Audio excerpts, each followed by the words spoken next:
Check out the BetQL Network, wagertainment for every fan. Get sports betting tips from the best in the game. Available on the Odyssey app and our sister station 650 The Bet.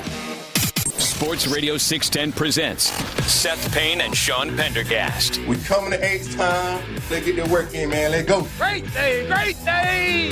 Oh, give me some juice, baby. Hey, what's happening, everybody? Happy Wednesday. Happy Wednesday that feels like a Friday to all of you.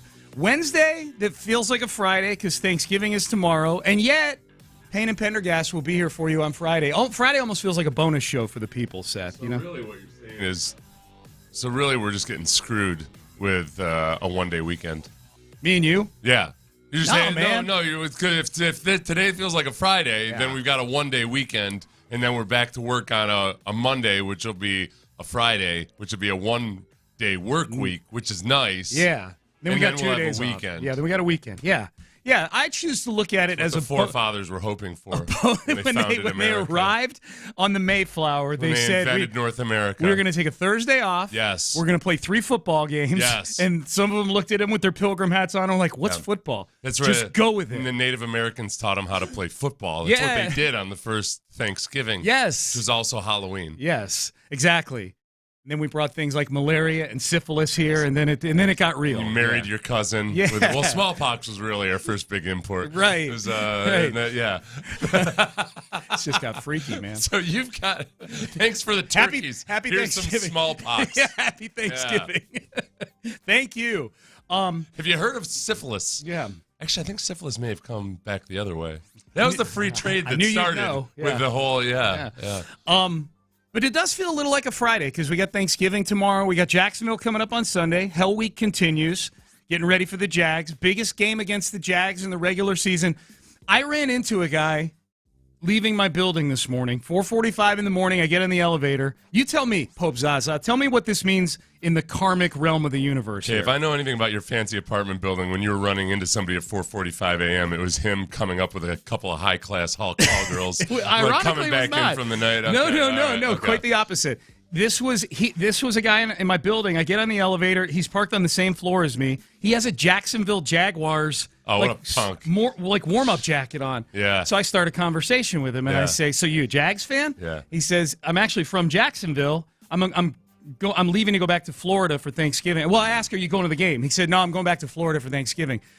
And I said, "Okay, well that's too bad." I didn't say like who I was or I was on the radio or anything. Our cars are parked near each other.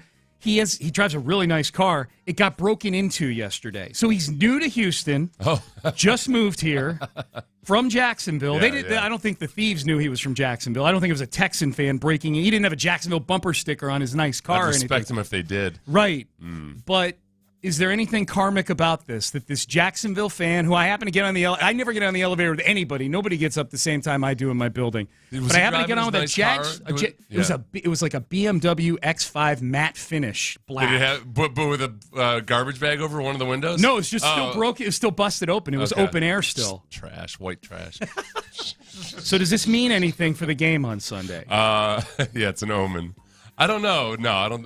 Yeah, sure. Sure, it means something. It's a good sign. It's not leaning into the Pope Zaza gimmick like I hoped you would. Sorry. Yeah. I'm sorry. I was trying to get a visual of the guy. Handsome fella. Yeah. I'll tell you, the old smash and grab. It's all about fob scanners these days. Yeah. I'm surprised. I'm honestly a little disappointed in these car thieves. They're looking. Well, never mind. I won't explain. Don't give anybody any ideas. But sorry. Starting to wonder about you now. I was having a conversation with a cop a couple months ago about what's new in car thievery, and it's kind of scary. Yeah, no. It's freaky. Yeah. I was a victim of one of those. They tried, but they couldn't get my truck. They couldn't get through the high-tech security of my GMC Sierra pickup That's truck. That's right. Yep, exactly. So, that's a good sign. This is a head-bashing moment for these two franchises. It is. First time, as Vandy had pointed out, that these two teams have met with both with winning records in the month of November. Yeah.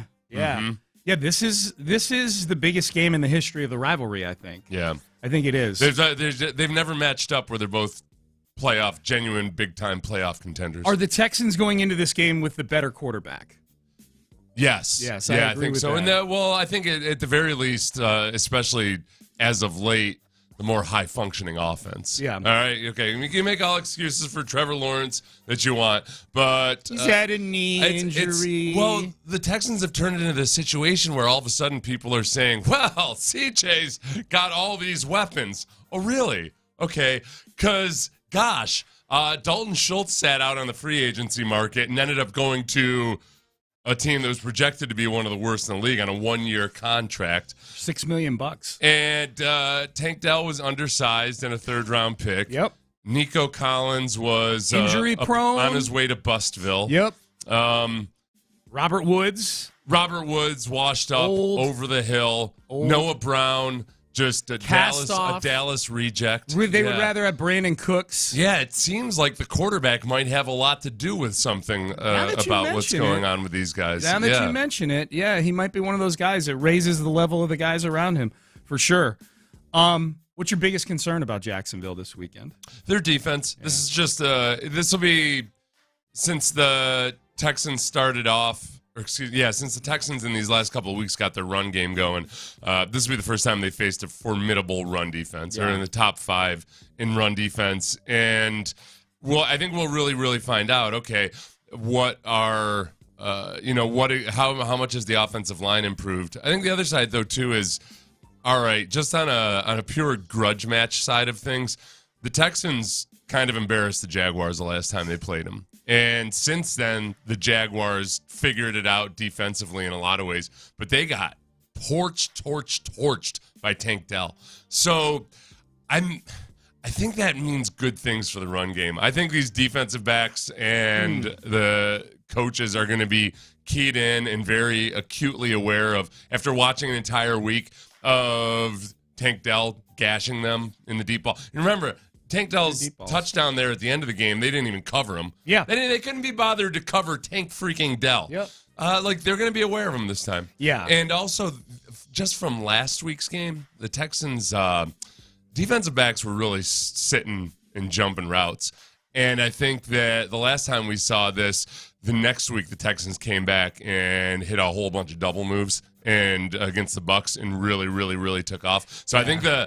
I think they might be primed for some double moves there after watching an interception of C.J. Stroud where the cornerback just sat on the route on Nico's route and jumped it. I did TV yesterday. I did Texans Extra Points, and we do 2 keys to the game. I do one offense, one defense when I do it. Did it with Drew Doherty hosts it. Andy Kalu and me did the TV show with him. Let me bounce my 2 keys of the game off to you and off of you, and you tell me if I'm crazy. My defensive key: tackle, just tackle better. Yeah, Travis Etienne is somebody who made them miss a bunch in the first game. Right, no, I know. Good luck with that, but they have to. I know. They need to be better. It's my one huge disappointment with this team. It's that they just continue to miss all these tackles. That's true. I guess it's not a great key to the game if they've been terrible at it all year and they've won 6 out of 8.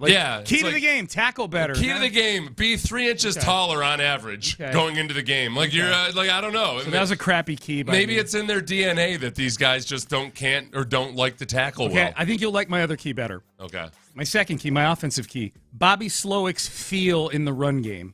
Because you're getting Dameon Pierce back now. Oh, yeah. So the feel, I think a lot of the feel with people right now is Devin Singletary needs to get a little bit more of the real estate here in the run game. And how do they mix Pierce back in? What is his feel better on short yardage situations than it was last week? That is controllable. The tackling thing is less controllable. They need to be better at it, but they've been bad at it all year. What? I'm just thinking of that Mike Boone 3rd and short conversion attempt. That's 4th and short. 4th and short conversion attempt. Where when you watch from the end zone copy with the all 22, I saw it too. Center. It's like he's trying to use the force to block the middle linebacker. He's kind of reaching out at him, trying to give him the air choke or something. Like Kylo Ren. But the middle linebacker is 3 feet away from him. I find your lack of faith disturbing. Why are you tackling Devin Singletary or Mike Boone? The linebacker was almost surprised. Wow. How clean he got. Yeah. Look. I am in the backfield. But Bobby Slowik. Feels too easy. It's got to be a trap. That was the Texans' plan. They were was always a trap. Throwback screen or something. It's too easy. It was always a trap on Star Wars back in the day. So is that a better key, Bobby Slowik's feel in the run game than the uncurable tackling ills that the Texans I think have? that's a great. Well, and that was back in the day, way back in September, when at times they would completely neglect Devin Singletary. Yeah. Now in that game, Devin Singletary got 9 carries to Dameon Pierce's for how many 14. yards? 9 carries for 41 yards. Over 4 yards per carry. Well, that sounds Ty like Cotton on this team. Sounds like an omen. Dameon Pierce had 14 carries for, brace yourself, 31 yards. Yeah, that's a little less robust. And a touchdown. That might have been the game, week 2, where we're like, Damien's getting 2 yards per carry, and Devin Singletary seems to be trucking along a little bit better. Yeah, he just looks a little bit better, I think. And 2 weeks later, Devin Singletary didn't touch the ball one time. Yeah, that's how we reward you on this team. Listen, stop trying to call attention to yourself. That's right. You malcontent. Damien's on the cover of all our brochures. Now that Devin Singletary is doing the namaste after touchdowns, I feel like that won over a lot of fans, I noticed. Do you think that was intentional, like a tribute to Arian Foster, or do you think he just wanted to do a namaste? I would think so, because Devin Singletary, it's not like he was 3 years old when Arian was good, so I'm guessing that he was at an age where he probably, like Arian could have been one of his idols. One of his idols and his heroes. Yeah, he's probably met him a couple times. And, maybe, Where, now, somebody tried to... When Tank Dell jumped up in the stands, they tried to say that was a tribute to somebody, another Texan. I can't remember which one, but that everybody jumps into the stands now. Yeah. The spike. Who's that? He spiked the football. Now, that's a tribute to... The cool thing about Tank was that they were able to lift him up like he was like Michael Jackson's baby or something. I was afraid they're going to pick him up. They're going to pick him up and throw him back like he was a water bottle or something. They start tossing around like a beach ball in the stands. Guys, he's made it all the way to the upper deck. That's great.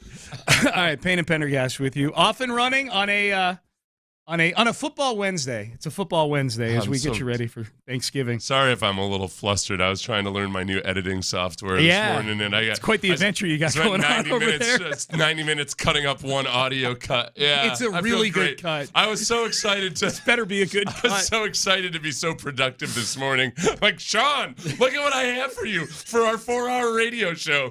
I got Pat McAfee cut up. A cupcake. Seth brought one cupcake to Thanksgiving dinner. Good luck on your trek across the desert. Here's a thimbleful of water. It's going to be good audio.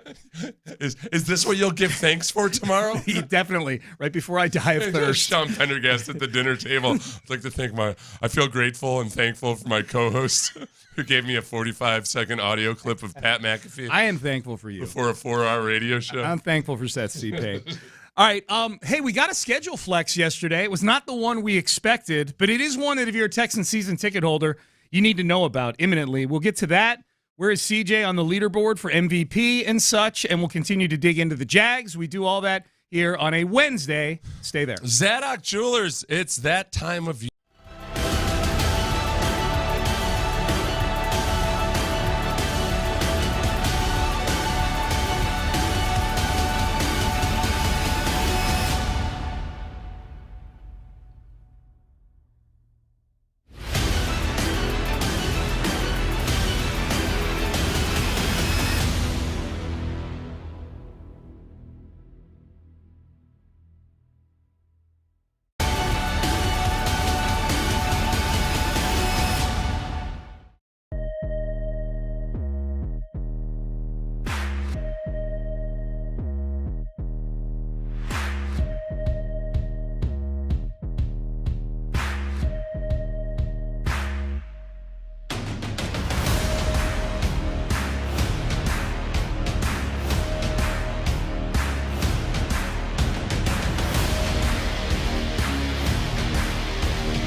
Sports Radio 610 presents Payne and Pendergast.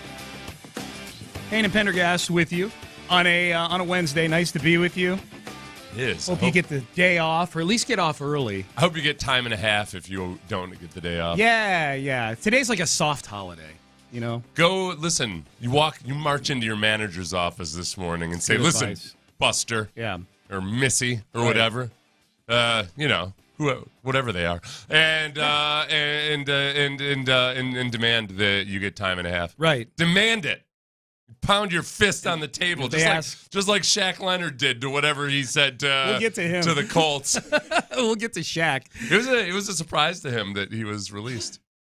Yeah, I mean, and for those who missed it, Shaq Leonard, the former Darius Leonard, former 3-time All-Pro. I didn't realize he hadn't been in the league that long. No. He came in the same year Quentin Nelson did in 2018. That was a really good draft for them at the time. He'd been really, really good. 3-time first-team All-Pro. So he's been banged up and injured. We'll get to him later in my 45 seconds of audio. Yeah, can't wait. We're building this up.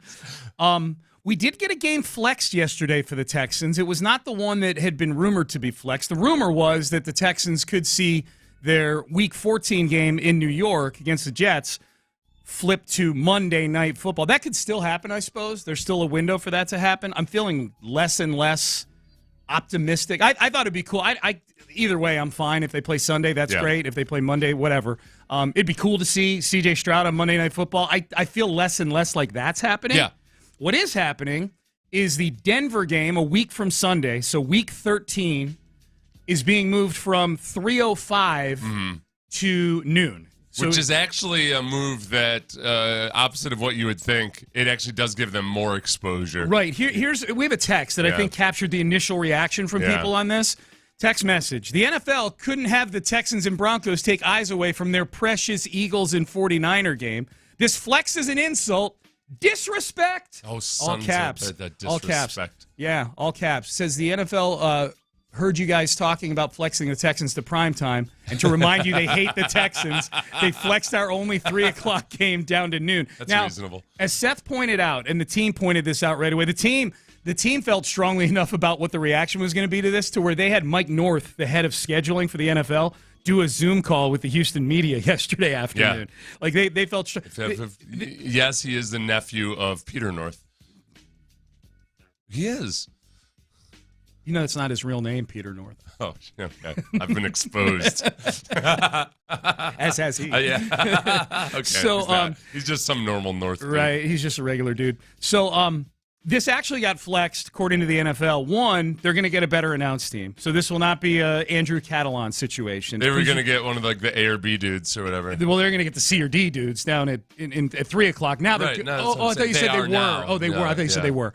Now they're going to get, presumably, I don't know if they're going to get Tony Romo or not, but and Jim Nantz. But I guess they're probably get like Ian Eagle or somebody like that. Okay. Somebody up in the upper part of the food chain.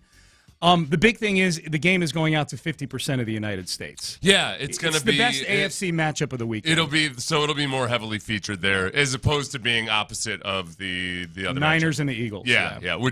So it's actually a good thing. I mean, you think about it from because it's the networks that make these decisions, right? It's the network that makes this decision. I believe so, yeah. Like they got nothing against anybody or anything. They're trying to get as many ratings Eyeballs, as possible. man. And C.J. Stroud is, as Landry pointed out yesterday, Landry was walking down the street with some kind of Texans gear on in Panama City, Florida, and somebody stopped him and said, C.J. Stroud's the man. This is, you know what, I'm getting texts from people around the country asking about C.J. Stroud, kind of in the same way that they did about J.J. back in the day. I'm trying to think if in the interim there's been anybody that's caused quite as much national stir. Like Dameon Pierce, there's a buzz about last year. You're saying for the Texans? Yeah. As far as when there's Deshaun is rookie year. Oh yeah. Of course, yeah. Yeah. I guess I've pretty much. No, I think it's healthy that you forgot about it. I think it's a healthy thing. A lot of memories. Yeah. Point being, you can count on one hand. You know what I mean? Like barely.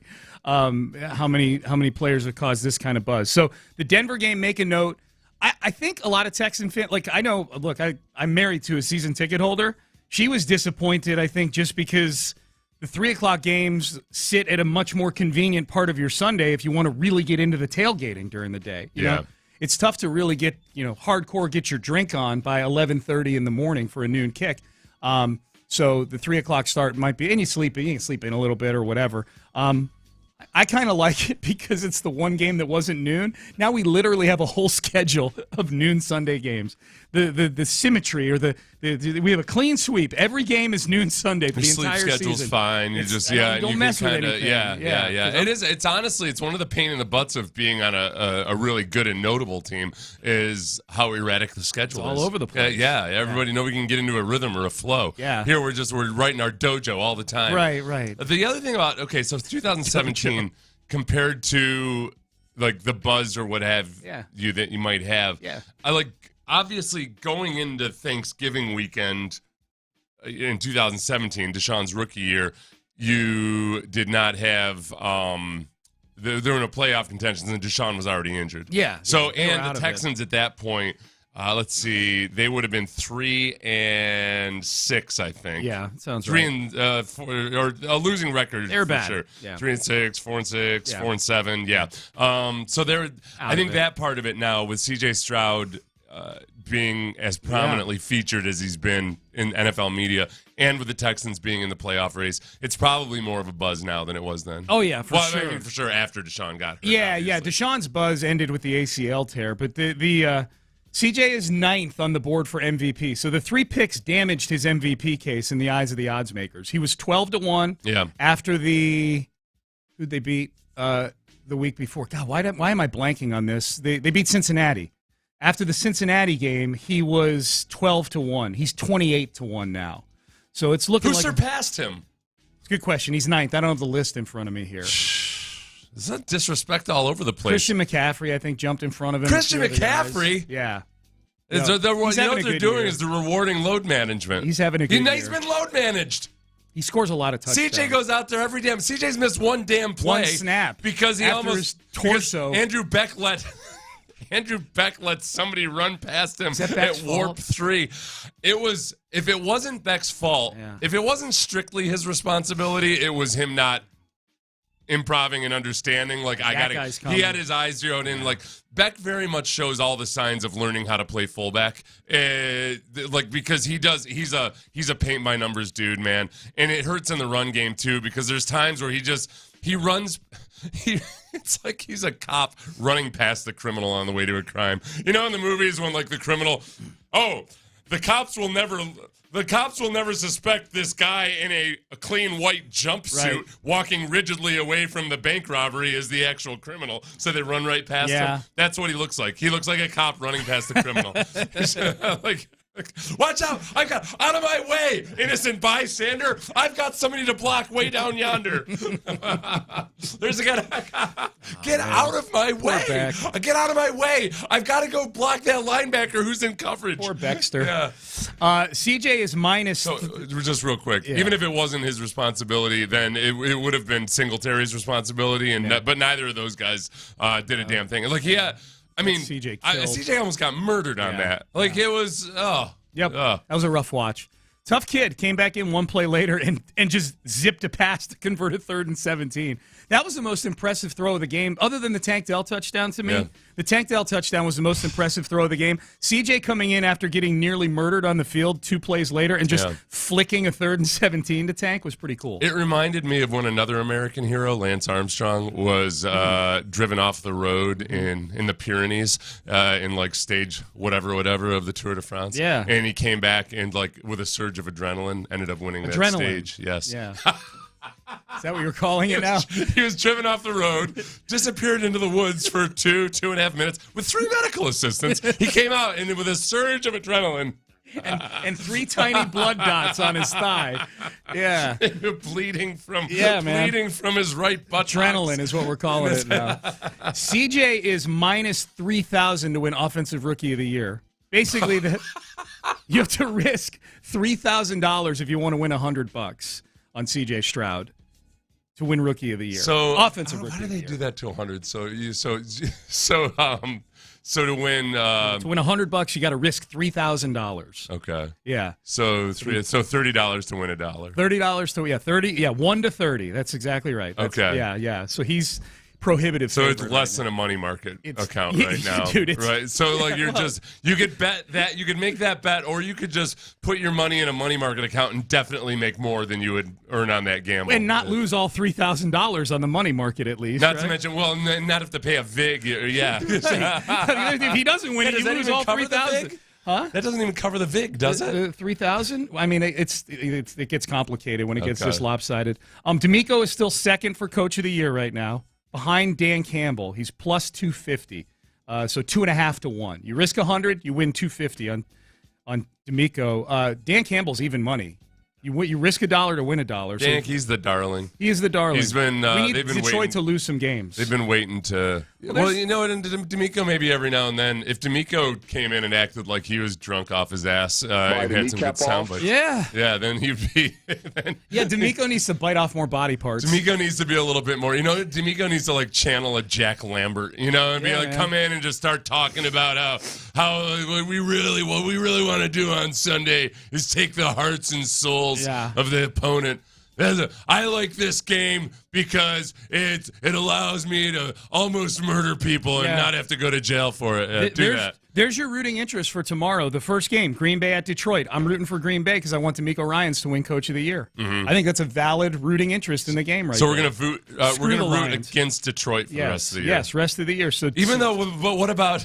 But CJ's comp is Jared Goff. Oh, we'll get to that. That got mentioned again. If CJ's comp is Jared Goff, don't we want Detroit to keep winning? Says the comp is Jared Goff. I think he does it to troll me now because Greg Toohey, his producer, knows how much we hate it. Yeah. And I think, and Greg texted me the other day, and he's like, this is why he keeps comparing him to Jared Goff. And I think he pulled up Lance's comp. Lance Zierlein's comp on NFL.com. No, I know. But it's one thing at school. That's Lance's. And I'm not saying Lance's comp was wrong. No.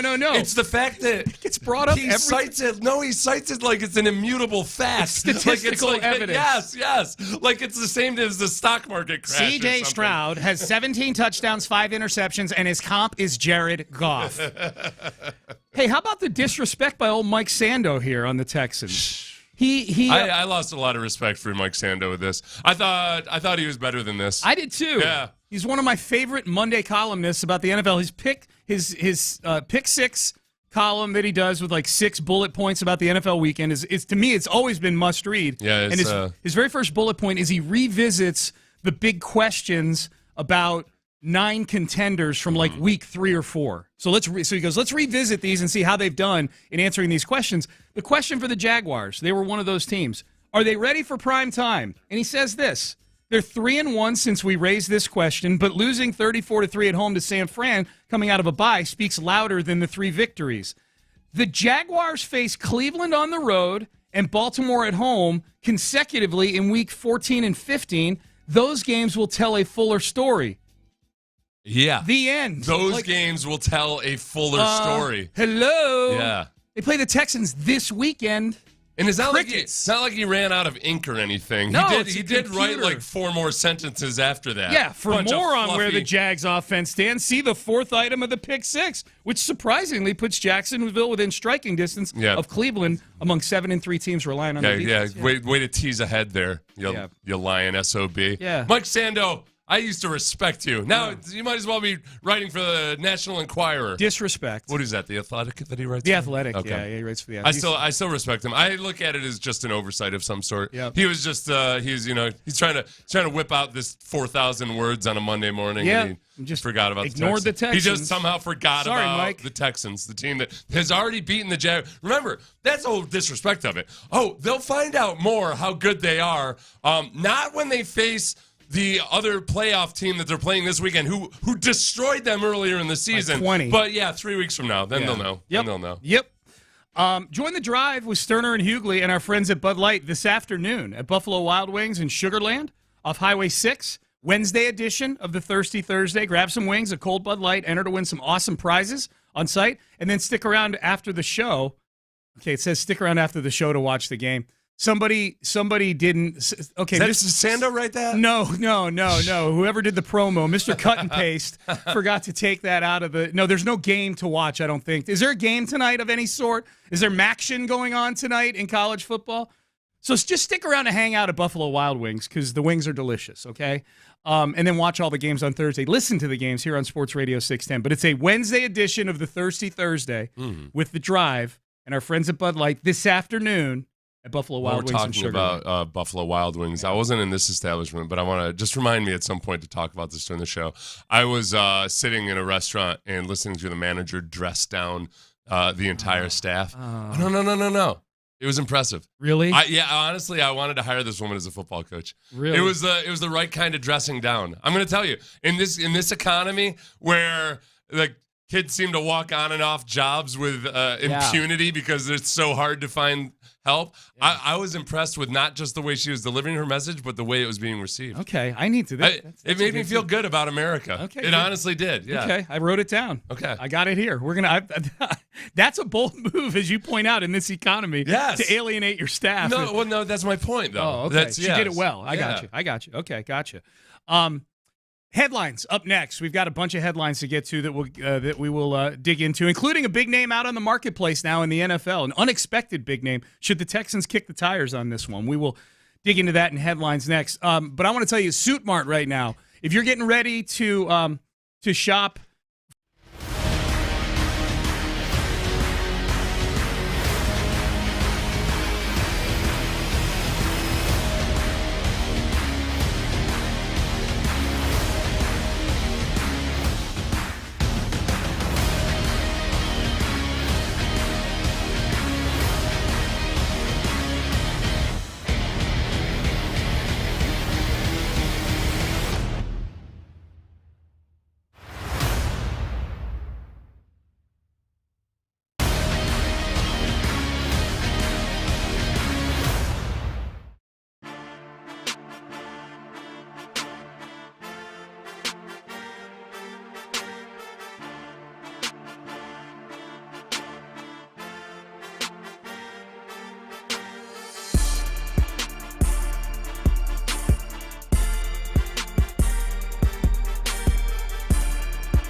Live from the Twin Peaks studios, Sports Radio 610 presents Payne and Pendergast with today's headlines.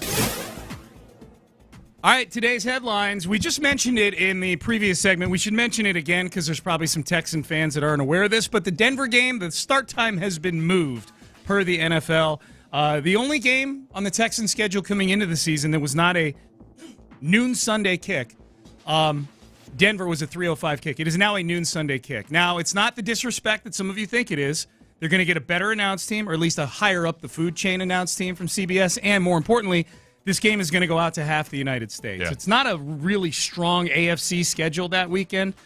Denver and Houston is the best game that CBS has. One of our listeners said, I'm not buying the more viewers excuse when there are 6 other games on at the same time. The thing is, they only air certain games in certain regions. So this is in like 50% of the regions. It's not, very few people actually have the NFL Sunday ticket where they have a choice of viewing which game at any given time. So for the most part, like that's the CBS game they'll be watching. This just in, when there are 6 AFC games in the early window, for the last couple of years, the Texans aren't going out to 17% of the country. Right. It's not evenly divided 6 ways. Yeah. They put the good games to the places that don't have a tie to any of the teams. We've been sequestered to like a very specific Gulf Coast region. Dude, like they show the map sometimes. Like, oh yeah, there's the dot that's getting the Texans game right there. It's Houston. So that Texan fans should know that. Texans back at practice today. I guess as far as the injury report goes, the big thing we'll keep an eye on with the injury report would be Jimmy Ward, because everybody's getting pretty healthy here. Dameon Pierce was back last week. Nico Collins was back last week. Will Anderson was kind of floating around the injury report, but he had maybe his best game as a pro against the Arizona Cardinals. Versus the offensive tackle, Paris Johnson, that the Cardinals selected after they traded down. They were going to take anyways. Right. With the third pick. So we'll keep an eye on the injury report. Jimmy Ward will be the big one for me on the injury report. And Henry To'oTo'o, not because Henry To'oTo'o has been amazing or anything this year, but 3 weeks in a row in the concussion protocol, I just start to get concerned about him personally. I think Henry To'oTo'o was doing some good things. I think he just needed time and reps, and I think maybe it would be a guy that would continue to get better. But I don't know how good the transformation was going to be this year. Now Christian Harris has made quite the transformation, and it's his second year, but still was I think is way further along right now than I thought he'd be based on the first couple of weeks. It kind of clicked for him. Yeah. And he talked about it on Monday. He was one of the players that did a press conference. Yeah. And just kind of cited that. I think time in the system, everything clicking. And he's been healthy too. I don't know if he addressed that or not, but he was a guy that was banged up somewhat, and that kept him from really getting all the reps he needed. Yeah, that's been fun to see Christian Harris come along. Speaking of which, headlines, Shaq Leonard cut by the Indianapolis Colts yesterday. Yeah. So he's a vested veteran. He's on his second contract. However, this time of year, after the trade deadline, when anybody is cut, they've got to go through waivers. So the question becomes, and unlike the last couple of years where the Texans could pretty much pick up whoever they wanted to off of waivers because they were picking first or second at any given time, because the waiver order is basically the draft order. Yeah. Whatever the draft order would be right now, that's the order. So Carolina gets first crack at Shaq Leonard if they want him on his current contract. That's the thing. You pick him up off waivers, you inherit his current contract. He is very highly paid right now, too highly paid for probably most good teams to pick him up, I would imagine, cap space and all. The question becomes if he clears waivers, should the Texans kick tires on Shaquille Leonard? I think they should have a nice conversation with him, and I think he still has upside. He's got plenty of experience, obviously, and he just never quite seemed to be the right fit there with Gus Bradley. So do we have the Pat McAfee audio? Oh, we didn't tell him. Okay. Yeah, I wasn't going to play it here. We'll play the Shaq Leonard later. He has headlines, so we got to keep moving. Anyway, all right. Well, I think the Texans should talk to him, and if he wants to come here like on just to prove it, hey, this is a team that could make the playoffs. I could be the thing that gets them over the hump. And D'Amico, as a linebacker whisperer, can maybe talk him into like, hey, dude, this could really rejuvenate everything. He's got a long litany of health concerns and issues. I certainly wouldn't sign him to a long-term deal or anything, but I would bring him into the mix if he was interested. Yeah, we'll dig into it more. There's some really good angles to this, I think, to the Shaq Leonard cut that we'll get into a little bit later. This might be the first time you really see the D'Amico effect and perhaps his recruiting ability based on this team turning around and also players loving D'Amico so much. They might really be able to sell Shaq Leonard on and you know what? If he comes in and it doesn't work out, you cut ties. Absolutely, yeah. Especially at that position. He plays D'Amico's position, inside linebacker. So there you go.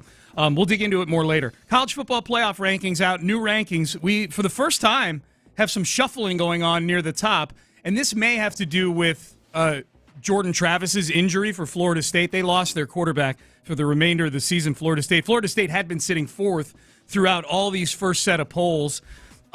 Georgia 1, Ohio State 2, Michigan 3, Washington is now 4. So Washington, on the heels of beating Oregon State in Corvallis this weekend, and with Florida State losing Jordan Travis, they played North Alabama, so that win, probably doesn't matter to the committee. They're flip-flopping those two teams, and that is something they factor in, Seth, when the committee does. They've always factored. They factored in the basketball tournament. If a team is heading into the tournament, they've had a really good year, but they lose a key player, that factors into the seeding. If it was next year, it wouldn't matter. 12 teams make it, and it wouldn't matter.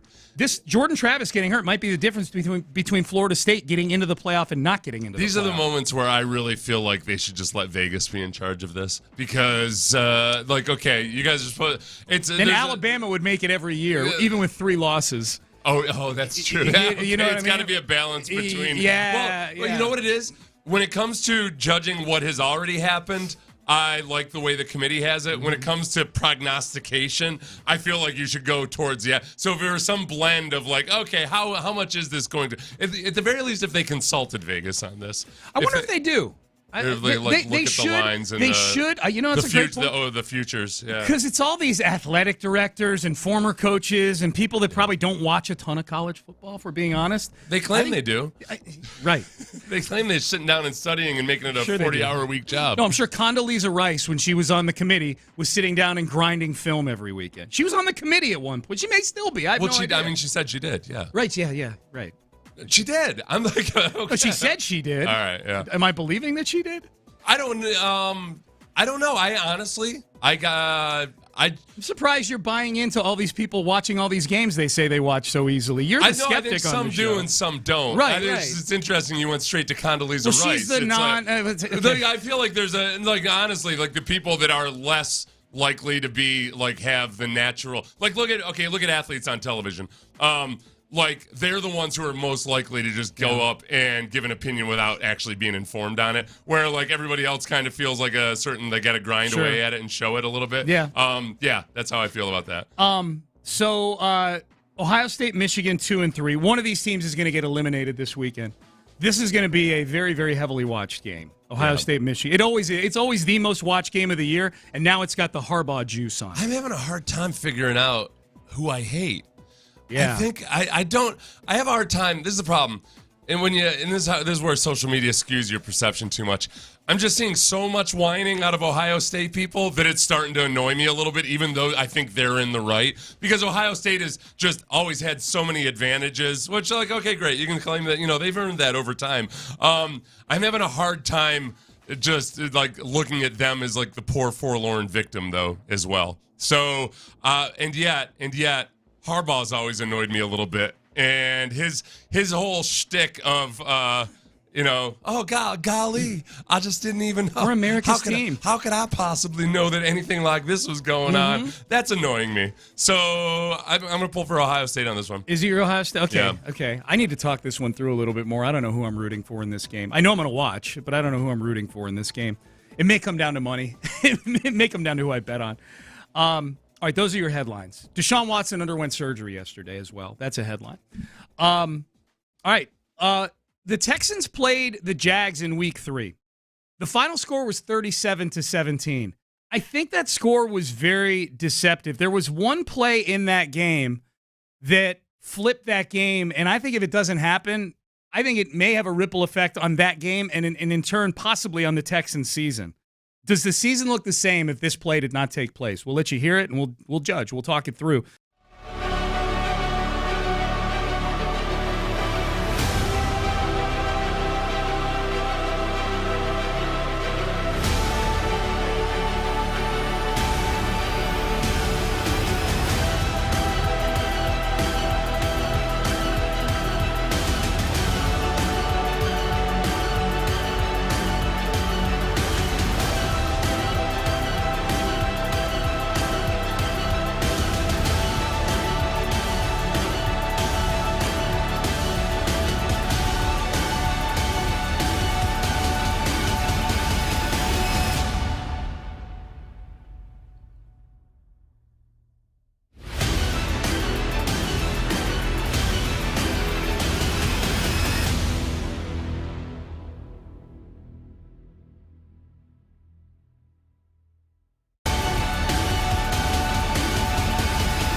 Texans play here.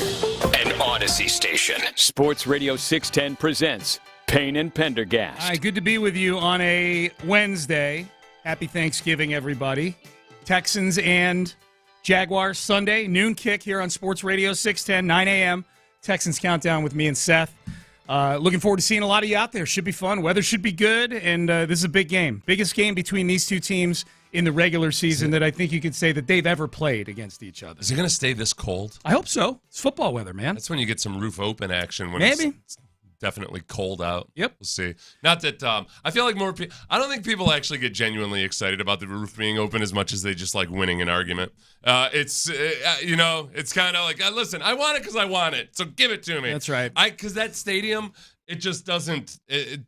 It doesn't change the atmosphere all that much when the roof is open. I would argue that it's better to have the roof closed just to keep the noise in. Well, the other big thing that people don't really talk about, and I don't know why, but it screws up the television broadcast. When it's sunny out, glare. it becomes one of those shadow type things. I was trying to pull highlights for one of the players, and yesterday for a video piece, and it's one of the, God, you don't even like the highlights from, I think it was the Bengals. I don't know, that's an outdoor stadium, but the shadow situation was pretty severe. Mm-hmm. It's less pleasant to watch on television. Yeah, I would agree. I get that part of it. Yep. The first time these two teams played was in Week 3. The Texans were 0-2. They were big underdog. They were 0-2, and it was a bad 0-2. They lost to the Ravens. They were competitive for a half, but ended up losing by 15, 16 points. They played the Colts at home the next week, and the game was never close. Colts got on them early, and it was never really close in that game. So the Texans were 0-2, and it was feeling a whole lot like 2022 and 2021, other than the fact that I remember the end of that Colts game saying to either you or Clint or somebody, like, okay, I know C.J. Stroud's not the problem, because he looked good in that game. He showed some things in that game where it made you optimistic. But they were going into that Jacksonville game 0-2. Jacksonville's a big favorite in that game. And the Texans jumped on the Jags early in that game. They were up 17-0 at the half. The Jags come out and get the ball to start the second half, and they score the first 10 points of the second half. And after, I forget if it went, I think it went 17-7 and then 17-10. After the field goal to make it 17-10, I know I started to feel like, okay, here we go. This is what happened last year. They would get up at times against good teams, and they would just cough up the lead. Like they would unravel, the Texans would. And then this happened. Brandon McManus will kick off. Last time he let it bounce, and this is going to be inside the 10. And this is dropped, picked up by Beck. Beck still going, running to the right side. Beck has some room, 25, 30, 35, 40. He's at the 50. He's at the 45 of Jacksonville. Beck across the 30, the 20, the 15, 10, 5. Are you kidding? Rock and roll. Touchdown, Houston. My goodness. Okay, now the key with that was not supposed to happen. Right. That was a bad play by Andrew Beck that he turned into a touchdown. The ripple effect. Drew Doherty asked me this yesterday. Drew probably asked a broader question that requires a whole lot more imagination. Drew was asking me, what do you think the season looks like if Andrew Beck doesn't go Devin Hester there and return that for obviously Drew thinking the Texans probably lose that game, and maybe there's a 0-3 ripple effect that carries over. I think there's a good chance they lose that game if they don't return that kick, because that did feel like the walls were closing in a little bit. I picked the Texans to beat the Steelers in Week 4 before the Jags game. My prediction was the Texans' first win of the year was going to be the Steelers game. So my answer to Drew's question, Seth, like what would the season look like? My answer would be they'd probably be 5-5 instead of 6-4. I don't think that was going to, them losing to Jacksonville, they lost that game, wasn't going to affect C.J. Stroud's ascension. That was going to happen eventually. Yeah. But I think there's a good chance that they lose that game if that play doesn't happen. You think so? Yes, I do. I think that allowed the Texans to breathe a little bit in that game. It was back up to 24-10, and then Trevor Lawrence comes back and turns the football over on the very next series. I guess I don't know. You hate these hypotheticals. Yeah, I do. I know people love to think that somehow the Texans were going to be an awesome team if Schaub didn't throw his first pick six of many in the Seattle game in 2013. Yeah. I just don't understand that, because guess what? He was going to throw more pick sixes. That's who he was that year. So, okay.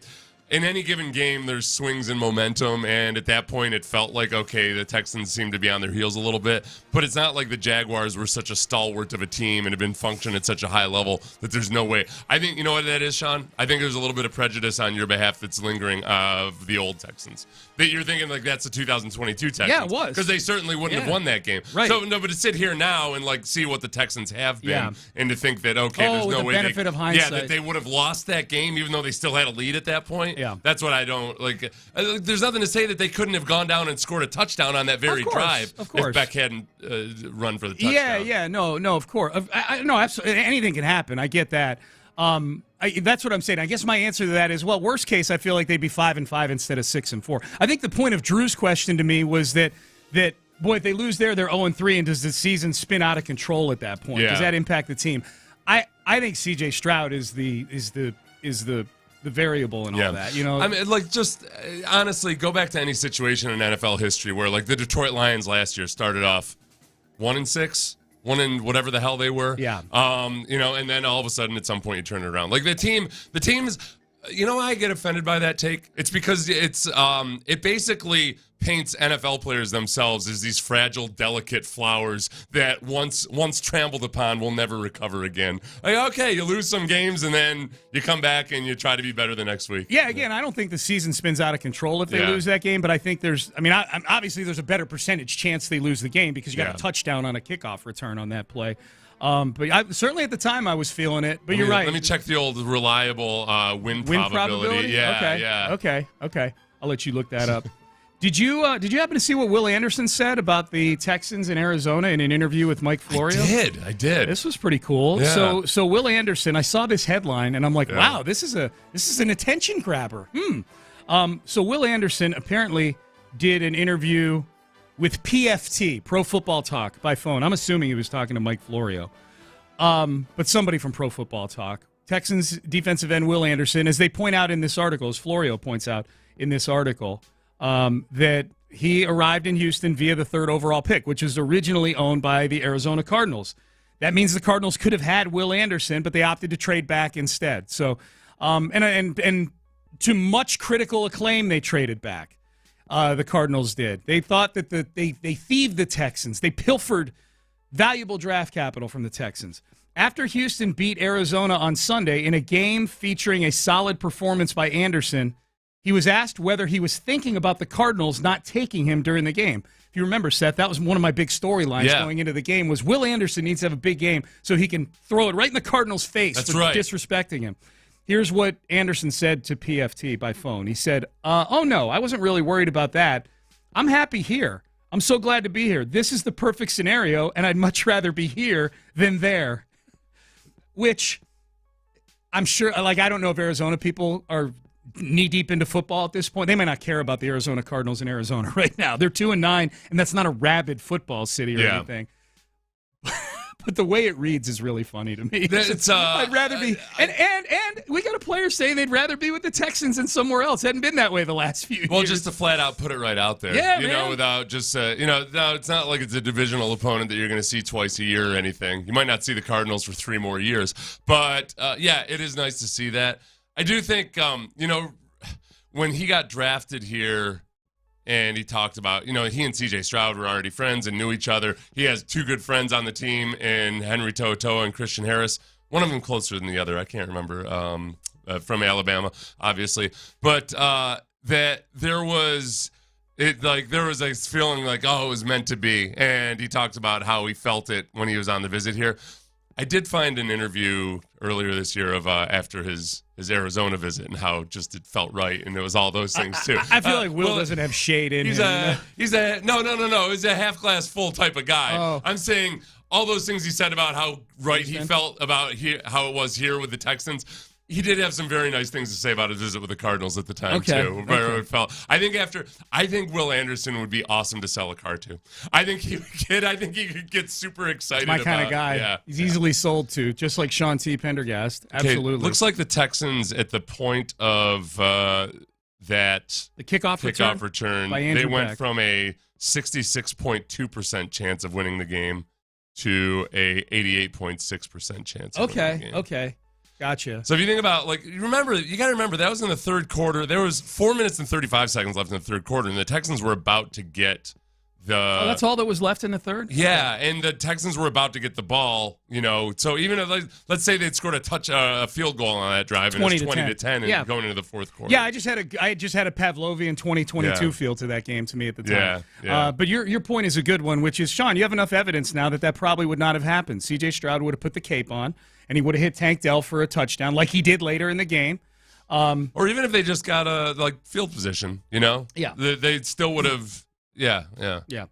Aaron Rodgers gave an update on the Pat McAfee show yesterday, his Tuesday appearance. So this is relevant to the Texans because the Texans play the Jets in Week 14. 2 weeks from Sunday, the Texans travel to New York. It's looking more and more like that's when the game is going to be played, too. I'm not feeling the Monday night flex at this point. We'll see. Here's Aaron Rodgers on the Pat McAfee show. There's been some 4-6 teams that have made runs over the years. Back in 2016, there was a team in the NFC North that people were counting out. They went on a run. Ty probably remembers this one. Won 8 in a row and went to the NFC Championship game. Right. There was a team in 2009 in the Big Apple, Jersey, that was 4-6, finished 9-7, went to the AFC Championship game. So, listen, the season is definitely not over. It's not dead. There's a lot left to play for. I'm excited about where I'm at in my rehab. And things are progressing as quickly as I thought they would once I've been able to jog on a treadmill, and excited about getting back to the team and seeing where I'm at. And he may have said this, Seth, just outwardly said it. If he hadn't, then your tell is right there. Like, his coming back is going to be completely dependent on what the Jets do in these next 2 or 3 games. Yeah. Hey, there's been teams that have been 4-6 before and have gone on little runs and things like that. He's just, especially for something like that, I had entertained the idea that he just wanted to come back no matter what. I think there is a part of him that, no matter what I've thought of Aaron Rodgers in the past about kind of his ego, and listen, everybody, for whatever reason, this always triggers some kind of vaccine take or something. This has zero, trust me, zero, believe me, zero to do with anything of his opinions on that. This is going before COVID was ever a thing. He's a bit of a diva, He's got a little bit of he used to, at least, have a gigantic ego, and also have a little bit of that I'm smarter than everybody else vibe to him. Yes. I think he's genuinely tried to get rid of that as much as possible. It starts with giving, or at least part of it is giving back $30 million to the Jets so they could sign players. And I do think that, in looking at this, he probably looks at it okay, if I try to come back with my Achilles and they've got no chance at the playoffs, then that's really all about me more so than the team. And it also hurts the team and its chances for next year. So, he wants to do it. I would imagine he wants to do it, but only if it's part of, a greater effort, a realistically greater effort. It wouldn't make a lot of sense to do it just for his own, just for him to do something crazy. Have the McAfee appearances for Rodgers, he's done this for 2 years now? Yeah. He's been on the McAfee show. Have they made him more likable, less likable, or the same amount of likable for you? You watch plenty of the McAfee footage. I don't, for me or for people. For you, I'm just curious your opinion. Yeah, I know people in general get worked up about the vaccine stuff and him throwing Mr. Pfizer barbs at people. There's still a part of him that annoys me just because it. There's a part of him that I feel like he's like, I told you yesterday. Sometimes I suffered from this as a player myself, but sometimes you think you're a better business person than you are just because you got a lot of money. Yeah. I think there's times where I think that just because he has a voice that he's more intelligent than he is. Yes. That he isn't I agree with that he isn't wholeheartedly. actually as well educated on some of the things he talks about as he thinks he is, which is but I guess in general, I think I've got more appreciation for some of the complexities of him. The thing that I don't like when people use this to criticize Aaron Rodgers is when they bring up the fact that he doesn't talk to his family, which I feel like is the most. I feel like you've never known people who have families before. That's personal. That could be so many different things, and not to mention, a lot of times when people have issues with their family or don't communicate with their family, it's because there was some kind of deep trauma that happened when they were young. So it's a pretty messed up take to have about somebody without having more information about it, and that's also where I've I've tried to remember that with Aaron Rodgers too. Is like I'm guessing he's got a pretty complicated upbringing, like because of his relationship with his family and everything. So there's reasons why he is the way he is, but he has been on some kind of a journey in the last few years, and I think he is genuinely like trying to be a different type of person. You're inherently taking the side of the rest of his family if you take him to task for that, not you, but like people know nothing about what the riff is all over. Really, at the end of the day, honestly, it's like the way, like in general, like when I was younger, I used to be able to look at a woman that was abrasive or something and be like, oh, what if she's just a this or that? Yeah. And then you realize over time and you learn things that like, okay, yeah, like people have trauma, and a lot of times they act the way they do for very specific reasons, and and that's not just a female thing. Males go through some rough stuff too, obviously. Shaq Leonard is on the market. He's going to go through waivers. Shaq Leonard was treated yesterday like he was Peyton Manning, which makes this cut all the more confusing. Should the Texans, if he's available, kick tires on Shaquille, formerly Darius Leonard, former Colts linebacker? We will dig in. We will hear from Pat McAfee on this as well, who is he's around the Colts quite a bit, and Shaq Leonard, so we'll get his take on that as well. That is next, but Men's T Clinic is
Sports Radio 610 presents Payne and Pendergast. All right, Payne and Pendergast with you. So the Colts, somewhat surprising yesterday. The Colts, they waive Shaquille Leonard, three-time All-Pro, like not just a Pro Bowl. He has been one of the tippy-top best linebackers in football. I was about to say the former Darius Leonard, but he still goes by Darius Shaquille Leonard, at least on his social media. He wants to be called by his middle name instead of his first name. He should go back to Darius. Things were going better for him when he was Darius. That's a good point. You know, Maybe that's like when it all since he became turned wrong. Shaq, his body started falling apart at the seams. You do wonder when you start getting all that attention showered upon you, and you start thinking like, "Oh no, I'm Shaquille. I'm not Darius." Yeah, I don't like. Okay, listen, man. I'm. If you had your name legally changed or something for some purpose, cool. I don't. I have a rough time when people start changing their demanding that you be called a different part of your actual name. Mm-hmm. All right, you know that's a P Diddy thing. Yeah, and as of late, it's not going so hot for him either. No, all right. So yeah, it's like not. let's stop. You're puffy. Okay, Yeah, that's I'm gonna right. keep calling you Stick puffy. with that. Here's Pat McAfee on yesterday's Pat McAfee show. He never played with Shaquille Leonard in Indianapolis. McAfee retired after the 2017 season. Shaquille Leonard was part of that 2018 draft class that everybody, that Chris Ballard received massive plaudits for at the time. Quentin Nelson, Shaquille Leonard, Braden Smith. It was a really good class. Here's Pat McAfee on Shaquille Leonard. A man who signed a massive deal with the Indianapolis Colts just a couple years back, who has had a ankle injury for the last few years. That was actually a nerve injury where they actually had to do a surgery in his back at one point to kind of get it figured out so he could get back to being the football player that he was during the defensive MVP thing. And then this is the first year of a brand new defense. It's almost like he never had a place in the Gus Bradley defense that had already been created over the year that he missed. Really weird situation. Have no idea how we got to this point. If you've been paying attention the last 2 years, it has not been like a good situation football-wise for these two together. And I think injuries are a part of it, but I think transition was a part of it. And I think maybe a fresh spot will be good for him, but I have no idea. Yeah. So, And that's the timeline. Really, when Gus Bradley came in, he wasn't available, and it's just been kind of an awkward and rough transition for him. And to hear Tank Dell, or excuse me, sorry, somebody said Tank Dell changed his name, and I was looking for that. Officially to Tank. So for Shaq Leonard, he had requested a November meeting with the team. And apparently yesterday, after the team photo, he said, they did it after the team photo. So after he was in the team photo, they called him in and he met with Gus Bradley, and he wasn't expecting to get cut at all. But that's the way it ended up. And everything seems really, really weird. He's not been the same player at all, and he's been more of a situational player. They bring him off on third downs a lot. It's weird when you look at his Pro Football Focus grades. Take them with a grain of salt, all of that. But compared to where he was previously in his career, they're way, way different.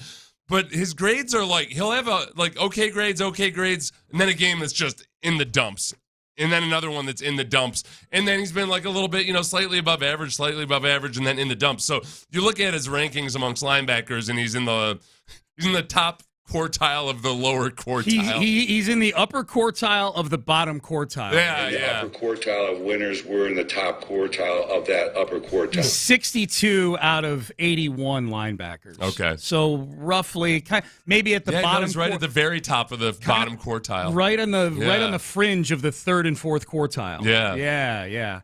That's not the border you want to be straddling. No. Now, so he's 62 out of 81. And again, you caveated. Pro Football Focus grades are what they are. Now, 79 and 80 out of 81 on the linebacker scores are Denzel Perryman and Henry To'oTo'o. Okay. No, and that's where you are. So the question is... So just without getting into all the cap gymnastics of it, the Texans don't have the room to pick him up on... Oh, well, he's a veteran player, so he wouldn't be... No, he's subjected to waivers. Yeah, okay. Once the trade deadline hits, everybody goes through waivers. Yep. So they wouldn't be able to pick him up on waivers.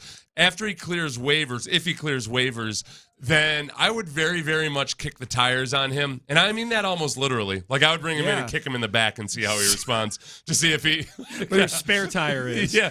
Right on his back. How you feeling there? Yeah. Can you still run?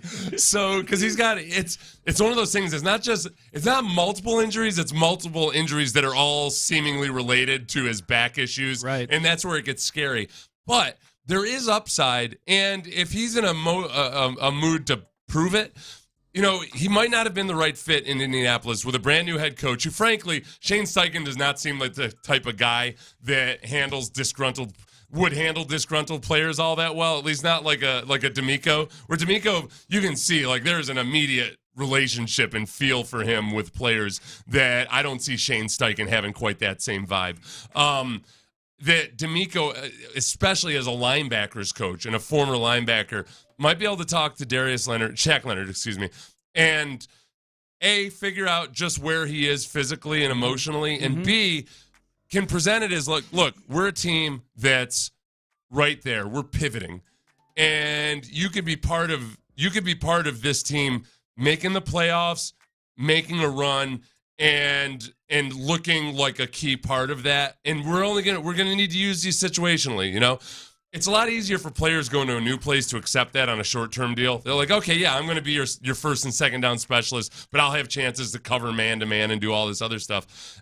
You might get a very, very motivated, rejuvenated guy who will also play the Colts in one week more 18. time this season. Yep. I would totally go for that. I think and maybe you have to backload the contract a little bit to make it work.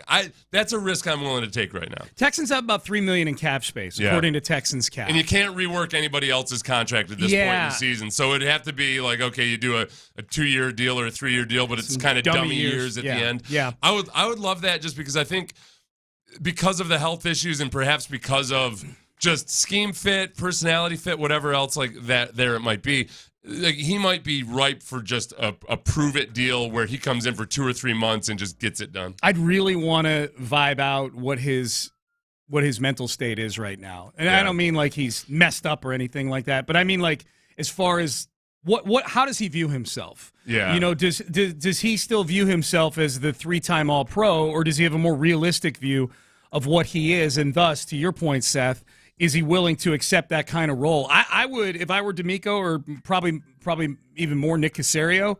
If I've got people inside the building over there in Indianapolis, I don't know how honest they'll be because they're in a playoff race with you right now. I mean, the Colts are 5-5. That's what makes this so confusing. Like, this is not a lost season for the Colts. It probably feels a little lost because Gardner Minshew's your quarterback. You're expecting Anthony Richardson to be your quarterback, but you got sideways with Jonathan Taylor. He seems to be back in the fold. You're winning some games. A little ugly. You know, they won that Patriot game in Germany 10-6, but mathematically you're still right there. That's what makes this thing so confusing, and he is viewed clearly by the organization. If we're to, if we're to take things like Jim Irsay putting a statement out about cutting him, that's like Peyton Manning stuff. Jim Irsay put his Colts Nation will always remember the maniac's palpable energy on the field. That's what McAfee was saying, is that they still introduced him last. He's still very much. He was out. He was doing an interview yesterday at his turkey drive. He was continued to do his turkey drive and. Was saying, I think he was trying to be diplomatic, and he was presenting it that it was kind of a mistake. And I don't think that he was he wasn't super enthused about the way they were using him. It is interesting that, man, they're a 5-5 football team right now. It's not like they're out of the playoffs by any stretch of the imagination this year in the AFC for sure.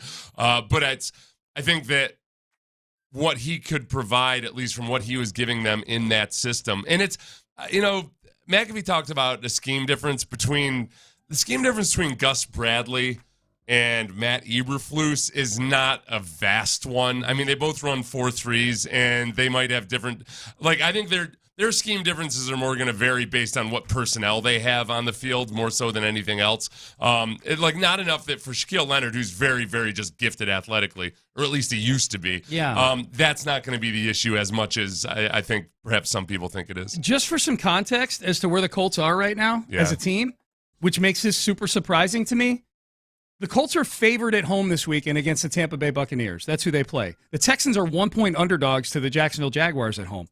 If the odds makers are correct in these spreads, and what happens is what they believe is going to happen, or what the odds dictate is going to happen, the Colts are ahead of the Texans in the standings this week because they beat them head-to-head in week 2. Mm-hmm. They'll both be 6-5. Yeah. So that was a weird one yesterday for me, man. And it just speaks to, as McAfee said, it's weird. There's more than meets the eye, and it does speak to perhaps drama behind the scenes. That credit to Shaq Leonard that he really didn't hint at that, other than to say I think there may be some disagreements about exactly how he should be used.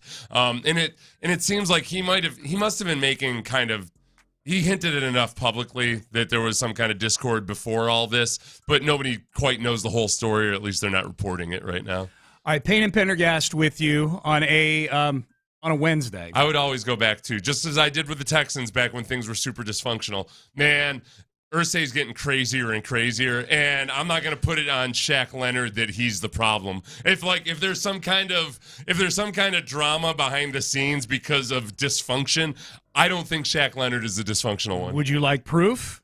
Shall we talk about that in the next segment? Yes. All right, let's talk about that. Jim Irsay giving proof on HBO that maybe he's the crazy one here. He's the victim, is what he is. He's a victim. Yeah. So we'll get into that.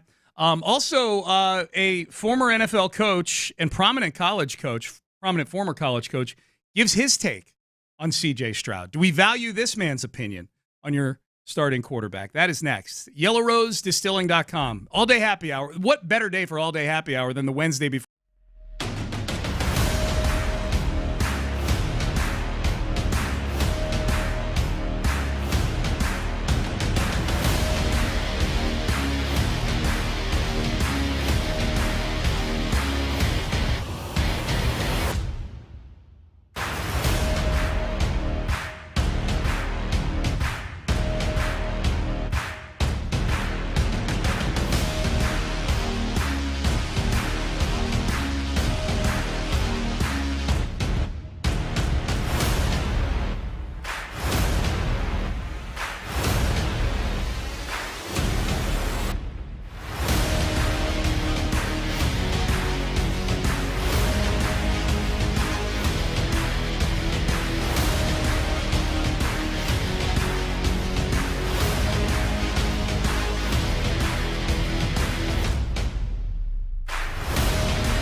Live from the Twin Peaks studios, Sports Radio 610 presents Payne and Pendergast.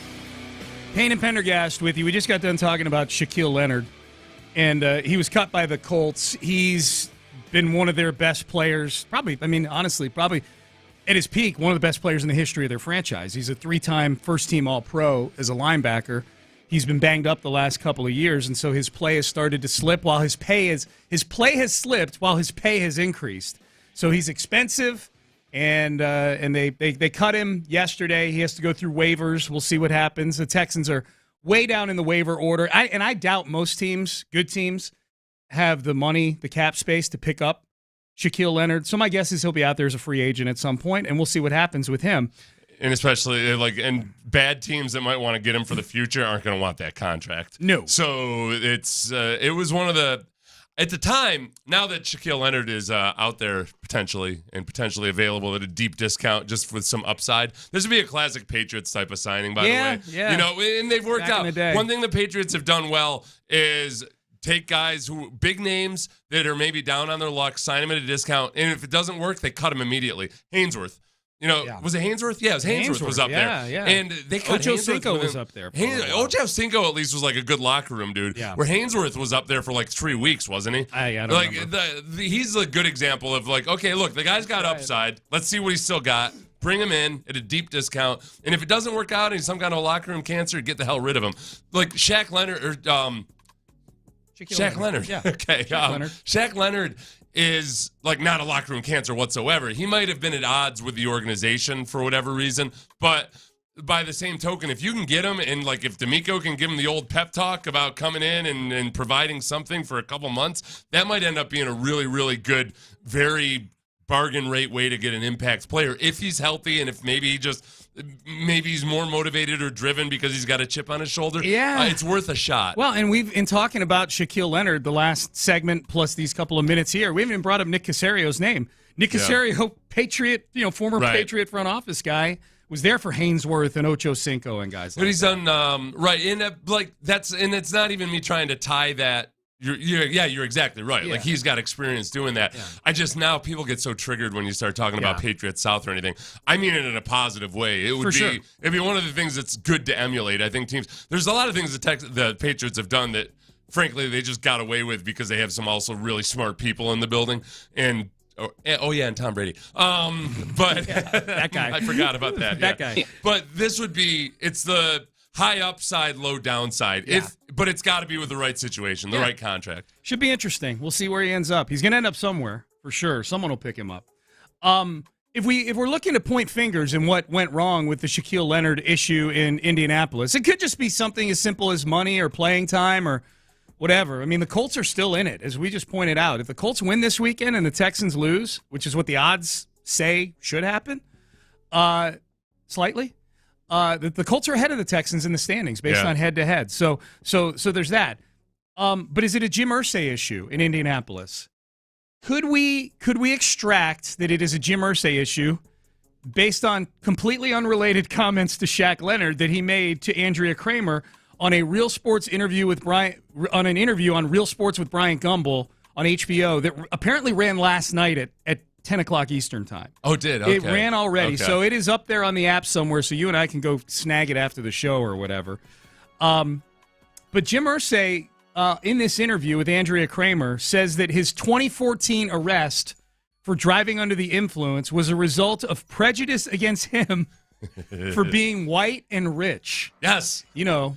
That prejudice that has just swathed the nation over the last several centuries. Well, I'm sorry, no, and honestly, this is where, I don't even want to, the whole, this is the problem, is that as soon as now we've mentioned race at all, and he mentioned race at all, honestly, forget whichever side of, how you feel Jim Irsay. people are getting canceled for whatever reasons or anything.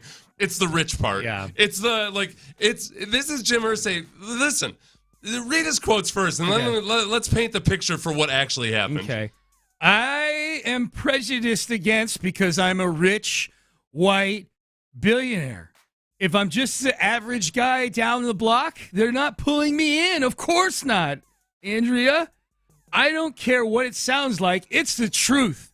You know, Andrea, I could give a damn what people think, how anything sounds or sounds like. The truth is the truth, and I know the truth. So hopefully that wasn't distracting from the point of those quotes. So this stems from him talking to Andrea Kramer about his 2014 arrest, in which just think of everything you know about Jim Irsay through the years, and including every single public appearance he's ever made, and that somehow his belief that the cops brought him in on being intoxicated and under the influence of perhaps whatever was a result of prejudice against white billionaires. Yeah. What the hell is wrong with this guy? How messed up is this dude?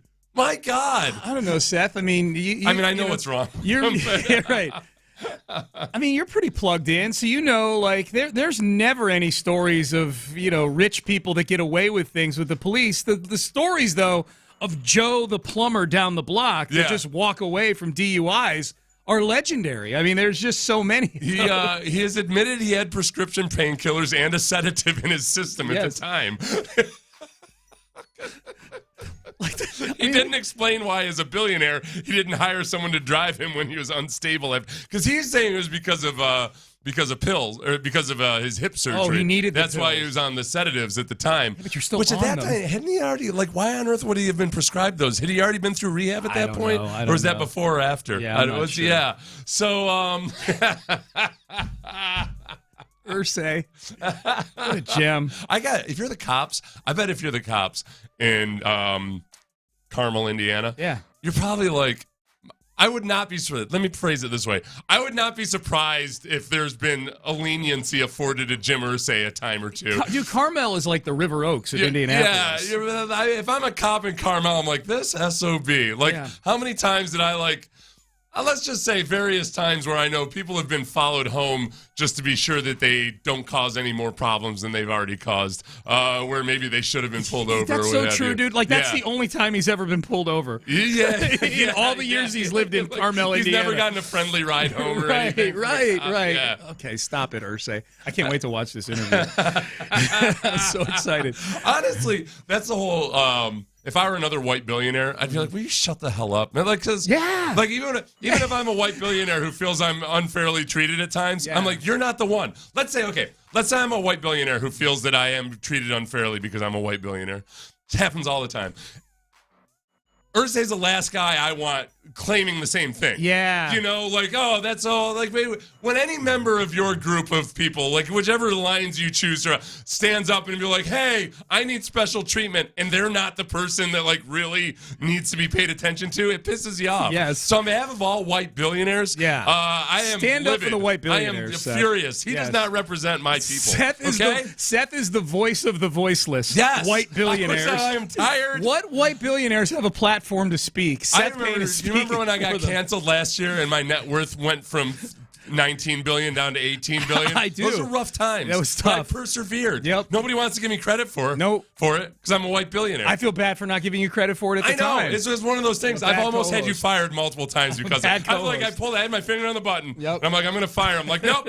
I will not let Sean's persecution of me make me fire him and then destroy his credit I'm glad this topic came up. Maybe get him trumped up on drug charges. No, I'm glad this came up because I felt bad about it all year long that I didn't take up for you. A lot of times, white billionaire. Sean, I've bought companies and fired the CEOs because I felt discriminated against by those companies. Right. And it wasn't an injustice, yes. But I didn't call attention to it. And reflipped it for pennies on the dollar out of spite. Yes. Because I didn't need their money. Because I was sick to fire this guy. I was sick of the prejudice and the discrimination that I faced. Dude, Jim Irsay, man. Jim Irsay. Urban Meyer was asked about C.J. Stroud. Of course, Urban and C.J. did not cross paths at Ohio State. Urban Meyer left after the 2018 season. C.J. Stroud got to Ohio State in 2020. But Urban spends plenty of time around the program, I'm sure. Here is Urban Meyer, NFL head coach failure, but elite college head coach, his take on C.J. Stroud. This is from the Colin Cowherd Show. It was great in college. I'm a little biased. The quarterback coach is my son-in-law, so I watch him closely. The one thing that they say is that he sees the field better than any quarterback they've had. And so they've coached Dwayne Haskins, Justin Fields, and C.J. Stroud. And they said the thing he does, he sees the field better than them all. He doesn't have the energy of a Justin Fields. Right. You know, he was like all energy and a great leader. I saw the same thing that would frustrate me a little bit with CJ. I wanted to, see a little more JT Barrett, Tim Tebow, grab the huddle and let's get this thing going. I didn't really see a lot of that. But as far as skill set and ability to see the field, they're saying it's not even close. And that's what makes him such a special guy. I'm so ready for him to be prejudiced at. How did Urban Meyer phrase it? How did Irsay phrase it? Hang on a second. I am prejudiced at. Or I am prejudiced hang on. No, this is worth repulling. God, I hate these things. They jump ads in the middle of this thing. Irsay said. Oh, here we go. I am prejudiced against. That's right. He's because I'm a rich white billionaire. No. As far as like Irsay, okay.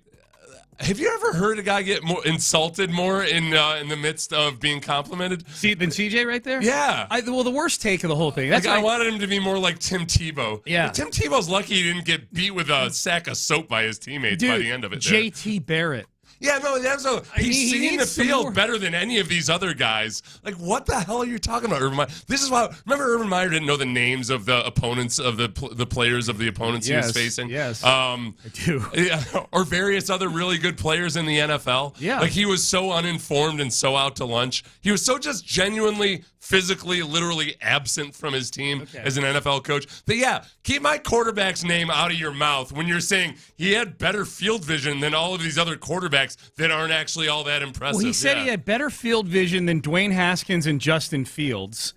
Dwayne Haskins, R.I.P., but was not a good NFL quarterback. Justin Fields, the only reason he's still a starting quarterback in the NFL is because of his legs, not his field vision. And then he went to point out on how he doesn't have the various energy or personalities of all these other awesome dudes whose energy and personality. He's all about pep talks and juice and getting books written about him. Yeah, and brimstone. And just do whatever it takes to get the really good recruits in the door. Yes, he needed more. Urban Meyer just said that C.J. Stroud needed more Tim Tebow and J.T. Barrett. C.J. Stroud to him looks like a guy that might not have allowed Aaron Hernandez to be murdering people allegedly or attempting murders while at University of Florida. Timmy, I would basically tell him to avert his eyes from lots of scandals, and he did it because he had great energy. Did you ever end up watching that Florida documentary on, was it Netflix? It was that same series that had the Manziel documentary. I've got it downloaded on my phone on Netflix. I refuse to watch it because every person I saw who watched it said it's basically just an Urban Meyer fluff piece, just a hype PR piece. Yeah. You know what Urban Meyer is? Aaron Hernandez barely gets mentioned in it. Urban Meyer is to awesome football coaches what Jim Irsay is to billionaires. To white billionaires. No, he is. It's kind of like, you're like, all right, listen, we don't all do it that way, all right? Like, we didn't, like, Urban's different. Yes, he had an incredible amount of success, but, like, let's not pretend to believe like all these things about leadership or even X's and O's that he pumps up and hypes. Like he did it a different way than everybody else did. I wonder if Urban works again. Think A&M called Urban Meyer? Just to check. Do you want Urban Meyer? I don't know where you go after Jimbo. Like Jimbo Fisher was supposed to be the nuclear bomb in this whole thing that made A&M. Steve Sarkisian's got a job for a damn good football team after having quite an embarrassing transgression or series of transgressions that got him rolled out of USC. So I don't know. I mean, yeah. Dude, Urban, I'm not a fan of Urban Meyer, the person. He's never been even like a mediocre college head coach. Right. Like he's been except for 1 year at Florida. Except for 1 year at Florida, his last year where he quit because he was exhausted. He's been an elite coach his entire at every Bowling Green, Utah, Florida, Ohio State. I'll say this: he does like when he has an extreme talent advantage on his team, he knows how to get the most out of them. So yeah, they should look for him. I think it'd be fun as hell. Urban Meyer in the SEC. Yeah, he just tells the worst thing he ever did was just go to the NFL. He proved that he's not a good NFL coach. It's okay to be an awesome college head coach, but just an atrocious NFL head coach. Of course, I say Urban Meyer in the SEC. He was at Florida for 5 years. Yeah, the real SEC. Though, like the this SEC version West. of the the SEC West. Yeah, you're right. Well, in this version too, like it was. he was in the SEC when Nick Saban was in the neophyte Alabama stages. Yeah. Like Urban was gone by 2010. I think Nick Saban had maybe only won one national championship at that point. Now he's won 5. No, fewer than. One at Alabama. Yeah. Nick got there in 2007. I know they played each other a couple times. I've got Swamp Kings downloaded. You do? I'll have to watch it because I'm flying today. I'm going to predict you're going to hate it. That's my prediction. If I get through the first of 4 episodes, they're all 45 minutes long. That's right. That's right. The Johnny I got one 3 was hours of content here. How do we get 4 of Urban Meyer just getting without apparently really going in? I don't know. Maybe I'll watch and see if they actually going into Aaron Hernandez being a person of interest in I'll let you in that. attempted homicide, and then all of a sudden not because one of the witnesses decided they didn't want to testify. Dude. How do we get 4 on this and we get 1 on Johnny Manziel? How does that happen? I think it all comes down to just how much they want to who wants to talk and how many. With a college football program, you got a lot of people that want to talk about it. Yeah. No, I'm being more rhetorical than anything. I'm just frustration. But I would like the Johnny documentary. All right, can you put out a poll for Aggies? Okay, I don't know how you on Urban Meyer. Yeah, about whether they want. I like that. Like what percentage of Aggies actually want. I'll do it during Urban the break. Meyer. Just say please only vote if you're an Aggie, and I'm sure people will abide by that. I'm sure. I always do this. This is for Houston fans, and I'm sure. But the comments will be interesting. Yeah, from Jackie Goss, Jackie Goss, and Clint Shane and those guys. Absolutely. Do they want Urban Meyer? We'll ask. Is Lopez in today? I'm trying to remember if Lopez is in today. We should ask Lopez if he wants. I'll text Lopez and see if he wants Urban Meyer. What is it? It's only 8:00. Ugh. You okay? You gonna make it through the next 2 hours? Usually the show flies by. Today I'm dragging. Are you? It's because I was struggling with that editing software before the show. Yeah. I feel like I did a full day's work before. You're through the desert now. Yeah. The editing's all behind you. All right. All right. Let's get to the top 8 story. We got John McClain coming up in about 20 minutes or so.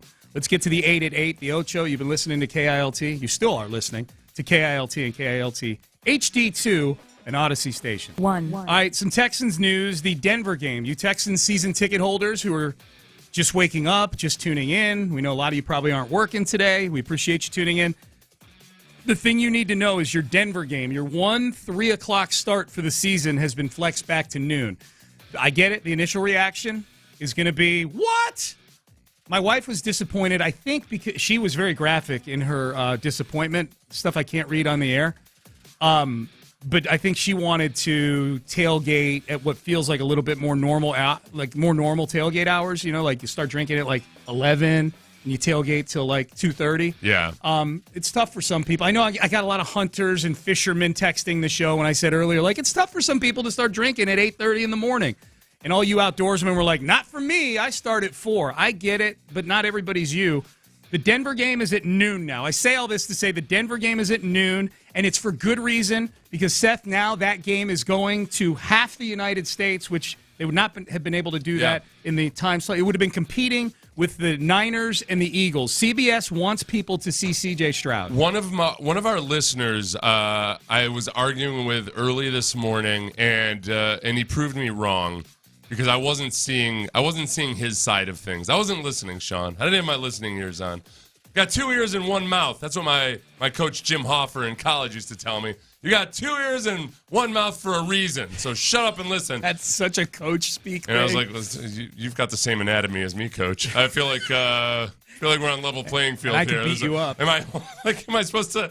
You bring me a 1-eared, 2-mouth coach up here, and for damn sure I'm all ears. Sort of, yeah. By his standards. Yeah, that's right. What are we talking about? Denver game flexed. So our listener was saying, listen, I watch games in bars. He's not in Houston. Yeah. And I only watch the Texans games in bars, so I don't care about geography or anything.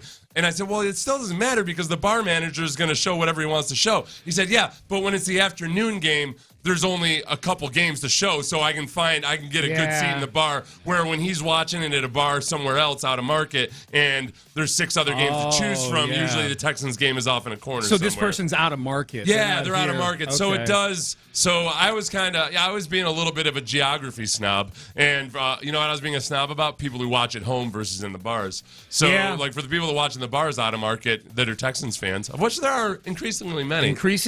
Yeah, they're kind of SOL. So I feel bad for them. But for everybody else, it's a chance for think of it this way.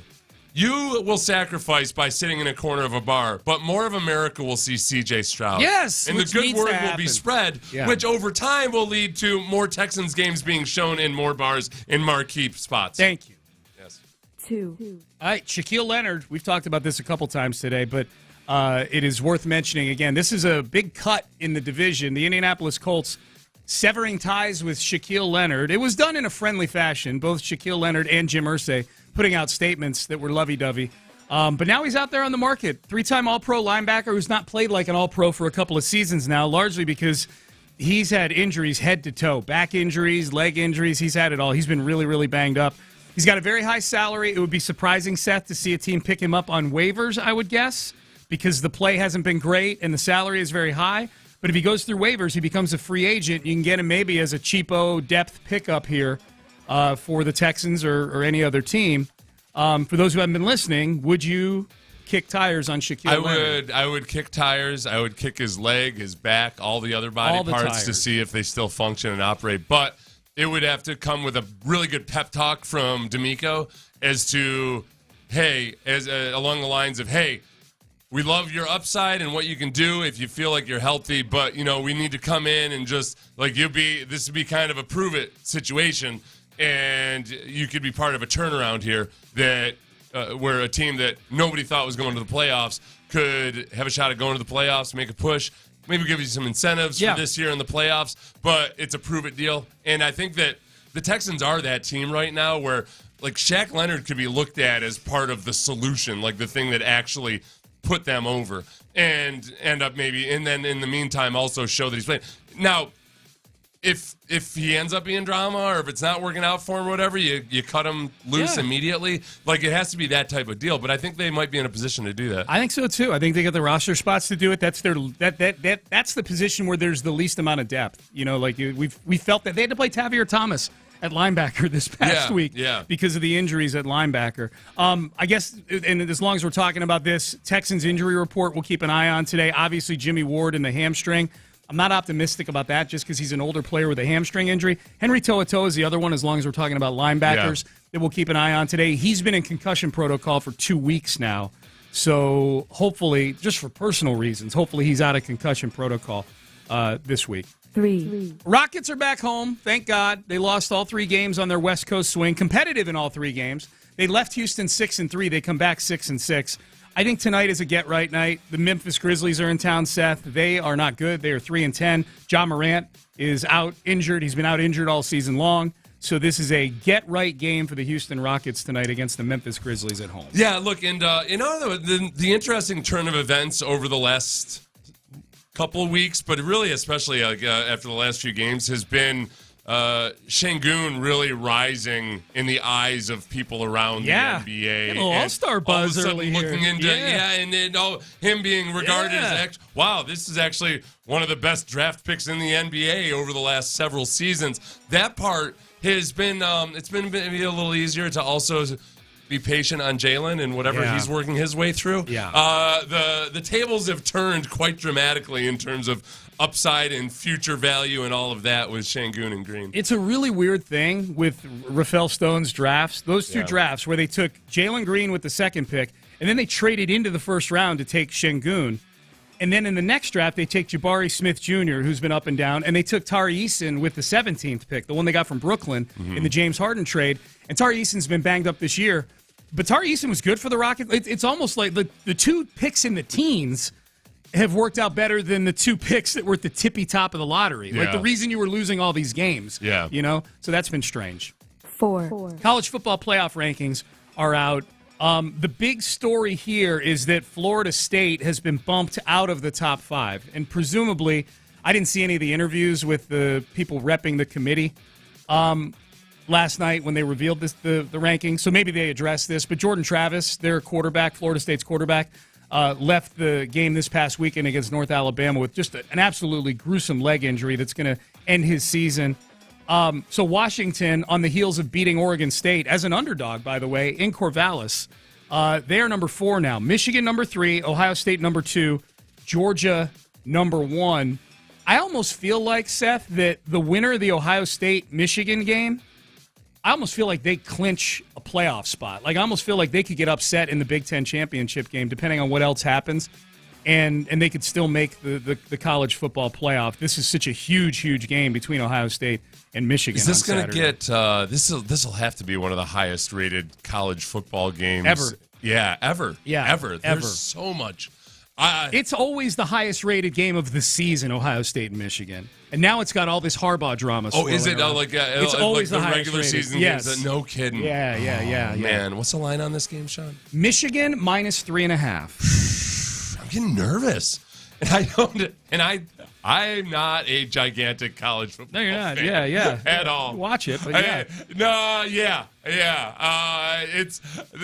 This is as amped up as I've been for a college football game in a while. Soap opera storylines, man. Soap opera storylines. I got to figure out who I absolutely love and who I despise. We got to talk this through at some point. No, you know what it is? I've grown to appreciate Ryan Day, who I saw a metric. He hates old people. I saw a metric called the born on third base metric for college football coaches who have taken over, based on like their.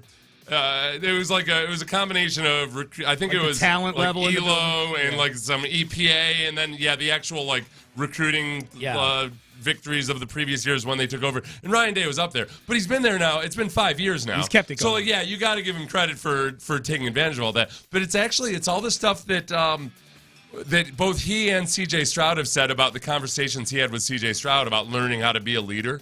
And a lot of the things where CJ Stroud, I honestly think if CJ Stroud had been the number one recruit like Bryce Young or somebody else, and maybe if he'd gone to a different place, I don't know if he'd be the same guy right now. I totally agree with you. He really came up the rough way, on a sliding scale, but he came up the rough way in terms of having to really prove it, having to sit and wait on the sidelines, do all those things. He wasn't the star recruit that recruiting class here.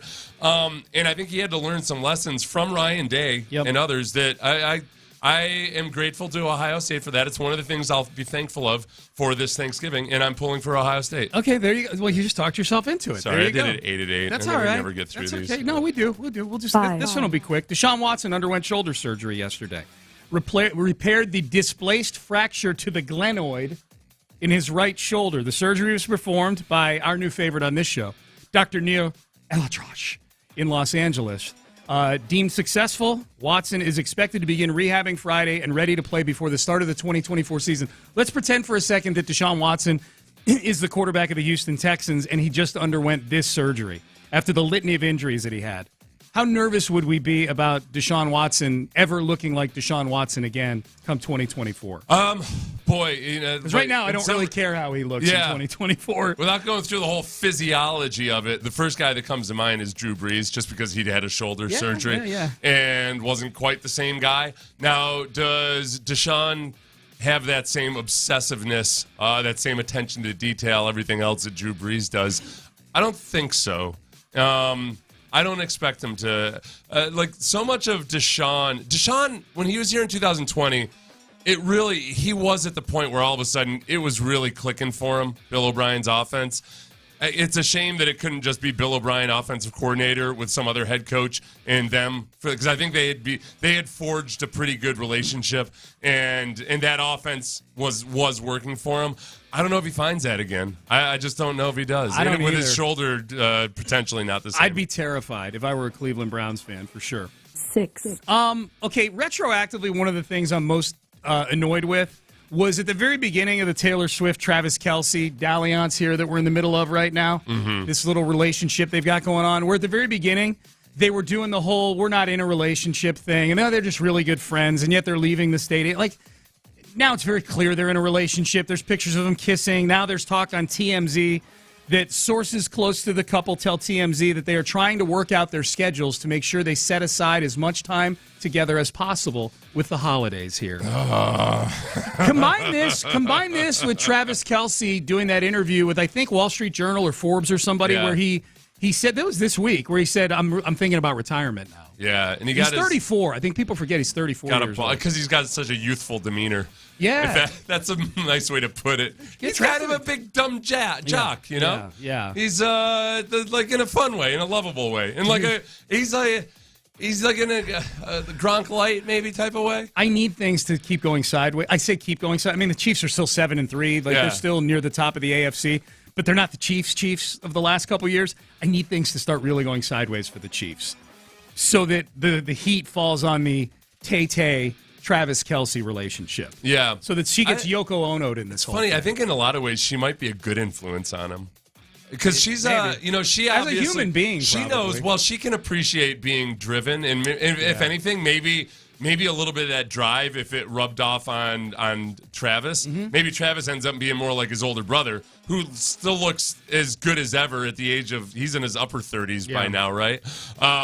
Then maybe that ends up being a very stabilizing effect on him. He's been fine. He hasn't been the jackass that he was when he was younger. No. But maybe she needs to see up close. He needs to see up close and personal that type of drive and commitment. 7. Tom Brady bemoaning the current NFL product. He was on with Stephen A. Smith. Here's what Tom Brady had to say about the currently Brady-less NFL product. I think there's a lot of mediocrity in today's NFL. I don't see the excellence that I saw in the past. Why not? Why not? I think the coaching isn't as good as it was. I don't think the development of young players is as good as it was. The rules have allowed a lot of bad habits to get into the actual performance of the game. So I just think the product, in my opinion, is less than what it's been. I look at a lot of players like Ray Lewis and Rodney Harrison and Ronnie Lott and guys that impacted the game in a certain way, and every hit they would have made would have been a penalty. Your coach is complaining about their own player being tackled and not necessarily, why don't they talk to their player about how to protect himself? We used to work on the fundamentals of those things all the time. Now they're trying to be regulated all the time. Offensive players need to protect themselves. It's not up to a defensive player to protect the offensive player. A defensive player needs to protect himself. I didn't throw the ball to certain areas because I was afraid players were going to get knocked out.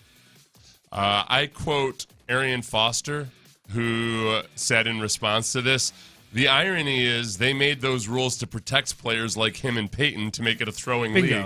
Yeah, like, I don't know, man. Dude, a great point by Wes Arian. Welker takes some pretty damn big. Wes Welker has half a brain right now because of hits he took over the middle. So I don't know, man. I don't know if I'm 100% buying it. I do think there is a feeling, just from talking to a lot of like older coaches around the league, that there is a kind of a Madden generation of guys who want to be X's and O's geniuses, but who aren't actually all that adept at teaching the techniques of football. Yeah, maybe. So there's a little bit of both, I think. I don't. Brady being the grumpy old guy who complains about how there's no more Ray Lewises or anything anymore. I feel like it's a bit too cliche for him. I feel like you should, don't be the grumpy old man. No. Yeah. I know I sit down and watch NFL football and I love it every weekend. That's all I care about. Like, as far as the hits go, and I think this is the other thing too. I like Brady's talking about a lot of different facets there, so I don't and he can't address everything all in depth. But I do think that sometimes I get actually kind of offended on behalf of those older players when people talk about it as if those guys would be incapable of changing their tackling style. And if you go back, go do this. Go Google Ronnie Lott highlights, greatest hits or whatever.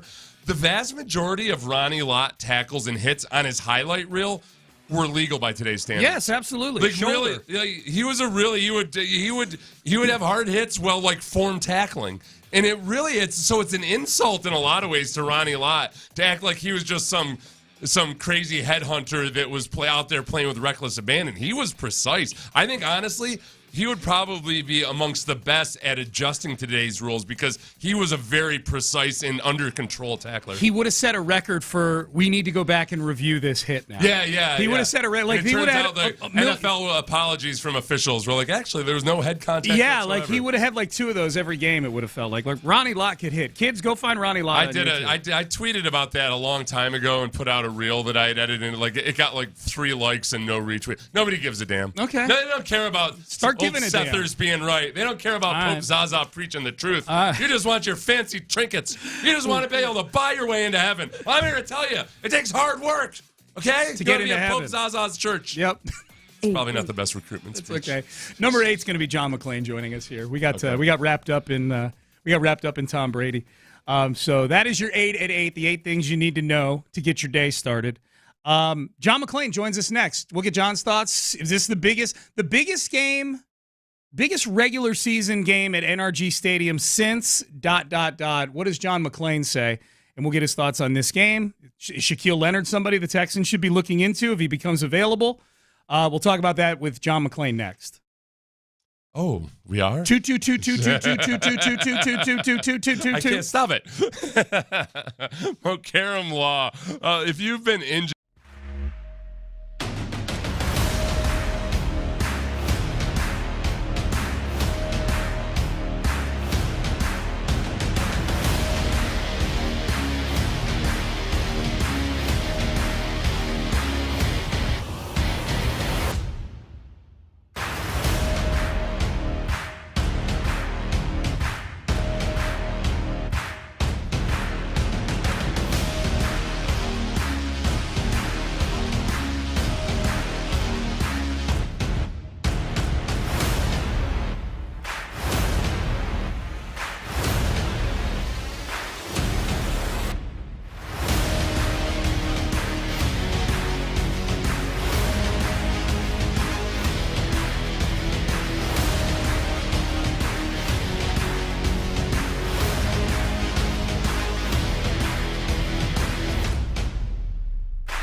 Sports Radio 610 presents Payne and Pendergast.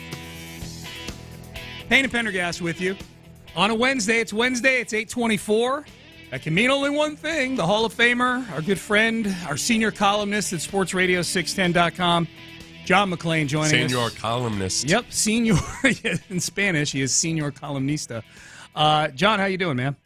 I'm doing great, guys. Happy Thanksgiving. And same to you. Same to you. John, this is the biggest regular season game at NRG Stadium on Sunday since ... You fill in the blank. Well, I haven't been thinking about regular season games. I just know it's the biggest since the wild card game in 2019. You said on our Utopia football podcast the Sunday night nationally televised game against the Patriots in which they won. So I can't see anyone that was bigger than that regular season. Yeah. How are you feeling about this game, John? I'm not picking against the Texans. I haven't in a while, but even though they've won these last three by 10 points, they've won the last two, despite C.J. Stroud committing 6 turnovers. And they've got an attitude, they've got confidence that no matter what the situation is, they're going to win. And every victory, every of the last 8 games, 6 of them have come down to the last 30 seconds or less. So they've excelled. They didn't win them all. They lost 2 with field goals with no time left on the road. But every game they seem to go down to the wire. No more games like Jacksonville and Pittsburgh where they won 37-17 and 30-6 for whatever reason. And now they're good enough. People get up for them. They're not being overlooked anymore. Jaguars are coming off a great game. They started Trevor Lawrence, I guess, because his knee's better. He's throwing on the run. He's running for touchdowns. He threw the ball down the field more than he had. Calvin Ridley had his best game because they say Zay Jones came back and provides speed on the other side, and they moved Ridley around. I can't wait.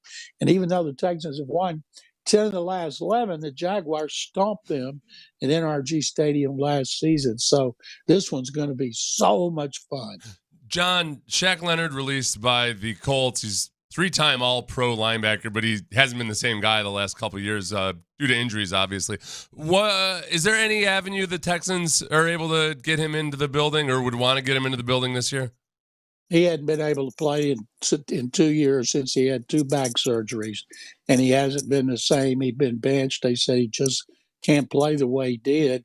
It was a terrible move because he's such a fan favorite and such a favorite in the locker room. But here, he's not going to come in and start. I'm sure he wants to go somewhere where he at least has a chance to start. Christian Harris and Blake Cashman are coming off great games. So, they were missing 3 linebackers.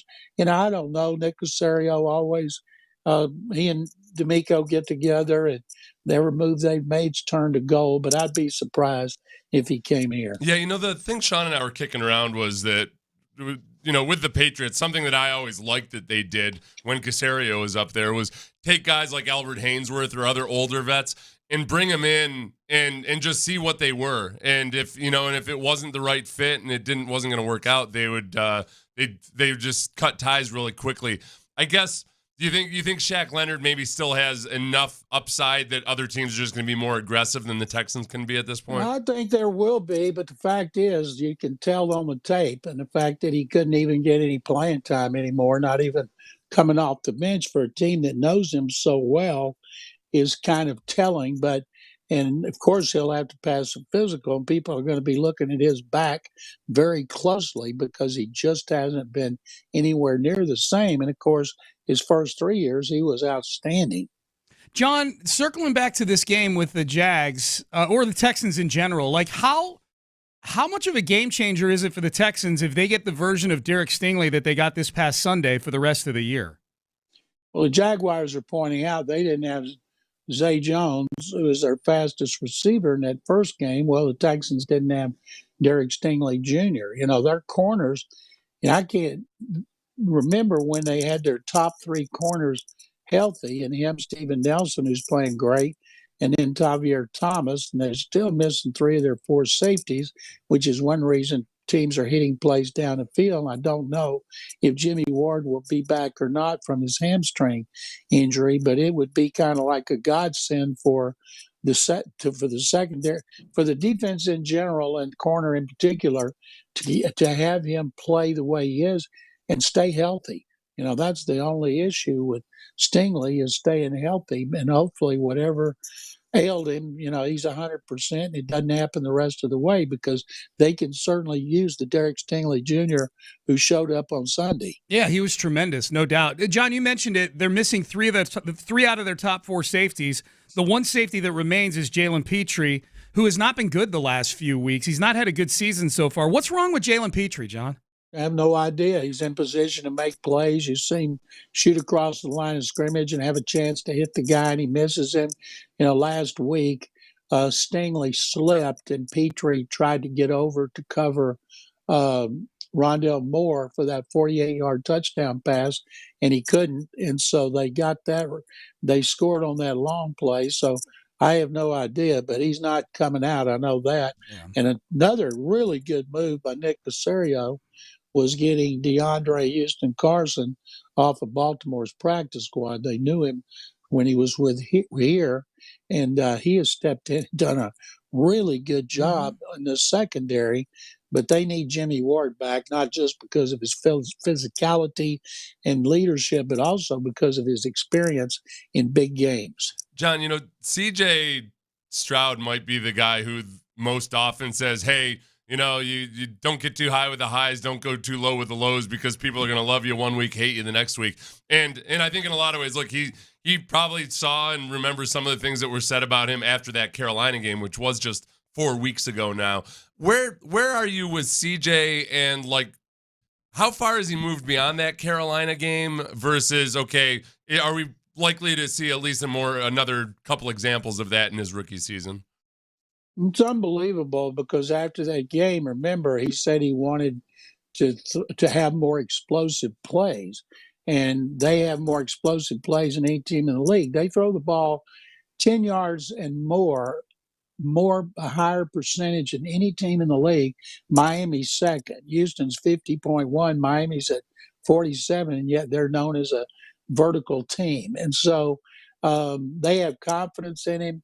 Like that last interception on the sideline, he threw off his back foot. He didn't use good mechanics. The one over the middle in the back of the end zone for Nico Collins, he threw it into coverage. He's got a lot of confidence in Nico. He just didn't throw it high enough. So some of his interceptions are easy to understand, but as D'Amico said, they accentuate the positive with him, not the negative. He knows, like he said, I got to be smarter with the ball, and they're not going to be able to keep having interceptions and overcoming them when they play a good team like the Jaguars.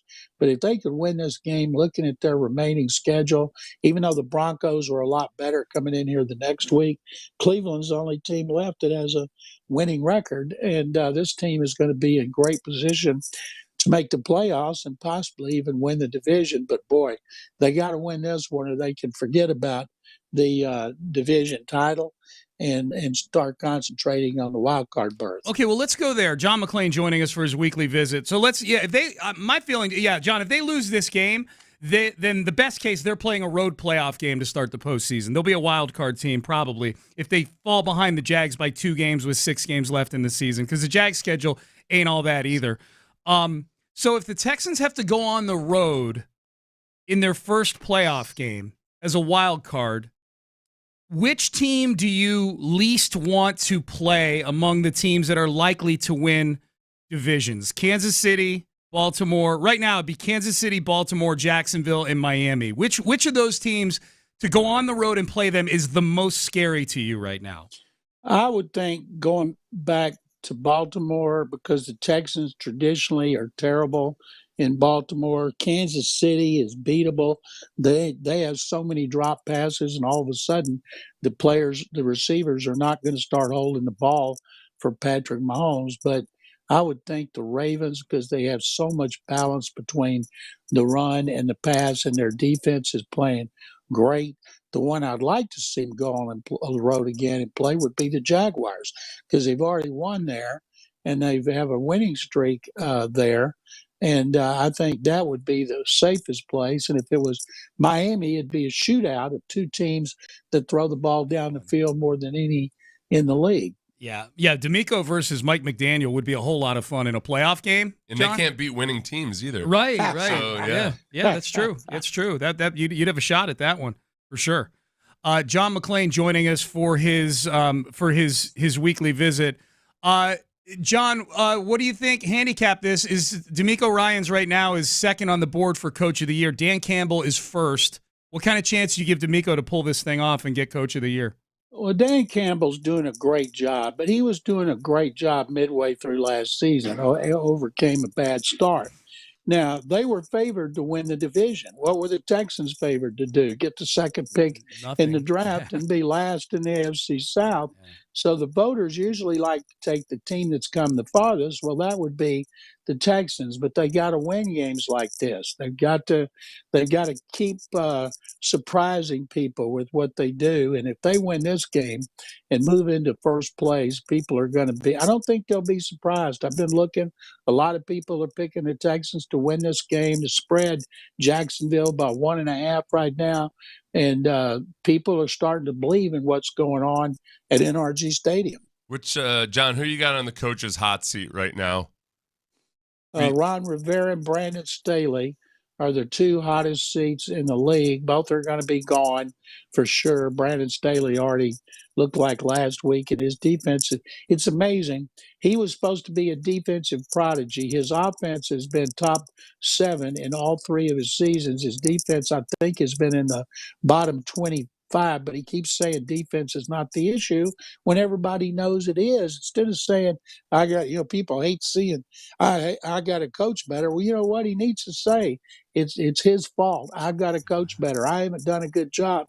Instead, he kind of like throws his players under the bus. People don't like it, and that's going to be the most attractive job available. Yeah, that's a scary Slowick possibility for me right there. The Chargers with Justin Herbert. Yeah. Damn. John, do you think Bobby Slowick's going to get an offer to be a head coach in 2024? No, I don't think he'll do it after 1 year. I think he'll do like D'Amico said he needed a second year as a defensive play caller. So he came one more year knowing he would have opportunities. And I think Bobby Slowick knows, working with C.J. Stroud, that he needs another year as a play caller and a coordinator. And Ben Johnson of the Lions is the hot coordinator. And if I were the Chargers, I would certainly go after him based on the job he's done with that Detroit offense. John, we appreciate it. I'll talk to you in a couple hours when we do an early edition of the preview, because we got Thanksgiving tomorrow. You all ready for Thanksgiving tomorrow, you and Carol? Yep. Be sure and check out my story on Cal and Hannah McNair. Now, Hannah thinks there should be a comeback owner of the year, and the winner should be Cal McNair. Yeah, maybe Thank so. you. All right, thanks, John. Appreciate it. Of course, I was talking about our Utopia football podcast. John and I will be recording that in a couple of hours, getting you ready for the Jags game this weekend. All right, that was John McClain. He joins us every Wednesday at that time. Up next, a particular national personality who was very, very critical of the Texans coming into the season, and C.J. Stroud. He's come all the way around on C.J. Stroud already. Now he's come all the way around on the Houston Texans. Oh, the organization? Well. He's been very critical of the organization. Very critical. Very critical. Yes, he's come around. We will have that for he's you. He's one of those people who are prejudiced against white billionaires. He maybe one himself at this point, too. He's prejudiced against himself. He's a self-loathing white billionaire, Yep, he is. That's what he is. We'll let you hear from this mystery person next. I want to tell you about Suit Mart right now.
Live from the Twin Peaks studios, Sports Radio 610 presents Payne and Pendergast. It is really fun seeing people come around on the Houston Texans. 6-4 now. Big game this Sunday. Boy, if they win this Sunday, Monday is going to be a whole lot of fun. If they win this game against the Jags. Talking to Matt Musil about what Richmond Ave was like after the Rockets won their first championship. Yeah. And is that what we're thinking? I don't think it'll be right quite like that. There'll still be a lot of nudity on Richmond Avenue, just not quite as... It's different nudity these days. He was talking about his son. His son was like 16 or 17 at the time, and he went to Richmond Avenue to celebrate. And it was he'd see things he'd never seen before. Yeah, as man. A young son. And he's going on to be a war veteran, you know. It was a different time. Yeah. I do think Richmond used to be at that point in time. Richmond was like kind of the hot. That was the spot. That was the spot. Absolutely. Right? Yeah. That's when I first moved. I moved here in '95. That's where you hung out. Was Richmond then kind of like how like Midtown is now? I would say Washington, more like Washington, gotcha. or maybe Midtown. Midtown's a little dangerous. Midtown's different than Yeah, So I would say it's like Washington. Yeah, Washington for sure. So weigh in on the text page if I'm wrong on that. It's not like I'm out and about all the time. I'm out and about a lot, but not Is it all like the time. Katie? It's not, now that I can't tell you. Katie, I'll tell you something. As a Houston old timer, I'd say that jokingly, but I got here in 2002, and honestly, I feel like an old timer in some respects, just in that, like all these cities that are bona fide cities now, like Katy was still a suburb at that time. Oh, yeah, where now it's Katy, Texas, which is a whole different deal. is Yeah, the whole thing. Woodlands was already the Woodlands. Yeah, but Pearland was a bunch of players. Pearland's a good one. Pearland's, it was like, well, there's a bunch of houses out here, but there's no businesses. And then within 2 years, there was everything you'd ever want. There's everything, yeah. So this we say all this to say the game should be fun on Sunday between the Texans and the Jags. Now, I'm talking about new Pearland, not old Pearland. Yeah. I don't want to offend any of the old. The old Pearland, right near the train tracks. Pearland, Yeah. Obviously, you guys were you guys. Yeah. I'm saying, but as a yeah. Right. Yeah. Colin Cowherd. No, we need to go through every suburb. Every suburb. We need to do League Manville City. didn't we even need to exist. do Texas City. Manville was a farm. Don't even get me started on Rosharon. Right. Colin Cowherd, we know he's come around on C.J. Stroud, whose comp is Jared Goff. Buckle up. He has also come around on the Houston Texans. We did the power ranking of the power rankings yesterday, and the best power ranking we could find for the Texans was a slew of people that had them 10th, which is great. It's way better than we expected coming into the season, going into Thanksgiving weekend. Colin Cowherd, in his herd hierarchy, if you name your power ranking something, that's a pretty good power move right there. Colin Cowherd, here's where he's got your Houston Texans. Listen, C.J. Stroud, I could read 15 lines here of copy about how he's the best rookie quarterback we've ever seen. Give the coach credit, give the front office credit. They made some nice moves. We talked about it in the summer. First 3-game win streak since 2018. Hey, listen, we're all looking for great quarterbacks. It looks like we have the next great franchise quarterback. His comp was Jared Goff. Jared Goff's pretty good. I like watching Detroit's offense. If he's Jared Goff, I'll take it. C.J. Stroud, Houston, number 8. Eighth. He's got him in the bottom quartile of the upper quartile. That was of a total of all quarterbacks? That was his quarterback rating? No. That's the Texans. Oh, the Texans. He's just talking about I got Stroud. confused. No, I know. For some reason, I got confused. Yeah. He's got the Texans 8th. Oh, that's pretty high up. That's very high up. He still has a, It's a single I was digit. waiting for him to take back some of the things he said about the organization. Well, it's in a general. quick hit kind of segment. No. He needs, until he devotes an entire show to the Houston Texans, I will not allow He it. called our front office weird. The problem is he's and the ownership weird. Well, the problem is it's basically he's pretending like the ghost of Jack Easterby is still there. Something was happening this last offseason with the Texans, I noticed, and Colin Cowherd was guilty of this. Like, they would figure out ways to blame the Texans for correcting problems that they had corrected. Yeah. Like, they would say, like, well, look at this. They hire this guy, and now they fire this guy. Like, yeah, you didn't like that guy. Well, they hire this guy, and then they fire that guy. Oh, wait, David Culley? Yeah, like, you didn't recommend that David Culley be hired anywhere else. How are you so upset that they fired David Culley? Well, but they'd hired him. Like, yeah, and then they fired him. Okay. Yeah, but they hired Jack Easterby. Yeah, and they fired him. Like, so you're complaining about things that were done 2 years ago. At some point, you got to give them credit for moving beyond fixing them, recognizing and understanding the mistakes they made. Yeah. Yep. I don't mind the double. I don't mind the criticism. It's the double whammy of like criticizing them for correcting a mistake as well. Right. That was Cowherd slowed down. Let me give you another thing. As I'm reliving the trauma of having to cover a dysfunctional organization. Yeah. I will never, ever, ever allow anybody who refers to the interim coaches as an actual head coach when it comes to, like, they've had this many coaches in the last several years. Yeah, that's bogus. They'll say they've had 5 coaches in the last 2 years. You don't count the interim Sando coaches. did that thing in a piece he did this week about how impulsive I think it was Sando that did it, about how impulsive David Tepper has been as the owner of the Carolina Panthers, and he includes, like, fired Steve Wilkes after he went 5-5 as the interim head coach. Like, no, most teams move on. No, it's from their proven, interim like head coach. Honestly, keeping an interim coach is so rife with peril. The stats on it are horrendous. Sorry, it's Peter King that did it. My bad. Yeah. It's keeping an interim coach. So no, I will not accept. I will not accept anything from Colin Cowherd until he admits that he wasn't completely 100% fair in how he portrayed the organization. And I say that while admitting, they needed a lot of criticism for a lot of things.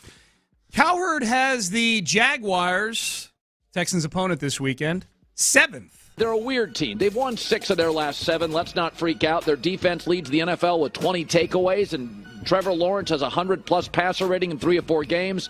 They can beat anybody, but they can also lay an egg. I mean, this week against Houston, they got bombed by Houston. Houston's one of C.J. Stroud's first games. So I don't know what to make of them, but I like their weapons. I like the coach. I like their quarterback, and they take the ball away defensively. Jags at 7. That's the last thing he said right there. If we're going to circle back to this game, they do take the ball away a lot. Like, CJ has been very turnover prone. Say what you will about winning these games. 6 turnovers in 8 quarters, and this is a very opportunistic football team. It's an opportunistic team. 20 takeaways. And last week, one thing that started to bite them a little bit, and this has happened a couple times this year, where teams are starting to jump routes, and it could go one of 2 ways. Either the Jaguars are really good at jumping routes, and it hurts the Texans again, or the Texans victimize them with double moves. They take advantage of overly aggressive. And now, and I wonder, too, this is where I always wonder with I think Bobby Slowick, because he's been around the league so long and his father was a coach in the NFL and everything, he understands the long play sometimes with play calling. And that's where I try to cut him a little bit of slack at times, especially with play calling when you have a lead. Because sometimes it's good to just get stuff out there on film to give people more things to defend. And likewise, when you're up healthily in a game and you're down in the red zone or wherever else, like, that's not necessarily the time to start hitting the double moves. It's, you hope your quarterback doesn't make throws that are too risky, which there's a risk reward in at least 2 of CJ's interceptions. Well, all 3 of them really, but at least 2 of them, there was a risk reward element where, like, I don't blame him for making the throw, but maybe in that situation, you don't have to take that chance if you're down by 7 or whatever. So, having said all that, like, you don't press too hard with the deep stuff necessarily, and you just use that to set up future opponents, and we might hopefully see that this week. Boy, I hope so. It's going to be fun, man. It's going to be a whole lot of fun on Sunday. All right, Payne and Pendergast with you heading into the 9 o'clock hour here on a Wednesday. Very happy Thanksgiving to everybody. Let's circle back to this Jags game. The big thing that is at stake this weekend for the Houston Texans, and if they lose, I think you can throw this out the window. Tell you what it is next. But I want to tell you about Yingling Flight.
Texans play here. An Odyssey station. Sports Radio 610 presents Payne and Pendergast. Baselli and Prisco. Yeah. A couple of Italian Americans going at it. Seth and I were just talking off the air. This is actually, we're not getting off track here because we're actually about to talk about the Jags and the Columbus. Texans. Yeah. Well, we're not going to talk about that. Oh, it was a super interesting conversation. Seriously. But I was listening to, on my way up to Billiard Factory up in Spring yesterday. Shout out to the Billiard Factory. Thank you for having me. Shout out to everybody who tuned in on Facebook Live for our Yingling drawings and our Billiard Factory drawing. I was listening to Pete Prisco and Tony Baselli. They do a Jaguar podcast. And Prisco is, I think he still lives in Jacksonville. He's a national CBS guy, but he was the Jaguars beat reporter way back when I was a rookie in 1997. And Baselli obviously has been in Jacksonville forever, other than a brief hiatus here in Houston. He still lives in Jacksonville, Baselli? Yeah. He was here for like 6 months, and then he went back. Yeah. Texan legend, Tony Baselli. It was interesting listening to them. Boy, there is a high level of confidence in the Jags this weekend coming here to Houston. I'm going to kick Baselli's ass. Yeah. Tell him that. Well, I was listening to their Locked On guy. Yeah. This is a separate podcast, the Locked On Jags podcast. Mm-hmm. I don't know who hosts it. That guy thinks the Jags are going to come in here and do the Texans. I'm going to put Baselli in an armbar and make him say uncle. I'm going to make him call me his uncle. I'm Uncle S. Is he there, Andre Ware? Does he do the color for their games? I know he's a Westwood One guy. Oh, I don't know. You know what? Actually, I haven't seen. Lageman was their color guy. Okay. Jeff Lageman, former defensive end. Yep. So I think that's still Lageman. Baselli probably doesn't do the Jaguars games anymore. So he's I don't above it. I haven't seen. Yeah. I haven't seen him on the game day in a couple years. Okay. I don't. He still follows them, obviously. We're all grumpy old men now. Yeah. I don't even really I'll seek out Lageman if I miss him. I don't worry about it. The thing that to me, just in thinking through this game and thinking of the scenarios, and the reason I bring up the podcast, Seth and I was talking, it's a really good podcast. If you're looking to get up to speed on the Jaguar side of things, for whatever reason, it's a good listen. I was listening to their recap of the Titans game, which about 10 minutes in, Baselli kind of threw his hands up and goes, why are we talking about this game? We just dominated them. All we're doing is sitting here talking about how they dominated. Let's talk about the Texans. Baselli and Prisco are both so argumentative. And I used to be way more argumentative, and Baselli and I used to argue a lot. But then I just got to the point where I stopped caring about things quite as deeply. Yeah. He still cares about lots of things. He does. Yeah. It was so funny. 15 minutes in, he's like, why are we talking about this game? I know it says Titans review on the marquee here. Let's talk about the Texans. It was really good. The big thing at stake this weekend, this can sound pretty basic, but when you think about it, like the Texans have made the postseason 6 times in their history. They've all been through a division championship. They've never been a wild card team before. It's won beneath us. They've won. Well, no, 6 times it has been. Yeah. The Texans every postseason have hosted a playoff game to start the playoffs. It's known we don't travel for the playoffs. We not don't for the like first doing round. that. No, and we play it Saturday at 3:30. That's why so often we refuse to advance. That's We're right. like, this is going to be a road game. We're about to be a wild card. No, let's just. Or we refuse to advance out of the divisional round. If we're like, I don't want to. This is a championship game and not in NRG. Yeah. That's right. We hate these road games. That's what's at stake to me, Seth, this weekend is if you're the Texans and you lose this game, your best case is a wild card. Why is that though? You keep saying that, and I don't understand why. Are the Jaguars some juggernauts that you expect them that they have to go 5-1? Okay, well, they'll be 2 games back. They'll be 2 games back. back. So if the Jaguars went 3-3 to finish it out, then the Texans would be the wild card winners. Let's go through the Jags schedule. If we're going to sit here and say the Texans have an easy schedule the rest of the way, I've got it right there. I did it this morning when I saw how cocky you were on the Jaguars' behalf if they win this game. Let's go through it then. They've won the. Let's go through it. Okay. So if the Texans lose this game, they're 6-5. If the Jags win this game, they're 8-3. Yeah. They would each have 5 games remaining, right? Mm-hmm. 6 games remaining. Sorry, 6 games remaining. The Jags' remaining schedule: the Bengals without Joe Burrow. And where are these games? I'm going to pull. I had them at 6:00. I don't know where. Yeah, I got them right here. They are home for Cincinnati with Jake Browning at quarterback. That's probably the name of a gun. Okay. So just watch Nevertheless, it's still probably a win for the Jags. A very accurate rifle. At Cleveland.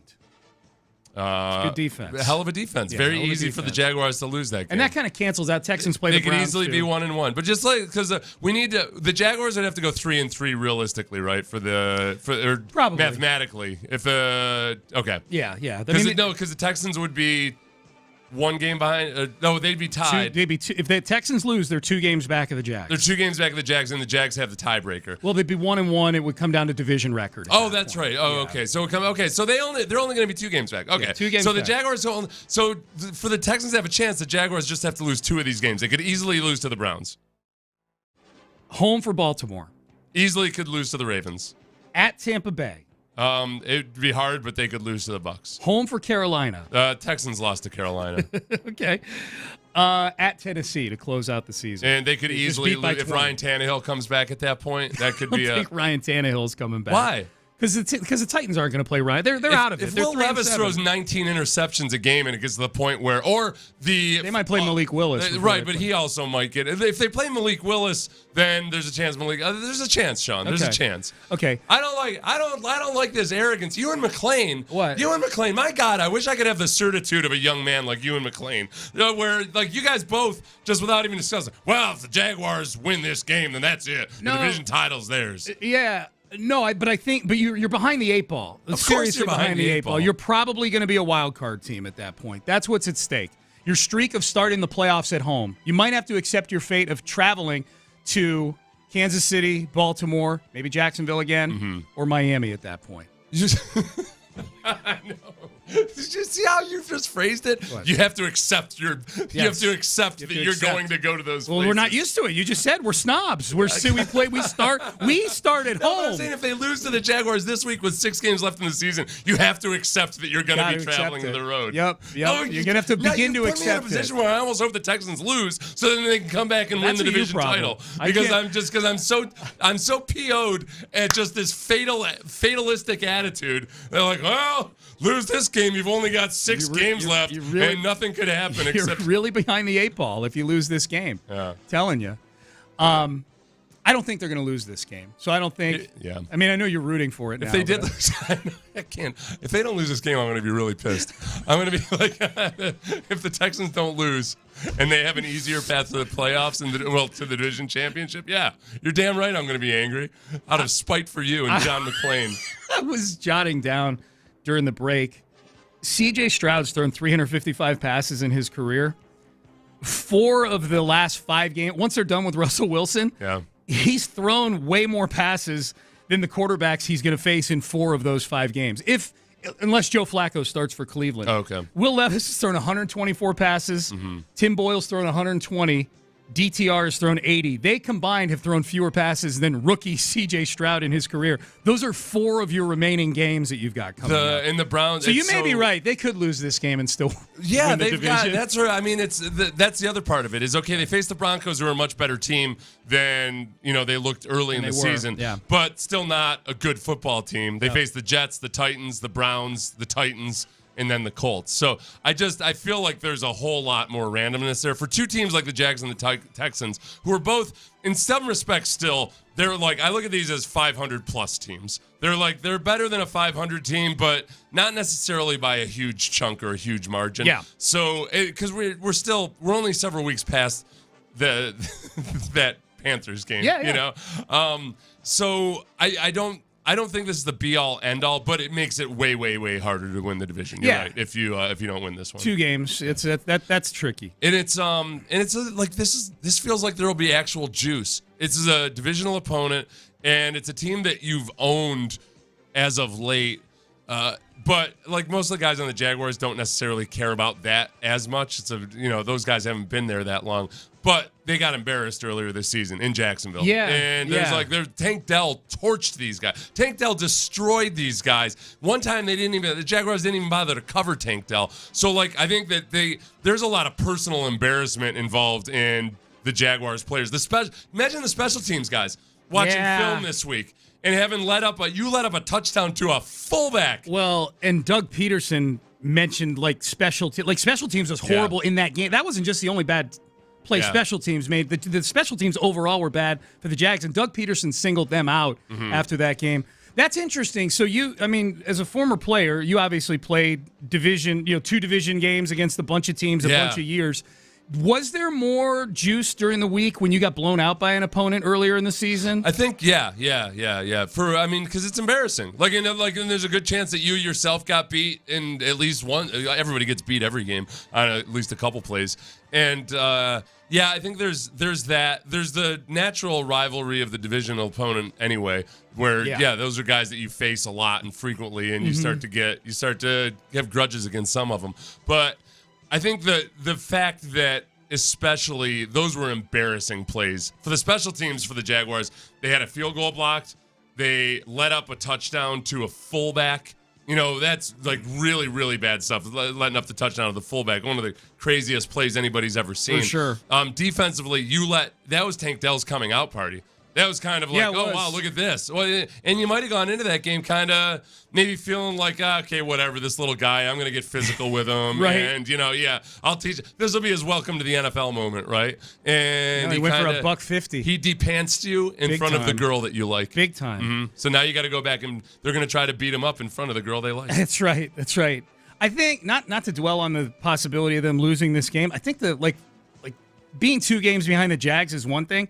I look at all the teams that have 5 losses right now, and it includes some teams that I just don't think are good football teams. Like, the Colts are 5-5. Like, I think the Texans, I know they lost to the Colts in week 2. I think this version of the Texans that we have now in week 12? Mm-hmm. They're a much better team than the Colts, yet the Colts sit at 5-5. The Raiders, I think, are 5-6 right now. The Broncos, all of a sudden, now the Broncos thing will settle itself next week with the Texans. Yeah, that'll be the part that bothers me more than being 2 games back of the Jags. Like, oh, this is kind of fun being, albeit 1 game, but 1 game above the fray. Like for the visual right now of the playoff standings is pretty cool because the dividing line of playoff teams and non-playoff teams. The only way you're in the dance right now is you've lost 4 or fewer games. Everybody else who's lost 5 or more games, you're standing outside the club right now. Mm-hmm. I don't want to get stuck outside the club with Gardner Minshew and with Aiden O'Connell and even with Josh Allen, who's lost 5 games this year so far. So that Colts game, I guess I think about it the same way with, we were just talking about how the Jaguars got embarrassed by the Texans. Texans were very much embarrassed by the Colts defensively. I mean, you allowed a rookie quarterback in his first game to rush for 2 touchdowns in which he was untouched for almost all of 45 yards combined. Correct. Where it was in from what, the 19 and the 26, or it was like 44 of 45 yards were before contact. Yeah, and he got hit right at the very end of the touch on his way into the end zone. Yeah. Right. That was embarrassing. Yeah. That was that felt like when you play the Warriors and somehow you lose track of Steph Curry and Steph Curry's shooting wide open threes. Yeah. Like, okay, they've got a stud rookie quarterback whose legs are absolutely terrifying. What do? You just don't even try to tackle him. Don't even come anywhere close to him. It looked like a walkthrough. Yeah. It was bad. Crazy. That was a bad. That was a rough, man. We'd gotten so excited, and that was our first introduction to them at home. I got to give the Texans credit for coming back from that moment. Agreed. That was a low moment when the quarterback you didn't draft was going off like that with his legs, and you lose that game in embarrassing fashion. Yeah, that was tough. That's why I almost, every time I analyze these Texans, Seth, like the version we have right now, and I know those 2 games are going to count in the standings. I get it. They're 6-4. They're not 6-2. But to me, you just look at the evolution of this team, and those first 2 games almost feel like the last 2 preseason games in a way.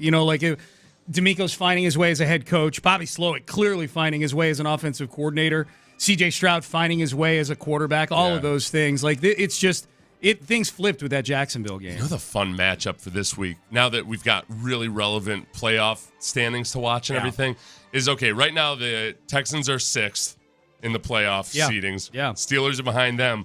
And then the Bills, who are on the bubble at 6-5, take on the Eagles. Oh, the Bills play the Eagles? Yeah, I got it. This is where this week always screws me up because I'm like, I just saw, how can the Bills play the Eagles this week when they just played on Thursday Night Football? It was Monday Night Football, Seth. Oh, yeah. The Eagles played on Monday Night Football. Yeah. Because of Thanksgiving. Today feels like a Friday. Yeah. Now I'm going to be messed up. So the Bills on Sunday will face the Eagles. Okay. On a short. The Eagles will be on a short week. The rest of the way. But they've got a new offensive coordinator. Yeah, right. Yeah, they fired His name is not Ken Dorsey. They fired the one that was averaging 6 yards per play, 3rd in the league. I still think the Bills are a scarier team than some of these teams that are even in the postseason right now. Okay, so speaking of fired coordinators, the Steelers taking on the Bengals, which should be a walk in the park, theoretically. For the Steelers. Yeah, for the Steelers. But they can't score. That's the problem. I know. They fire Matt Canada. Yeah. Did you see the stat? That was like the first time a coach has been fired in season since the Depression era Steelers. For the Steelers? Yeah. Yeah. They don't do this. They don't fire guys, man. No. They don't fire guys. All right. Should be fun this Sunday, man. Now you got me scoreboard watching. This is going to be good. Oh, yeah, Sean. There's all kinds of scoreboard watching to be done. Yeah, absolutely. Absolutely. All right. Payne and Pendergast with you. It is it's a football Wednesday. Seth and I are in on Friday, by the way. We're getting you a bonus show on Friday. Yeah, it just feels like Friday today because we're out tomorrow. Yep, absolutely. So you don't have to, create any weird situations with your in-laws where you insist on watching us on YouTube while you're preparing the turkey or what have you. Right. Yeah, you get to we'll be out. You can start drinking at 7 a.m.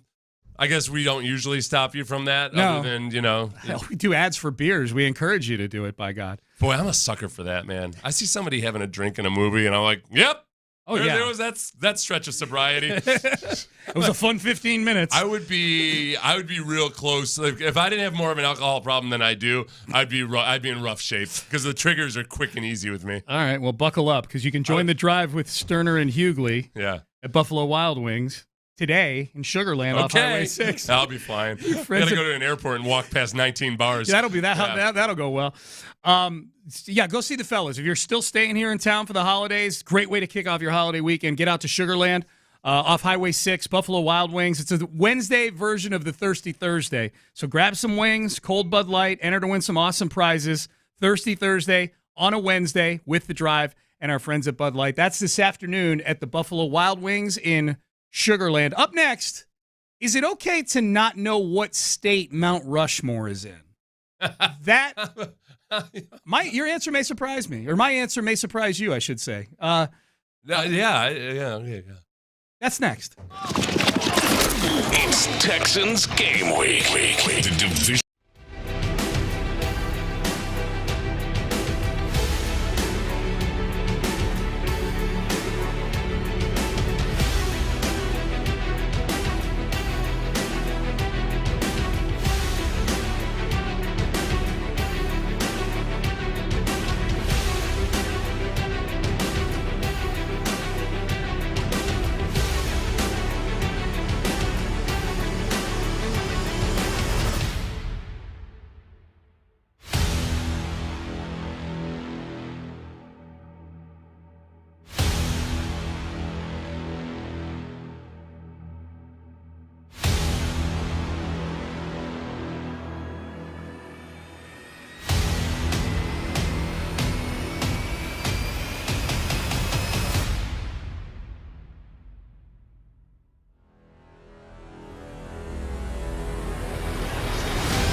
Sports Radio 610 presents Payne and Pendergast.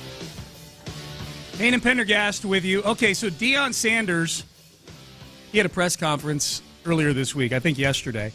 Somehow the topic of Mount Rushmore came up. Here is what that exchange with the media sounded like with Deion Sanders. Yeah, my expectations are out of the darn park. You got to understand, man. I mean, come on, man. Yeah. What's those little four heads that's in California? What do they call those? The people faces engraved? Rushmore. Yeah. Come on, man. I sat up there. It's in where? South Dakota. I thought it was in L.A. all this time. Wow, my geography. That's the Hollywood thing? That's what I thought. I'm sorry. Thank you for educating me. Jesus, South Dakota. That's awesome. When you asked the question, was it okay to not know where Mount Rushmore is? I would say 100% yes, because in my mind, I thought you said Mount St. Helens, and I was trying to figure out if it was in Washington or Oregon. I'm like, I can't remember it's Washington, if it's Washington. Right? I'm almost positive it's Washington. I drove past it this summer, but it was on the way to Oregon from Seattle. So you don't remember it all looks the same the border from there. Once you get outside this, it's all big and flat. So I guess, I would have known the Dakotas. It was the fact that they thought it was in California. That's a big gap. I thought, I totally 100% don't hold it against anybody if they don't know where Mount St. Helens, Mount Rushmore. Mount Rushmore is, yeah. I don't either. The purpose of this segment and playing this audio is not to make fun of Deion Sanders. I think it's to illustrate that I think there's a lot of just the average intelligent American not sure what state Mount Rushmore is. Well, no, but he also had... The California thing's hilarious, though. He had one of those little glitches, though, where I think even more so... Just like me immediately thinking Mount St. Helens. Like, you said Mount Rushmore. I know what Mount Rushmore is. Yeah. And I knew it was in one of the Dakotas. But in my brain, I saw Mount St. Helens. And I was trying to figure out, which... So I think, likewise, in his mind, it was just some little glitch where he heard Mount Rushmore, and in his mind, he was thinking of it's up on a hill overlooking, people look up at it. So that's the Hollywood sign. Obviously he knows that the Hollywood sign is not in the Dakotas. Yeah. So I think it's more, if he'd had time to think about it, it would have, Well, except he is the one that brought it up. He's the one that brought it up. Yeah, that's the thing. Hey, all right, never mind. Yeah, just for, in case you're just tuning in. Yeah. Because But I'm with you. I had thought somebody asked him about Mount Rushmore, but no, he's brought up the four little heads. Yeah. What's those little four heads that's in California? What do they call those? The people faces engraved? People. Yeah. No, come on, man. I'll credit up there. It's in where? South Dakota. I'll credit the actual media members, because when he said... if he brings that up unprompted, and I hear those little foreheads in California... foreheads, your actual, Peyton Manning's forehead. Yeah. I'm you're wearing those little foreheads. I don't know. Is it a wax? Is there a tiny wax museum or something? Right. A museum of foreheads? I don't know. Funny. I wasn't thinking of four different heads. I guess what we're losing in translation here is that Dion was about to put himself on the Mount Rushmore of something. Oh yeah, because he probably knows. The thought? No, I don't think so. I think he may have. He puts not on the cut that I got off the internet. Was he putting himself or his team up on the Mount Rushmore? Ben, start it from the beginning one more time. Let's see if we can discern. Yeah, my expectations are out of the darn park. You got to understand, man. I mean, come on, man. Yeah. What's those little four heads that's in California? What do they call those? The people faces engraved? Rushmore. Yeah. Come on, man. South Dakota. I sat up there. It's in where? Oh. I thought it was in L.A. all this time. I love Dion. Wow, my geography. I think that's the Hollywood thing. That's what I thought. I'm sorry. I think he was going to say in terms of positive expectations or confidence. I don't think, he was using it he wasn't saying I'm up there. No. I think he was going to say I'm on the Mount Rushmore of positive expectations. He goes into every week just expecting to win. That makes sense. That's why, you know what? Kind of along similar reasoning, because at times when things were good, when the crops were high and there was rain and sun and everything, Dion was basically saying that they were going to win because he always wins. I start getting nervous when people think they're going to win with mystique. And that's why I got nervous when Kyle Shanahan said that he expects DeMeco to do well because he's never not done well at anything in his life. I'm like, all right, let's like everybody gets a little bit of a comeuppance here and there. So let's not.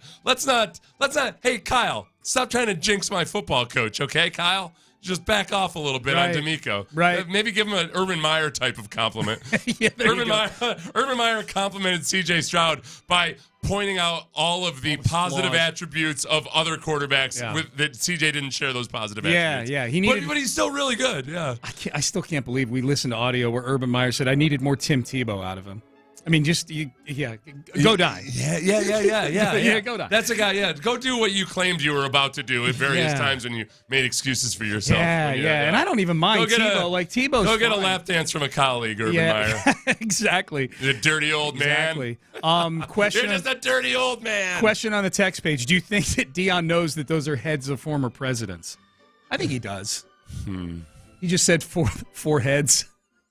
It's one of our more successful tourist traps. It's honestly whoever I've never read about like how it came to be in South Dakota. Yeah. But like they created a tourism event there. It's a destination for a lot of people, which it would never ever be otherwise. Have you ever been? No. I've never been to California. I went as a I went as a little kid to Mount Rushmore. Is it impressive in person? Florida. That was Seth doing a spot for a Texas whiskey. Yes. Whose whole campaign revolved around being distilled right here. What did he say again? In the great state of Florida. That's why I have sympathy and empathy for Dion. Of course. Dion might very well have known, he knew that they weren't in California. I think he knew that they were out somewhere in the Great Plains. What is it impressive in person or does it look kind of small? I was in second grade. I don't really remember it. You know what I always remain kind of like it never matches up to my memories necessarily are fireworks. Like I have memories as a kid where they fill up the entire sky. Yeah. And now as an adult, I'm always kind of like, I guess because I know exactly. When you're a kid, it's like something magical. You don't actually know how it works. You haven't seen them like the trailer, the trailer of actual like fireworks sitting there with the guy. Right. With the guy. Those are magic beams coming up from the ground. Yeah. And in my mind, it filled up the entire sky. Yeah. And I've been back to those same places for the fireworks displays, and it's impressive, but it's just not quite the same. Doesn't thing. fill up the entire sky. The most impressive one I ever did was when I was at my wife's hometown, and we floated on canoes down the Allegheny River to this little town of Olean, where they have the fireworks display. Yeah. And we floated we were floating on the river, like right underneath. We were right next to the park where they're setting them off. Oh, and it's cool. pitch black and dark except for the fireworks above and you. They're going right above you? And then it was like filling up the entire sky. That's pretty cool. Over the river. It was really cool. That's pretty cool. Very romantic too, Seth. I had my wife and child with us, and then I flipped the canoe on our way into the. I was like 50 Not quite yards, as romantic. 50 yards from the boat launch, and I flipped my canoe into this muddy, nasty water. Yeah. Did everybody go flipping over? Oh yeah. It was a whole thing, and it was pitch black. It was kind of like that's scary. Yeah. Credit Brandy. I started swimming for shore. Brandy's like, don't worry, I've got the baby. No, I'm joking. It was in like 3 foot of water. We hit a rock. We hit a submerged, either a rock or we hit something under the water. So it was I'm guessing actually it was probably a log or of some sort. And we flipped the canoe. Wow. Yeah. In the dark. That's scary, man. That's scary. Well, there's no motorboats in the region or anything. That's good. And it was 3 feet. It's mostly the scary part was like having my bare feet in that muddy muck. Dude. Yeah. Who knows? It's not like I'm not like I wasn't. It wasn't back in the olden times where it was a clear and pristine water. Of the Allegheny River. You know, it's been polluted. I could have easily stepped on a dead bum. Canoe, huh? Did you do all the paddling or did Brandy help? She helped. She did? Okay. Yeah. Oh, it's easy. Canoeing down a river is nice. You're just steering a little bit. That's you know? nice. That's nice. Larry's in Stafford. He wants to check in. Thanksgiving and whatnot. What's going on, Larry? Hey, what's going on, fellas? I'm going to get this out the way early. Happy Thanksgiving to everybody and all Texas fans around the city. I hope everybody get all the yak, all the cornbread dressing, all the turkey and ham and everything else as we sit around and be thankful for everything that we got, especially the fact that we got a damn good football team. And now y'all was talking about Seth floating down the Allegheny and he over there having his hope float moment, and then he flipped the damn canoe over looking like that booze cruise in the Bahamas that flipped over. I bet you was trying to get your ass back to the shore sets when it was dark out there, man, because I'm telling you, that's the scariest feeling in the world. I ain't been on the Mississippi when it's been pitch black, man, and if you don't know where you're going, your ass could be in trouble. Now, look, Deion Sanders was having his press conference, right? And he was talking about the little foreheads in California. There's a whole bunch of people from that little town of Fort Myers, Florida, that ain't probably never been to South Dakota, North Dakota, Wyoming, or Idaho. Hell, I didn't even know Sugar Land and Stafford and Missouri City existed growing up in 3rd Ward. I just thought 3rd Ward was the only place that you were supposed to go. And then when I came up 59 one time with my mama and saw street lights, I figured, man, this is a whole new world over here, man. It's something different. And next thing you know, you in Sugar Land. So it's a whole bunch of brothers that ain't been to Wisconsin and all these other places, man. So maybe I thought that it was next to the Hollywood sign too, but I ain't been to it, so I knew where it was. But I get what Prime was saying. But look here, man. They have to make a phone call to Shaq Leonard, man. We cannot – all these people talking crazy about, well, we don't need no more old players and all this other – I'd be damned. Shaq Leonard is a 3-time Pro Bowler and All-Pro, and I don't know what happened in Indianapolis, but I'd want to get the hell away from Jim Irsay too, because you know that fool crazy. So I try to come down here and be with D'Amico and the boys too and make this playoff run, man. It's a fun time to be a Texan fan, man, because I'm going to tell you something. Duval can say all they want about how they got embarrassed and they coming here to kick ass and all that other stuff. Them boys going to be in that battle red, and y'all know what that means. We going to put the ass, man, because it's going to be fun.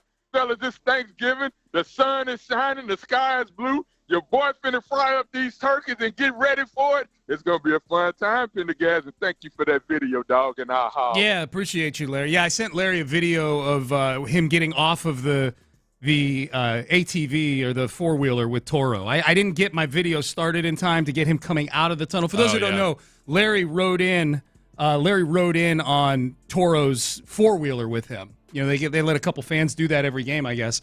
So I was up in the press box. I was unable to get the video of him coming out of the tunnel, but I got it started in time for him to hop off the four-wheeler and go start dapping everybody up. I think he took a picture with Greg Grissom down there and whatnot. Yeah, it's big. You know what? The Texans, to their credit, when they were turning everything around and realized they had to do some things differently, like Larry was one of the fans that they brought onto their, into these focus groups Fan to council, figure out, like, hey, tell us what's wrong with us. Yep. And I feel like Larry probably didn't hold back. He did not. I've been in those meetings. Oh, really? I go to the fan. There's a couple media members that go to the fan council meetings. I don't I'm know one if I of was them. allowed to disclose that. No, you're fine. You're like a secret shop.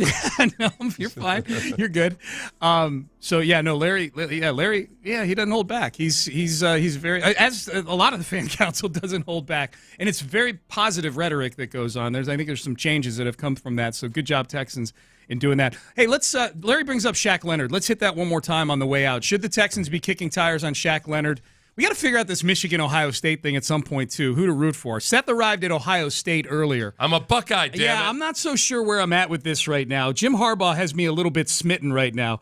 So we'll talk that through as well. John Lopez, Brandon Scott in for Landry Locker on In the Loop at the top of the hour. Stay there. But first, got to tell you, Suit Mart, if you are getting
Roads. Live from the Twin Peaks studios, Sports Radio 610 presents Payne and Pendergast. Put up a poll on Twitter. When you and I were talking about Urban Meyer a little bit earlier, Seth, you suggested I put up a poll on Twitter to see if Aggies would like Urban Meyer as the head coach. You pointed out kind of the flaw in that, and that other people who aren't Aggies are going to vote. So I changed it around a little bit just to say, would Urban Meyer be a good hire for the Texas A&M head coaching job? That's inclusive. Then everybody's got an opinion on that. To very little surprise, 2/3 of the people, well, I'm a little surprised, actually. 2/3 say no. And that's probably has a lot to do with, one, Urban Meyer rubs people the wrong way. Most people. Some people he rubs a different kind of way.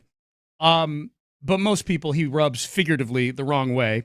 Two, the last impression we have of Urban Meyer was failing out completely as an NFL head coach. And to the point where people may forget, like, he's had one season as a college coach you could even qualify as being average or mediocre, his last year at Florida. It's it really is impressive, like, how he's been able to come in. Because, like, look, you could talk about his recruiting tactics or what have you all you want. I think there is a special skill, obviously, as both, like Aggies and UT alike understand exactly how hard it is to translate a 5-star recruiting class into actual talent. They know better than anybody. It's way harder than it ever seems like it should be. So, like, getting the absolute most out of kids that have a high opinion of themselves and have been told how awesome they are their entire lives. It's hard. Like, it's a psychological test as much as it is anything else. Like, motivationally, discipline, all that stuff. I think, honestly, it becomes the better your recruits are, the less about the X's and O's becomes, as much as about just actual creating competition and everything. I think Urban Meyer's really good at that. Yeah. I think he's really, really good at that. In the NFL, it's a different game. Like, the motivation is there for the most part. You got a few knuckleheads that you got to try to keep in line, but for the most part, the discipline and motivation is there. It's about just getting the absolute best out of everybody. So yeah, I think he could step back in any given year, and for a few years until he got sick of it, yeah, he could be awesome. And especially if he takes over a place that already has good talent. Yeah, which they do at A&M. Yeah. Like, he would be stepping into a treasure trove of talent. The one thing about Urban Meyer, we'll get to Shaq Leonard here because I know that's what we teased.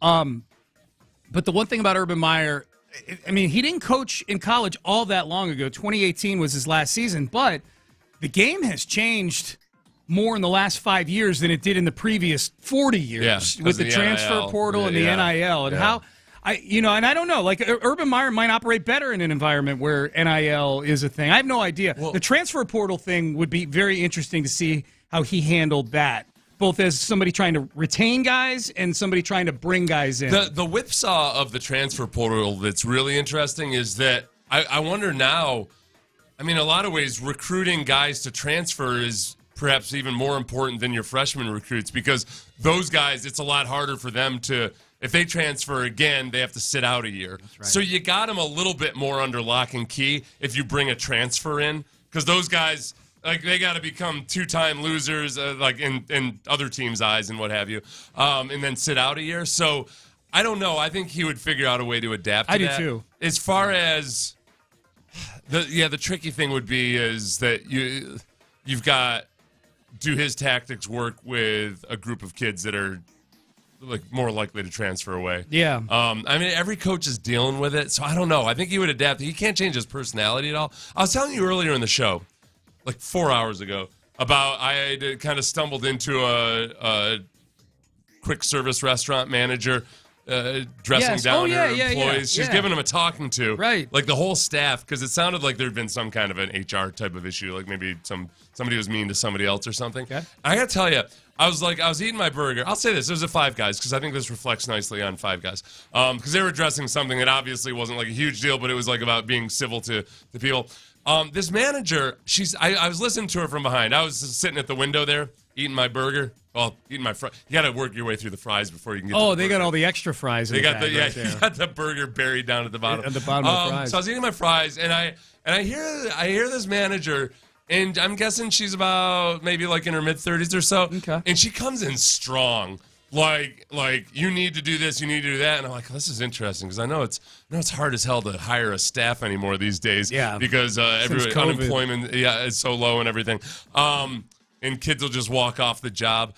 And I gotta tell you, honestly, she was speaking to a group of maybe 15 employees.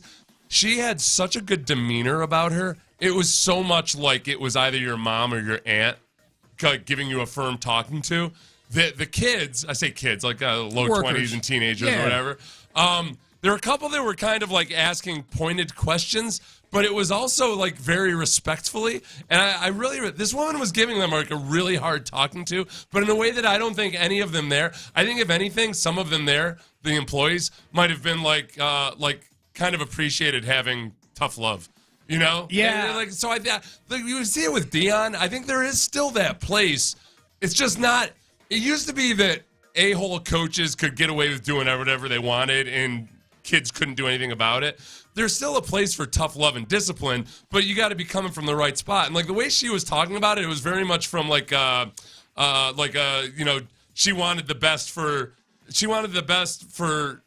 she wanted them to be the best employees they could be. Motivated. And that it was about having pride in doing your job and everything. She mentioned where one of the kids went to school basically complimented for being smart, but saying like there's a lot more than just being smart in life, all this stuff. And it seemed like the kids were pretty receptive to it. Did you give her plaudits? Did you walk up and tell her you were impressed with her? I was trying to act like I wasn't listening. Yeah. So I didn't really, and then so I was eavesdropping on your coaching session over here. Yeah, I guess that might be the one talking point was like maybe don't do this out in front of the crowd. In front of the, yeah. Yeah, she impressed you though. It was like an all staff meeting, so I don't know. I feel like Five Guys is one of those places that, in terms of the labor they bring in, the workers they bring in, I think they skew more towards like the Chick-fil-A In-N-Out end of the spectrum in that. Oh yeah, you know what? Food realm. So the kid that's in other words, they're good, really good workers. When I first walked in, I saw that there were a bunch of people, and I didn't know what was going on. I got the kid that took my order. It was almost like. Jarring how polite and nice he was. Yeah. Which might have been just because the head honcho was there. Right. But then part of her spiel as she was talking to the employees was like, she made a point of like, this is why as I'm talking to you, I have those three workers in there because these guys really do it the right way all the time. Yeah. And I don't have to worry about them. So we're having this meeting. Those are the three guys that I chose to be working. So I was impressed. You're right. I should go. I'll go back and. You're gonna go back and tell. Because I had to leave, but I didn't want to interrupt the meeting and be like, "Hey, you're doing a whiz bang job, by the way." They look and go, "Isn't that former Houston Texan Seth Payne?" Listen, I've been listening the entire time. Hello, I'm former Houston Texan Seth Payne, current host of Payne and Pendergast. There was a show, Arrested Development. There was a recurring little plot thing where there was a flashback to this wealthy family when they were kids. Their father hired this one-armed man to scare them out of doing dangerous things. So, like, if somebody... I've never seen it. So it would be like this. The guy would be like at the gas pump, and the kids were arguing in the back seat, and then all of a sudden, the one-armed man like pretended that his arm had been ripped off by the car driving away. Oh wow! Oh, what a genius tactic! And that's why you never. And that's why you never argue in the back seat. It was always something like that. So I could have been like, I could have. Yeah. I don't know what I would have done in that situation. I don't know. You got time to think it through, though. I bet there's another coaching session coming up today or tomorrow. I'm Texans legend, Seth Payne. Texans legend. Yes. Original Texan. Original Houston Texan and legend, Seth Payne. I'm both an original Texan and a Texans legend. It's better if one of the workers goes, "Hey, aren't you?" Hey, aren't you original Houston Texan and Texan legend Seth Payne? Isn't that local sports media personality Seth Payne, eating his salty fries? Dude, they give Wasn't he just mentioning that he had a blood pressure situation last night? I don't. I can have a certain amount of salty fries. You got it under My blood control. pressure is just right below where I would have to be concerned about it. All right, so I guess just to close out the things we actually teased into this segment here, Shaq Leonard. Larry and Stafford weighed in and said that he wants Shaq Leonard here. He wants the Texans to go get him. He did cite his three All-Pro accolades.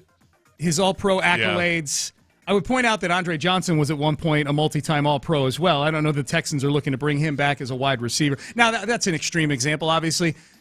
We got to acknowledge, even Larry, I think, would acknowledge, Shaq Leonard is a different player than the one that was piling up All-Pro. Right, yeah, he's just a different guy. Yeah. But part of it is, he's played more than I think people realize this season. I think there's this perception that he's been going out there and playing like 10 or 15 snaps. He's been playing like, between anywhere from 35 to 60 snaps per game, but he's been coming off the field on third downs at time. He's not as good in coverage as he used to be.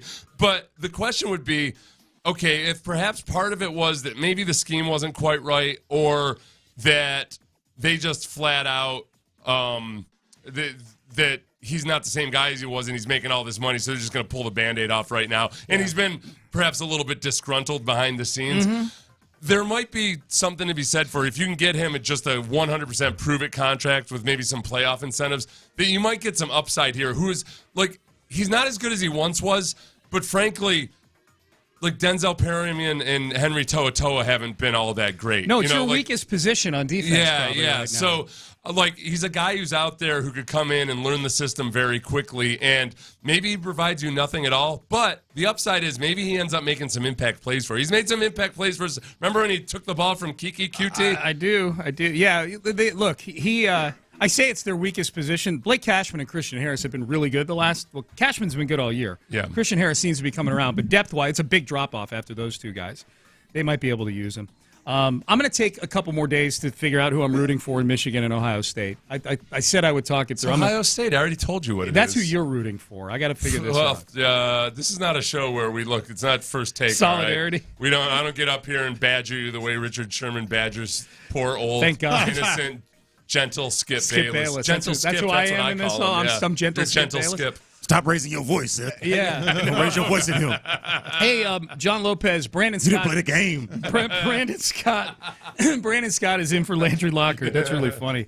I put up a poll. I don't know if you saw it. Mm-hmm. Would Urban Meyer be a good hire for the Texas A&M job? God, no. Okay. Come on. Really?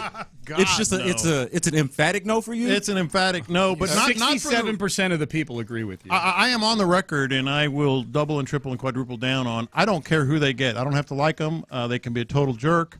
It can be Urban checks that box. a guy who gets a guy who quote gets the Aggies, doesn't get. I don't care. I just want somebody who can win. I just don't know about him compared to some of the other candidates. It's not about his personality. No, but he wins. If he wins, I don't care. He comes in, he turns teams around immediately. Yeah. He does. And it's in college. I think I think all the things that make him a good college coach are the exact reason. Well, some of the things he got away with because he's a college coach. But there's a reason he wasn't going to be a good NFL coach. But those issues aren't issues on the college You side. just described Urban Meyer. Yeah. I don't care if I like him. I don't care. So my care. point is, it's not that would keep me away from him. I just don't think he can get it done at A&M. Okay. He may have just the other thing is, he's old now. Yeah. He's older. I mean, he's not old, but it might become the fact that he took that NFL job alone might be part of the fact that he just doesn't have passion for college. He's probably still getting paid by Shad Khan. That too. He doesn't need the money, probably. I just don't feel like you can discount the fact that he's never failed in college. Like he failed emphatically.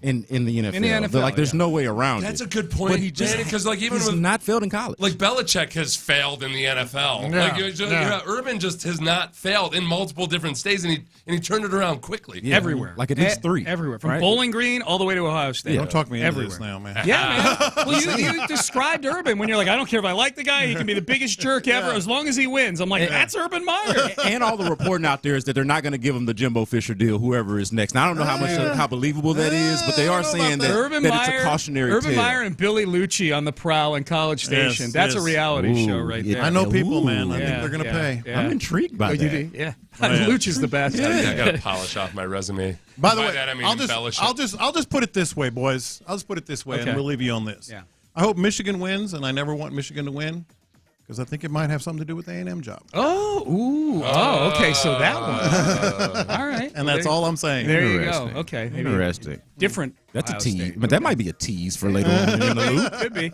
Brandon Scott in for Landry Locker. John Lopez. He's always John Lopez. Figgy Fig is back there as well. Seth, antibody. Well, you've listened to Crosstalk, brought to you by D&M Leasing, and this is KILT and KILT HD2 on Odyssey Station. Happy Thanksgiving and antibodies. Antibodies and all the cranberries. So much cranberry sauce to everybody. You just started things off all controversially. the cranberry sauce in the world to all my of God. you. Yeah, candy corns at Halloween and everything else. Yeah, Die Hard's a Christmas movie. Yeah, I'm out. All right, Brandon Scott, John Lopez, Figgy Fig. That's in the loop, and they start now. Seth leaving with that flamethrower. Yeah. Die Hard is a Christmas movie. Yeah. Look, Landry Locker's not in. Brandon Scott in with John Lopez, Figgy Fig. We are going to get this thing started off with a confession. Like we just gotta we gotta start it off the top with a confession, because I gotta admit something real quick. These are my confessions. I was about to commit one of the journalistic cardinal sins, one of the journalism sins of all time. And that is not plagiarism or anything like that. Nothing that drastic. Not making up as a sideline reporter. None of that. Not making up reports or anything like that. But I was going to do this one thing that we don't like to do in journalism until I saw what the OG was doing in his show prep. And that was bury the lead. I was going to bury the lead today because the lead story, I think until the Texans hit the practice field around noon today, I think the lead story today is that one of their games has been flexed. The only game that they had on the schedule, and that's the Denver game, that wasn't a noon game, has been flexed from the noon time slot, or I'm sorry, has been flexed from the 3 o'clock time slot to the noon time slot in an effort to get more eyeballs on the game. And we'll explain that a little bit later in a few moments. We've got the vice president of broadcasting from the NFL that talked to the media yesterday and kind of explained all of this in depth. But for me, I was going to overlook this and save this until 10:40 in our Localize It segment, because I was like, man, not a whole lot has really changed for the schedule. If you've been watching Texans games at noon, guess what? You're going to keep watching Texans games at noon, and it's all the more better because more people are going to get to watch. But Lopez wanted to get into this right away, and please tell me you're not doing this. Please tell me you're not doing this one thing. Please tell me you are not minimizing the significance of this moment the same way that I was, because I think we might both be minimizing it a little bit, but in different ways. Tell me you're not minimizing it. I'm not minimizing it. I'll tell you one thing. In the broadcasting business, as I've been told, this is called the A topic. And a lot of people would think, why is flexing a game from 3 o'clock to noon and a topic? That is the epitome of a weird flex, bro. But it is a weird flex. But here's why it's big. What does more eyes on the Texans actually mean? Are there benefits? I think there's two big ones, and one of them goes back damn near more than 40 years. And I'll explain that. When networks crown players, when legendary broadcasters crown players, it's not just validation. It impacts that player's rise, that player's standing, no question, in the league. And we can go back to the old Love You Blue days, and I can illustrate it with this, because Jim Nantz is coming in. Do you remember this? You don't. I do. I was in high school. I know this music and I know Jim Nantz. Yeah, well, this is the legendary. I was not around when you were in high school. I can tell you that. I can tell you that for a fact. Yeah. His wake and then back right, keeping his balance incredibly. Touchdown, Delvin Williams. But in answer to Williams, the Houston Oilers have their own brilliant rookie, the Heisman Trophy winner, number 34, Earl Campbell. He of the great speed and the crunching power, carrying tacklers with him. This and evidence against Atlanta. But Miami also has a great aerial game, led by the sophisticated veteran quarterback Bob Greasy. So polished, and with that unstoppable receiver, Nat Moore.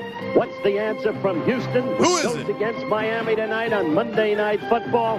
That veteran, having his greatest year ever, Dan Pastorini. Yeah, and baby. He's got his receiver. That's good on that one, Figgy.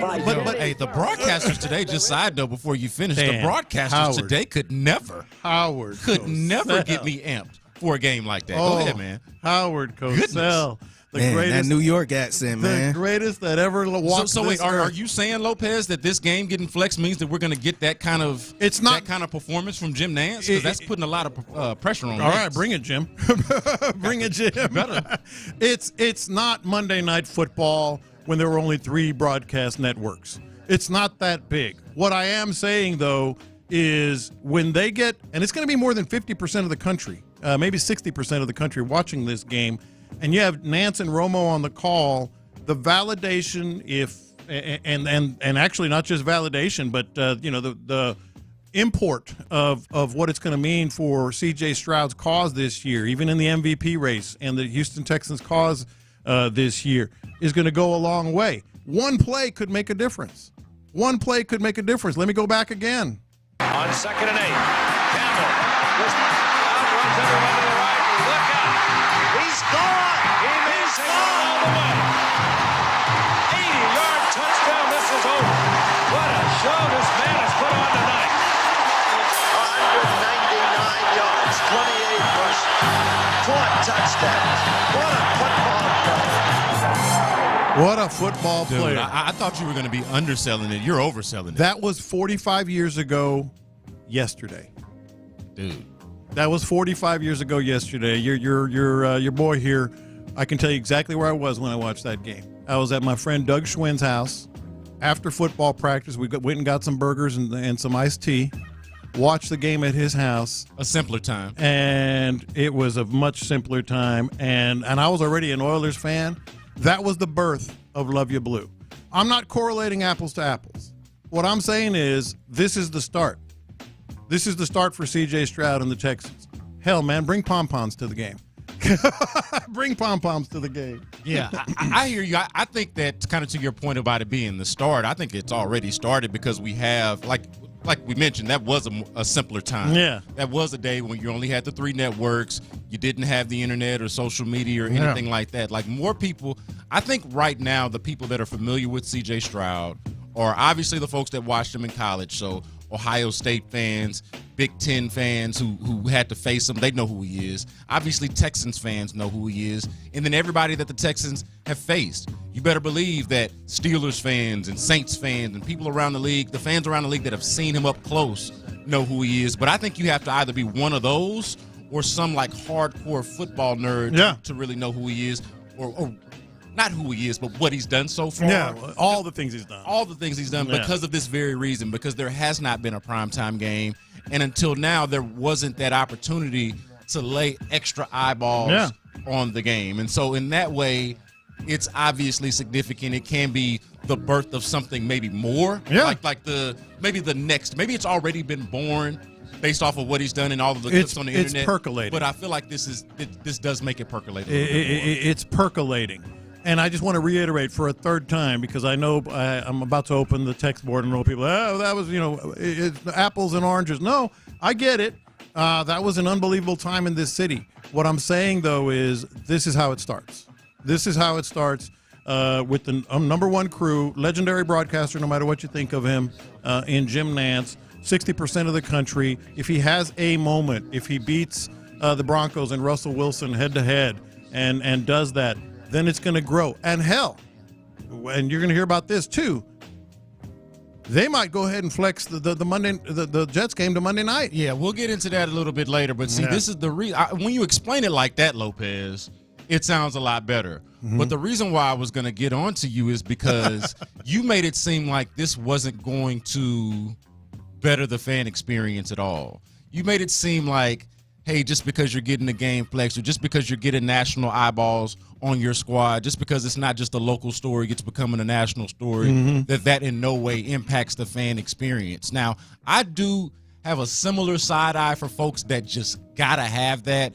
Oh, the national media is always sleeping on Houston, and we don't ever get our respect. Like, I think that is largely overblown and overplayed, but I think in this scenario that there's something to it for the very reasons that we've laid out already, because of the simple recognition. Like, to me, everything that we've done with the C.J. Stroud, D'Amico Ryans, Texans narratives, all of what we've talked about on the radio station so far. Yesterday we talked about why not us and all that. All of it so far has just been a lot of talk. Yeah. The significance of this moment to me, Lopez, is that this is the first tangible action that the NFL has taken to recognize that they got a dude down there. Well, and not just that, yes, mainly that they have a dude down there. Yeah. But the Houston Texans are not even necessarily. The Houston Texans are not what we thought they were. Right. It is the first tangible action that the league has taken that says that for a fact. Yeah, see, my point on that, and this is what you were talking about earlier because I mentioned it before the show, is I don't quite understand the fascination with fans wanting their team on primetime because for me, personally, it does not affect my viewing or my enjoyment in the game one bit. But that's separate. That's me. That's separate from what I just laid out, what it could do if he has that moment, if they do win that game, if Nantz does and the national audience does go crazy, and then it leads to more of a push for MVP and the Texans win, and all of a sudden they're in the playoff mix, and then they get a Monday night game flexed, and et cetera, et cetera. No, I recognize, and I'm excited about what it could do for these guys. I'm just saying, for me personally, I'll watch it at noon, I'll watch it at 3 p.m., I'll watch it at 7 p.m. Doesn't really personally affect me. Yeah, I've got a confession when we do that at lunchtime confessions. That is at 12:40. Where's it? 12:20. My bad. I'm messing up the clock. But that's at 12:20. Don't miss that. I got a confession related to what Lopez just said. But we do need to go through the logic, because people are confused about this, Lopez, of why is it that moving a game from 3 o'clock when there's fewer games, moving it to noon when there's more games, why exactly does that make it give it to a wider footprint? How is that an upgrade instead of a downgrade in the schedule? And we can explain that, but I think if you want to hear it from the horse's mouth, this is Mike North, the NFL's vice president of broadcast planning. He's sat down with a couple of media types from Houston, or at least did the Zoom interview with a few media types from Houston, and he explained that exact point. We move games on Sunday afternoons all the time, from noon Central to 3 Central, and from 3 Central to noon Central, from CBS to Fox, from Fox to CBS. It's all about getting the games that deserve the wider audience into windows where more fans can watch them. And that's really what this move that we're announcing today is all about. If the Denver-Houston game back in April and May, when the schedule makers were putting the schedule together, if we knew it was going to be, 2 teams at 500 or better, it probably would not have been scheduled for 3:05 Central. It would have been scheduled for noon Central originally. It might have been scheduled for prime time had we known. So with the game sitting at 3:05 Central, we started talking with CBS about what kind of distribution is that game going to get? What kind of footprint is that game going to get? Can we maximize the footprint? Can we up the percentage of households that game is going to be seen in? To their credit, CBS was already looking to do that. You look at their schedule that day, and it's pretty clear Denver-Houston's probably their best game of the day. The bigger that percentage goes, the bigger the footprint goes at 3:05 Central, means more competition for the Fox 3:25 Central Time window, the doubleheader game, which is Niners-Eagles. And so win-win for everybody. If we could move Denver-Houston to noon, we could increase the footprint. It might end up going to half the country or more, and it wouldn't have to compete with San Fran-Philly. So that's a win for CBS. And then taking that game out of the 3:05 Central window, which does compete with San Fran-Philly, is a bit of a win for Fox. So one of those rare occasions where moving a game, time slots or networks, kind of a win for everybody. Rising tide lifts all boats. Yeah, so to simplify that, you're not competing at 3 o'clock with San Fran and the Eagles, which is going to get more than likely going to get more traction. Like, let's just be real about it. And then on the other side of it, within the CBS footprint, you are going to a larger audience. In every 3 p.m. window, 3:25, 3:15, 3:40, or whatever the times are that they kick them off, one game always gets the majority audience, and that's more than 50%. Yeah. Even like the afternoon windows, they technically compete, head to head, but there's always one game that gets a bigger audience. In the noon window, they designate which game gets the bigger audience. Yeah, thank you for bringing that They point. actually designate. There might be 5, 6, 7 games at noon, but they designate one that's going to be more than 50% of the country. That's like the star of that game. Right. Yes. The NFL controls the distribution, because we Yes. got Texans that are not fully understanding this. Like we got from the 901 on the text line. And y'all can text in and react to this, 713-572-4610. We appreciate the loopholes for listening. If you listen, you are one. That is the text line. You can call, you can text, all of that. But from the 901, they're not understanding. They're saying, no way 50% is watching Texans with 7 games on at the time. That's wrong. At the same time. Well, They don't have a choice. That's exactly. They don't have a choice. This person is now talking about somebody that's got something like Red Zone or some kind of premium content that they have to Like purchase. they have a choice. Yeah. Right. Like you can choose to watch all the other games if you want to, but those are the things that you got to pay for or go to a bar to watch, right? Yeah. We're talking about people that's just regular TV. Yeah, right, exactly. Which is actually most of the people. Unless you in choose America. not to watch football. Yeah, exactly. Yeah. This is probably a super fan that probably has access to the red zone and all these other different premium ways of watching football Or he's just games. a contrarian. Or doesn't really understand how these things work. Yeah. But what we're telling you is that the NFL controls the distribution, and they're saying proactively that, hey, that's the game. That game right there, Texans-Broncos. That's our star game. Yeah. More people need to be watching that game. And to your point earlier about Jim Nantz and Tony Romo being there, what we believe or what we at least perceive to be our type. Well, what I'm saying is they think that that's their top broadcast. And where's Jim Nantz from? Well, yeah, he went to school here. Yeah. went I think he still has Texan season tickets. Yeah, still got some ties here. But yeah, that is an active, like proactive move to say this team is more relevant than we thought it was. And so yeah, to me, my first inclination was like first two inclinations were like everybody else. I went like, huh? 3:25 to or whatever it was to noon. I went, huh? Then I realized, they're probably going to designate that as the game, which we just talked about. And my second thought was what I mentioned earlier, like, this is a stage, man. Yeah. This is a stage for C.J. Stroud and the Texans. And so good things can happen. And then, of course, my third thought was, God, I love Howard Cosell. Let's go back and listen to why this could be relevant. Yeah. That was a good trip down memory lane.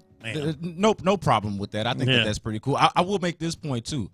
I think that for the larger picture, the bigger picture view for the Texans, this matters a lot more than the complaining and some of the whining that we've been doing about empty seats in the stands. Because I think it'll fix it. Well, but it could. Yeah. But I think that over time that's something that's going to fix itself either way. Sure. Right? I think that this is something that is maybe this is a better way to put it. This is more indicative of where the Texans are right now. Yeah. Than that. That's probably the better way to say it. This move by the NFL tells you more about what the Texans are right now than anything about the stands and who's not there and who is there. Yes. 100%. So absolutely. So that's something to celebrate and look forward to if you're a Texans fan. Join the drive with Stoerner and Hughley and our friends at Bud Light this afternoon at Buffalo Wild Wings in Sugar Land. That's off of Highway 6 in Sugar Land. And look, it's a Wednesday edition of Thirsty Thursday. They're not doing it tomorrow because it's Thanksgiving. Everybody's got to get with their family and all of that. So Wednesday edition of Thirsty Thursday, right out there at Buffalo Wild Wings. Make sure you grab some wings, cold Bud Light. You can enter to win some of the cool, awesome prizes that they got on site. And you can stick around after the show to watch the game. So look, that's a Thirsty Thursday today, or whatever they got on the TV. The games are actually tomorrow. But whatever's on TV, y'all can stick around and watch them with Stoerner and Hughley. That'll be fun. So make sure that you go out there and check those guys out. Buffalo Wild Wings off of Highway 6 in Sugar Land. Coming up, was Sunday the best thing that happened to C.J. Stroud all year? Lopez is going to make the argument. I want to hear him out. That's next on In the Loop.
Figgy, let's hit him big time.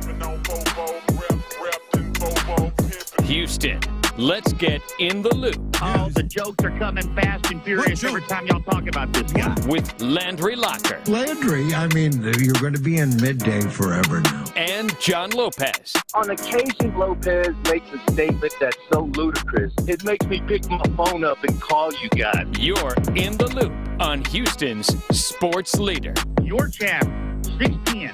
Sports Radio 610. The Texans are on a 3-game winning streak. They have not done that in years. Yeah. Years. They're on a 3-game winning streak now. C.J. Stroud kind of become turnover prone over the last few weeks. It's happened. Had that streak there where he wasn't turning the ball over, at least wasn't throwing interceptions. We saw that. Mm-hmm. Set rookie records for doing so. But he's turned the ball over a little bit recently, and it's got some people a little bit concerned, but they're winning the games in spite of it. Like I said, they're on a 3-game winning streak, riding high into this game on Sunday against the Jacksonville Jaguars. But the OG, who I admire and respect so much, Brandon Scott, by the way, in for Landry Locker here with John Lopez and the Figgy Fit. John Lopez says that maybe the best thing to happen to C.J. Stroud all year happened on Sunday. Yeah, man. Is that true? Yeah, it's true. Please explain yourself. Well, explain yourself before I lose all respect for you. Look. Never that. I'm just confused. We knew he was going to hit a low. We predicted it in the preseason. Yeah. And then when he got started out hot, we're like, okay, look, every quarterback who ever walked this earth has hit a low, a bad stretch. First of all, it really isn't a bad stretch like in the classic form, you know, like it's turnovers. You mentioned that, but it's also 259 yards passing in the first half. It's a 40-yard bomb to Tank Hill. Yes. That very few guys, a play that very few guys could make. It's taking the team all the way down the red zone and then throwing a couple of picks. Bad. Definitely bad. But I think there's a couple of reasons why it might have been the best thing that happened to C.J. Stroud all year. The first reason we've talked about, I talked about it with Landry on Monday. Like, the defense picked him up. And in doing so, we saw parts of this team evolve and not have to rely on C.J. Stroud. Like, on the offensive side, if we're going to go there first, the running game. Yeah. You know, what it's done. That's only going to help him down the road. That's a very good thing that happened to C.J. Stroud. Derek Stingley looking like a number 3 overall pick. That's with Steven Nelson on the other side. That's going to help C.J. Stroud. And I'm saying this. What about safety help? Well, okay, not everything is great. Brian Cashman, not looking like a Pro Bowl, looking like a freaking All-Pro player. That's going to help them. They needed help at the inside linebacker position. They have a guy stepping up playing at another worldly level. Had a big game against Jacksonville, by the way. Yes. When they played. Didn't they have a pick? Had an interception on Trevor Lawrence. Yeah. Just to point that out. That's going to help C.J. Stroud down the road. And then, of course, and this is more projection and anticipation by me, Will Anderson has showed me that he's about to break loose. 2 sacks in the previous 3 games. Incredible tackles for losses and helping on tackles for losses and just wrecking fools out there the last 3 games. I think he's like right there about to have a moment, you know. That's going to help C.J. Stroud. So the defense and some of these role players offensively and defensively stepping up, that's one of the best things that happened to C.J. Stroud. Now let's talk about C.J. Stroud himself. Okay. Because I haven't heard a lot of people talking about this, and I guess this is a nobody's talking about, Figgy. I don't know. It's come up once or twice. Nobody's talking about Guy. But it is less talked about for sure. C.J. Stroud showed a trait that only the true great quarterbacks show, and that is, I'm not worried. A lot of people talked about the Steph Curry thing. Yeah. But let's listen to this, and I think you're going to pick up on what I'm talking about. But let's see if the loopholes do. Man, Steph Curry don't ever stop shooting. I'm gonna keep letting it ride, you know. And I don't got no shame in my game. I definitely got to be smarter, but I don't. No confidence is taken away from me. I'm gonna keep letting it fly. I mean, there's things where it can go either way, you know, and they got the better of me today. And that's just the NFL, you know. So I'm blessed enough to come out here with a dub, but my confidence isn't going nowhere. I'm gonna keep shooting it. I'm gonna keep letting it fly. And that's what I think. That's what makes me great. Is that those times where you either get away with it or you don't, or you make the play you don't. I've been blessed enough to have plays where nobody talks about it because they don't make the play. But this game they made the plays, and that's not going to skew my confidence one bit. And I'm going to keep being me. I think I'm very confident, not only in myself but how we're playing as an offense in the whole. And I'm not going to let my emotions and things get in front of that.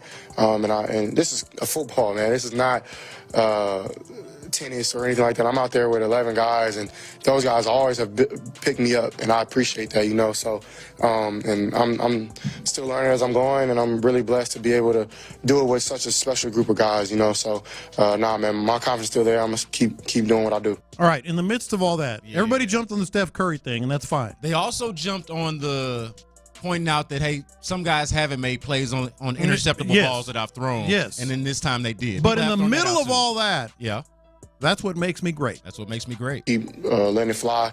And that's what I think that's what makes me great. Yep. Nobody blinked. Nobody blinked. Like in the locker room, outside the locker room, you, me, anybody, most people didn't even notice. An addendum to the point that you made earlier, that only the great quarterbacks do that. Yeah. No. Only the great quarterbacks are allowed to do that, allowed to have a soundbite like that, and nobody blinks. Nobody blinks. It not be a headline. Yeah. It not be a talking point. We have to throw out that nobody's talking about, sounder out there for it because nobody blinks. And why does nobody blink? Because are we going to dispute it? Are we going to argue with him? And it's also how he's evolving. Remember the preseason game? I think it was against the Patriots. He threw that pick. Baker Mayfield says that, and it's a headline. Yeah, exactly. You know what I mean? Exactly. It's bloggable, it's aggregated, and it's all over. It's all over Google. That's what makes me great. Yeah. That Patriots game in the preseason, I think that was it. That was the first game, wasn't it? Yeah. He threw a pick, and he kind of like shaking his head, body language, kind of like, dang, man, this is the NFL, I guess. From that moment until here, like, he's a quarterback that can do those things and say those things, and you know it's true. Like, he knows he's great. He said it. Yeah. And I think a lot of us are kind of hesitant to say great 9 games in, but we know what we have. Yeah. I think that game helped him a lot. Like, he kind of bowed up a little bit. It is because he's great. The reasons that you mentioned as well, like the things that are coming together for the team, I think is a big part of it. So I don't want to minimize what the rest of the team is doing. But it is also because he's great that they can overcome him throwing 3 interceptions. Like, you can overcome that in a way that you can't necessarily overcome a mediocre quarterback doing it, because the mediocre quarterback is not putting you in the same positions throughout the game that CJ Stroud is putting you in. So, another sign that he's great is that he can throw 3 picks, and you can still and your defense can still give you a chance to win, because he's at least done enough for you. But him and your defense have done enough for you to give you a lead from the very beginning. So pretty incredible. Good times. That's why he's great. Also, probably also why they're getting a game flexed into that noon slot. You're darn right. And getting a little bit more of a footprint across the country. All right, coming up next and localize it, we're going to power rank the likelihood of some of these in-season awards, I should say NFL award season, Coach of the Year, MVP. What is the most likely for your Houston Texans? That's next on In the Loop. Let we go. Join the drive.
Grill Shop. We're making the stories from outside the loop matter to you. This is Localize It. Don't you know I'm local? You're in the loop on Houston's sports leader. Sports Radio 610. Nothing wrong with eating the cheese. Nothing wrong at all with eating the cheese. It's Thanksgiving season. Thanksgiving is tomorrow. We're gonna eat plenty when the time comes. We're gonna put some respect on Thanksgiving's name. Thank you. That's in the noon hour later on in the show. We're gonna do that, and we're gonna do it properly. Yeah. Very much looking forward to that. But I don't think there's anything wrong with eating the cheese. I just saw a text message on the text line here, 713-572-4610, if you want to get involved with the show. Saying that we're idiotic, Lopez. They're calling us idiotic for just I don't even want to use hurts inside. I don't want to use the language that they did, but they're saying we're just doing way too much about Stroud right now. Way too much. What's your point? Yo, have you seen him, but have you seen him play? Yeah. Like, how What's is it your too point? much when they're playing Let's like talk this? about Davis Mills a little more. Like, what do you want us to do? What do you want us to do exactly? I don't think that there's anything wrong with eating the cheese when the moment calls for it, and I think this moment does call for it, which is why right now, right here in this segment, we're going to go through the awards, the NFL awards in light of award season, and in light of the fact that we've got several Texans that have local representation, possible local representation within these awards. Let's power rank them by likelihood. What do we think? Take it away, Lopez. Yeah, man. Look, they're not going to have Defensive Rookie of the Year.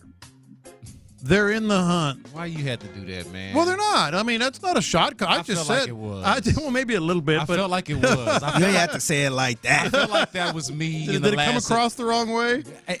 What's that quote Stephen A. Smith said? He's like, you're not wrong, but you ain't have to say it like that. That's like me in the last segment talking about what about safety help? I didn't have to do that. You didn't have to do that, but proceed. Okay. Proceed. Not going to have defensive play rookie of the year. All right. Come on. So they're not going to have Defensive Rookie of the Year, but they're in the hunt. Facts, by the way. Offensive Rookie of the Year, Executive of the Year with Nick Caserio, Coach of the Year, D'Amico Ryans, Assistant of the Year. Yep.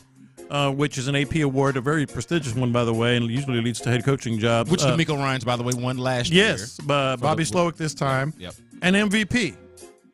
So I started thinking, and John McClain helped me think about this because he kind of hiked his leg on some of these things. I think they're in the hunt in all of them. I think they've got a top 3 candidate. Yeah. In all 5 of those awards. Yeah, I know who my number one. See, I'm trying to separate likelihood from what I think who deserves it the most. I want to separate those two, but I think I got mine. Yeah, I think I got mine. I think we have the same number 1, and that's Offensive Rookie of the Year. It's a lock. Yeah, it's a wrap. Yeah, done. Oh, you know what? I'm gonna be honest. I almost overlooked that because I feel like he's above it's such that. a given. Should he not Figgy? win that? Is he not above that? I don't want that one. Yeah. That's a wrap. Yeah. He's going to win. I'm surprised it's even still on the board in Vegas. That's more of a cute award. Yeah. That's for rookies. Give Offensive Rookie of the Year a little juice box and a fruit roll up. Fair enough. Because but 2 to 5 is interesting. Okay. My number 2 on the power rankings here of who's going to win it from the Texans, I think it's Bobby Slowick. Yeah. I think Assistant Coach of the Year, given what he's done with C.J. Stroud, what this offense has done, how the run game has come along, the fact that they are in the division race and maybe will win the division and certainly are in the playoff race, I think it's Bobby Slowick. You think that's the number 1? That's outside of Offensive Rookie of the Year. It's number 2.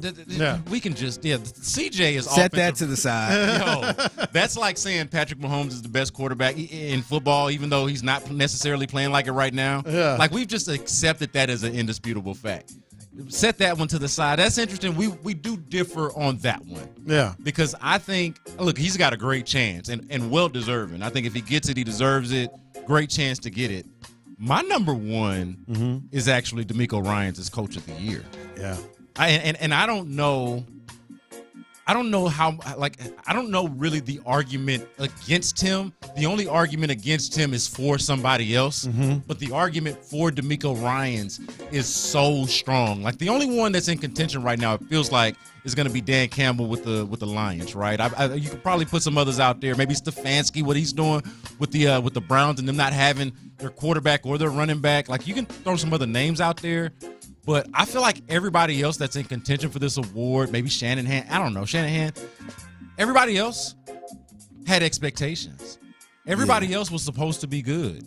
The Detroit Lions, and credit to Dan Campbell. That's a great point. Like Dan Campbell, they were a darling. They were picked to win the division. People were picking them to win. They got the game against the Chiefs to open the season for a reason.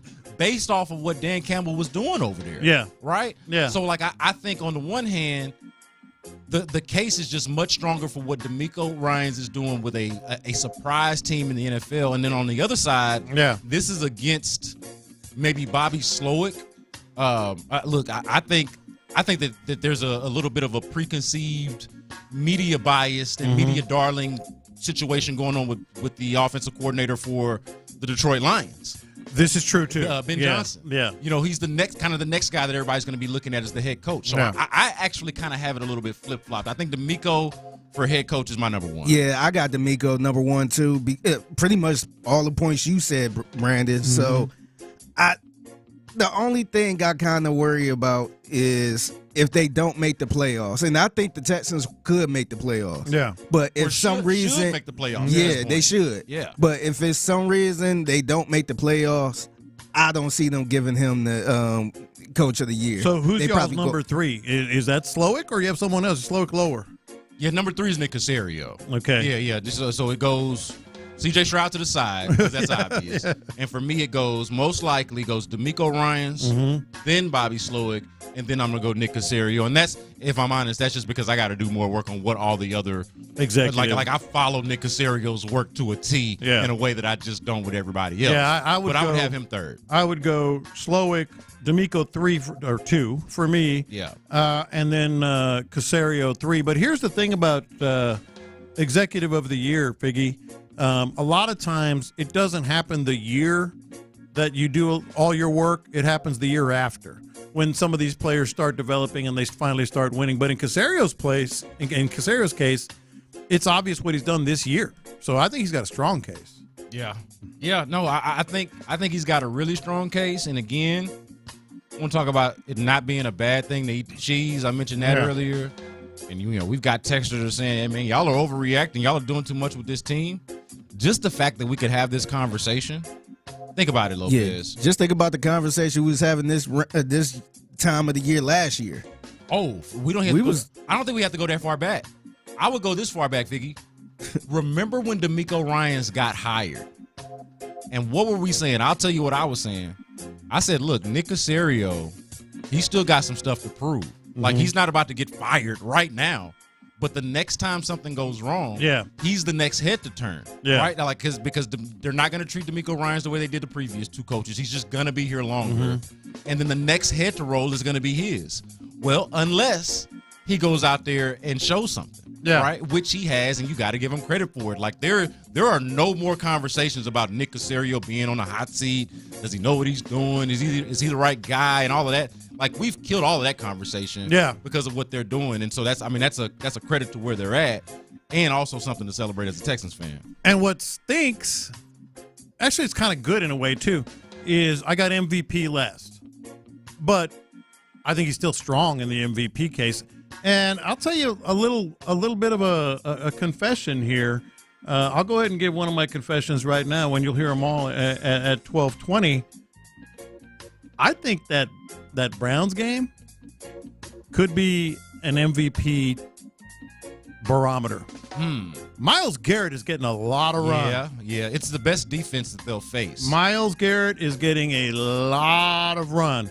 And if it's Myles Garrett, hey, here's an MVP candidate. How are they going to tease that game? 2 MVP candidates going head to head. Yeah. And literally head to head, not like 2 quarterbacks. Right. No, like that's a good point. Myles Garrett versus C.J. Stroud. If C.J. Stroud keeps doing what he's doing, I think that Browns game could put one of these 2 dudes over the top. Yeah. Well, so that's the MVP game. Whoever win that game and look good in that game will probably win the MVP. Maybe. Sidebar to the same storyline. It's Myles Garrett specifically going against Laramie Tunsil, a Pro Bowl left tackle, to get to C.J. Stroud. Yeah. So that'll be kind of like a game within the game point that we're talking about. And C.J. Stroud against the number 1 defense in the league. But so if Myles Garrett can overcome Laramie Tunsil, can beat Laramie Tunsil, and the Texans offensive line to get to C.J. Stroud, feathering his cap, if C.J. Stroud can beat Myles Garrett and the best defense in the league, feathering his cap. Yeah, I think that could be a huge MVP game. Very, very interesting one and angle that I hadn't really thought about in that game. So much of it is focused on the quarterbacks. Obviously, Deshaun's not going to be playing,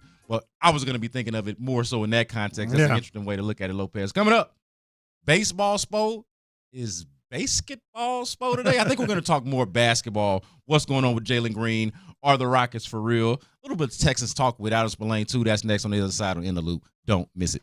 First, though, I want to tell you about Orchard's win-win program. No drama there.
Baseball Spo, Baseball Spo, Baseball Spo, Baseball Spo, Baseball Spo. Adam Spillane in with us, Brandon Scott in for Landry Locker with John Lopez, Figgy Fig. We've got Adam Spillane doing his thing for us here on In the Loop every single week. And Spo, we're going to get straight into it, man, because, look, the Rockets, they were on their little winning streak for a while, 6-game winning streak. They've lost their last couple on that road trip on the West Coast. But the big story with the Rockets, and you and I have discussed this a little bit on the H-Town Hoops podcast, my co-host, by the way. There we go. Y'all can go check that out wherever you get your podcast and on the Sports Radio 610 YouTube. But Jalen Green, I got to ask you, man, should we be concerned? Should we be worried about the number 2 overall pick from a couple of years ago since he was benched in the fourth quarter of a game recently? I don't think so. I mean, guys get benched; it happens. I would be a little more concerned just by the inconsistency of the scoring, because I do think that's something that you expect to be there. And there are going to be nights where you don't shoot the ball well. It happens. But for the other night, for him to not be able to get to the free throw line, I mean, that's something that should be concerning. I mean, that's one thing that he's been really good at, is being able to get to the line, and he couldn't in that game. But I think for the most part this season, he's not scoring as much as he did his first 2 years in the NBA, but they're winning, which obviously helps. But he's cleaned up a lot of the other things of his game. He's defending better. He's making plays for others better. He's rebounding better. Like, he's doing a lot of the little things that maybe he didn't do that well his first 2 years in the NBA. He's just not scoring as much, and part of that is just that he doesn't have the basketball. So I'm not going to sound any alarms on Jalen Green based off of what happened on Tuesday or based off of what's happened the first 11, 12 games of the season. I think that he's still trying to feel himself around a bunch of new teammates. He's trying to feel himself around a new coaching staff. And this stuff takes time. Like, development is not linear. Everybody develops at a different rate. And when I watch him play, he still does things on a basketball court that very few players can actually do. So I'm just going to hold out on him for now. Yeah, there's no question, Adam, that he's otherworldly talented. But is that not the concern, though? I mean, a part of the scouting report and part of the reason why he was so touted and picked number 2 overall is not just the physical ability, which, again, is like next level. It is elite physical ability. But it was also the thought that he would be, at the very least, a volume scorer or develop into a consistent scorer. And here we are in year 3 with better coaching, with better teammates. And the one thing that we can criticize him for, or maybe have some concerns about, is the inconsistent scoring. So is that in and of itself not like somewhat of a problem?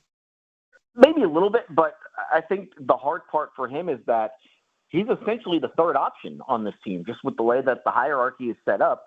I mean, he's third in front court touches. They are basically running their offense through Alperen Sengun. Now, he's been on the floor a lot without Fred VanVleet and without Sengun. So that's the time that he really needs to be able to take over games. And so as we see, as they play, for the next month or so, that's what I'm going to be watching for. I want to see how he handles the offense when it's just him on the floor and it's Sengun and VanVleet on the bench. Yeah, I hear you, obviously, but you're not describing a franchise player.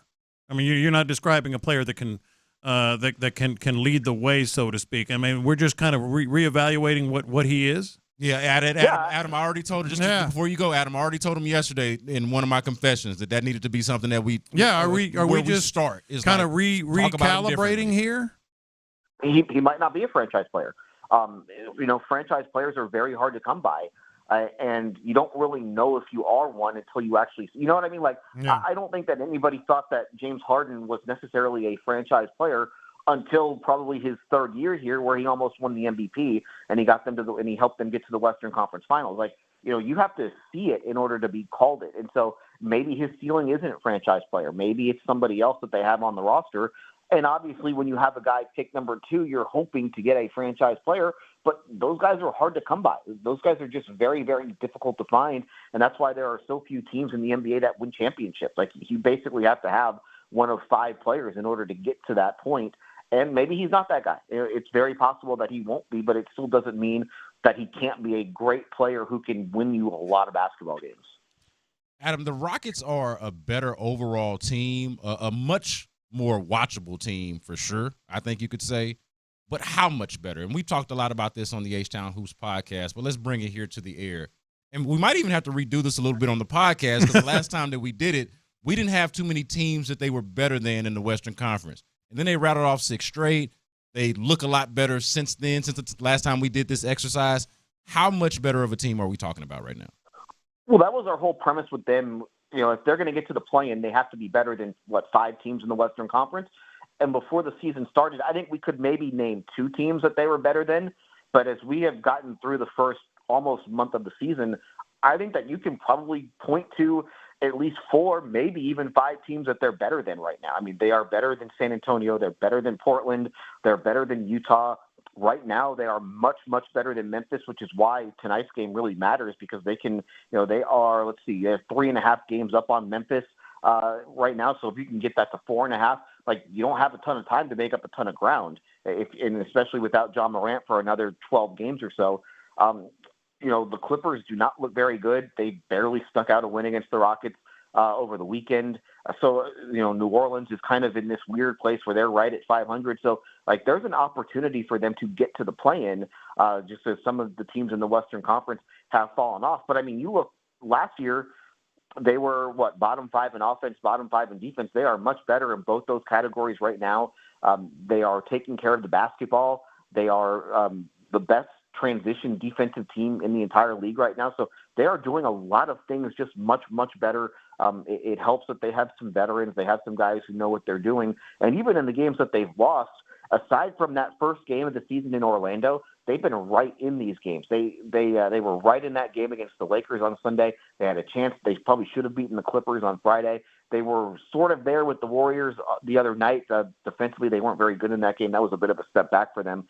But they're competing, and they're competing every single night, and that wasn't happening a year ago. All those things that you just mentioned, we talked about last week, like Ime Udoka's impact kind of in a macro sense.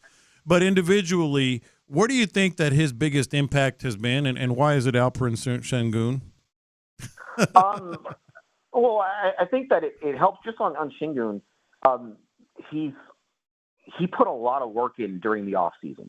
A lot of work. And he's in much better shape. He's much stronger than he was in the past. And I think the other thing, he's playing harder.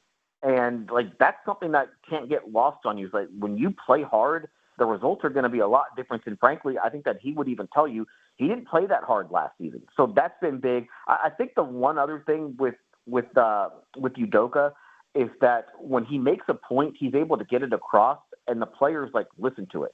The first 4 games of the year, they were last in defensive rebounding. And within, the next 4 games, they had gotten into the top 5 in the league in defensive rebounding. They had 1 rebounding drill, and he made his point. And so, as we see Jalen Green getting benched the other night in the fourth quarter, I'm really interested to see how he responds to that. They will not have had a practice between then and now. They had a shoot-around today. So, but I am curious just to see how he responds because it does seem like the players respond whenever Udoka really challenges them like that. Yeah, it's something to be said for having a coach that can actually capture the players' attention. Yeah. That can actually get their attention. Mm-hmm. It might sound like a small thing or maybe something you take for granted. Of course the coach captures the players' attention, but not necessarily so. Not like that. And it is the case now. It wasn't the case before, and it is the case now. Let me ask you about the veterans because you mentioned this a moment ago. Fred VanVleet and Dylan Brooks. Were these good signings? Or is it too early to make that assessment, or does it feel like just based off of how differently they play now? We just talked about Udoka too, but does it feel like their effect on the game so far, it's safe to say that these guys were pretty good signings for the Rockets? I think they were great signings. And I know that, VanVleet's not going to put up, the flashy scoring numbers, but what did we just talk about? They were last in turnovers the last 2 years. This year they're top 5, and a lot of that has to do with VanVleet. I mean, this is a guy who is averaging 9 assists a game and less than 2 turnovers. That's an absurd turnover margin, or assist turnover margin that he has, and it's keeping them in games. They are getting shots basically every time down the floor because he takes care of the basketball. It is limiting transition opportunities for other teams because they aren't getting runouts off of dumb mistakes. So that's been really big for them, just having somebody who can organize an offense and recognize, okay, this guy needs a shot here, let's get him going, or this is a matchup that we can attack. On the Brooks end of it, he's an elite defender. Like, he is as good of a defender as there is in this league, and they have gotten him to play within their offensive scheme to where he's not jacking up 15 shots a game. And that was probably his biggest issue last year with Memphis, is that he would shoot them out of games. I mean, this is a guy who's taking 14.5, 15.5, 16.5 shots a game with the Grizzlies last year, or the last few years, and this year he's taking less than 10 with the Rockets. So he has been much more efficient offensively. He's taking better shots. He's playing within their scheme. And I think that's all you can ask for from him, because you know he's going to defend at a high level. The key is he's got to be able to stay out of foul trouble. He likes to be physical defensively. And on a night, if they're going to call the game close, he's going to get into a little bit of trouble. He can gamble a little bit. He gambled on that play late against the Lakers on Sunday, which they didn't need him to do. But overall, I think that he has far exceeded the expectations that I think they had for him. I like your point about his shot selection, because that was my biggest concern about bringing Dillon Brooks in. I was concerned that he was going from a team where he clearly was not the star player. That was Ja Morant's team. Coming to a team that, like we've been talking about, is unproven, hasn't done anything.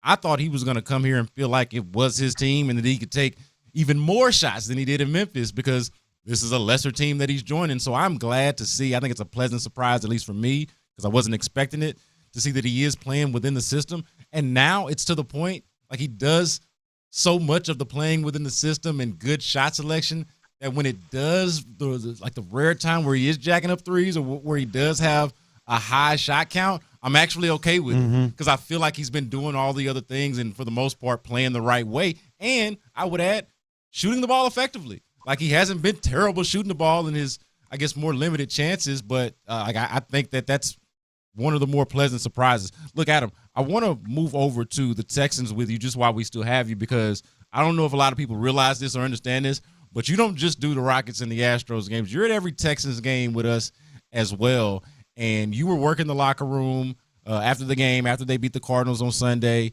and you got a chance to talk to a couple of the players. I don't know which one you want to start with. We can go with Blake Cashman. I thought it was funny that you pointed out that he looks like a more souped-up version of Lance McCullers. I had not realized that until you pointed it out to me, and now I can't get it out of my head. But I do encourage the listeners to go pull up pictures of Lance McCullers and Blake Cashman and put them side by side, and you tell me where they were separated at birth or kindergarten, whatever it was. But what did you think of from talking to Blake Cashman, some of the insight that he was able to give you about the defense? And I know you got a one-on-one with Laramie Tunsil as well.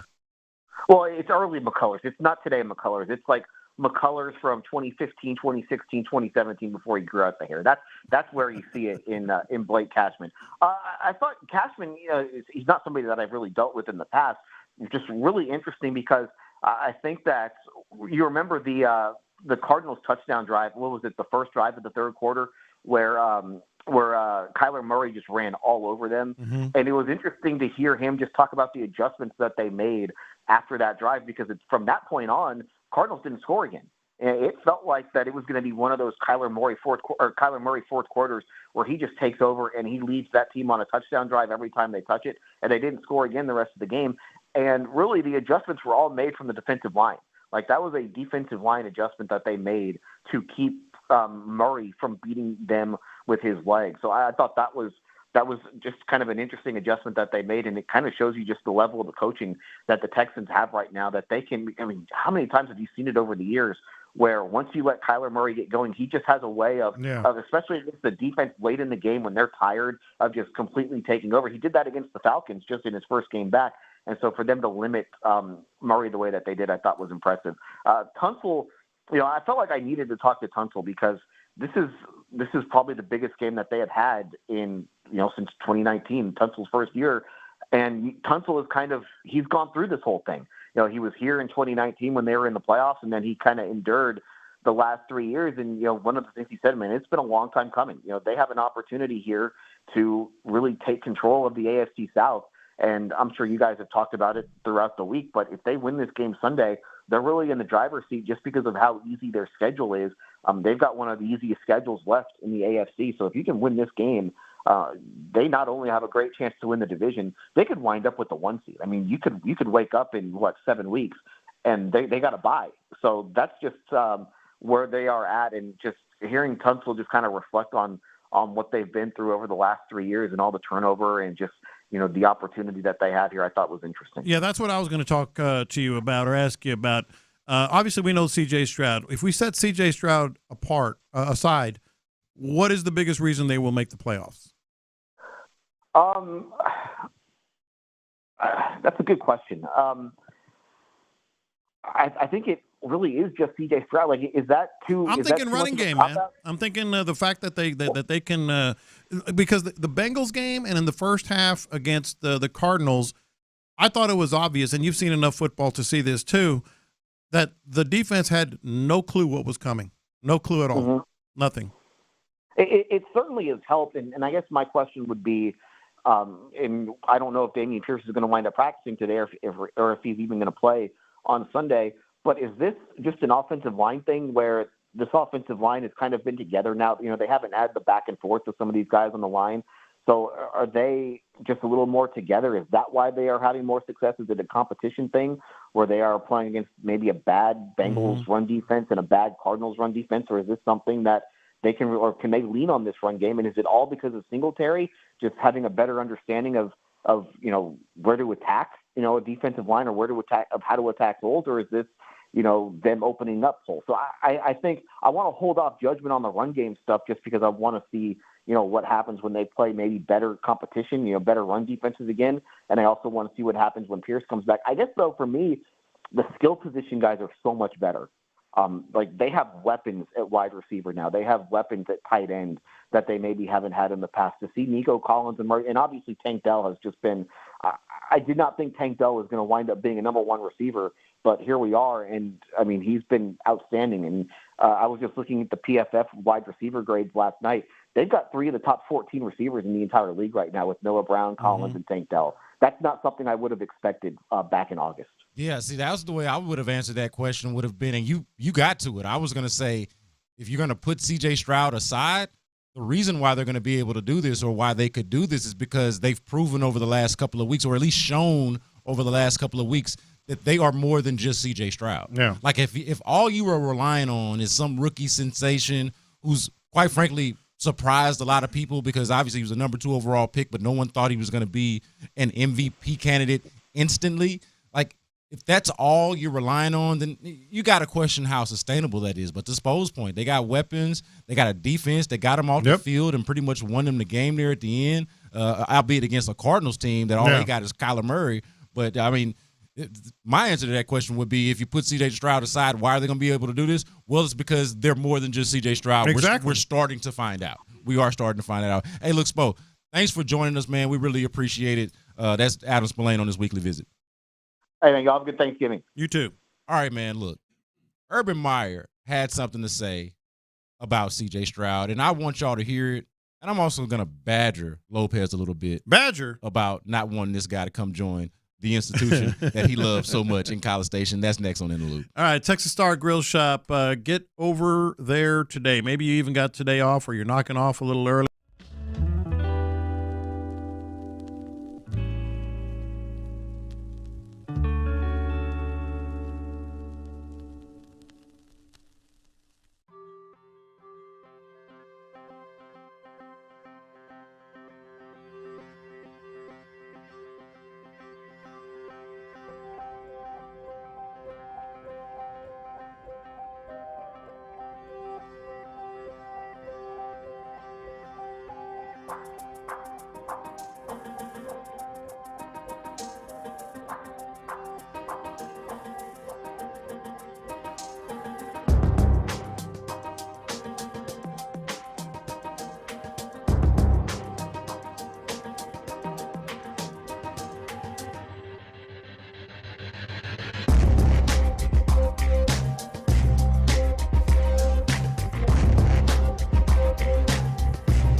Brandon Scott in the building. Landry Locker is out.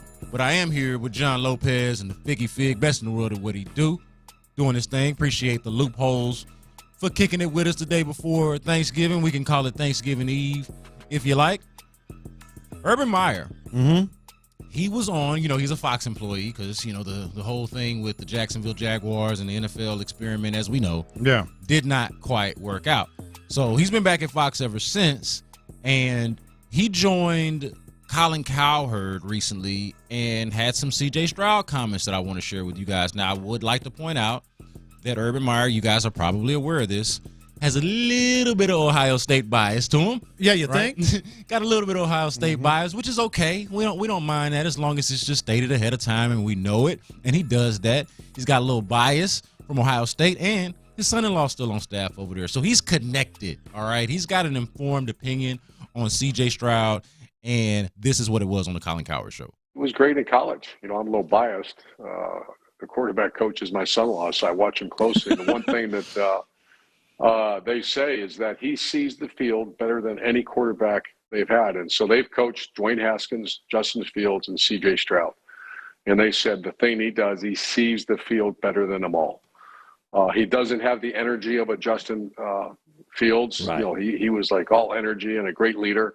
I saw the same thing that would frustrate me a little bit with CJ. I wanted to, see a little more JT Barrett, Tim Tebow, grab the huddle and let's get this thing going. I didn't really see a lot of that. But as far as skill set and ability to see the field, they're saying it's not even close. Wow. And that's what makes him such a special guy. And look, not seeing all of the rah-rah JT Barrett, Tim Tebow stuff, like I say a little JT Barrett, huh? Yeah. Look, if you got a little bit more, I prefer you to have a little bit more CJ Stroud. Yeah, exactly. All right, because we've seen what those guys ended up doing, or what those guys have done in various different places aside from Ohio State. And give me what CJ Stroud's got going for him over what Urban Meyer's talking about with Tim Tebow and them. But the thing that I want to highlight here is what he talks about that he's good at. And I think, I didn't think about it in the moment, but the more I listen to that, I think what he's talking about with C.J. Stroud, and I'm going to get into this a little bit later on too in the noon hour, but to me, it is the discernible difference, the most distinguished difference between C.J. Stroud and the quarterback that we're about to see on Sunday, Trevor Lawrence. Because, and I'm going to show you guys this. I'll play this for you guys in the noon hour. But people do not talk about Trevor Lawrence, at least not today. Maybe they used to. But current day, present day, 2023, people do not talk about Trevor Lawrence as doing all of those quarterbacky, really good quarterbacky things about seeing the field and reading defense and all of that. Yeah. It's more of a knock on Trevor Lawrence now than it's ever been. And it's never been a knock on C.J. Stroud, to Urban Meyer's point. Never. And when people say see the field, the go-to is he can go off of one receiver, then to another receiver, then whip back and get it to the right guy. We've seen that. But seeing the field is also two very important things that we've seen from C.J. Stroud. There's a term that a lot of times it can be confusing. They say throwing a receiver open. Yes. Throwing him open. What is that? All right, we've seen it where, he knows he can drop the ball in a bucket. We've seen it. But also on the plays that break down, maybe against the zone defense, maybe against the cornerback that's leaning one way or the other, being able to know that the receiver is going to have to cut a certain way, or maybe throw a back shoulder or something like that. That's what he sees. Yeah. Like he doesn't just see like which receivers are open. He sees how the defensive backs are playing these receivers. Yeah. That is the most difficult thing. Yeah, the pinpoint accuracy, and I don't want to go all Clint Stoerner on y'all. Yeah. I'll let Clint be Clint. But the pinpoint accuracy, I can say, is not just a matter of the arm. To your point, Lopez, it's the eyes and how the ball jumps off his hand. I don't know nothing about how the you know what? I can say that too. I can say that. The ball definitely was jumping off his hand during training camp. I can even say that.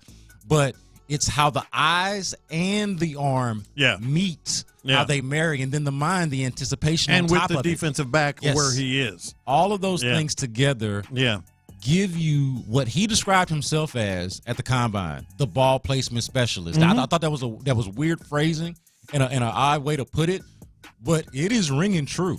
Like, it is exactly ringing true, and it's to the point that, honestly, what we've seen and to what Urban Meyer is talking about. I go back to one throw in particular. I think it was against – who did they play before the Bengals? They played the Bucs. It was against the Bucs. Yeah. Back of the end zone. When, C.J. Stroud had a safety closing from the center of the field toward the receiver in the back of the end zone. And, I mean, he zipped that ball more than he zipped any ball this year that I've seen. Yeah. Because he could see the safety. That's seeing the field. It's the pinpoint accuracy, but it's knowing this one I got to put some juice on. And that's what separates him from an average quarterback. He's not average. And to me, that's the thing that definitely – is part of seeing the field. Yeah, and I think that part of the reason why some of the scouting report on C.J. Stroud was underwhelming or not giving enough credit to his arm or his arm talent is because he's not just out there trying to show you how big his arm is. Like, he's not trying to sling it a mile just to show you that he can sling it a mile. Yes. He's actually trying to play the position and put the ball exactly where it's supposed to be. And if it's supposed to be 40 yards down the field or 55 yards through the air like it was to Tank Dell in this most recent game, then that's where it's going to be. But that's not every play. He's not – I don't feel like at any point I've seen him be, like, overly anxious or greedy in that way to where, like, hey, I got to push the ball. We've heard him talk about wanting to be more explosive and wanting to push the ball downfield more, and I'll be damned if they didn't do it right after he said that. But you've never seen him in the game, or I should say rarely seen him in the game just trying to show you this big arm and this great arm that he's got. Right. And he's made some mistakes. I'm not trying to say that he's been perfect. Right. But for the most part, it's within the framework of what is attainable within the offense and within the plays. And the deep, they're one of the best, if not the best, deep ball teams in the NFL. I think they have more plays of more than 20 yards than any team in the NFL, pass plays. Yeah. That's not just slinging it.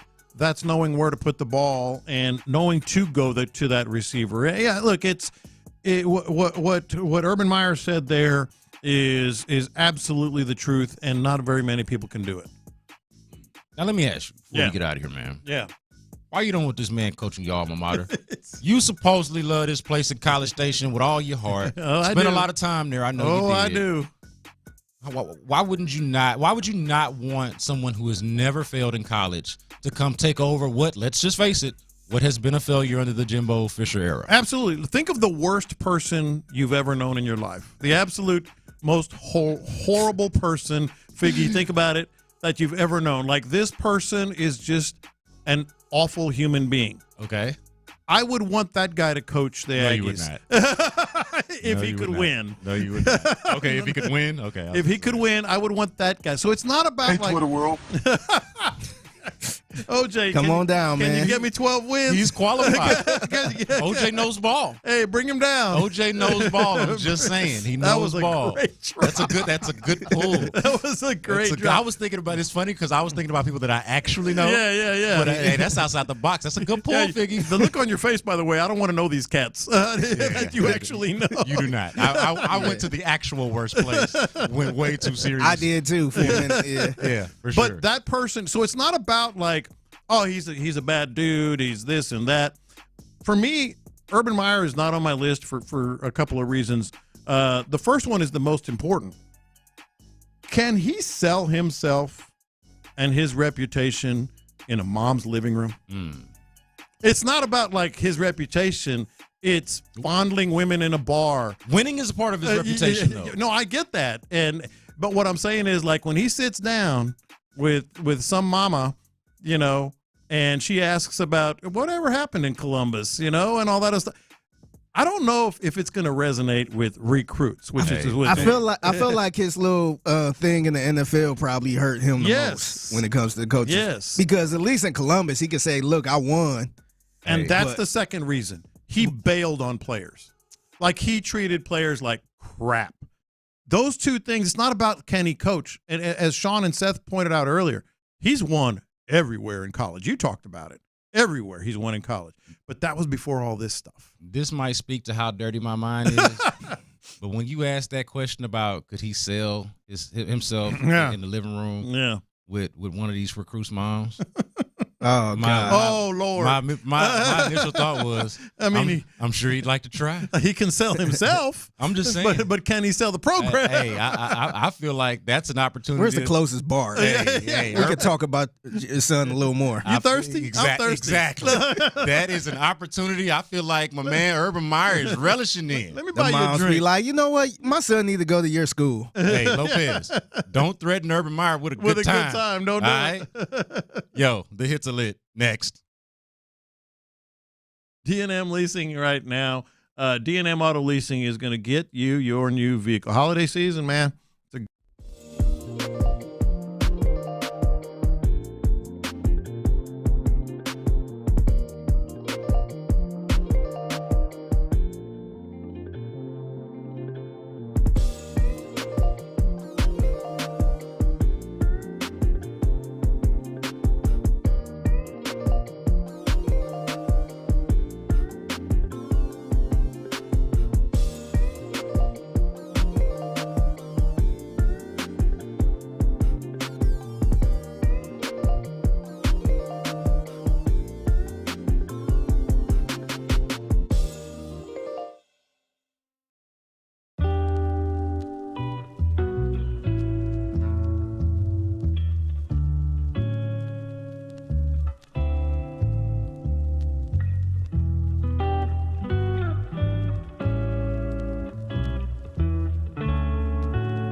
The Twin Peaks Studios.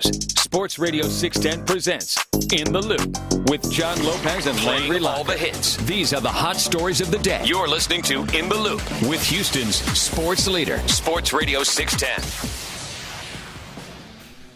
Brandon Scott in for Landry Locker. Here with John Lopez and Figgy Fig. Appreciate y'all for joining us. Deshaun Watson had successful surgery. We have not mentioned this on the show today, but we knew that Deshaun Watson's season was over with. We talked about that.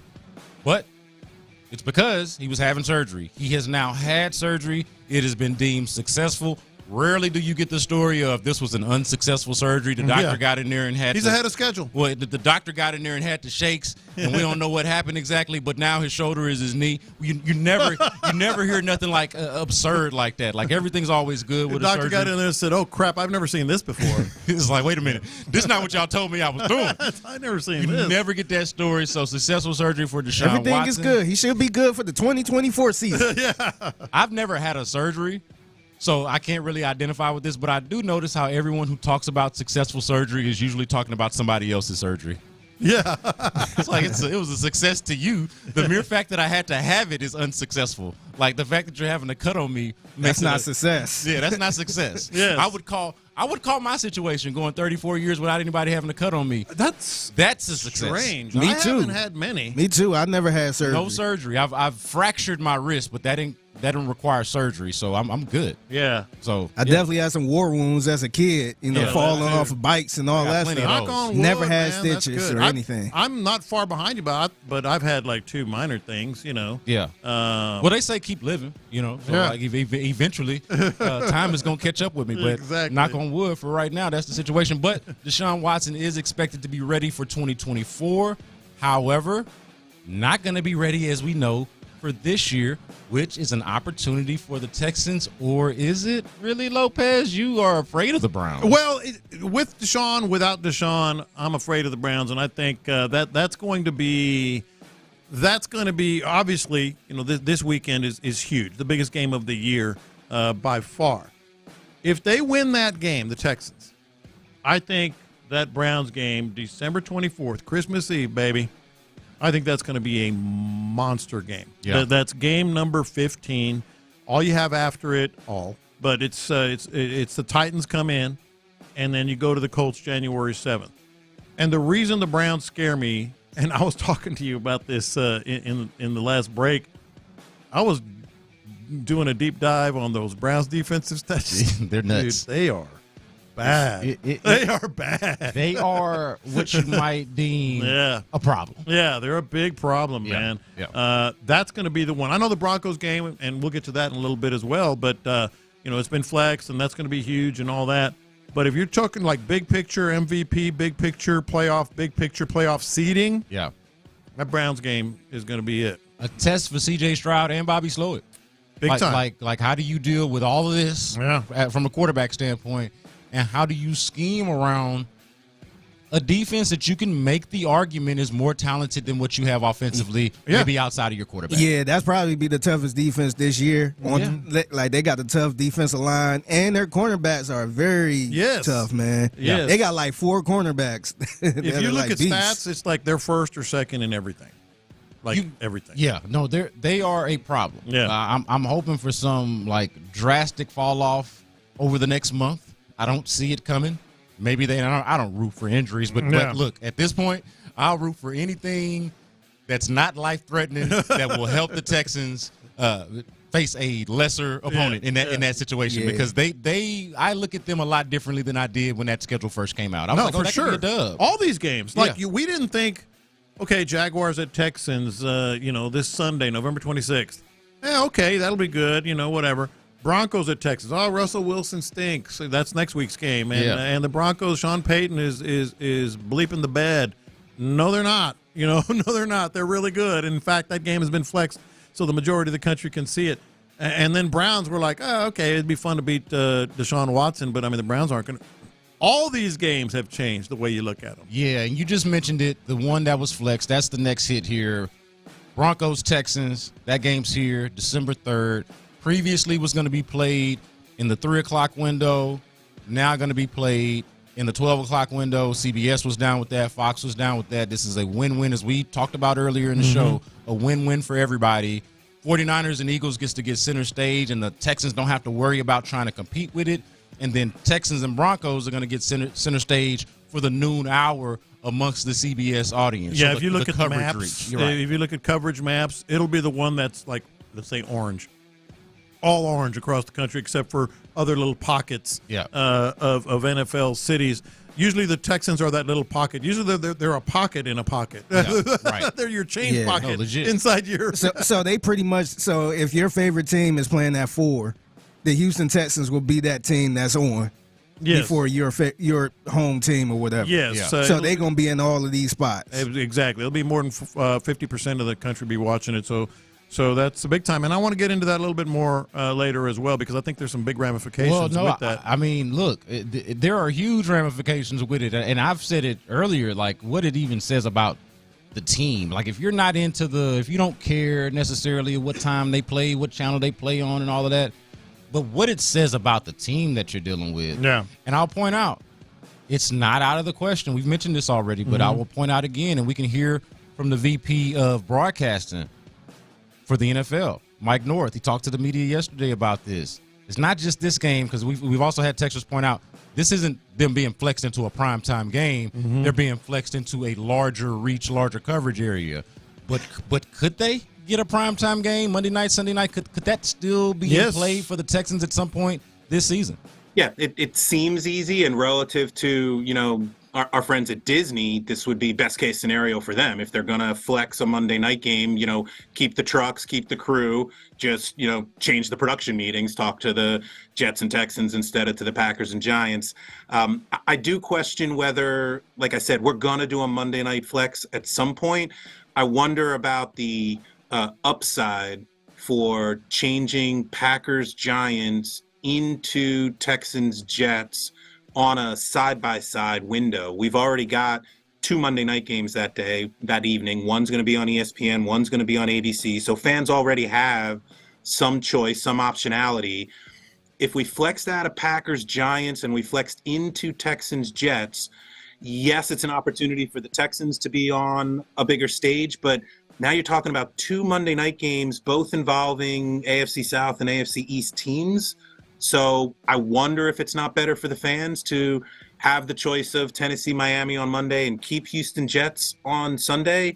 Obviously, Packers, Giants are 2 pretty big legacy brands for this league. I think from a rating standpoint, from a viewership standpoint, Packers, Giants might outdraw Texans, Jets.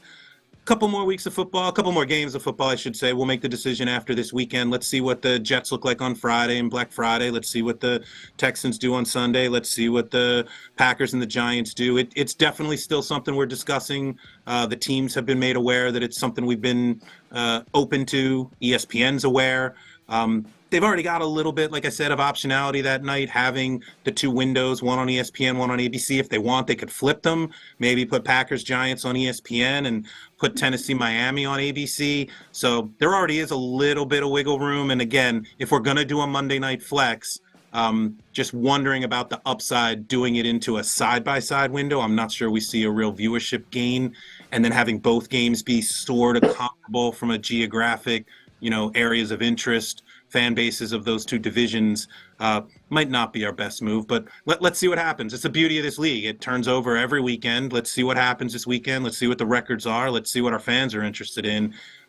Yes, it's still on the table that Texans Jets could move to Monday and Packers Giants could move. All right, let's and that's Mike North, the NFL Vice President of Broadcast Planning, talking to our very own Sean. Let's explain that for Texans fans. All right, so first things first, what he's talking about side by side, that's a Monday night when there's 2 Monday night football games. And that would be right now Packers at Giants and Titans at Dolphins. I don't quite understand why he would think it would be a problem for Texans at Jets to go side by side with Titans at Dolphins. He said because it's the divisions. It's who cheers for their division? I mean, you watch your other division games when your game's not on. Yeah. And in terms of national, that might be the problem right there. Yeah. Like him counting on other people watching their division rivals. But who does that? Unless it's not your team. You know, the nation doesn't care about division. They want to watch the best game. That would be C.J. Stroud in this case. And if you're, like if I'm watching the Texans, let's say at Jacksonville, I don't care about the rest of the division games. I keep an eye on them on my phone, but I'm not watching that game as well, But are the games, when he says side by side, is it a doubleheader where they're stacked, or are they're like playing 15-minute different? Right. Yeah. So my thought on that is, I would have followed up if I had an opportunity to, but is he saying that a side-by-side Monday night game doesn't necessarily offer you more, aside from prestige, than whatever it would have been on the Sunday? He's saying is C.J. Stroud and the Texans, sexy enough to trump Packers-Giants, which is already scheduled. Yeah. And I say, because you're still getting the New York market by playing with the Jets, playing the Jets. Yeah. And the Giants have been basically overload, primetime overload. And then the last thing I wanted to say is, all right, let's say you do want to see the Texans flex to that Monday night game. Well, then this week you need to cheer for the Patriots, believe it or not, against the Giants on Sunday, because you want the Giants to lose and be less of an attraction. And tomorrow you need to be a Lions fan. The Packers are facing the Lions. Yeah. So if the Lions beat the Packers this weekend and the Patriots beat the Giants this weekend, then there's a much better chance for the Texans-Jets to be flexed because, again, for those who weren't listening last week, you have to have 12-day notice. Yeah. Well, that's November 29th. That's next week. So this weekend's games are what he's talking about. This weekend's games are going to affect it. Look, I get that the Jacksonville Jaguars are 7-3 and that they're leading the division and all of that. But have defensive players gotten a beat on Trevor Lawrence? We'll talk about that next. Stay there. Let we go. Join the drive with Stoerner and Hughley.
In the Loop here with B. Scott.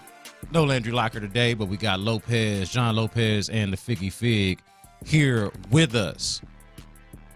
It's a fair question to ask about C.J. Stroud. When will defenses get a read on C.J. Stroud? When will the book be out on C.J. Stroud? Obviously, he's a rookie. They've only played 10 games. They've only played 10 games.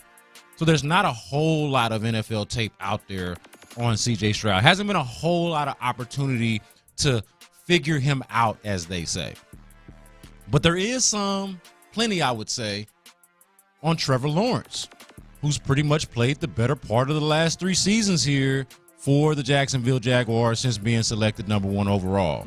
And you can say this now, or at least some are saying this now, about the golden child out there in Jacksonville, the chosen one, the generational prospect that we heard about from his freshman year.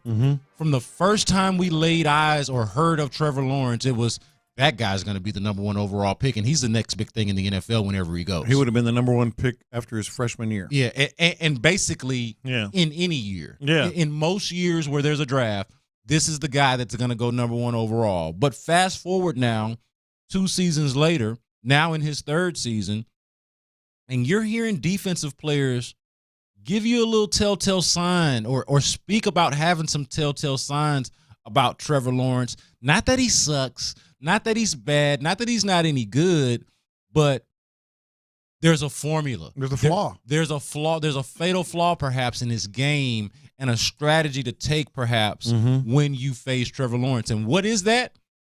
It's this idea that he might be a one-read quarterback. Yeah. Not that he can't read defenses or won't read defenses, just that he doesn't necessarily do it well, doesn't do it great, doesn't do that at an elite level like he does at, say, go to his first read at an elite level, like he does get the ball out quickly at an elite level, like he's an elite level athlete and throws the ball on the run when they roll him out and when he's using his instincts when a play breaks down and things like that. He does those things at an elite level. But when you talk about playing the quarterback position, going through your reads and progressions, kind of like we were talking about with C.J. Stroud earlier, that book seems to be out a little bit on C.J. Stroud. And if you don't believe me, this is not just me gasbagging over here being some pundit. If you don't believe me, this is Arden Key, now a linebacker for the Tennessee Titans, but played with Trevor Lawrence last year.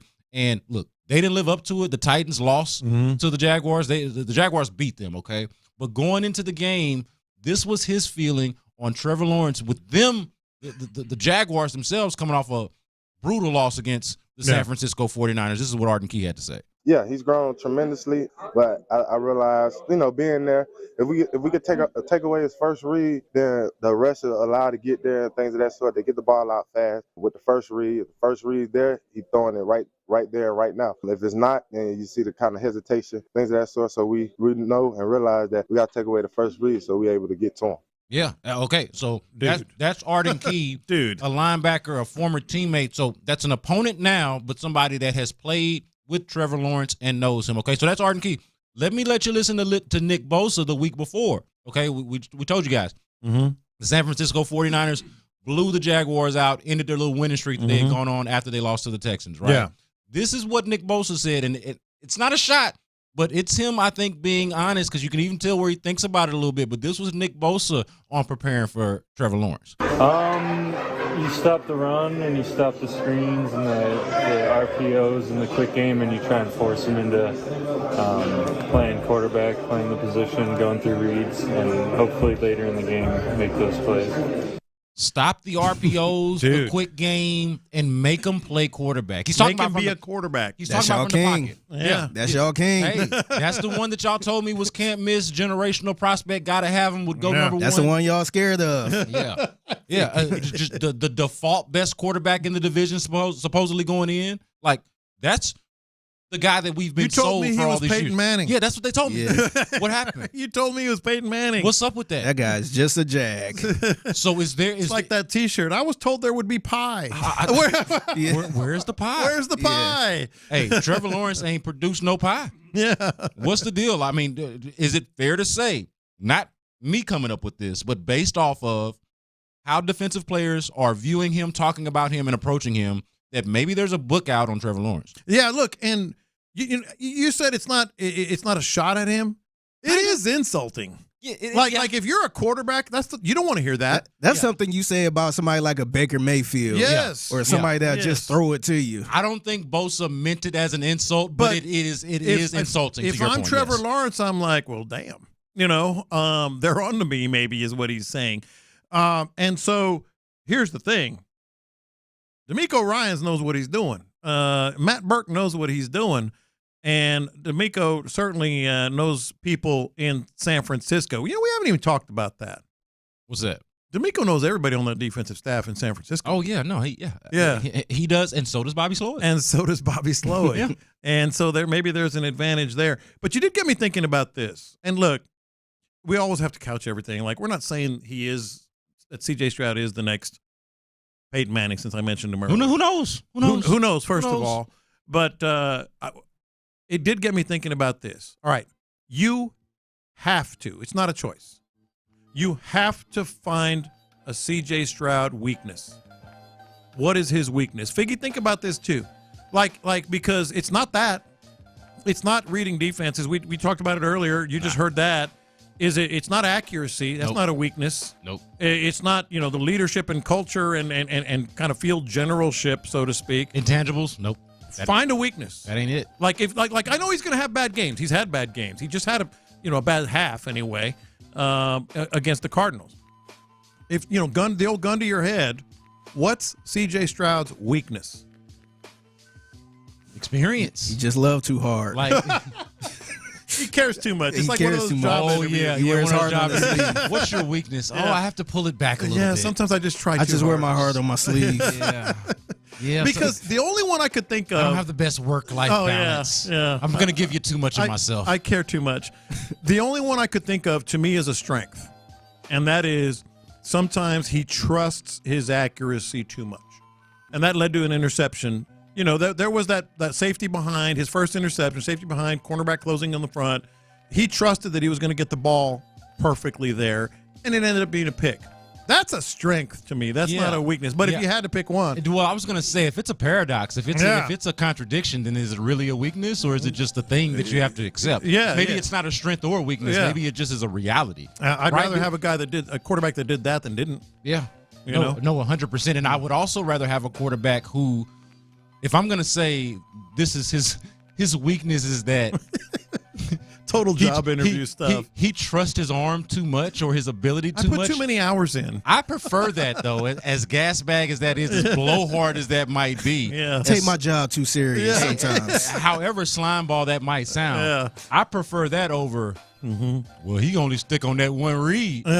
We don't know about him on his second read. Or you can't say that, though. If we don't give him enough time to go to his second read, then we can get to him. Nah, man, C.J. Stroud, he can – look, not only that, I can remember talking to C.J. Stroud and being around him as he was speaking about this when being asked, hey, what's the thing that you're improving on or need to improve on most? But this was earlier on in the season, a few games ago, where he's saying, oh, it's my third and fourth progressions. I'm really good with hitting. That isn't a job interview. Yeah, I'm really good at hitting the ones and twos. We can find this too, but he said this. I'm sitting right there. I'm really good at hitting the ones and twos. It's that getting to that 3 and 4 that I could be a little bit better about. You suck. Get this slouch up out of here. Convert him to wide receiver, why don't you? He's done in this town. He can't go from 3 to 4 his rookie year already. What's wrong with him? We got another Braxton Miller. Exactly, Braxton Miller. But I would prefer that much more so than what I just heard Arden Key and Nick Bosa say about Trevor Lawrence, whether they beat him like Bosa's San Francisco 49ers did, or whether they lost to him like Arden Key's Tennessee Titans did. It doesn't matter. If this is how they're thinking about the quarterback going into the game, and if this is the type of things that they're willing to say publicly in their locker room when the press comes up to them with microphones and cameras. What are they saying otherwise? What are they saying? The unfiltered stuff that they don't have to worry about. What are they meeting about? Talked about on the radio and put on social media. What are they actually saying? What are they scouting and game planning? Yeah. What are the Texans scouting and game planning? Exactly. And I'm glad you said that. Yeah. Because also I made it the C.J. Stroud, Trevor Lawrence comparison. But that's the next opponent, right? Yeah. Wonder what the Texans are saying about Trevor Lawrence. Like, is this something? If a division opponent that we're also familiar with, the Titans are saying this, and then like you said, D'Amico comes from where Nick Bosa is right now. Mm-hmm. If that's how they're talking in San Francisco in places that are familiar to this one, what is this one saying going into this game against Trevor Lawrence? And have very recently played against him. Yeah. And know what to do. If you're looking at like Trevor Lawrence versus C.J. Stroud, you can find a lot of weaknesses, so to speak, with Trevor Lawrence. That's one that we've been talking about. I think he's erratic. Like he's up and down. Yeah, I think his accuracy can be erratic as well. He's been that way against the Texans. Yes, that's not something you just pulled out of thin air. We've seen that live. Yes, and you can't say that about C.J. Stroud. It boggles my mind saying it as much as I'm sure some people hearing me say this. It's like, well, he's not perfect. No, he's not. And he's had some bad moments. But I think the other thing with C.J. Stroud, and we talked about this a little bit earlier, like all of a sudden now he's got that kind of understated swag, confidence. We talked. He said earlier, that's what makes me great, and nobody blinked, and because everybody's like, yeah, it kind of is. It kind of is what makes it great.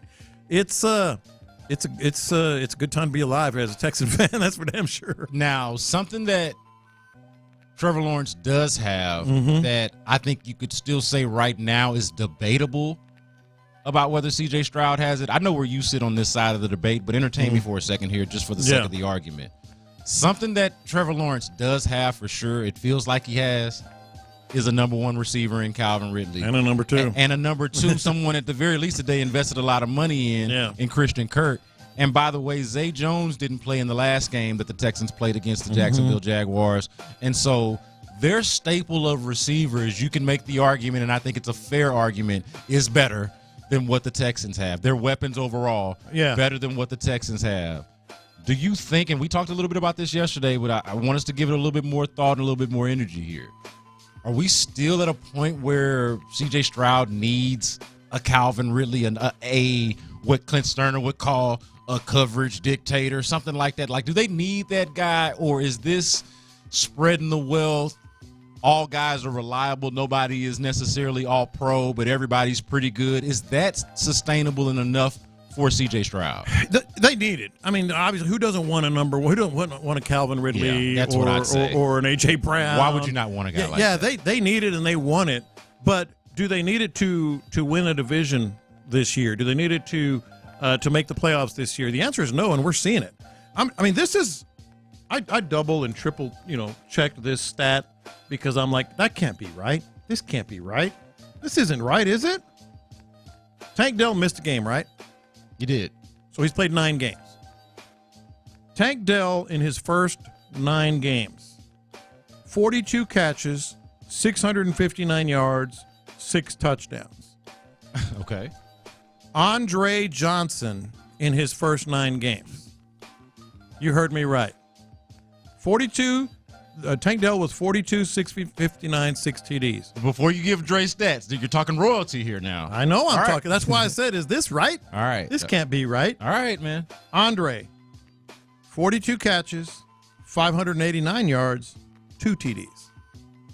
In their respective first 9 games, everybody check my work because I checked it 3 times and I still don't believe it. Tank Dell is having a better start to his career than Andre Johnson. How much of a sliding scale do we use here? How much of a curve do we grade on here, though, given the fact it was 2003? Tank Dell's quarterback is C.J. Stroud. Yes. Andre Johnson's quarterback his rookie year was the other Carr. David Carr. David, not even Derek. Yeah. David. So, I mean, you absolutely you have to grade on that curve, too. Absolutely do. But still, Andre Johnson, just as many catches, fewer yards, fewer touchdowns.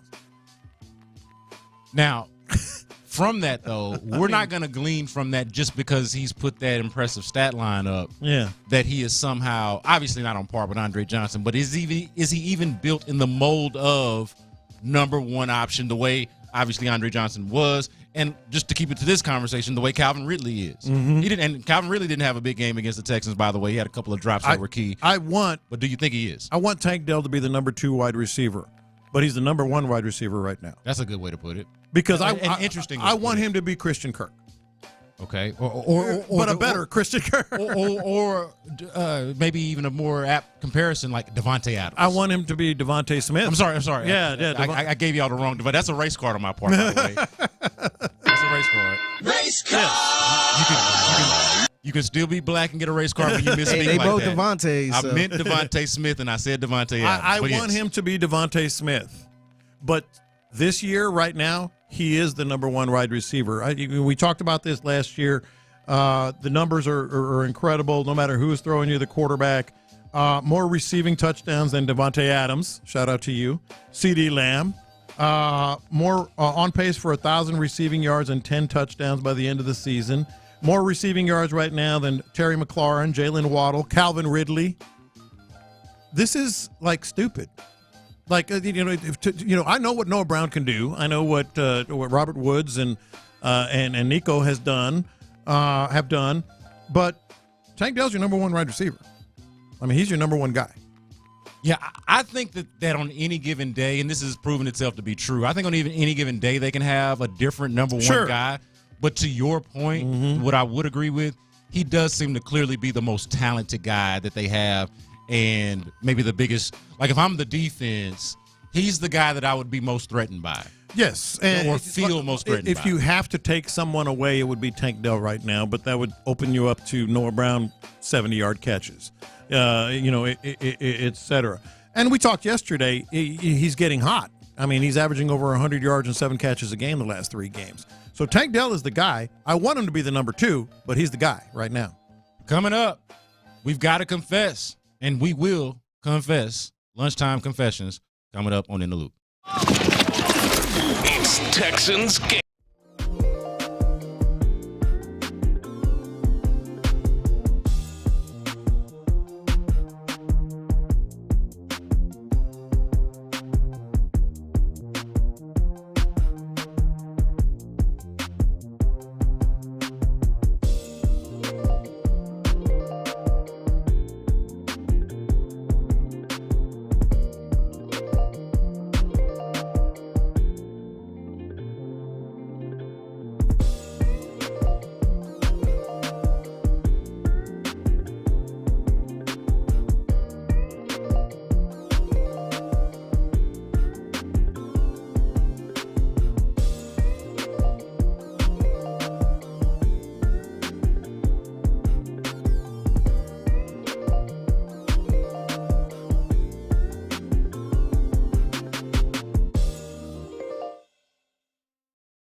Sports Radio 610, Houston Texans breaking news. We will confess to you all in just a moment, but we got to start. Got to start this segment by letting y'all know, hey, the Texans got the juice, baby. Yeah. The Texans got the juice. We knew that. Hey, but not just because they winning, not just because they're on the 3-game winning streak, not just because we've got this pivotal matchup at NRG Stadium coming up on Sunday against the Jacksonville Jaguars, but the juice is loose, and the Texans got the juice because rookie offensive lineman Juice Scruggs has returned from practice after missing what seems like 10,000 years with this hamstring injury. All right, I got 1 point and a question. All right. The point is, if you weigh more than 260 pounds, don't ever say the juice is loose. Hey, he can get downfield and do some zone blocking. They ask a lot of the offensive linemen in this zone blocking scheme. Being loose. You got to be an athlete to be an offensive lineman in this scheme. You're going to be looking like Jason Kelsey. Yeah, the juice is loose. I'm thinking like not even OJ. Don't you disrespect the fat guys in a zone blocking scheme, Lopez. How dare you? And the question is this. So now what? Right. I wouldn't change Where's he going? Damn thing. You wouldn't? Not yet. I know you're thinking Titus Howard. I would at least be interested in what it looked. Well, the Titus Howard part is interesting because you paid him to be your right tackle. Yeah, that's what I'm saying. But the right tackle that you brought in as a backup is pretty good. I would love to know what they think about that. Like, we paid premium money for I could tell you, even though they haven't told me. For a right tackle. But we got one on the cheap. Like slapping their heads with the palm of their hand. Yeah. Yeah. And now we've just got a highly paid, perhaps overpaid left guard who's better as a right tackle. Yeah. What do you now? What? Because seriously, now what? Yeah, because I was like if I was talking to D'Amico, I'd say now what? Yeah, no, seriously.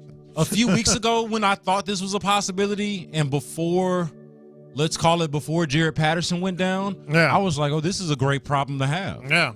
Put Jared Patterson and Juice Scruggs out there, decide who's a better center, and let that person play center, because I think that's a little bit more important. Yeah. And you assume that both guys are physical enough to play guard because they're interior offensive linemen. Yeah. And Patterson himself has played guard.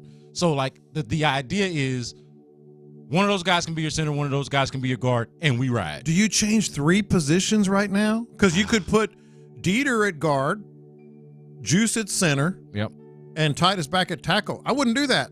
Yeah, it could mess up everything. I would not do that.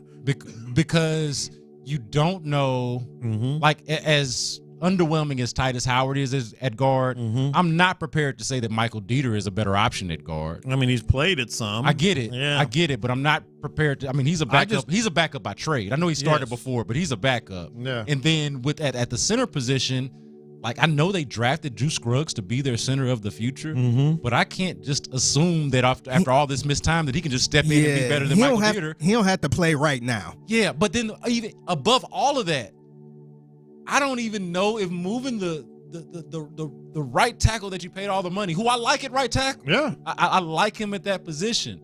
But George Fant has been that good at right tackle. He's been good, to man. where it's not that I'm saying he's better than Titus Howard at right tackle. I just don't want to mess with the mojo. Yeah, that's kind of how I'm feeling about it. That's the whole point. Welcome back. We'll see. At least the juice is loose.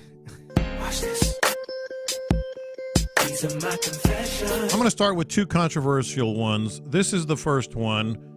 And again, I always say it, you can't help how you feel. Not that big a fan of the battle red uniforms. Just never have been. Really? The red on red just doesn't do it for me. And people are going nuts. Texans, by the way, will be wearing red on red. First time they wore the pants, I'm going to have to double check this. But they're wearing red pants? Yeah. First time they wear the red pants since 2010. I saw. I'll double check. They never wore red pants since 2010. Maybe not. Because I don't remember seeing red pants. I think it might have been the Houston Texans who tweeted that, but I'll double check. But red on red. Yeah. See, I don't mind red pants, but I don't know about red on red. It's red on red on red. Like red helmet, red jersey, red pants. Yeah. And we might offend. So it's not that controversial. controversial. Don't like red. See, I thought it was like people would be yelling at me, but I'm like, it doesn't. Doesn't really done. Well, I would disagree on this because I do like the red, but where we would be on the same page is the red on red. Right. Like either go white on red, blue on red, or then red on white, red on blue. I'm cool with.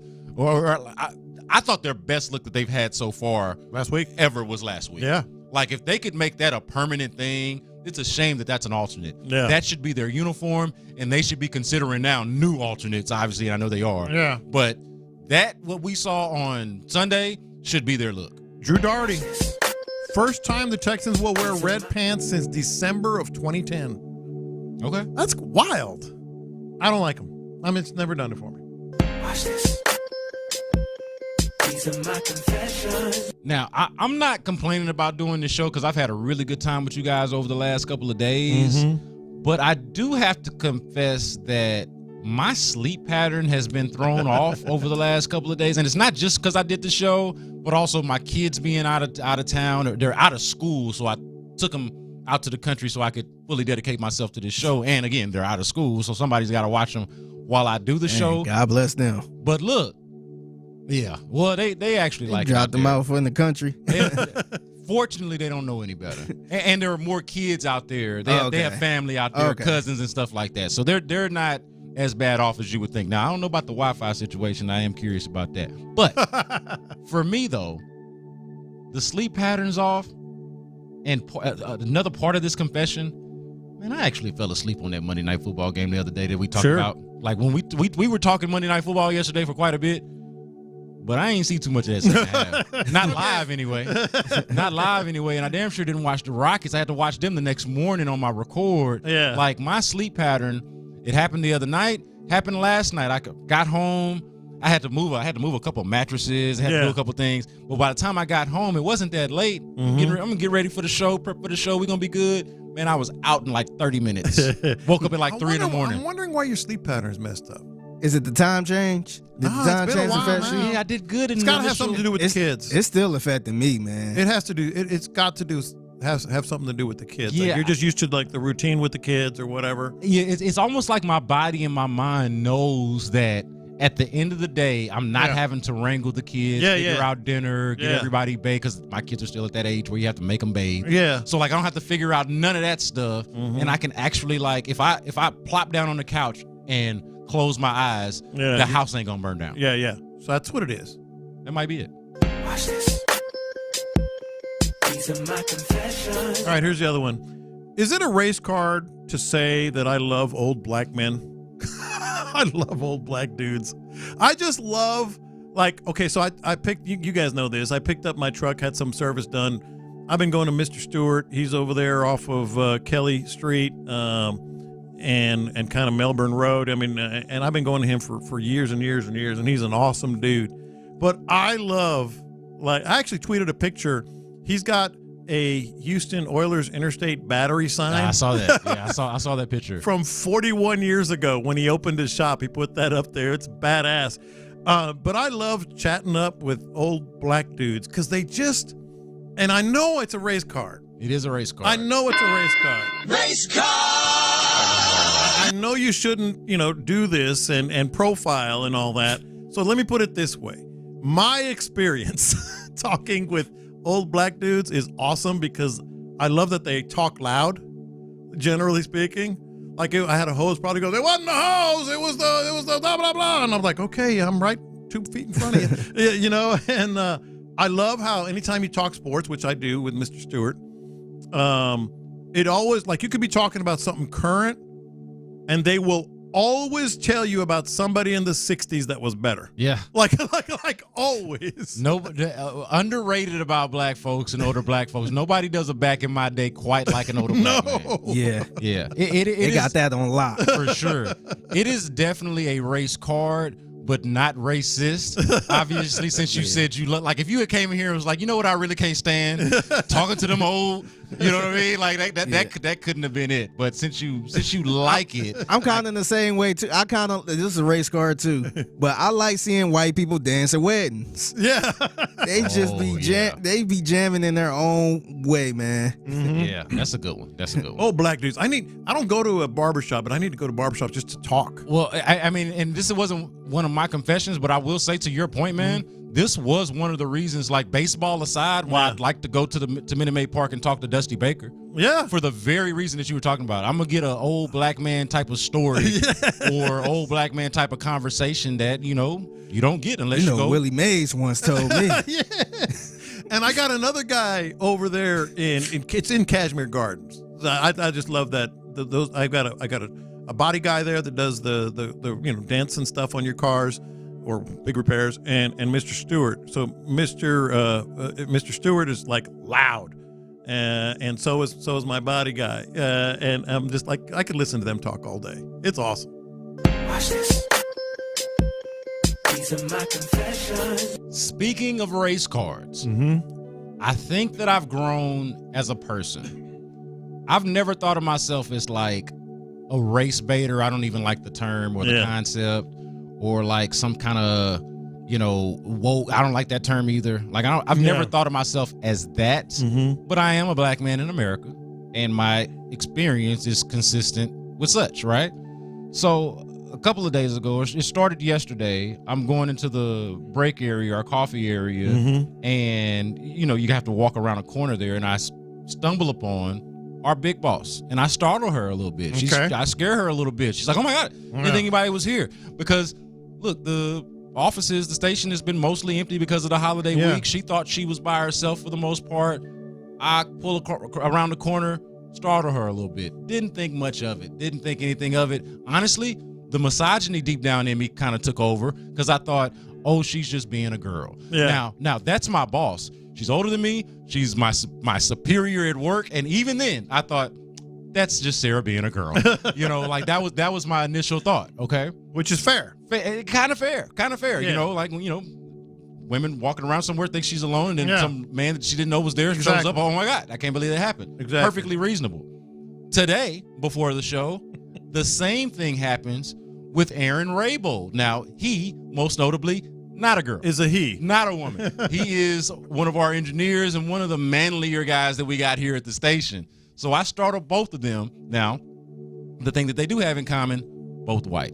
So there was a time in my life, and I've grown past You're this evolving. point where I've evolved, where I would have thought here in the workplace, I would have even thought, like, man, was that racist? Why are they doing that to me? Is there something about the presence of a black man randomly in their sphere that makes them be afraid? Or are they just afraid of my presence? And I didn't think that for a single moment until we started doing our confessions. I realized, like, yo, I've grown because this never It crossed wasn't my because mind. I was black. Now maybe it's because I know Sarah pretty well. Maybe it's because I know Aaron pretty well. Yeah. But at the same time, it didn't even cross my mind. How about Whereas that? I know, like 10 years ago, it definitely would. Yeah, have. that's progress. All right, for sure. Coming up next, I need a slump buster, and I'm talking about a very, very specific kind of slump buster. That's on the other side. That's on the other side right here on In the Loop. Don't change it. Let we go. Join the drum.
footwear is sold. Live from the Twin Peaks studios, Sports Radio 610 presents In the Loop with John Lopez and Landry Locker. All right, man. Brandon Scott here for Landry Locker. It's still In the Loop. Got John Lopez, Figgy Fig, best in the world at what he do here. I need a sophomore slump buster. Don't we all? That's my specific slump buster that I'm talking about that I need. I need two players on this Texans team that I think you can fairly say are experiencing a sophomore slump. Mm-hmm. I need them to get out of it sooner rather than later. I'd prefer it be immediately. Yes. Let's do it right now. Yeah. In this game coming up Sunday against the Jacksonville Jaguars. Who am I talking about? I know one of them for sure. Go ahead. Oh, yeah. Y'all have hit on this a lot. But Jalen Petri, we need you, man. We need you to make some plays. We need you at the very least to not make hurtful plays, losing plays, okay? And they didn't lose the game. I think I did find it funny that y'all talked as much about it on Monday as y'all did coming off of a win. But, yeah, none of it was unfair. No, all of it was fair. He's got to get better. I need a sophomore slump buster from Jalen Petri, second-year safety, and I need a sophomore slump buster from one Dameon Pierce, the second-year running back, who, by the way, is back to practicing, and I would be surprised if he was not available to play this Sunday. Yeah, we'll get into all that around the NFL in about 15 minutes. But the thing with both those guys is I think Dameon Pierce is absolutely in a sophomore slump. Maybe it's, as we've often talked about, maybe it's the system and the fit. Maybe it's just that, it's tough in the NFL, and keeping it going year after year is hard. Jalen Petri, I mean, he had really good moments last year, but he's never really been. I mean, he had more interceptions, so give him credit. I mean, it was a good rookie year. So I guess technically you could say sophomore slump, but he had a lot of missed tackles last year. That was the big thing. Got to work on that. Got to fix it. Dude, he whiffed. He whiffed Sunday, man. Well, to be fair, look, I'm not going to justify Sunday, okay? But just to go back to his rookie year, I do want to clarify the record here. Yeah. He giveth and taketh away last year. Yes. He would get a lot of tackles. He would miss a lot of tackles. But I thought the overall theme. And he got the ball. He did get to the ball. But I thought the overall thing that we had to consider with the tackles was that he was doing way too much damn tackling. He was doing more tackling than he was supposed to be doing because they weren't any good up front. Yes. So I would like to point out. No, that's fair. I would like to point out, now that they're better up front, it feels like he needs to tackle less. But that missed tackles thing still has come up. Yes. It is not fixed itself, it seems. And it's 10 games in. I mean, you are in a slump. This is not, he'll ramp it up, or whatever. The Dameon Pierce thing, man, I'm going to be intrigued to see how they use him on Sunday, because it's a no-brainer. You go with Devin Singletary. It just needs to be a reversal. It shouldn't be complicated. This look, Bobby Slowick's got a degree in like some kind of engineering that's like very specific and smart. This ain't that. It's specific and smart. Yeah, it's like really intelligent. It's so smart that I can't even recall exactly what it is. It might be like biomedical. I think his mom wanted him to be a doctor or something. Yeah, there's a reason why I couldn't remember it. It is that level of intelligence. Yeah. This ain't that. Just flip it around, brother. Just do what you were doing before, the opposite. Make Singletary what Pierce was and Pierce what Singletary was, and you got your formula. I think it's pretty simple. With Jalen Petri, I'll say this about both of them. I really root for them both because, for one, they're both really endearing guys.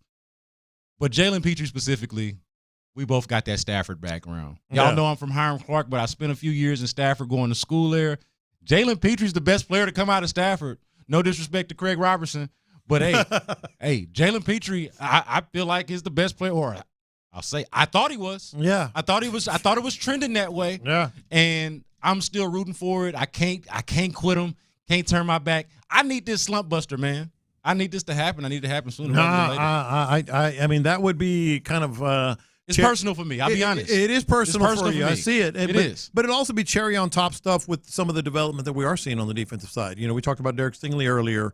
Bookending with Steven Nelson. I think Will Anderson's going to have a breakout game on Sunday. You heard it here first. I think like all the things that have been a little bit noticeable are going to be very noticeable. We've talked about Blake Cashman having an all-pro type year. Boy, sure would be nice if you could get Petri going as well. Let me ask you another question. Yeah, man. Is Thanksgiving as a holiday underrated? Underrated? Are we doing Thanksgiving a disservice? Now, like, look, it's hard for me because, look, my kid's out of school the whole week. Yeah. I didn't have to readjust my whole lifestyle for the week. It's getting this recognition around here. Yeah. But overall, I think you raised some valid and interesting points about how Thanksgiving is treated at large. Okay, so I'm so glad you brought this up. I hate how Thanksgiving is treated. Like, literally Figgy, think about this too. Like, every holiday you can imagine of the major holidays, like, is celebrated uniquely by itself. Like Valentine's Day, obviously, there are songs about, Valentine's and love in Valentine's and all that. Obviously Christmas, obviously Halloween. Name one song. Name one Thanksgiving song. There's no Thanksgiving songs? Name one. Oh, it's not a very musical holiday. I will give you that. People gloss over Thanksgiving. And Figgy, that's part of the reason that I'm so anti-Christmas tree before Thanksgiving. Like, Thanksgiving is like a huge holiday. Family comes in from out of town and all that, and people are like just ignoring it. Here's another thing.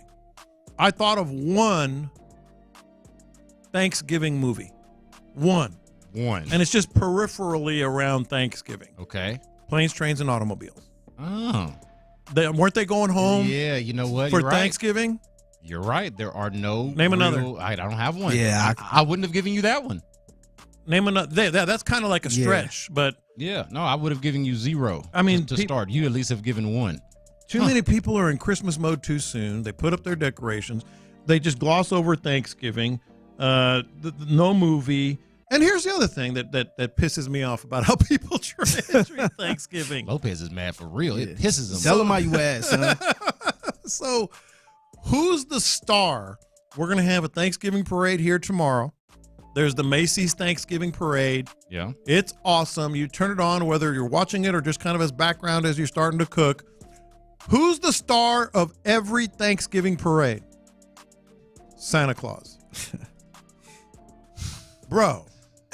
Why are people dumping on Thanksgiving? So who should be the star of Thanksgiving? Turkey, like a little turkey mascot or something. So you got a pilgrim. A pilgrim, yes. Every Thanksgiving parade, the star is Santa Claus. Every Thanksgiving, people put Christmas decorations and trees up before Thanksgiving. There is no Thanksgiving song, and there's maybe one Thanksgiving movie. Why are people dumping all over Thanksgiving? I think that another issue you ain't bring up is the holiday shopping, the Black Friday stuff, man. Yeah. I think that stuff is getting ridiculous now to the point where people don't even celebrate Thanksgiving because they out there standing in line for a damn TV and all that. Yeah, and Black Friday all of a sudden became Black Monday through Friday. Yeah. Like online at Amazon, it's Black Friday now. I do not understand. It doesn't bother me as much, but I do not understand people. I just can't relate to it. People who do not like Thanksgiving.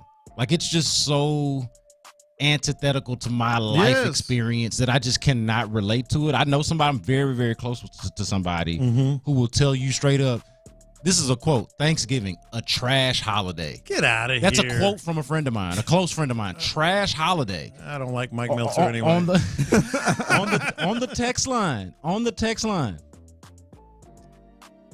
Thanksgiving is a throwaway holiday. Get the hell out of here. Same number. This is the same person on the text line.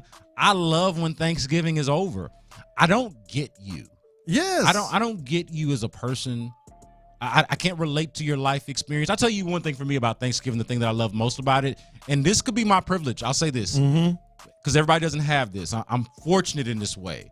I knew all four of my grandparents. They were all living and in my life until I was 21 years old. Oh, wow. I lived. And I had dope, man. All four of my grandparents, both my mom's parents, both my dad's parents, grew up with them until I was 21 years old. That's awesome. And Thanksgiving makes me think, this is just personal, makes me think about my grandparents. Yeah. Because that's who kind of orchestrates everything. That's normally where you go, they cook, or the people who are cooking something that they learn from them. Yeah. Like, for me, Thanksgiving, Easter, Christmas falls in line with this too, but there are certain holidays that very much link you not just to family members, but the matriarchs and patriarchs of your family. I am here to fight for the rights of Thanksgiving.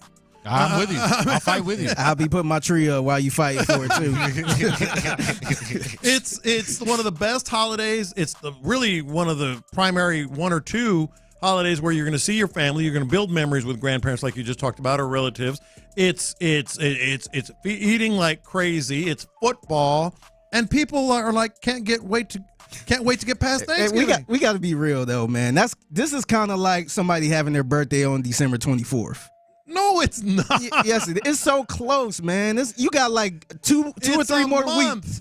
You got 2 or 3 more weeks to get these presents for these kids. It's a month. So that's like having It is a month. That's like having a birthday, man. That's like a birthday on December 24th, man. No, it is like, not. all right, this is cool, but I got to get these gifts together. This could be the glutton in me too, but I don't know how you could hate a holiday where the theme is food.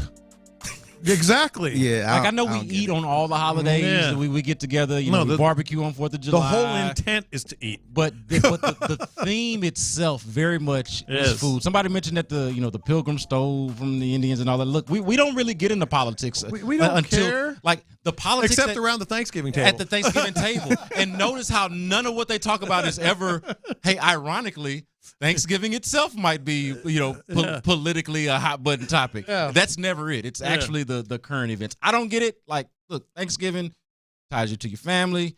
Get a chance to eat. Now, if you're going through something in life, grieving, whatever it is, I can definitely identify with that. But Thanksgiving as a holiday itself, I think vastly underrated and needs to be more appreciated. Put some respect on Thanksgiving's name. Coming up next, we go around the NFL. Nick Sirianni did something that reminds us of a former Texans coach. We'll let you hear it. That's next. Thursday night.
Odyssey app. Let's go around the NFL to keep you in the loop. This is Houston's sports leader, Sports Radio 610. Brandon Scott in for Landry Locker here with John Lopez and Figgy Fig. And we can start this Around the NFL segment with our very own NFL team right here in Houston. The Texans are back on the practice field. They got out there roughly about an hour ago, a little less than that, but roughly about an hour ago, they got back on the practice field. And some news to report to you guys. We mentioned that the juice is loose. Juice Scruggs is back on the practice field. Has missed all of this time with a hamstring injury. Suffered, I believe, in their last preseason game, if I'm not mistaken. Yeah, he hasn't played at all. He hasn't played at all. Did play in the preseason. I believe that injury happened in their last preseason game. He's back. Or at least back for practice. Back at practice. Practicing. Not practicing. Oh, we should mention Dameon Pierce is practicing as well. Yes. Henry To'oTo'o had been out with the concussion. Missed the last game. Been out with the concussion. Is back at practice. That's relevant, I should point out, because Denzel Perryman is still suspended. Yeah. Blake Cashman, it'll be interesting how they handle that, because Blake Cashman stepped in basically for both of them because they like Henry To'oTo'o as their Mike linebacker. Especially as a cover guy. Yeah, as opposed to when Denzel Perryman's not available, whenever he's missed games before, it's been Henry To'oTo'o that fills that position. And it's also more his natural position. Well, he's back now.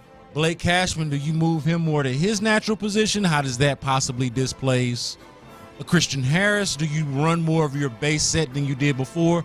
A lot of questions to be answered with Henry To'oTo'o being back, but that's relevant. Not practicing, Laramie Tunsil. No big deal. No big deal, because that's normally rest. Wait until you get to Friday. If he's not practicing still by then you could be worried. But Wednesday, normally his day of rest as a vet. Same thing with Robert Woods. Looks like a rest day for him, even though he's got a foot. But the ones who aren't practicing that I would be worried about, because I don't think it's rest, I'm not going to assume it's rest, is Noah Brown and Jimmy Ward. Yeah, those wide receiver Noah Brown and safety Jimmy Ward. Yeah, those are the same two that caught my eye. And we might as well revisit this because maybe some people weren't listening earlier. The biggest news is Juice Scruggs, because my big question is, okay, now what? Guy hadn't played. Maybe nothing. I think the answer is nothing. I think I agree with you. Working back, who knows? See what he does in practice. It's hard to get real good evaluations in the midst of the regular season, in the midst of the season. But I wouldn't mess with this offensive line at all right now. Since you mentioned it. Yeah. From our very own Sean Bajani, Sports Radio 610. You can read his work at sportsradio610.com. He put this out there on Twitter or X, whatever the hell we're calling it these days. Mama call it Twitter. I'm going to call it Twitter. Yeah. But he says that there was a weird first grouping, and he does this. He'll either put out a video showing you the first grouping of offensive linemen that they put out there, or he'll just tell you in his tweet. And he says this is what it looked like from left to right. So from left tackle all the way through to right tackle. Jalen Thomas. Now we know Laramie Tunsil gets the rest day. Nothing to see that here. Should be Laramie Tunsil. Yeah, it should be Laramie Tunsil right there. Okay. But still strange to see that name, but let's keep going though. Left guard, Juice Scruggs. Yeah. Center, Michael Dieter. Right guard, same old, Shaq Mason. We expect that. Right tackle, Charlie Heck. Yeah. Now, the injury report will tell us more why this is the case, okay? Or maybe we will get more of an indication of why it is that, George Fant's not out there, or why it is that Juice Scruggs is out there at left guard instead of Titus Howard. Maybe it's a vet day for him. I don't know. We'll see. But that is, to your point, you wouldn't mess with this offensive line grouping that they've been putting out there. I wouldn't either, to be clear. Yeah. But it looks like it could get messed with. Well, I it could. I don't know. It could. Obviously, Jalen Thomas instead of Laramie Tunsil, ignore that. I don't know how much you ignore Juice Scruggs at left guard. I ain't. Yeah. That's what I'm talking about. Yeah. I'm not. Because Dieter's your starting center, and he's playing center. So you might think those two guys might be getting a little bit of accustomed to each other again. et cetera. Shaq Mason is your starting right guard. Side note, we'll get into C.J. Stroud and Michael Dieter getting more accustomed to each other. Sweet. And internet going nuts at 120, so Dieter stick thought around. He was like in the club. Like, he's like, no. We'll get to that. Yeah, we will get to that. And so your inside three linemen are two of them are starters, and they got Juice Scruggs at the other side. So that has my attention a little bit. Could they be saying by putting Charlie Heck at right guard, they're just resting or whatever Titus Howard, and he will ultimately go there? I hope not. I like what George. But Fant is I was going to say, like in that case, and I would be just curious. George Fant had some nicks and bruises here there too. But even if your plan is to put Titus Howard back at his natural spot, what do you do with eventually, George Fant? Yeah, and at practice, George Fant should still be out there. Yeah, you know what I mean. Like it shouldn't be. Whether it's Fant or Titus Howard, the existence of Charlie Heck on this tweet, and obviously we're not there, but that makes me raise an eyebrow a little bit. And then to the earlier point of Michael Dieter still at center, Juice Scruggs in there at left guard, just in this what's been available to the media in the last hour of practice. Yeah. What it does feel like it tells me, the thing that I'm going to assume based off of this, is that they're not just going to anoint Juice Scruggs and just insert him into the center position like maybe some might have thought. Nor should they. Nor should they, yeah. But it does at the very least, because the question I had before I saw this was, all right, is Michael Dieter good enough to them, or do they prefer Scruggs at center? Do they like Dieter better at guard? You know, and I wouldn't necessarily. I'm just saying, how do they like the musical chairs when it comes down to it? I was talking about earlier, the last thing I want to see is 3 position changes. In other words, maybe Dieter going to guard, Scruggs going to center, and Titus Howard going to right tackle. Well, clearly they're saying that's not going to happen at minimum because they're giving Juice Scruggs reps at left guard. Yeah. So maybe that means Scruggs steps into left guard, Titus Howard goes to right tackle. I wouldn't do it. They're smarter than me, and they're there more often than I am. But you got a good thing going right now, man. And they know that too. Yeah, this is kind of in terms of like how much you trust them to get this right. There's some give and take here for me because I've got some questions about how they've handled the offensive line in the past. I think it's fair. But I also feel like I need to give them credit for. Absolutely. I don't know exactly who the credit goes to. Management, coaching, the players themselves. Let's just give everybody credit for this. But they have been better. Like as a group, as a whole, as a crew, as a label, the Texans' offensive line has been much improved over the last couple of weeks. And so I'm a little bit uneasy about things right now because they have had some missteps in the handling of the offensive line. But recency bias, our most recent examples of what they are doing with the offensive line does make you feel good. Yeah. So there's more, and there's also more addition than subtraction going on here, unless something's more to do with Laramie Tunsil being out than we thought. But other than that, we're good. And that's what I was going to add. As far as the other two notable absences, Jimmy Ward to me is the most important one. I'm with you by a long stretch. No doubt. Elsewhere around the NFL, we didn't talk about this yesterday, and I'm gonna be honest, I didn't see this. I had seen Nick Sirianni's filtered quotes. I'd seen his, or I should say, I'd read his post-game comments and reading about the game, and where he kind of tried to downplay the significance of. They all lie. Yeah, and I knew that. I I 100% knew that, but I did kind of chuckle. I'm like, oh, okay. Yeah. He's downplaying this, and we know how emotionally wired Nick Sirianni is just from watching him on the sidelines, the crying at the Super Bowl during the national anthem and all of that. We know he wears his heart on his sleeve. Yeah. So when I read those quotes about, we didn't really care that much about it, I just thought whatever. But you found something, and this was on the internet going around the NFL here, of Nick Sirianni, the head coach of the Philadelphia Eagles, having a message for Kansas City Chiefs fans that did not line up with the thought that he was just shoulder shrugging this victory on Monday night.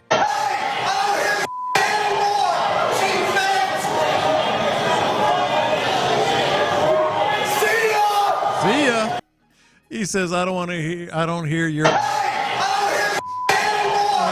bleep anymore. Yelling right at Chiefs fans as he's going down the tunnel. And for the visual, he's yelling at them, saying, I don't hear from you guys anymore, kind of like yelling up at them as he's going through the tunnel. Yeah. And then after he gets through the tunnel, the first thing he goes, he kind of almost looks at the camera and then goes, see ya. See ya. So it's like he's saying see ya as he's left their vision. Yes. It's perfectly timed. It's perfect. I will give him credit for that. And the visual is very reminiscent of something we're quite familiar with here. Like literally, if you picture the tunnel, it's got the little, I guess like an awning over so people can't throw beers on them and all that stuff. Right. And he's walking up, and there is one slight difference. He won the game and has every right to talk some noise to the opposing fans, as opposed to a certain coach losing in embarrassing fashion and cussing out his own fans.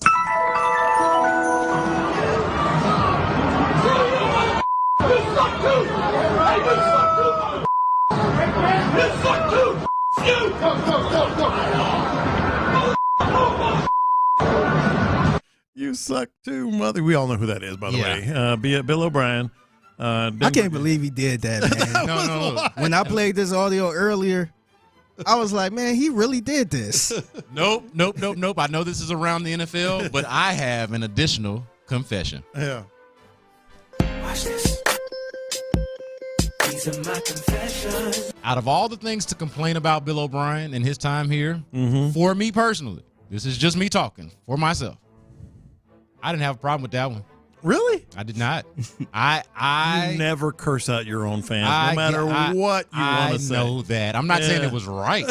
I'm not saying that's proper. I'm not saying I would advise anyone else in that position to do the same. I'm not saying that. Yeah. I'm just saying that I understand what it's like to be frustrated, and I am the type that, hey, if you want to talk, don't say nothing when somebody talk back. I bet you that was somebody that thought that Bill O'Brien was going to abide by the rule that you just said and not cuss out his fan. Bill O'Brien was like, nah. It's funny. Actually, I'm like that. We go through this on the text line all the time, man. Somebody say something crazy, as soon as you snap back, oh, you talking to your listeners like that? Also, I thought it was lame to just respond with "you suck too," but I did respect. Okay, and a lot of Bill O'Brien, it's a mixed bag. Some of it was respectful. There was a lot of his time here that was not worthy of respect. Yeah, but I did respect him saying "you suck too." That might be as accountable as the man. Suck. That but might you do be too. As accountable he as probably the never man been that accountable has ever been or ever was as a Texan. It was hilarious. You suck too. He did not overlook the fact that fan was correct in his assessment, even if it was inappropriate. All of it was inappropropriate. Yeah, but at least it was accurate. Dropping mother bleeper 3 times. It might have been a bad look. It might have been a bad look. It was a bad look. But sometimes when you talk, somebody gonna talk back. Yeah, it happens. Yeah. Elsewhere around the NFL, we would point out the Detroit Lions. You say here that they finally can strut a little on Thanksgiving Day. When was the last time, man, you've seen the Lions strut? I thought about this. Yeah. The Lions strut. Like you want to see the Lions. I can't remember the last time. You want it. Like how many times? Every Thanksgiving, we'd be like, man, we need a petition to get the Lions off of Thanksgiving. Yes. People, you weren't alone. And also, it was always the 11 a.m. game. So you could just kind of have it as background noise when you're cooking. Still cooking, yep. Yeah. Mm-hmm. People still getting there. Late arrivals. Oh, yeah. What did I miss? Nothing. It's the Lions. The Lions. We good. The Lions, man. I would watch the Egg Bowl, which was usually an 11 a.m. game too. Mississippi against Ole Miss against Mississippi People State. used to talk about the Puppy, but was it the Puppy Bowl? No, that's or something? Christmas. Yeah, it was some. Right. It was that's something a Super else. Bowl. That's a Super Bowl. Okay, it was something else that people used to watch over it. Maybe the parade. Maybe it might have been the parade. It might have been the parade. Yeah, yeah. It might have been. Or I'd watch Ole Miss and Mississippi State. But basically anything but the Lions. The Lions are an attraction tomorrow. Yeah. Like I'm gonna be planted. Well, I'm gonna be frying a turkey, but I'll have the TV on back there. It's gonna be cool. Do you know the last time? This is how long it's been. The last time the Detroit Lions were 8-2 at this point in the season. I know for a fact that they have very rarely, if ever, been relevant since I've been born, and they damn sure haven't been 8-2. Your boy was in diapers. That was the year I was born. Man. 1962 was the last time they were 8-2 Now, I might be in diapers again here pretty soon. I was literally about to make that joke, and I didn't want Lopez to reach across the table on me because we're on camera. It might and I come wouldn't full know how circle. to respond. It might come full circle. I was literally about to make. I'm so glad you did it yourself. I was going to say now. How about that? Wait a minute. If the Lions would have been good, maybe like 5 or 6 more years later, than today, then it could have been true. Oh man, I am so glad you made the self-deprecating joke that I did not have to make. Didn't have to risk anything. I didn't want you to come over here with that old man, grown man strength on me and grab you by the collar and say, "What you say, young buck?" Exactly. But I was definitely going to do it with Landry enough. Yeah, I'll show you diapers. But you know what? It is something that the Lions, after all of this time of irrelevance, I mean, you got to be happy for them. like imagine as bad as we've had it over the last few years, and it's been real hard, man. We talked about it a lot. How much different it feels going to NRG Stadium now than it did the last few years. Yeah. But can you imagine being a Lions fan, my age, your age? You've never experienced it. Any age that's basically alive and like still like can move around. Yeah. Like how old do you got to be? Like it was just a different NFL even when that was. Yeah. What a time. Yeah. Good for them. It's wild. And I feel like they really wasn't expecting all of this, too, when they traded Matthew Stafford. Exactly. I ain't know Jared Goff was going to be like this. Exactly.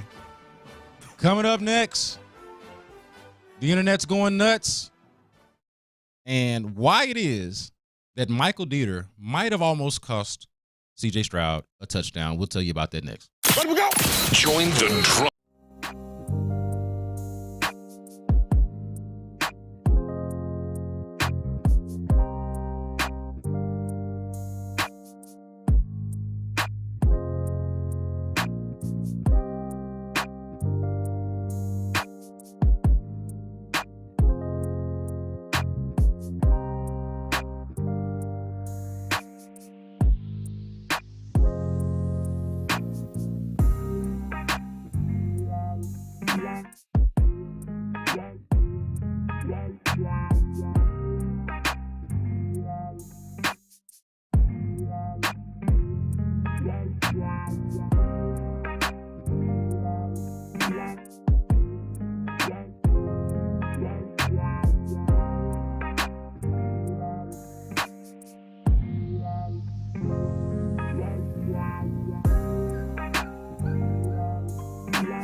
internet going nuts.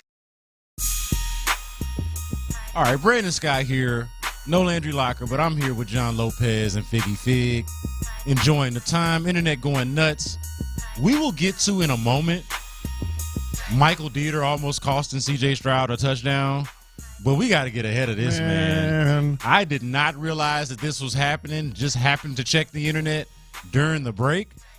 I'm just sitting here minding my own business. This would a lot of times when the internet is going nuts, not to get on the soapbox here, but a lot of times when the internet is going nuts, it's going nuts over a thing that it shouldn't be going nuts about. Yeah. Like it is overplaying something, or people are just having way too much fun with a thing, or way too serious about a thing. But if the internet goes nuts about this, and it just happened, and I think it is. I think it is going nuts and should be going nuts. This is justified here, man. J.J. Watt, as we know, Texans legend, best player to ever play for this franchise. Already in the Ring of Honor. Already in the Ring of Honor, yes. Goes on the Pat McAfee show every week now. Does his weekly hit with them. And we had seen a little bit of this on social media, J.J. Watt talking about being in Houston. All right. I first noticed J.J. Watt mention on Twitter that it was a beautiful day in Houston. Yeah. Okay. And then I saw the Texans themselves, which I cannot explain this, but I thought, oh, shoulder shrug. Yeah. And the internet went nuts about this a little bit. But the Texans themselves quote tweeted or quote posted, quote exit, and post the eye looking emoji, the looking eyes emoji. Yeah. Okay. As if there is to say, what's this about? Yeah. Or stay tuned. Yes, exactly. Right. So what is all of that about? Well, sounds like J.J. Watt was asked about it on the Pat McAfee show, and sounds like he addressed it. We working out, maybe? Doing a physical? Whoa. Doing a physical down? I told you I was working out down here. I've been working out at the stadium. Working out with the team. I told you that. At the stadium? Anybody watching these workouts with Penn and Casario there? Looks like he can still bend a little bit. This thing. Bend good. So is that how? Are you in the gym all by yourself? Who's in there? The whole team was in there this last. You're lifting with the team? This guy's a team workouts? Yeah. Okay. What's practice? Practices right now. They're at practice right now. Oh, you're taking a G day. You just said, you know what? I'll lift with the boys. No, I'm going over there. I'm not hiding it. I'm going over there after this to go work with some of the young guys. Like I'm not hiding it. Coaching. I'm going over there right after I'm done here. Okay, so this gives a little bit more energy to folks saying, hey, what if? What if? Because one thing about J.J. Watt that I would point out about his retirement, okay? It was important to him, and I know this for a fact, it was important to him to retire before he looked absolutely washed. Absolutely. Before he was a complete shell of himself. And we know when he retired, he wasn't J.J. Watt at the peak of his powers, but he was still a productive player. Yeah. He had never at any point on his tape will you find a moment where J.J. Watt doesn't look like he belongs on an NFL field. Correct. That tape doesn't exist. And he was prideful about leaving the game before that happened.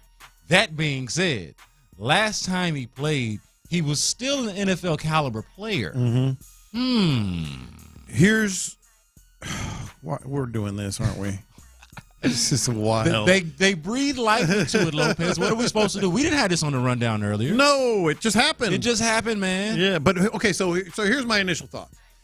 He's working out with the team. That doesn't mean he's working out for the team. That's right. That's J.J. Watt can do whatever the hell he wants. That's exactly right. He's J.J. Watt. He's a legend. Then he's working with younger players after practice. That means he's involved in the organization. So none of this means comeback. None of this means J.J. Watt is going to join the Texans down the stretch. But my thought is it could. Because if he's in the building and he's working out and all of a sudden he's working with younger players and Nick Casario and D'Amico Ryans are over there watching him, it's not a stretch for them to think that they'll turn to each other and go, Well, look, I feel comfortable saying this much. Yeah. They've already inducted him into the Ring of Honor. He can moonwalk into the Hall of Fame when the time comes, if he wants to. He is that much of a Hall of Famer, surefire Hall of Famer. So it's not like he's got to try out for the team. If he wants to come back. That's what I'm saying. They're going to look at him working out. they're gonna see him working with the younger kids, see his techniques, his bend, and all that stuff like Pat McAfee was just talking about. And it's not off the rail. I don't think this is J.J. Watt initiating a comeback, but I think maybe a comeback could come from this. All right. So since we're curious about it, why don't we just ask the man? Yeah. JJ, are you coming back to play for the Houston Texans? You're on the Houston Texans. You're playing football again. Is this happening? No, I'm good, man. I'm good. I just enjoy. I mean, it's the best place to work out while you're here. It's an incredible facility. I love being around the guys. D'Amico's the best. Matt Burke was my D-line coach last year. He's the D coordinator now. And there's nothing better than going back in that building. I mean, all the cafeteria workers are the same. The trainers are the same. I love that it. cafeteria, man. Yo, okay. So he's kind of saying no. He did pause. Play the first part of that answer when they ask him, "Are you going back to play for the Houston Texans?" How convincing of an answer is this from J.J. Watt, who we know better than anybody? Yeah, we've heard J.J. Watt talk more than anybody. Are you, the Texan fan, convinced that J.J. Watt is for sure retired based off of how he answered this question, keeping in mind that he is here working out at the team's facility? You're on the Houston Texans. You're playing football again. Is this happening? No, I'm good, man. I'm good. I just enjoy. What the hell is going on? I'm good, man. He goes. You know what that sound like? That sound like the I'm good when you get offered a beer or offered something at a party. Yeah. And you don't necessarily take it initially, but you take it the second or third time. Yeah. You know, you're not really serious. Like, yeah, I really want one, but I don't want to say that I want one. Like, that's that felt like a very half-hearted I'm good. Figgy, what are your thoughts on this? I feel like he probably just testing the waters a little bit. If the Houston Texans get in the position where they're deadlock in the playoffs and could be a threat, I wouldn't be surprised if he tried to come back and jump on that playoff bandwagon, I guess. Golly. It's almost like I'm refusing to believe it. But there are a lot of signs. I feel like he kind of waiting around. Like if Nick Caserio say, "Hey, you think about playing again? Here, let's see what you're talking about." But see, that's the angle of it that I hate the most. As much as I love J.J. Watt, and as important as he is to this franchise, okay, that idea, and I don't think this is. Let me just be clear about this part. I don't think he's coming back. I don't think this is happening. Just so we get that off the top. But if he was, and if the reasoning was just because he wants to hop on this bandwagon, I understand the last time he was here, it was when things were on the downturn. It's part of the reason why he left. And, you know, he didn't have guaranteed money left after that. His salary was going to be really high, all of that. But if he wants to just come back just to jump on the bandwagon, I think that would be so incredibly selfish, not to mention the fact that it would take the spotlight away from a lot of folks that have deserved to enter into the spotlight that weren't there before. We talked about them not having no national games and all of that. Didn't nobody believe in the Texans. Yeah. And now people are looking at C.J. Stroud and they're like, oh, that dude's a dude. People are looking at D'Amico Ryans and saying, oh, that guy ain't crazy for going to Houston and taking on that mess. Like, the narrative has completely changed about the guys. See, I think differently. I think it would be selfish. Well, I think it's obviously going to be. It would be selfish because he's got selfish, goals if it happens. And I'm with you. I don't think it's going to, but if it happens, he would have selfish goals. Yeah. But I think of it differently than that. Like, not necessarily he's taking away. I think they would embrace it. I think so. They should. D'Amico they should. Loves him. They should, and I ultimately would too. CJ to be clear, loves him, but they should embrace it. Yes. Yeah. No. They wouldn't be like hurt or look at this guy. No, I don't think something like that. One of the parts about this team that I do like a lot, and this wasn't where I was going with this, but I'll say it. This doesn't feel like an ego-driven team. Yes. Like from Nick Caserio to D'Amico Ryans to C.J. Stroud themselves. I'm not saying they don't have egos at all. Everybody has an ego. Because I think it's impossible to get that far in this business and not have one at all. Yeah. But their egos don't seem like they get in the way of team success, progress, or team goals. I do believe that. I just wouldn't like it from a peripheral view. My biggest worry is I think it would get ugly fast. He's got a bad back. Oh, man. And he's feeling pretty good right now because he's been out. Yeah. Man, you played 2 snaps, and all of a sudden everything changes. Like for JJ's sake, I'm like, don't do it, man. Don't do it, man. Don't do it. Because he might go 3 snaps, 5 snaps, a quarter, and then there's going to come a point where he's standing on the sideline like, what the hell did I do? I kind of feel bad. I kind of feel bad for him because he never played with a team and a coach like this. Yeah. Exactly. He had some good moments, but he never had a coach like D'Amico, man. Right. And so this is a really good chance to possibly make a Super Bowl run. Maybe not this year, but at least in the next couple years. He would be standing on. There would come a moment, and it wouldn't take long, where he's like, "What the hell did I do?" That would be full circle though. Like he didn't have a coach like D'Amico, but also would be able to play with a former teammate who was a teammate his rookie year, come full circle, play with him. And your D-line coach of your previous year is now your defensive coordinator coaching under D'Amico, and it all kind of come in full circle. And you've got a chance. Like playing for Arizona this year would have been silly, obviously. Yeah, exactly. And playing for the Texans in 2021 would have been unproductive for him, right? Mm-hmm. But playing for them now, it's got to be appealing to some degree. I just let the current Texans be the current Texans, and he's a legend. They could put him on the coaching staff. They ain't even got to do that. With him being a legend, he's doing it already. Whatever he's doing now, that's fine. Yeah. If he wins, come in, work out with us whenever you want, man. Oh, if dude you got the keys. If the Texans win a ring, they can just give him one. Of course, he's helping the team. Why not? Yeah. Why not? I want to pay off on the tease because I did mention it. Michael Dieter almost cost the Texans a touchdown because apparently the dude can't stop sweating. This was early in the game, man. I can relate. Early in the game. I can too, but early in the game, touchdown to Dalton Schultz. C.J. Stroud could not grip the ball, and the reason was because of his center. Hey! The ball slipped. It wasn't a good ball. Good catch. That was great. Bro, literally, it's wet? I didn't grip the ball at all. I literally couldn't grip the ball. It's you. You're wet. No, it's you. That's my favorite part. That's your jersey, I think. I get a towel. This is him wiping him down. Yeah. He's got the towel, the visual. He's wiping him down with the towel. Y'all have another jersey for Dieter?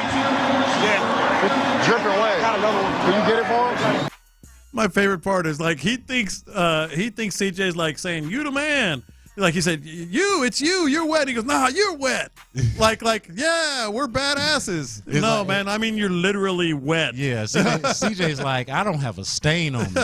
You are drenched. You are literally in wet. sweat so badly that you are affecting my grip on the ball. Yeah. You are snapping me a sweaty football. Somebody get this man a jersey. Thought that was pretty doggone hilarious. Coming up next, we are going to talk to the fellas from The Drive. Want to remind y'all that they are at Buffalo Wild Wings in Sugar Land for a Wednesday edition of Thirsty Thursday. So we're going to talk to them next. But before we do that, we're also going to debate this Thanksgiving topic. Are we going to finally put some respect on Thanksgiving's name? That's next. It's Texan.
Sports Radio 610 presents In the Loop with John Lopez and Landry Beans, greens, potatoes, tomatoes, chicken, turkeys, rat.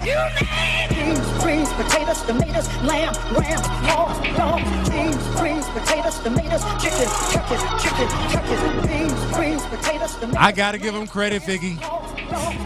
I gotta give him credit.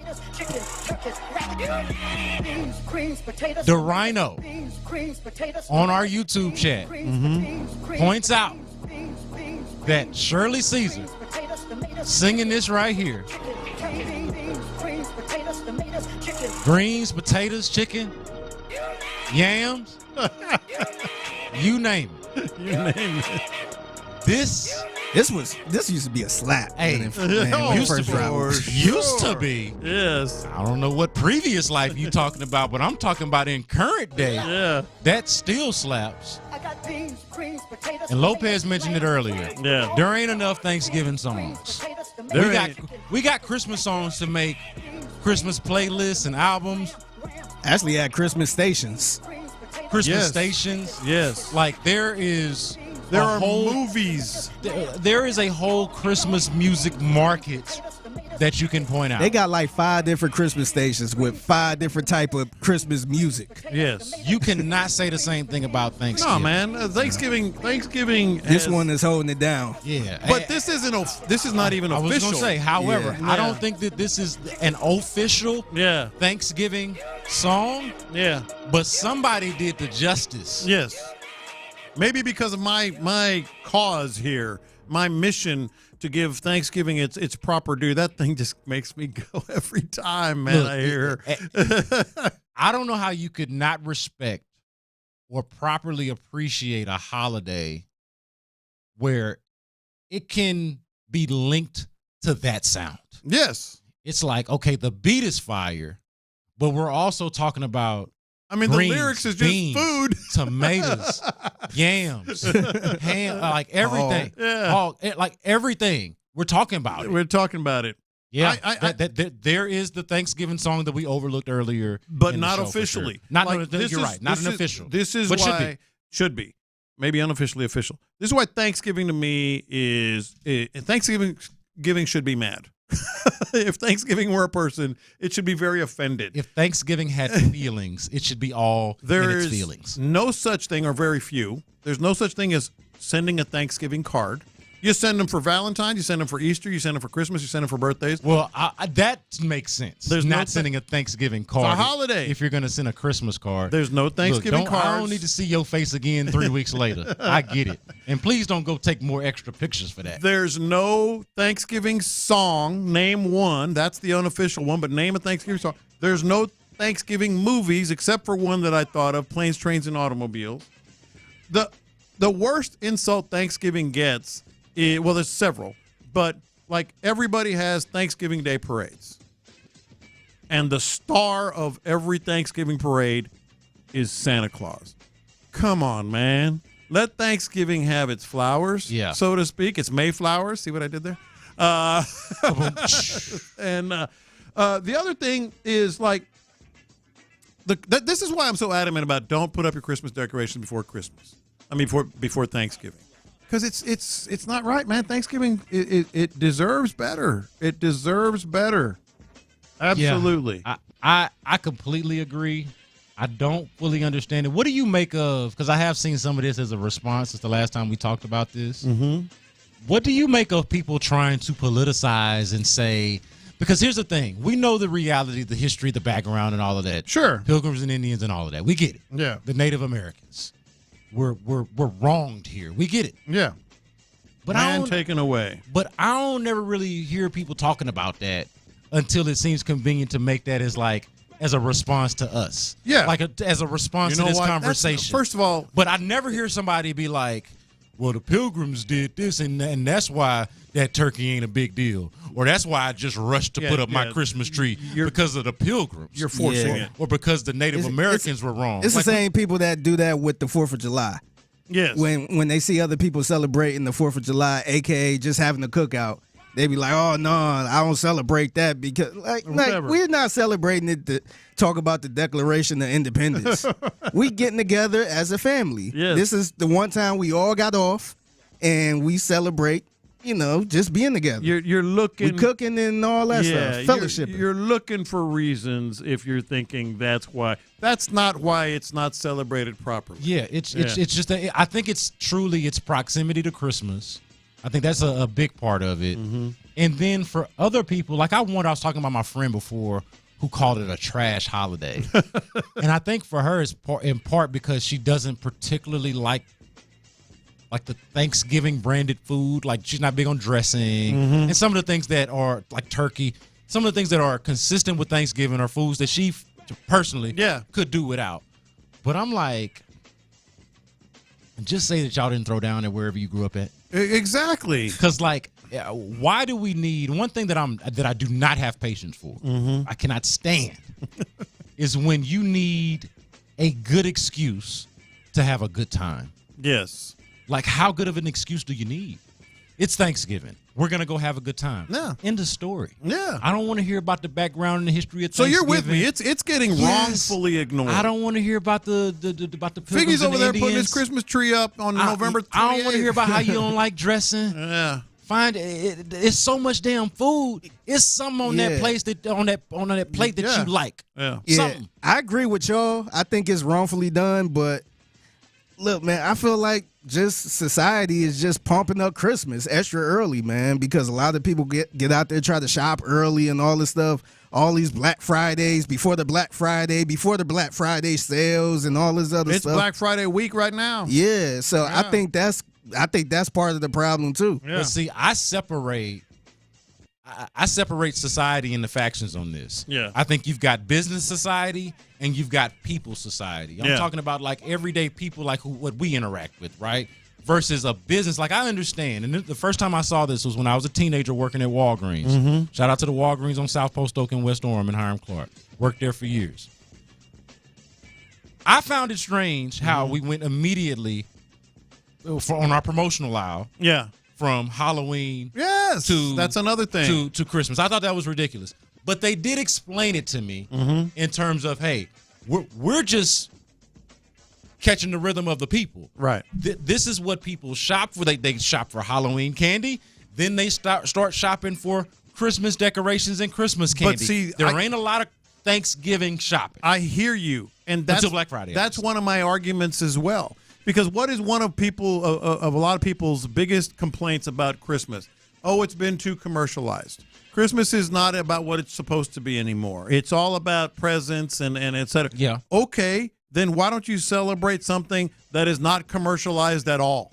I mean, really the only big items that you buy for Thanksgiving is food. I feel that. There's no Thanksgiving, yes, I know there's Thanksgiving decoration. I'm just saying, like, it's not like a big consumer rush to scoop up. Okay, so why don't you celebrate that? If you don't like commercialized Christmas, celebrate that. Santa Claus is celebrated on Thanksgiving. You people gloss over. People go from, I know a lot of people that go from Thanksgiving dinner or lunch or whatever to go get in line on Black Friday. Yeah. For the next morning. I would sooner blame the people side of society for the commercialization or lack thereof commercialization of Thanksgiving than I would the actual business community itself. Yes, because they're in demand. They're in demand. They don't care about it. They don't celebrate none of it. They celebrate money. Yeah. Right? They celebrate profit. So if you're going to pay, if you're going to make them a profit, that's what they celebrate. They're taking their cues off the fact that we ain't properly celebrating this here Thanksgiving. I also think it's weird that not even songs and movies.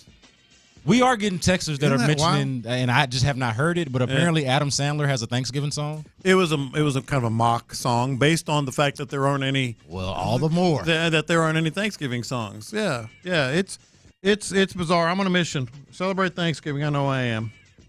Yeah, I know I am. Yeah, I just. Where you going? For me, I'm going to my parents' house. All right. Things are a little bit different for me and my family this year. Yeah. Normally, we had been hosts at various points. Things, like I said, they look different. So we're going to my parents' house. And then I have been invited to in-laws as well. All right. On one of the sides, because I got the kids and all of that, so they want to see them. So we will do at least 2 spots and try to make the most of it. At your particular Thanksgiving family, Thanksgiving, what are the top 3 items on your plate? This is easy. Top 3 items are the mac and cheese. I mentioned this yesterday. Yeah. The mac and cheese that my grandmother used to make, my dad's mom. The one that she used to make that my aunt now makes. Mm-hmm. That's number 1. Yeah. Then number 2 is the yams that that my grandmother used to make that now the aunt makes. Okay, so she's 2 for 2. Yeah. And then this is going to shock you. Yeah. You might even get the race card ready for this one. Greens? I do like the greens. We always have. It's great. But this is going to surprise you. Mm-hmm. No turkey. Some combination of fried chicken and ham. A lot of people eat ham. Those are the meat. The fried chicken's a little different. We fried chicken. Chicken's anytime we cook a race car. This is for another show. But I think that is one of the worst stereotypes. Everybody loves chicken. I know. I ain't met a walk of life. Why we get the credit with it? No idea, man. I ain't met a walk of life yet. Figgy, top 3 things on chicken. Your best family Thanksgiving. Top 3 things on the plate. I got to go, honestly, mac and cheese. I got to go with the yams, and I like dressing, man. Yeah, me too. Man. I got all, except I like mashed potatoes, and we make giblet gravy. Giblet I'm with all of it. Mashed potatoes, giblet gravy. Love it. Woo. Love it. I love it on the dressing, too. Oh, yeah, you absolutely. Don't sleep on the collard greens either, man. Some good old collard greens. Yes. You put that gravy all over your plate. Are y'all collard greens over mustard greens? We have collard greens. Yes. Yeah, collard greens number 1 for me. Same. Let's go out to Sugar Land. The fellas are at Buffalo Wild Wings in Sugar Land off of Highway 6, The Drive, with Clint Stoerner and Ron Hughley. Fellas, how we living out there? Man, we're living good, man. It's a thirsty Thursday on a Wednesday before Thanksgiving, which I know it sounds funny, but I don't know anybody. Now, I'm not saying there's not several folks out there, but I don't know anybody that over the Thanksgiving holidays didn't get down on Wednesday evening. So we're just going to start to get down here at Buffalo Wild Wings. That's a great point. I mean, look, if you're living right, you got Thursday off, and at least somebody in your family's got Thursday off. And so Wednesday about this time, you probably ought to get started enjoying your weekend, enjoying your Thanksgiving holiday. And who in the hell, by the way, with you guys, who in the hell in y'all's world is complaining about Thanksgiving? Man, we hearing it. Dude, everybody ignores it. Hey, man, tell them jokers to stay away from me, man. I mean, it's in the culture. It's been culturally biased. Not in my culture. I don't know what kind of culture you guys set, but not in my culture. And I'm going to tell you, Lopez, my wife done put up the Christmas tree, too. Oh, man. She done put up the Christmas tree, brother. And you're saying that nobody ignores that Thanksgiving. Thanksgiving is the most insulted, ignored holiday of all of them. Well, I mean, I just didn't take that as an insult. Had I had this conversation with you before, I probably would have said, "Look here, babe. Out of respect for my man John Lopez, we're gonna put that up. We're gonna put that up this weekend." But we got him up. We love Thanksgiving, and we're ready to get down. Yeah, man. It ain't about Lopez. It's about Thanksgiving. Yeah, put some respect on Thanksgiving name, and wait until Thanksgiving has had its full slate.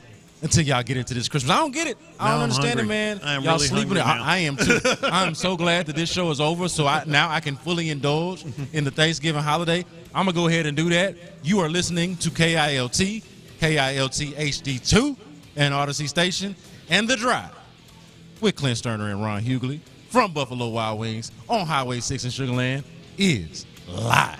That's right. Your day ain't over, though, B-Scott. We'll see your ass at 4:40. That's so, right. That's right. See y'all then. See y'all then. Don't try to slip into that turkey just quite yet. You still got a little work to do. Yes, it is a Thirsty Thursday on a Wednesday. And you can come on out, Highway 6. You can check out Clint Stoerner. He's out there. The folks are out there. And we're going to hook people up. We got a chance to win a couple of gift cards. As usual, when we are out and about, you get a chance to win, and we will do so for you live out at Buffalo Wild Wings. Thanks to our good friends at Buffalo Wild Wings, as well as our good friends at Bud Light that have helped put this together. So No, it's going to be a good time as always. It'll be a great time, and stay tuned. Hang out with us all day. We'll be there till 6:00 today. I'm with you, Clint.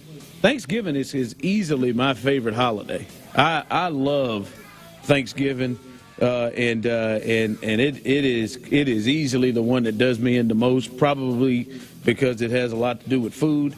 But it is my favorite holiday. Get with the family, and it's gonna be a good weekend. Can't wait for tomorrow. Yeah, look, I mean, I just and my wife has put up the Christmas tree. Hell, when I left the house a while ago, some random guy pulled up and he was talking about putting up Christmas lights. So I guess we may have some lights on the house tonight for a little pre-Thanksgiving as well. But look, I can celebrate Christmas and Thanksgiving together. I can get in the Christmas mood with lights and Christmas trees being up with my family and still be thankful as hell. Be thankful for every one of them bulbs in that Christmas tree.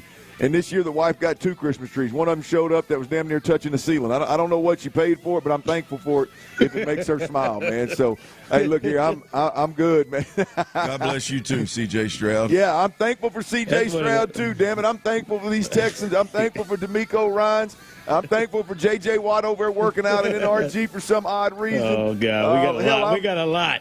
We got a lot to get to. Rod, I'm thankful for your no-good ass in a roundabout way. I didn't ever think I'd tell you that, but I'll say it here loud and clear in public. And Lord knows we're all thankful for Tyler keeping this train on the track. So, yeah, I'm thankful, man. Tyler, he just say, I'm thankful for your no-good ass. Is that what he said? I think so. I don't feel like you'd have it any other way, man. Yeah, your no-good ass is what he's thankful for. All right, like he said, there are a lot to get to today. Once again, come on out. If you're in the building at Buffalo Wild Wings, go ahead and fill that out. Put your name down, write it down, put it in the box. You'll have a chance to win a couple of gift cards today on this Thirsty Thursday out in Sugar Land off of Highway 6. All right, Clint, there's a lot to get to. But our guy Sean Bajani, Clint, was out at practice, as he always is, and a lot going on. We'll hear from C.J. Stroud hopefully a little bit later on. We'll have that for you. But Clint, he talked about the guys that were practicing and who were out, and I think it's some news there. Laramie Tunsil, who's been getting a rest day, which has been normal. Noah Brown, he's not practicing again. Jimmy Ward not practicing. Damian Pierce is back. Henry To'oto'o. Juice Scruggs is back. I want you to remember that name. But he said this was odd. This is the starting offensive line that waltzed out there today. Jalen Thomas. I ain't got it. At left tackle. I was gonna say the same thing. Tyler, do you have Jalen Thomas? Let me think. No. I did not. 713-572-4610. I know there's about 8 guys who are hard asses out there that are going to judge us and say, how do you guys cover the Texans and not know who Jalen Do you know who Jalen Thomas is? I don't have a number. Look here, I'm going to tell you, with them hard asses, I would never put anything past Sean Pendergast, and in this instance right now, I'm gonna go out on a limb, and I would bet that prior to this popping, Sean Pendergast didn't have Jalen Thomas. No, I bet he did. Jalen Thomas. I ain't sure Omar did. No, or we'd have had Jalen. We'd have had him on the show if they had Jalen Thomas. But that's right. Jalen Thomas at left tackle. Now, I don't think that's a big deal. This clearly looks like a rest day for Laramie Tunsil, and that's what they're doing on on Wednesdays. Juice Scruggs, Clint. Juice Scruggs is back at practice, and he was at left guard with Michael Dieter at right tackle, Shaq Mason, and then Charlie Heck was playing at right tackle. I think we'll see what the injury report says, and maybe we'll see, hopefully, there's nothing serious with Titus Howard, who's not in there. Now, Jalen Thomas, that to me means nothing. But what's your thoughts about Juice Scruggs out there running with the ones and being right back and then playing the position he's playing at left guard and not center? Look, it's good to have him back out there because I think the interior offensive line, center and guard, that guard, center, guard area, boy, they are just they are thin, man. The depth is not there. The ideal depth that you want to get through a season is not there. So just having that caliber of a player back that can play left guard, center or right guard in a pinch is a huge plus. I don't think it happens this week, but there is. You think they mess with this, Clint? You think they mess with this for Juice Scruggs? Yes. Yeah. I think there's a chance. Well, I mean, look, I don't say yes. There's a chance. I mean, there is a chance that he gets some run at that guard position. Now that would mean you bump Titus Howard back to right tackle at some point in time. I definitely believe those cards are on the table. I don't think it happens this week. I think it happens. If it does happen, it happens beyond this week. Kind of like we saw with Derek Stingley. He came back in kind of a part-time role. I don't think they force Juice Scruggs back into action, but I think when he does get healthy, if he is who they thought he was when they drafted him and when he was in training camp, I think there's a chance that you get a more physical guy that's built to be a guard in the rotation sooner rather than later. Yeah, there was a reason why they drafted him where they drafted him.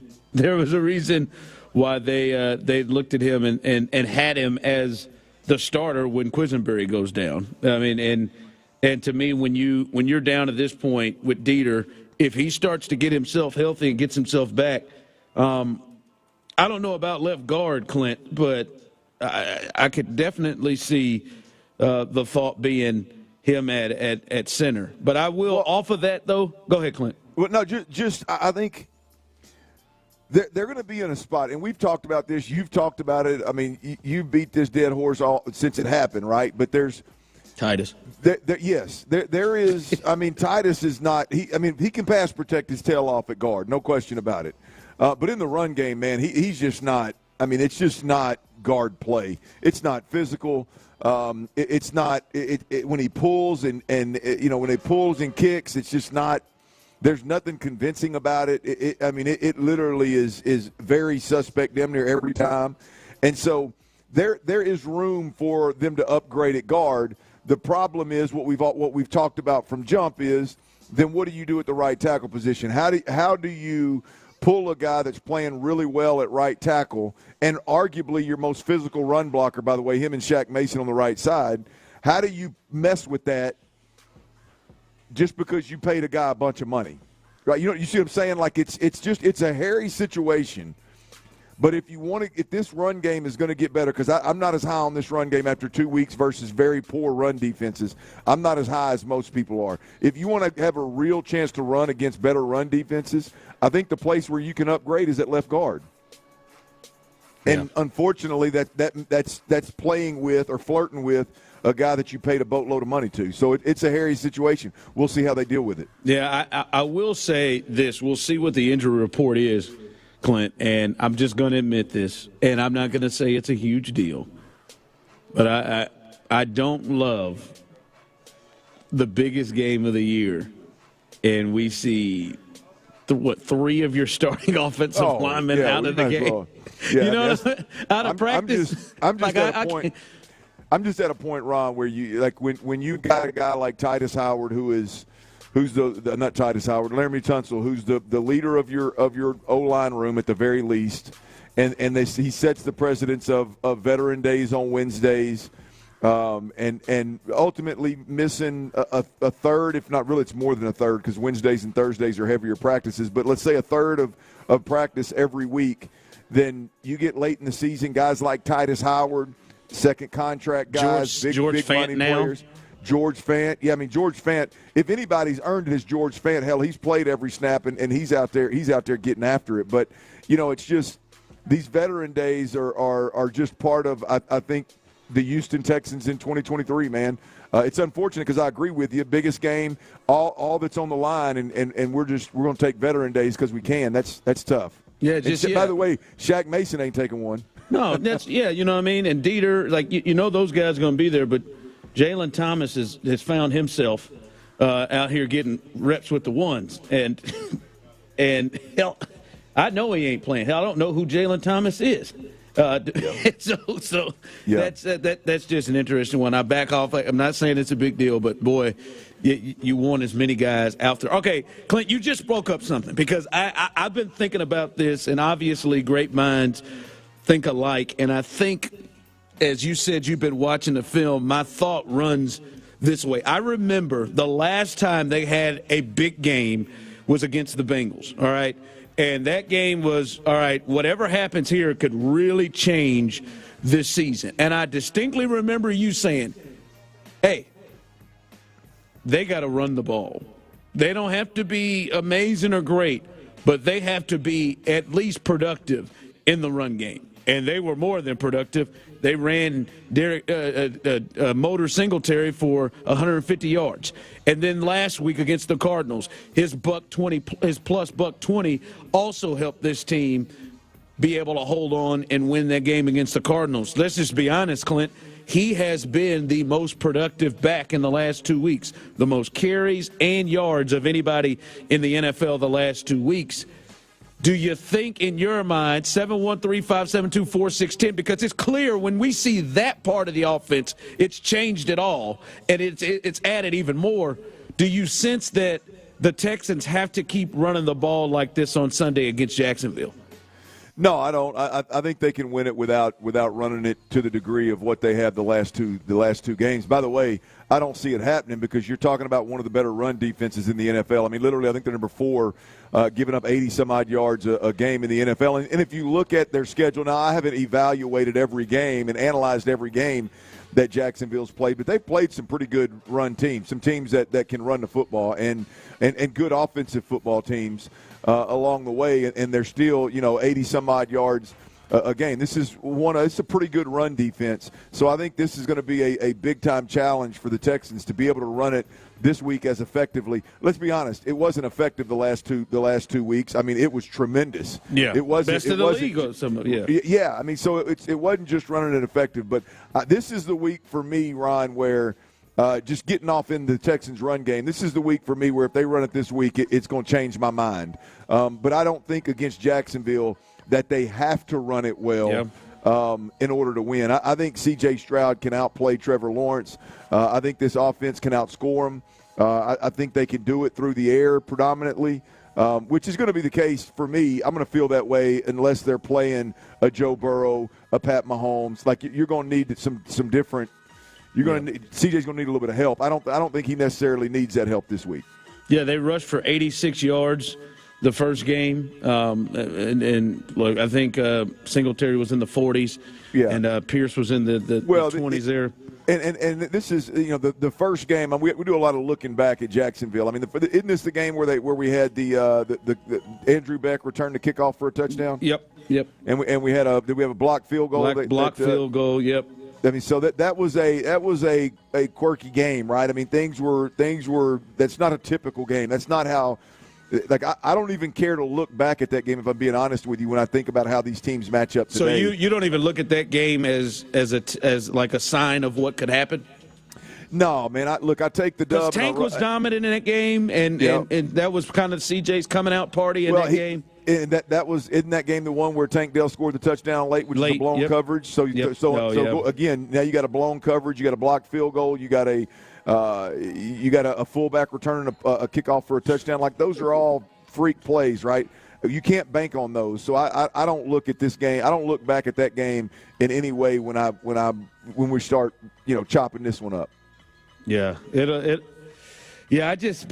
run game, Clint, is just, when you saw it, that's the thing is, I'm not saying 150 yards in this thing, but the run game, when you watched it and you saw what and how different it makes the offense. Yeah.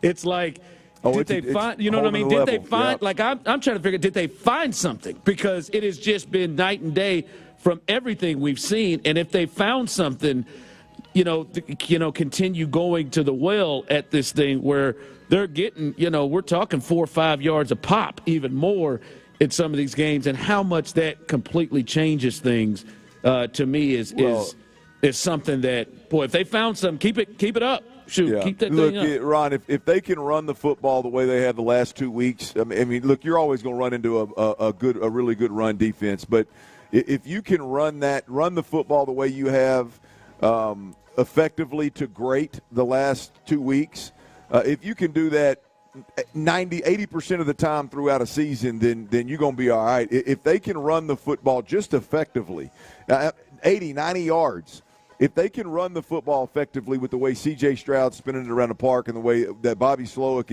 is dialing up plays, they're going to be a tough beat, man. It's going to be really hard for teams to beat the Texans if they can run the football. But it seems like your concern after watching the film is that you don't sense that they'll be able to have that type of success. On Sunday. This is different than the Bengals and what the Cardinals have done. Yeah, well, both of them. Those are two of the worst run defenses in all of football. The Arizona Cardinals and the Bengals. And so for me, I watched the film. Is it better? Yeah. Dalton Schultz is done a 180. I mean, he's blocking his tail off. Again, I think Shaq Mason and George Fant on that right side are the guys to run behind. I think Michael Dieter's he's fighting his tail off. But over on that left side, man, it's not a physical.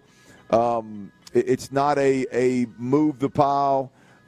It's not a violent approach to run game on that left side, and it's just I don't know if the rest of them are good enough to carry the run game.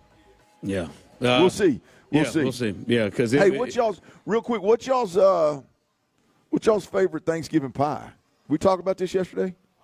No, I'm not a big pie guy. Yeah, Tyler's not a pie guy. Pie, I go with the pecan, man. Give me pecan. Give me a little ice cream with that thing. That's where I feel real good at home on. I'm with you, Ron. I wanted to. I think Tyler should become a pie guy, but I'm a pecan pie, and I stopped down there at.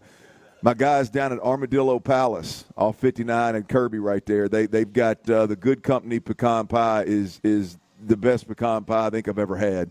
So I stopped through and got me one, man. They're also they got a pie line. You can just pull up there, never got to get out of your car. You can get a pie line. A pie line right there. Look, at Armadillo Palace, you pull around the back, there's a line right there. You pull up, get in that line. Pecan pie and a chocolate cream pie. I'm stoked about this chocolate cream pie. I've never had one. Really? So I got the folks here at Buffalo Wild Wings put it in the fridge for me because I was instructed to put it in the fridge. I think Tyler needs to try pie again. I think that's what it is. I think I'm good with my pumpkin bread, man. I just think pumpkin bread. So is that good. What you just said? And poo-poo cookies. Coming up. What in the hell, man? No. Anyway, you gotta be kidding me. Pumpkin bread? It's good. Poo-poo cookies. Hey, before you get off in them poo-poo cookies, I just want to let everybody know out there, if you're looking for something for Thanksgiving, get by Armadillo Palace, get you one of them pecan pies, get you one of them chocolate cream pies. They will definitely set the party off. Yeah, hopefully they got key limes. Coming up, what is J.J. Watt talking about? If you've not heard what J.J. Watt had to say when he was asked simple questions like, are you returning to play for the Texans? You don't want to miss his answer and how he sounded. We'll let you hear that coming up next right here on The Drive. All right, everybody out there, get your holiday shopping done at Academy Sports and Outdoors, y'all. These deals are, good. I'm telling you, man. We're talking about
It's a Thirsty Thursday on a Wednesday with our friends at Bud Light on Sports Radio 610. Live from Buffalo Wild Wings in Sugar Land, here's The Drive with Stoerner and Hughley.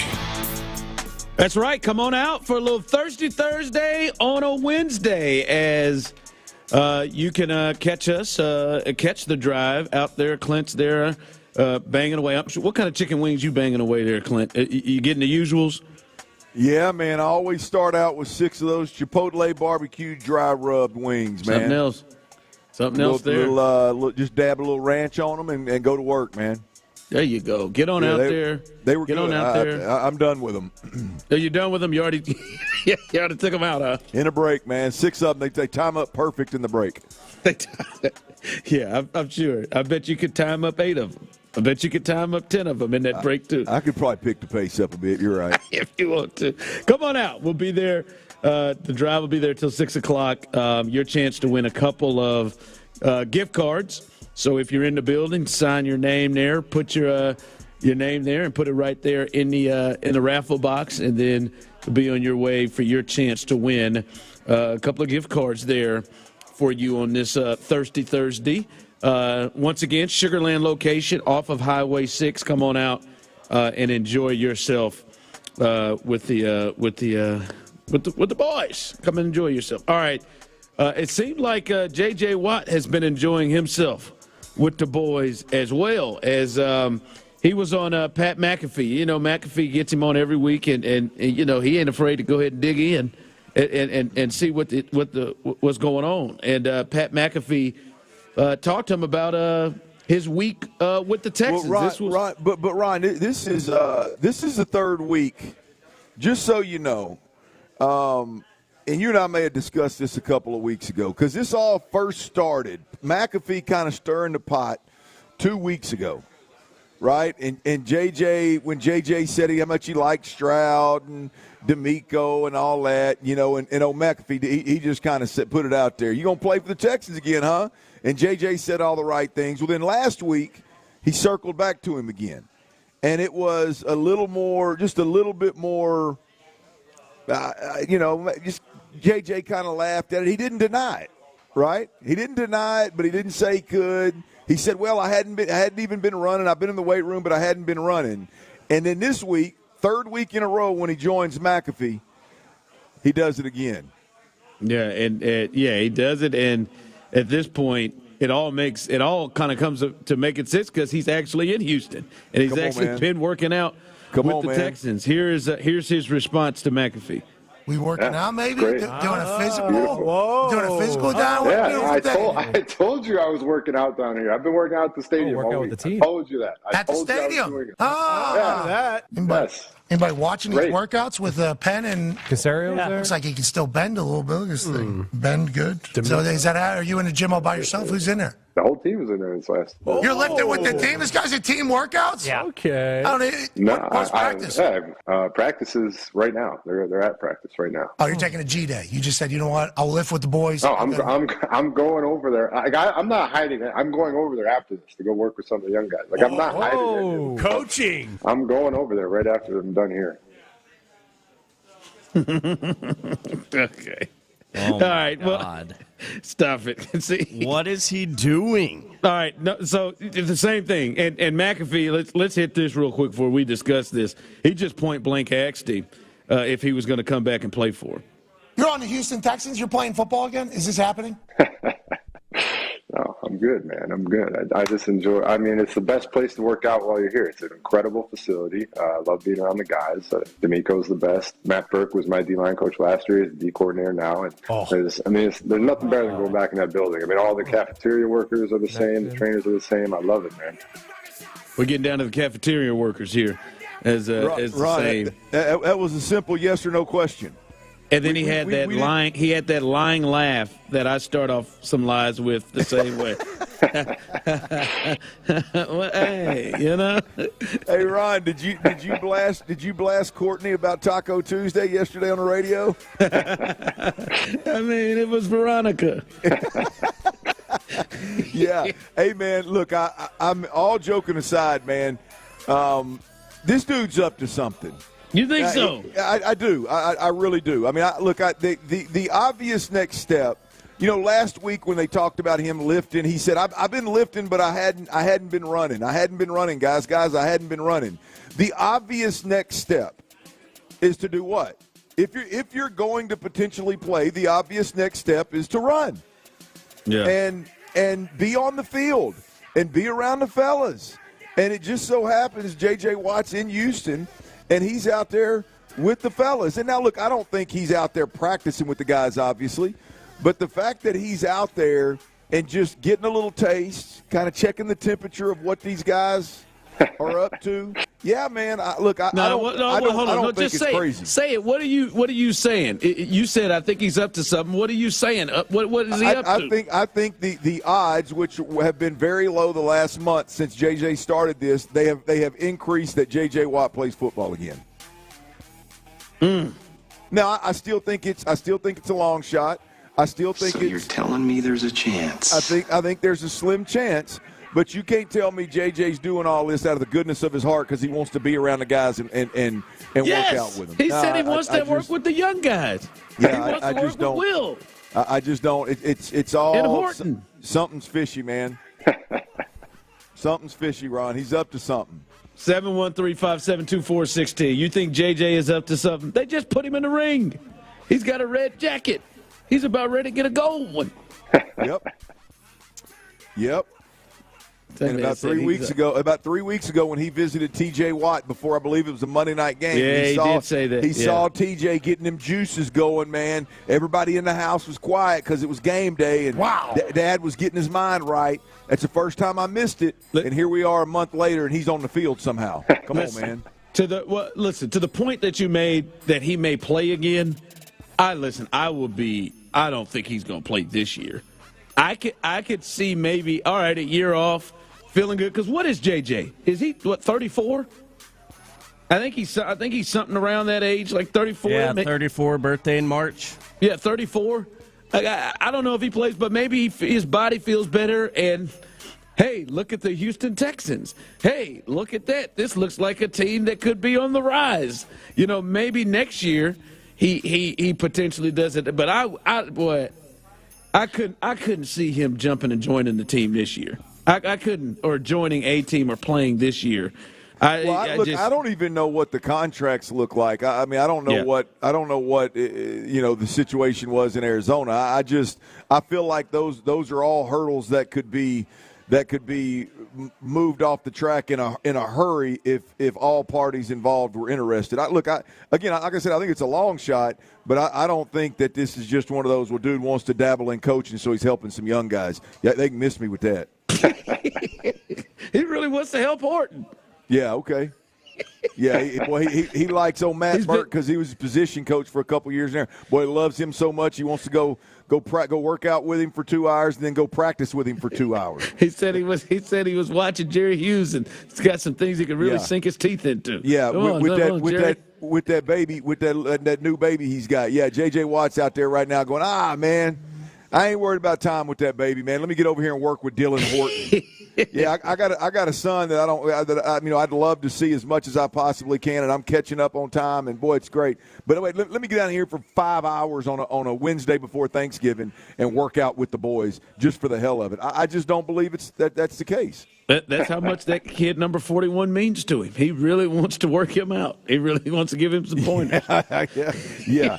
They were together. They were together in Arizona. He could have gave him all the pointers he wanted back then. He really wants to work out Jalen Thomas, or just in case he has to run. Yeah, give him some work at tackle. He wants to give him a look. All right, coming up.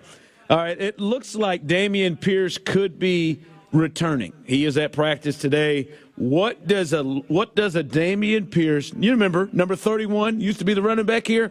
What does his return look like? We'll discuss that coming up next on the drive. All right, who's out there is ready for a quick trip east? November is a huge month at Coshada Casino Resort. You've already missed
Leftovers. Introducing Discover Cashback Debit, a checking account with cash back. It pays to Discover. Eligibility and terms at discover.com/cashback debit. Discover Bank, member FDIC.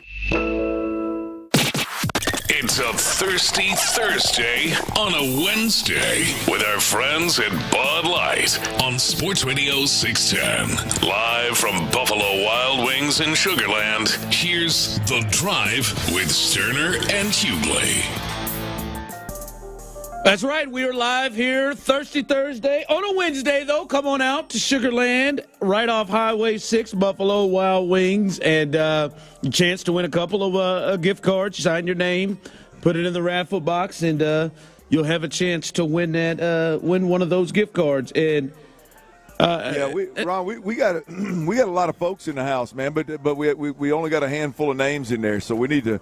If you're in the house and you hadn't put your name in the raffle box over here, you might want to do it. It's $25 gift cards. You can spend it anywhere you want to spend it. You can buy your cold beer, your food here today. Heck, you can leave here with it and go shopping for Christmas. $25 right over here in this raffle box over here to my left. If anybody wants to get in on that deal. Yeah, got a chance. Hey, come out, get some wings. Get you some wings like Clint had, and it's a perfect spot to go to tomorrow. You know what kind of food you're going to be eating probably tomorrow and the next couple of days. When you think about, leftovers and things like that, chicken wings is probably something you're probably not going to be running into. Now, maybe some families that may not going to be running into. Get you some chicken wings before you knock out. Great point. Yeah, it's a good day. Point, Ron. I'm sitting. You know what I had them 6 wings, and I just ordered that All-American burger. There you go, another one. There you go, another thing you're probably not going to be having an All-American burger. Go ahead and do that thing. All right, and it's a good spot to be. By the way, while we're on that, do you? I'm wondering from both of you and everybody listening, are you a believer in rules in terms of Thanksgiving, like? That it should be traditional dishes? Are you a believer in, don't walk in here with a slab of ribs. Don't walk in here with some lasagna. Do what you got to do, man. I disagree. I'm going to Perry's for Thanksgiving tomorrow.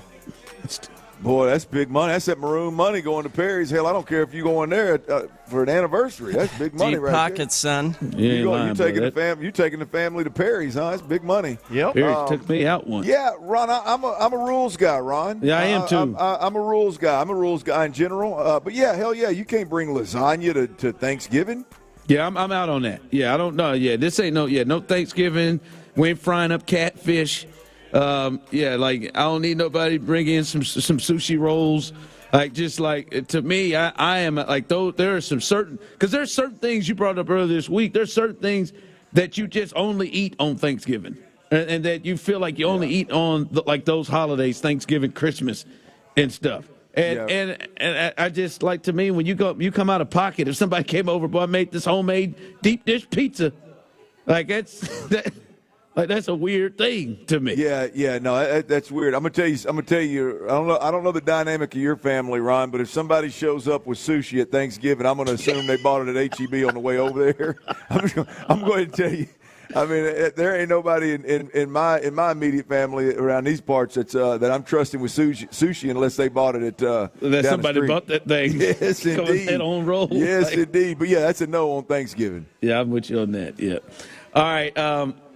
All right, it looks like Dameon Pierce returned to practice, and he returned last Friday, Clint, and the thought was he'd be more ready for the game against the Jags. And it looks like we potentially will see him in the biggest game of the season for the Texans. And the thought is, what's that look like? What should that look like? What should a healthy Dameon Pierce, along with what Devin Singletary has given this team the last couple of weeks, and I said that earlier, he's had the most carries, which maybe is even more of a surprise than not just having the most carries but the most yards of any player in the NFL the last 2 weeks. What does that look like, a healthy Dameon Pierce being back? What does his return look like to you? Yeah, look, I think we mentioned it yesterday. Devin Singletary remains the starting back for this team any way you slice it. But whatever the rotation was early on in the season, I believe the rotation should look just like it when you get Dameon Pierce back. The goal would be to have a two-headed monster in the fourth quarter so that you can be hitting on all cylinders, right? And so whatever that rotation looked like, was it 2 series for the starter? And because I don't believe that they're play-in, play-out rotating guys through. Now, if they have a 15-play drive in the first series, hell, you may see all 3 running backs. But it's more about who starts the series, right? And I think you come out of the gate with a 1-for-1 with Dameon Pierce and Devin Singletary, or maybe it's a 2-to-1 with Devin Singletary and Dameon Pierce, and then you got to ride the hot hand from there. Yeah, I'm just I'm wondering, Clint and Tyler, because I'm with you. I do feel like it should be, as you said there. I think my thought is first half.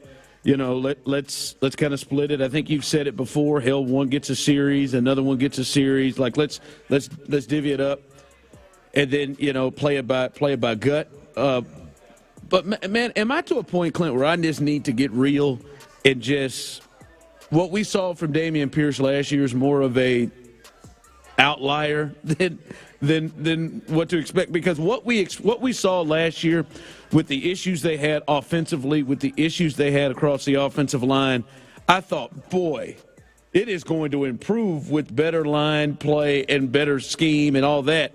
And yes, he's been injured, but since he's played, in the times he's played, it has not been successful, and it has not been,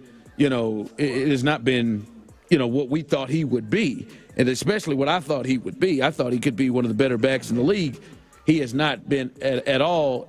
Do you think we're at a point, or I'm at a point, where I just need to kind of shut the door down and just say, just Dameon Pierce isn't what I thought he was based off of last year?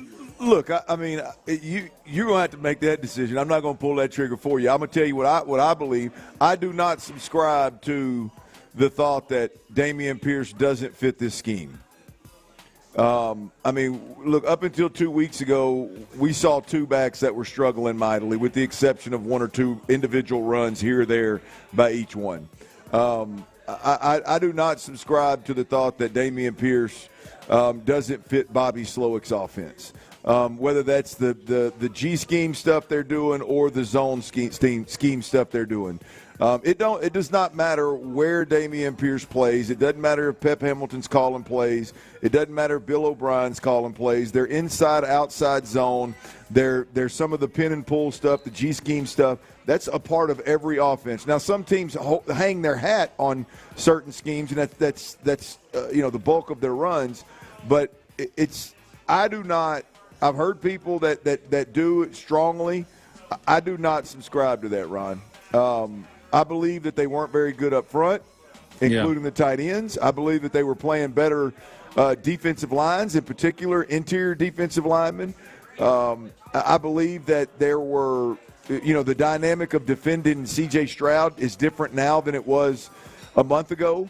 And so things may be getting better up front. Teams may be defending C.J. Stroud more so than the run now.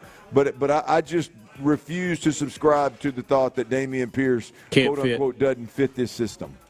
Yeah, I just think you got to find a way to get him there. And as to the point you're making, he would return against one of a better defensive lines, right? I can't wait. Right? Like if the offense struggles, I bet he wish he could have got some of them Bengals and Cardinals games. Oh, ain't no doubt about it. Here's the deal: if the run game struggles this week against Jacksonville, it's the story's not going to be, well, Jacksonville's a top 4 run defense in the NFL. It's going to be, well, Dameon Pierce got too many carries, right? So Damien's not a fit. This or that happened. I don't think that's the case. Yeah. Yeah, as someone texted in, and they're true, Ronnie, we know that you don't have a good track record when it comes to running backs. I don't. We'll keep an eye on that, Ronnie. Why not? David Johnson got away from me. Really? Well, hell, show up and watch practice. He'd fool a lot of people. No, that's dead. Don't you even start that. That is dead, Tyler. All right? But at the time, the show curse was very much alive. That is dead. That is dead. It's not. It is not alive at all. But no, man, I'm with you. I hope to see that he gets the opportunity to have openings like we've seen the last 2 weeks. And you're right, though. If he does not run the ball, it's going to be – if they don't run it well and he doesn't run it well, it is sure enough going to be, all right, he's got to grab a seat. And it's him that's the problem.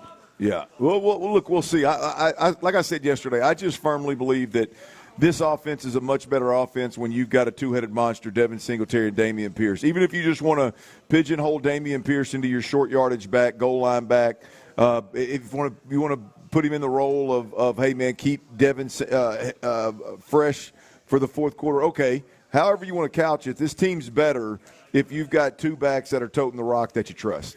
Yeah, totally agree with that. All right, coming up as we are here Thursday on a Wednesday, come on out, Sugar Land, Highway 6, Buffalo Wild Wings. Be there till 6 o'clock.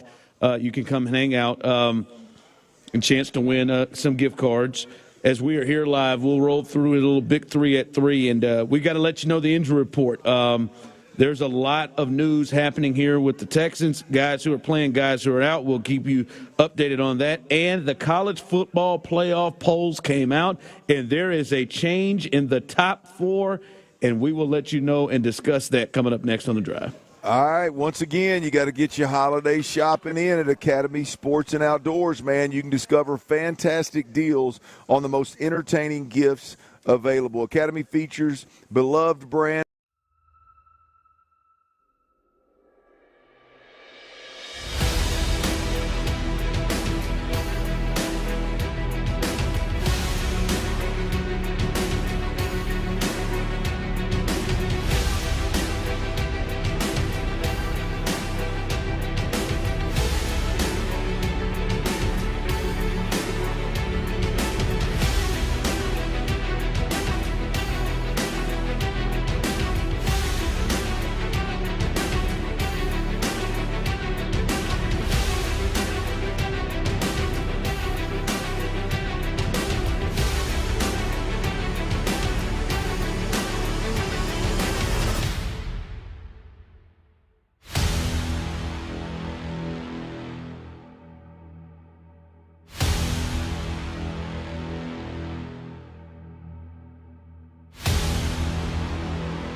presents The Drive with Stoerner and Hughley. With the biggest stories of the day, it's the Big 3 at 3. Number 1.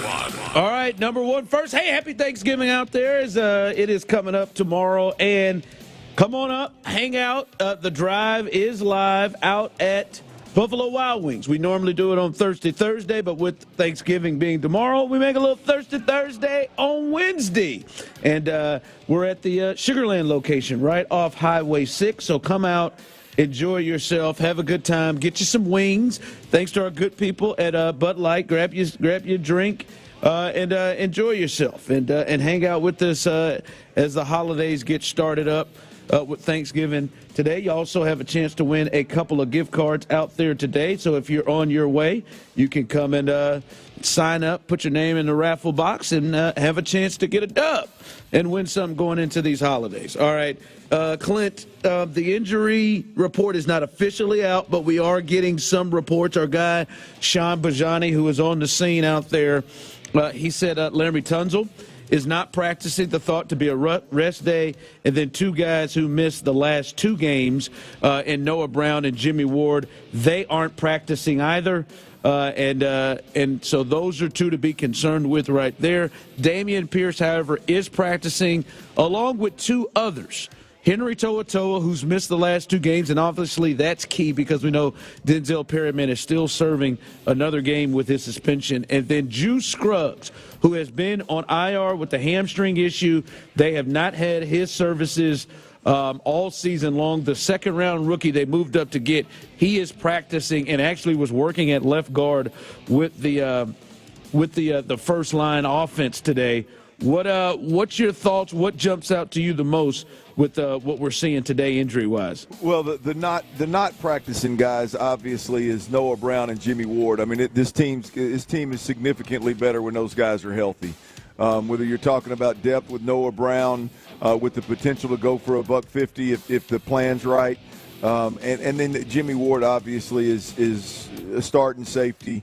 I mean, he knows this system inside and out. He's in a pinch. He can play the nickel position. He's got great instincts. Those 2 guys right there not practicing again this week leads you to believe that obviously right now that they're not ready to play. So hopefully that changes tomorrow. When you look at the guys that are practicing, I think this Dameon Pierce, no surprise, he practiced last week. He's going to be the biggest name in terms of being available this week. But Henry To'oTo'o, I think you just bump him right back into the rotation with Blake Cashman. And then Juice Scruggs is the interesting one. To me, that's the story here, right? I don't think it happens this week. You don't want to throw him to the wolves, so to speak, when he first gets back healthy and gets to practicing. But Juice Scruggs getting back is going to make that interior offensive line situation obviously deeper. But I think if he is as good as his play during training camp was leading everyone to believe, he was on track to be the starting center. He was getting run at center and guard.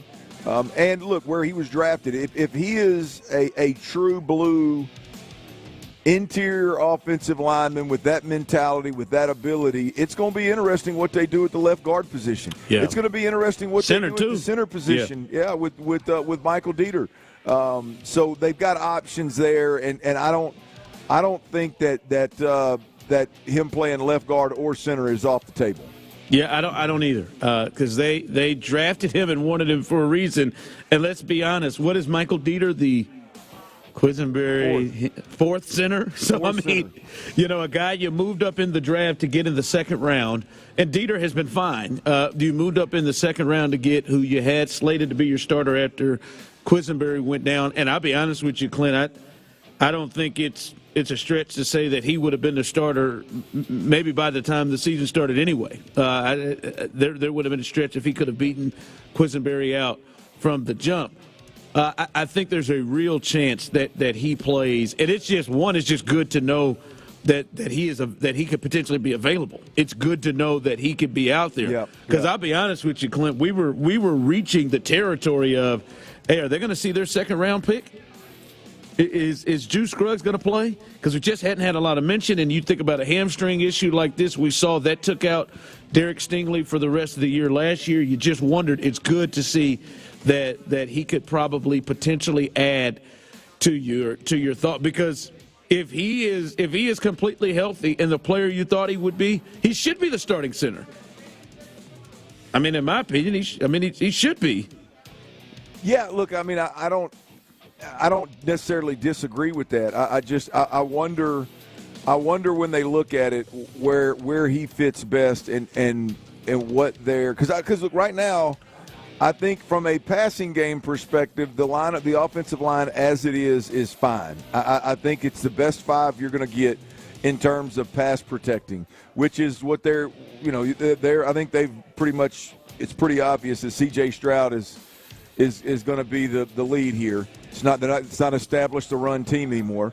No. But I can't ignore that there is a chance, or there is an opportunity at left guard for them to improve with a true interior offensive lineman. That's what they're built to do. That's what they've always done at that left guard position in the run game.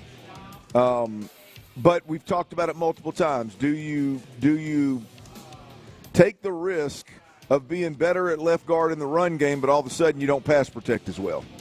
It's going to be interesting to see what Juice Scruggs, or how Juice Scruggs is used, because I do think they have multiple options. Yeah.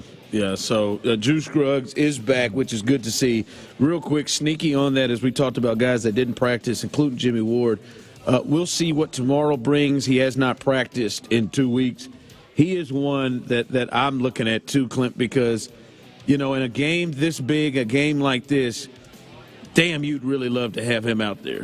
His leadership, his ability, what he gives you. Obviously it's a hamstring issue, but Jimmy Ward, of all the guys that are on this list, he to me, even with Henry To'oTo'o, he to me is the guy that I really would love to be able to have in this game if I'm D'Amico. Oh, I agree wholeheartedly with you. I mean, to me, before him, it was Derek Stingley Jr. Yeah. But right now, I think it's Jimmy Ward and Jimmy Ward alone right now. Defensively, if you had to pick one guy, hey, this guy's back this week, and who gives you the better chance to win, who impacts the biggest, it's Jimmy Ward without a doubt. Yeah. So it looks like we'll see what happens, and we'll see if he's able to practice tomorrow. If he doesn't practice tomorrow, that's a pretty good sign that Jimmy Ward will be out again. But that is the latest there, as the headliner there, Juice Scruggs, back and working at least today at left guard with the top line. Big 3 at 3. Number 2. All right, also big news here. College football playoff poll is out, and we talked about this yesterday, and I wondered if this would occur, and it did, Clint. The top 4, there was a change. Georgia remains at number 1 after their win at Tennessee. Ohio State remains at 2, setting up their matchup with number 3 Michigan coming up on Saturday. And then number 4, the Washington Huskies. They pass up the Florida State Seminoles, who had been sitting at 4. They pass them up. Florida State drops to 5. They also lose their quarterback, which, people are trying to say that's not the reason that they dropped, and it's because Washington had a win against Oregon State. But they dropped down. Florida State's at 5, Oregon at 6, Texas sitting there at the 7th spot with Alabama 8. Your thoughts? Are you surprised, Clint, that they dropped Florida State? Yeah, I am surprised that they dropped Florida State. Now I think it's silly them saying that it has nothing to do with the quarterback. Do you buy that?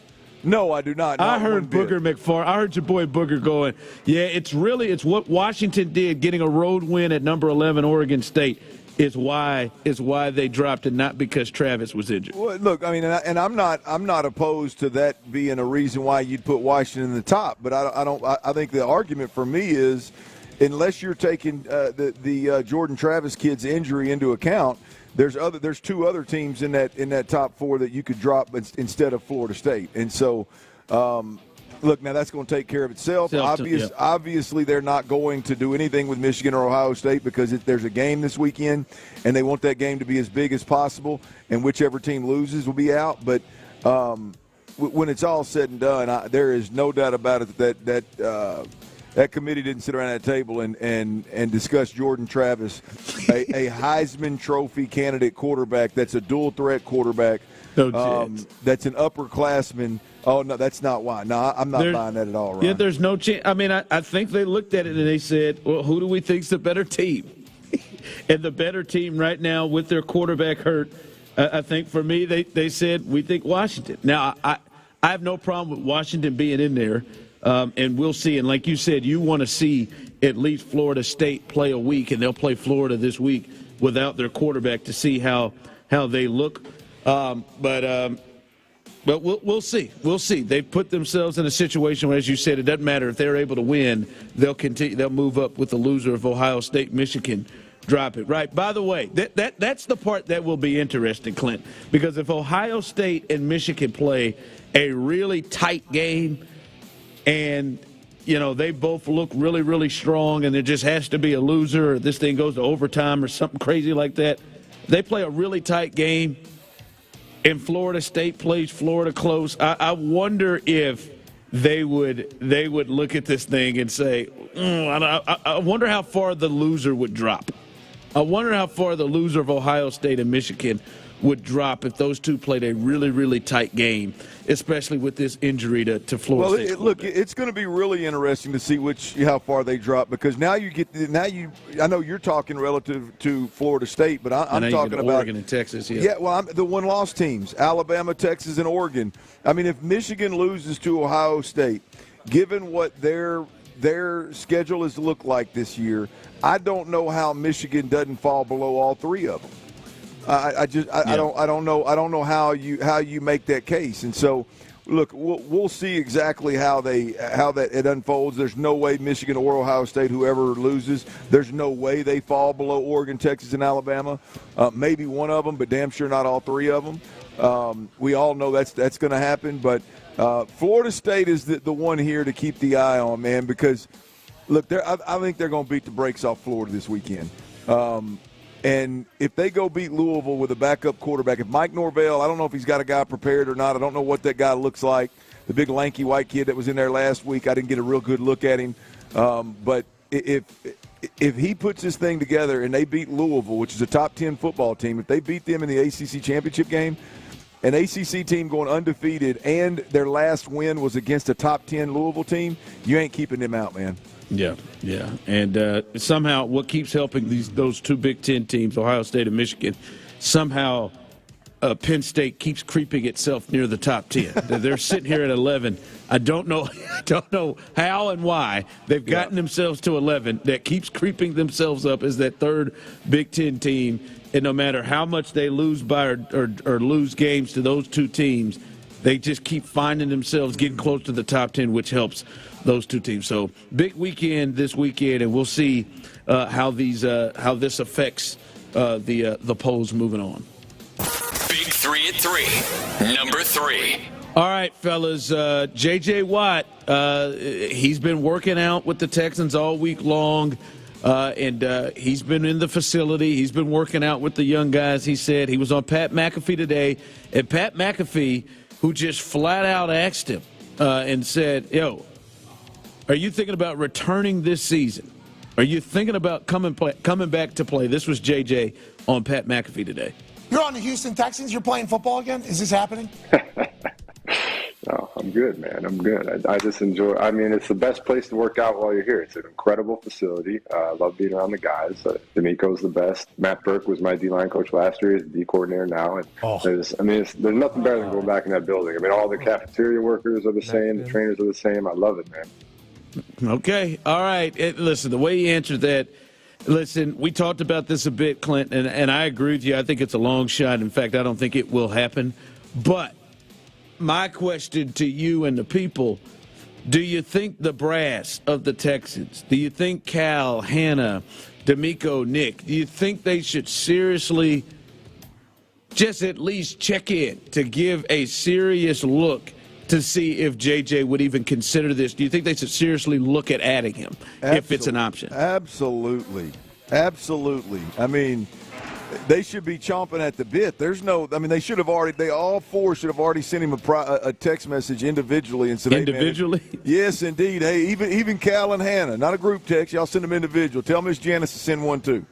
Just, hey, man, if you're interested and if you're serious about this, man, all you got to do is let us know, and we'll give you all the time you need. We'll let you prep. Whatever you need, we'll make it happen. Absolutely, man.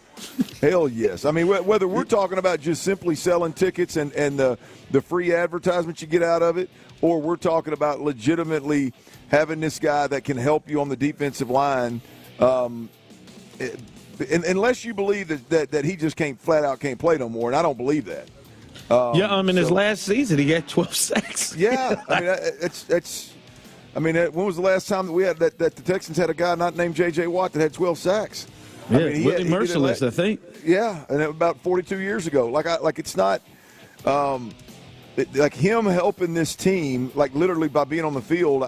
I don't think is a question, right? I mean, he would help them tremendously. So. I just don't sense, like, to me it's not even about the selling tickets. I mean, I understand that would help and the free publicity they would get from it.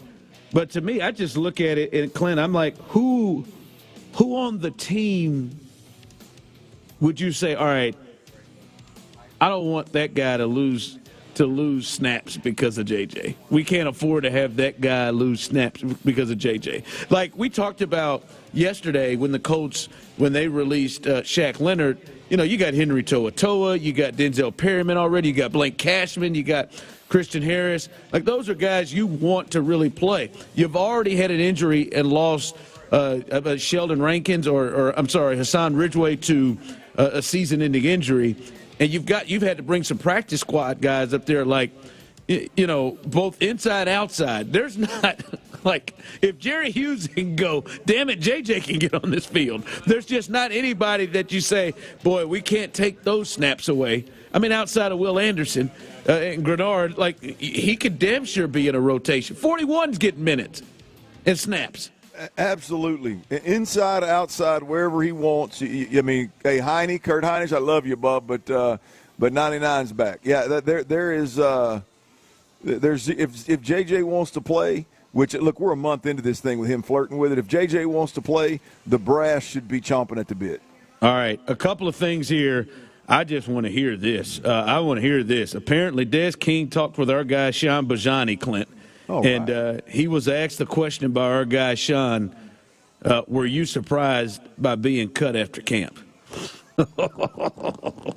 I haven't heard this, Clint.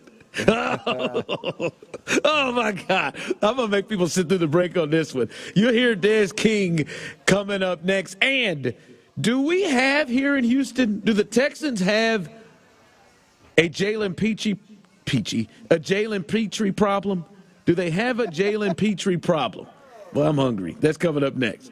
All right, fellas, to all y'all out there with a full head of hair, man, beautiful head of hair, congratulations. All the studies out there show that the most physical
Sports Radio 610. It's a Thirsty Thursday on a Wednesday with our friends at Bud Light on Sports Radio 610. Live from Buffalo Wild Wings in Sugar Land, here's The Drive with Stoerner and Hughley. That's right, baby. And if you're in the building at Buffalo Wild Wings in Sugar Land off Highway 6, and if you're headed there, try to get a little pre-gaming in, have a little time, have a little fun, have some action here before Thanksgiving tomorrow, you can come out and you can win a couple of gift cards there as well. Just sign your name if you're in the building right now. Sign your name there and put it in the raffle box, and you have a chance to win a gift card there as you get ready for Thanksgiving tomorrow. So come on out, have some wings, have some beers. What time you think we'll give out that first one, Ron? What time you think? Two of them. Let's do it at 4:00, right before Clint Stoerner's football at 4. Right before that. Let's do it 4:00, and that'll be the first time. 4 and 5 o'clock. Why not? That sounds like a frisky time. A couple of times to do it. 4 and 5 o'clock. So let's do it there. So stay tuned. You got a chance to win a pair of those a couple of gift cards there. All right, I got to hear this. So we all listen. There's no other show who wondered about the Dez King cut that was that just was not understanding of that move at all, and we actually apparently our own Sean Bajani caught up with Dez King, and Dez King answered that question real quick before he answered, because Clint, you haven't heard it, have you? No, I have not heard it. I have not either. You think this is clearly politically correct, or he just, all right, hey man. Hey, I'm not even worried about that. Do you think he gives us anything? You think he lets us know if he's surprised or not? No, I think he answers the question. Were you surprised? Yeah, I was surprised they got cut. Yeah, I didn't make it. Yeah, I think he's honest. All right, let's hear it. This Sean Bajani asking, recently signed to the practice squad, Dez King, former corner of the Texans and now back with the Texans, if he was surprised he was cut after preseason. I was pretty surprised. I pretty was. Wasn't like an upset move though. I was excited to see where I would end up at. Had the chance to go to Pittsburgh, be with a historic program. So got some advice from over there as well. So once I left there, I was just like wondering to see what was going to be next. And then when I got the call from Houston, I was actually excited to come back here and be with the family again. You're right. He said he was surprised. Back with the family. Just like we were. I mean, anybody in their right mind was surprised when Dez King got cut, given the circumstances at the time at the nickel position here in Houston. The cover defender, you could even, look at the cornerback situation, and you've already seen a couple of different injuries this year that really put the depth at the cornerback position in a tough spot.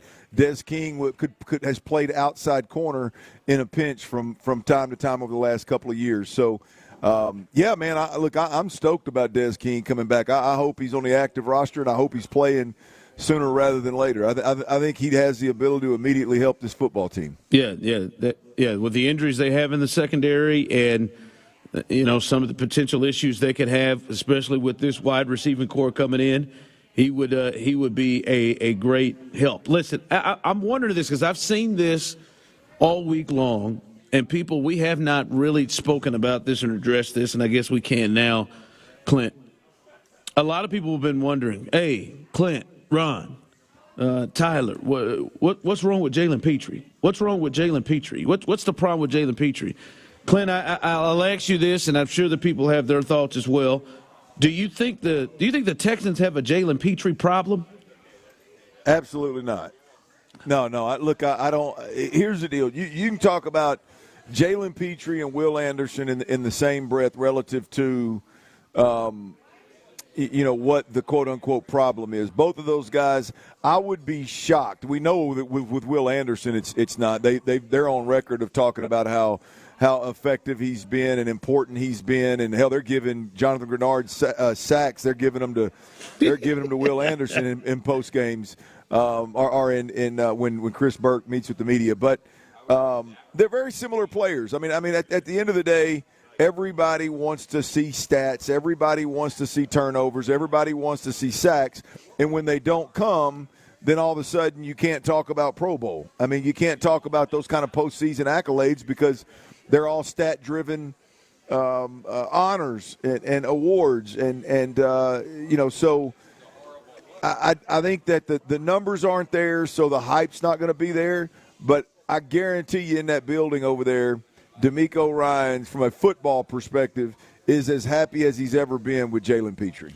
Yeah, he's missed some plays. And I know there were some missed tackles in this last game. And sure. Listen, I'm going to say this: I am a bit disappointed that Jalen Petri hasn't taken the next step, Pro Bowl wise, Pro Bowl looking, as I thought he would. I'm a bit disappointed there, but I don't think he's killing them.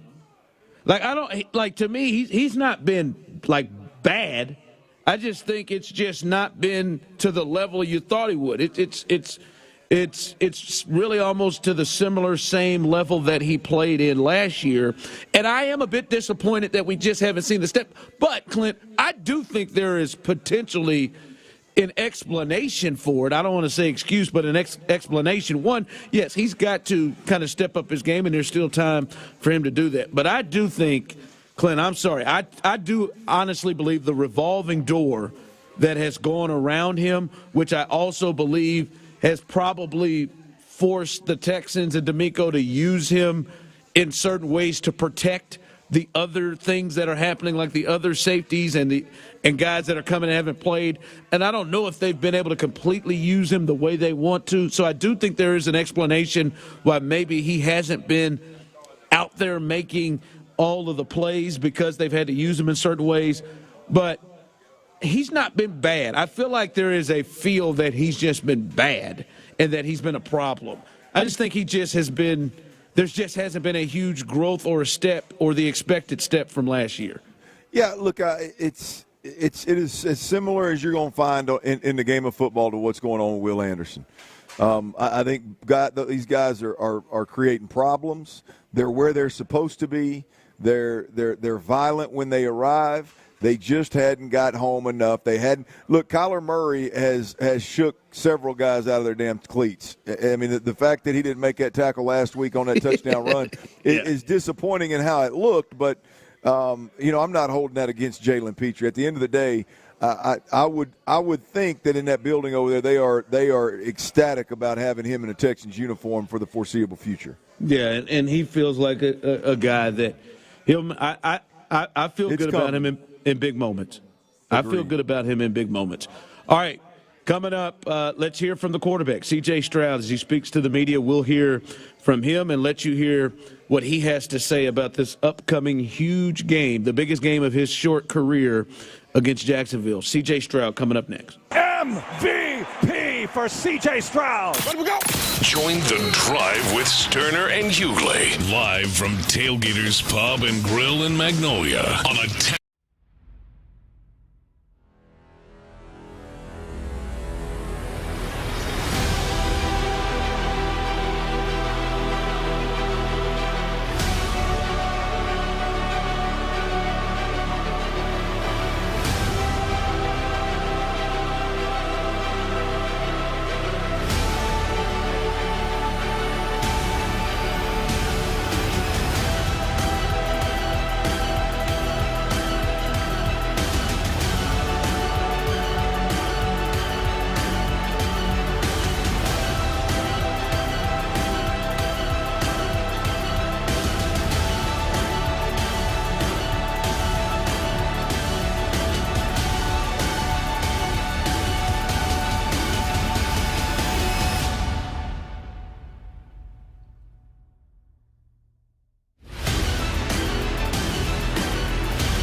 To start your free online visit, go to hims.com/joy. That's HIMS.com/JOY.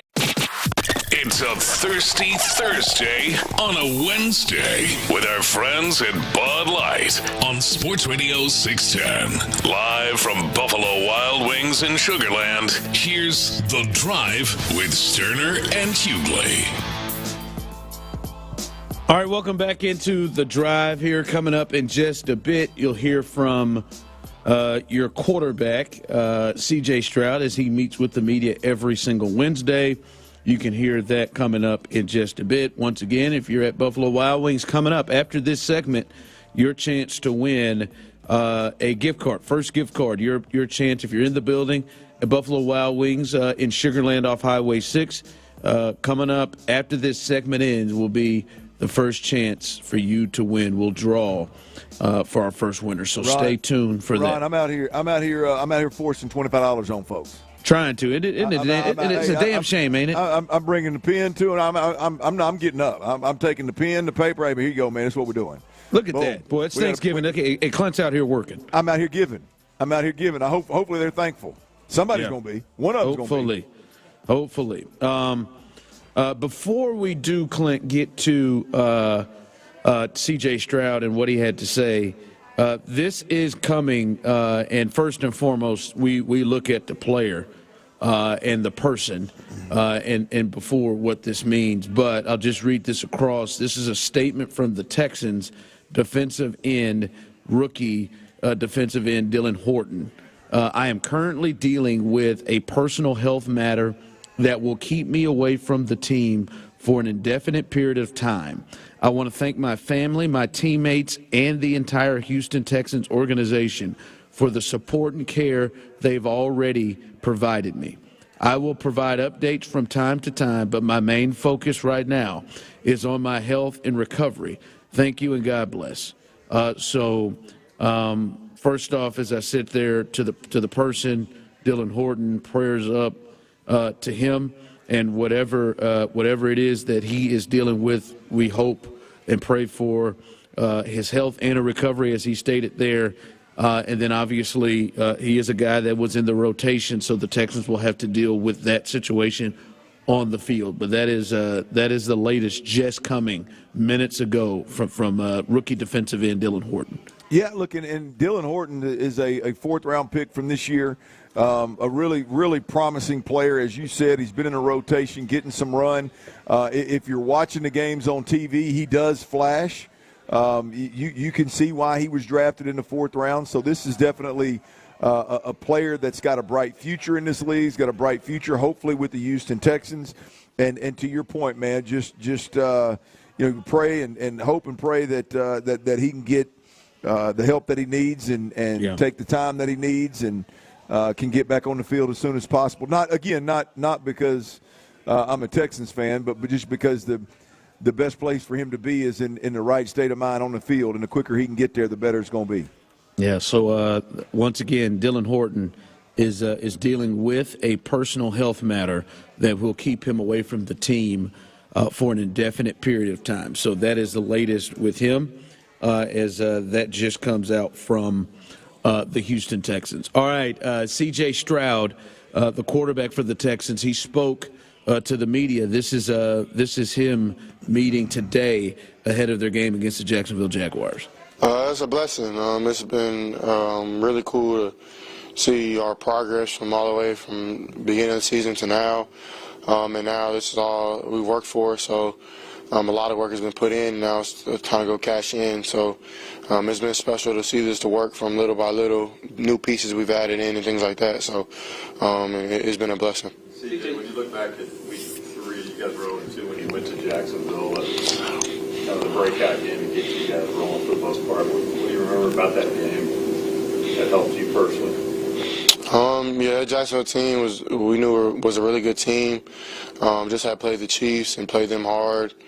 And at that time, we were just desperate for a win, really just wanted to play as hard as we could. And was able to get a dub, but that wasn't easy. They were a really good team, and we know that they're going to even bring it this week too. So it's hard to beat a team twice. So we got to be on our A game, got to execute at a high level, and handle the things that they do, and focus on our execution. But yeah, that team is very solid, from D-line and backers to DBs to people they bring in, they sub.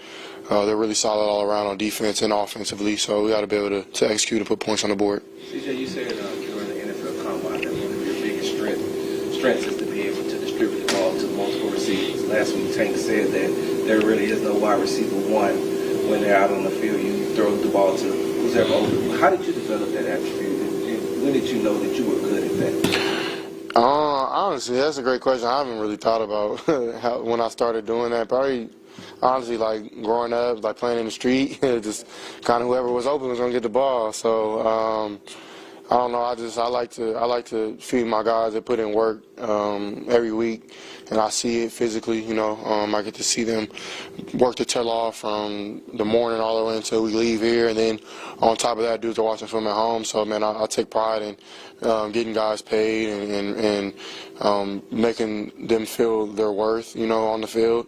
So I don't know. I probably been thinking like that since probably like high school.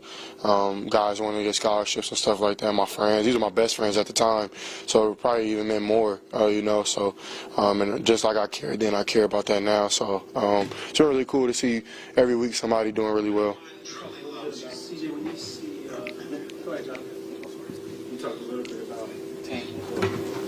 Press comments. I'm curious. You know, you mentioned how y'all kind of connected before the draft. Why do you think y'all were able to really gravitate toward each other and really connect on, you know, the friendship type level? I don't know. I just think it kind of just happened naturally. I think that's how real freshmen work. You don't force it. You just, if it happens, it happens. If it don't, it don't. So we just had a lot of similarities and a lot of differences, and we were just cool. Like, I don't know. I ain't really nothing crazy. I don't think we like try to make it work. You know, it's just kind of, we were just cool. You know, so it's been cool just to have a good friend to lean on, not only on the field but off as well. So yeah, that's my brother.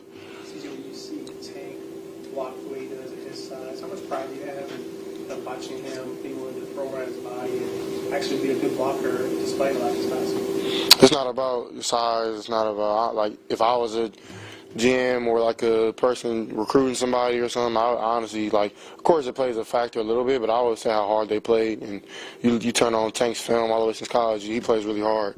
I think that is a testament to who he is as a person. And then that whole room, they've bought into our blocking scheme. It's not easy, you know. It's like, it may look like they just go block somebody, but nah, it's they got to read people just like just like our offensive line does. They have to get the ID and work from there. And Metch shows up constantly as well, blocking guys. He does a great job. Rob, Noah, Nico, they all really have bought in. Hutch comes in and does a great job. So we all have a job that we want to do to see each other eat. So I think that's where like Tank comes really big in that. CJ, I think it was after the Steelers game, you mentioned how you wanted to see NRG Stadium and get more and more fans in. What has it been like over these last couple of weeks for you, just to see more and more fans just to come behind this team and support you guys? Yeah, it's been cool. It's been every week. It seems like we get more and more, and I hope to see it packed at some point this year.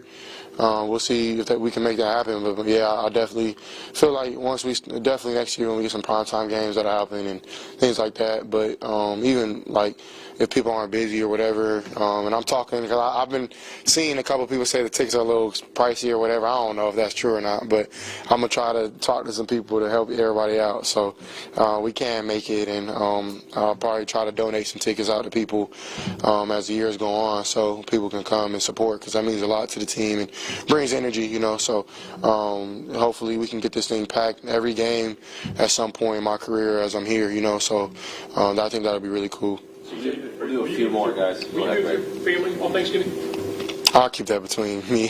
Sorry about that. I like that personal stuff. I'm gonna have a good time for Thanksgiving. Appreciate that though. Tank now has had several breakout games lately. You felt like there's just more attention to him in coverage? No. I mean, everybody gets a lot of different coverages and looks. I don't think anybody we haven't got a team that really travels yet, if whoever you would consider our number one. But I think you can see on the film they kind of have to play honest because you can get got by anybody on our offense. Our running backs, our tight ends, our receivers, you know what I mean? So, you kind of have to play us honest. And we've seen some really great defenses do that, and we were able to move the ball well and things like that, and it's not easy, so it's going to be even harder this week going against a team twice. So we got to work hard in this practice week. We can't take Thanksgiving off or nothing. We got to be able to work, so it's going to be a challenge, and we got to be able to step up to the plate and take that challenge. Can you tell us what your favorite Thanksgiving foods are? Yeah, I like mac and cheese. That's probably my favorite. I like honey ham, yams, greens. I don't know. I don't like stuffing or stuff like that though. I like kind of like the soul food side of it. But I don't know. Whatever my mom put on my plate, she knows what I like. CJ, go ahead, sir. CJ, starting from OTAs to training camp, did you see the team progressing and being the way and where you all are today as far as in the standings, but the way that you are playing it and getting more eyes and attention put on you all? Honestly, I feel like from the get-go, we really honestly, at least in my personal opinion, I really didn't care. I knew how bad people thought we were going to be, and they thought we were going to be whatever they thought, but I think Jalen Hurts said it, we had a purpose before people had an opinion. So I think, what we're doing in the city of Houston and bringing people hope, that's way more special than anything, So I think that's what we're doing it for. We're not doing it for the glitz and the glamour for us. Of course, it has to do something with it, comes with it, but with the more eyes, that's the more platform you get. So to push your envelope on your purpose and things like that, of course, you want to play great ball. That's our job. Of course, I want to play well, or my teammates want to play well. But we don't really care who's talking or who's not. It's about what we think in that locker room, and when we look each other in the eye before we run out that tunnel, we want to go out there and do it with each other and win games. So and do it for the city of Houston. Last one, Sean. CJ, is there a discernible difference in what you've seen from the Jaguar defense from week 3 to now watching them on tape? Honestly, they've done a lot since I put on film on week 3.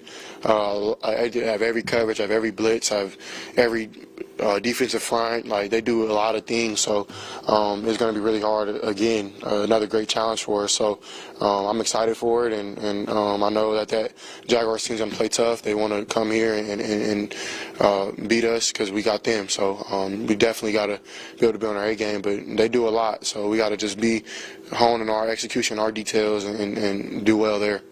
All right, you guys. Thanks. All right, that's the quarterback, C.J. Stroud, as he meets with the media on Wednesday. And, Clint, this is a huge game for them, and he seems to be ready and prepared for this challenge coming up. What you got coming up at the 4? Well, we'll react to that C.J. Stroud a little bit right there. He said a couple of things that may pique your interest. So react to C.J. Stroud. And then, Ron, we've talked about it. This is a huge opportunity, a huge game this week, which means it's a huge opportunity for one of the players in this organization to capitalize and to have a huge game and a big moment and really arrive here in Houston. Let's talk about who needs this outing the most. Who needs a big-time performance against the Jacksonville Jaguars the most? We'll do all that next. All right, before we get there, Clint, listen, if you're out there looking to sell your car, many of you are. Who isn't at this point? At least giving it thought. I know I have.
Plus, it comes in a variety of colors and styles, and it's easy to install. So make sure your floor can stand up to life's toughest tests with LifeProof. The Home Depot, how doers get more done. KILT FM HD2 Houston. Insider access. Exclusive content. The Texans play here. Always live on the free Odyssey app. Sports Radio 610 presents The Drive with Stoerner and Hughley. Clint Stoerner's Football at 4. That's right, it's 4 o'clock, and we're out of Buffalo Wild Wings, Highway 6 in Sugar Land. Y'all come on through, hang out with us. There's plenty of cold beer, plenty of drinks. The grub is good. I've already had the wings. I've had the burger. That burger was serious. I don't know. I missed you on that burger. You must have held that during the breaks. Between the burger and the fries, it took me more than a break to get it knocked back. But I managed it. You know, these days, sitting about 250, maybe even 250 plus, I can knock back a burger pretty quick. But anyway, we're out here. Come on through, hang out, have a good time. Got a good little crowd out here. We just gave Denise Ramirez won the first $25 gift card. We got one more coming up at the 5 o'clock hour. So if you're out there, you're listening, come on through. You can not only drink some cold beer, get you a couple drinks, grab you some grub, tip the waitresses. They're absolutely fabulous. And heck, might win a $25 gift card and get it paid for. But we just heard from the Texans quarterback, C.J. Stroud, live right here on Sports Radio 610. And Ron, there was a couple of things that stuck out. I don't know if there was anything that really stuck out to you, but if so, let me know. Let's cuss and discuss it. To me, the number one thing once again with C.J. Stroud is just the maturity, the intangible, the leadership qualities that this dude. He's mature beyond his years. When he started the press conference, he talked about the team having progressed since they first faced Jacksonville. They put in a lot of work since they first faced Jacksonville. And he wrapped his that initial thought up with, it's time to cash in. Just once again, the kid is just mature beyond his years and is saying all the right things. And at some point in time, we just got to believe it is who he is. And the Texans not only found their guy, but they found a guy that is a legit face of the franchise quarterback and is going to be that way for the foreseeable future.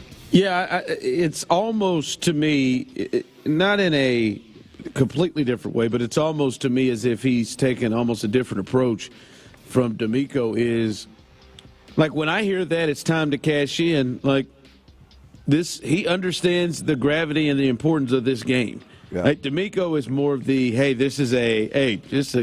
understand where he's coming from to stay consistent. This is a game, just like the Cardinals game was a game that they needed to win, just like the Bengals game was a game they needed to win. All the games ahead of it, he goes that way. But if you hear that, like, he understands, we win this game, that's a game changer. Even more than the Bengals, it puts us in first place. You know, there's a lot on the line. There is gravity to this game, and he confidently spoke towards it. This could change things. I like that part of it. You know, too, his friendship with Tom Brady, which I think is tremendous as well. Most time you hear guys going out to the West Coast, going to some party, you know, you really got to wonder about where's their head at, what are they doing? Well, he's going out there, and again, it was a monster party with all kind of celebrities and all that.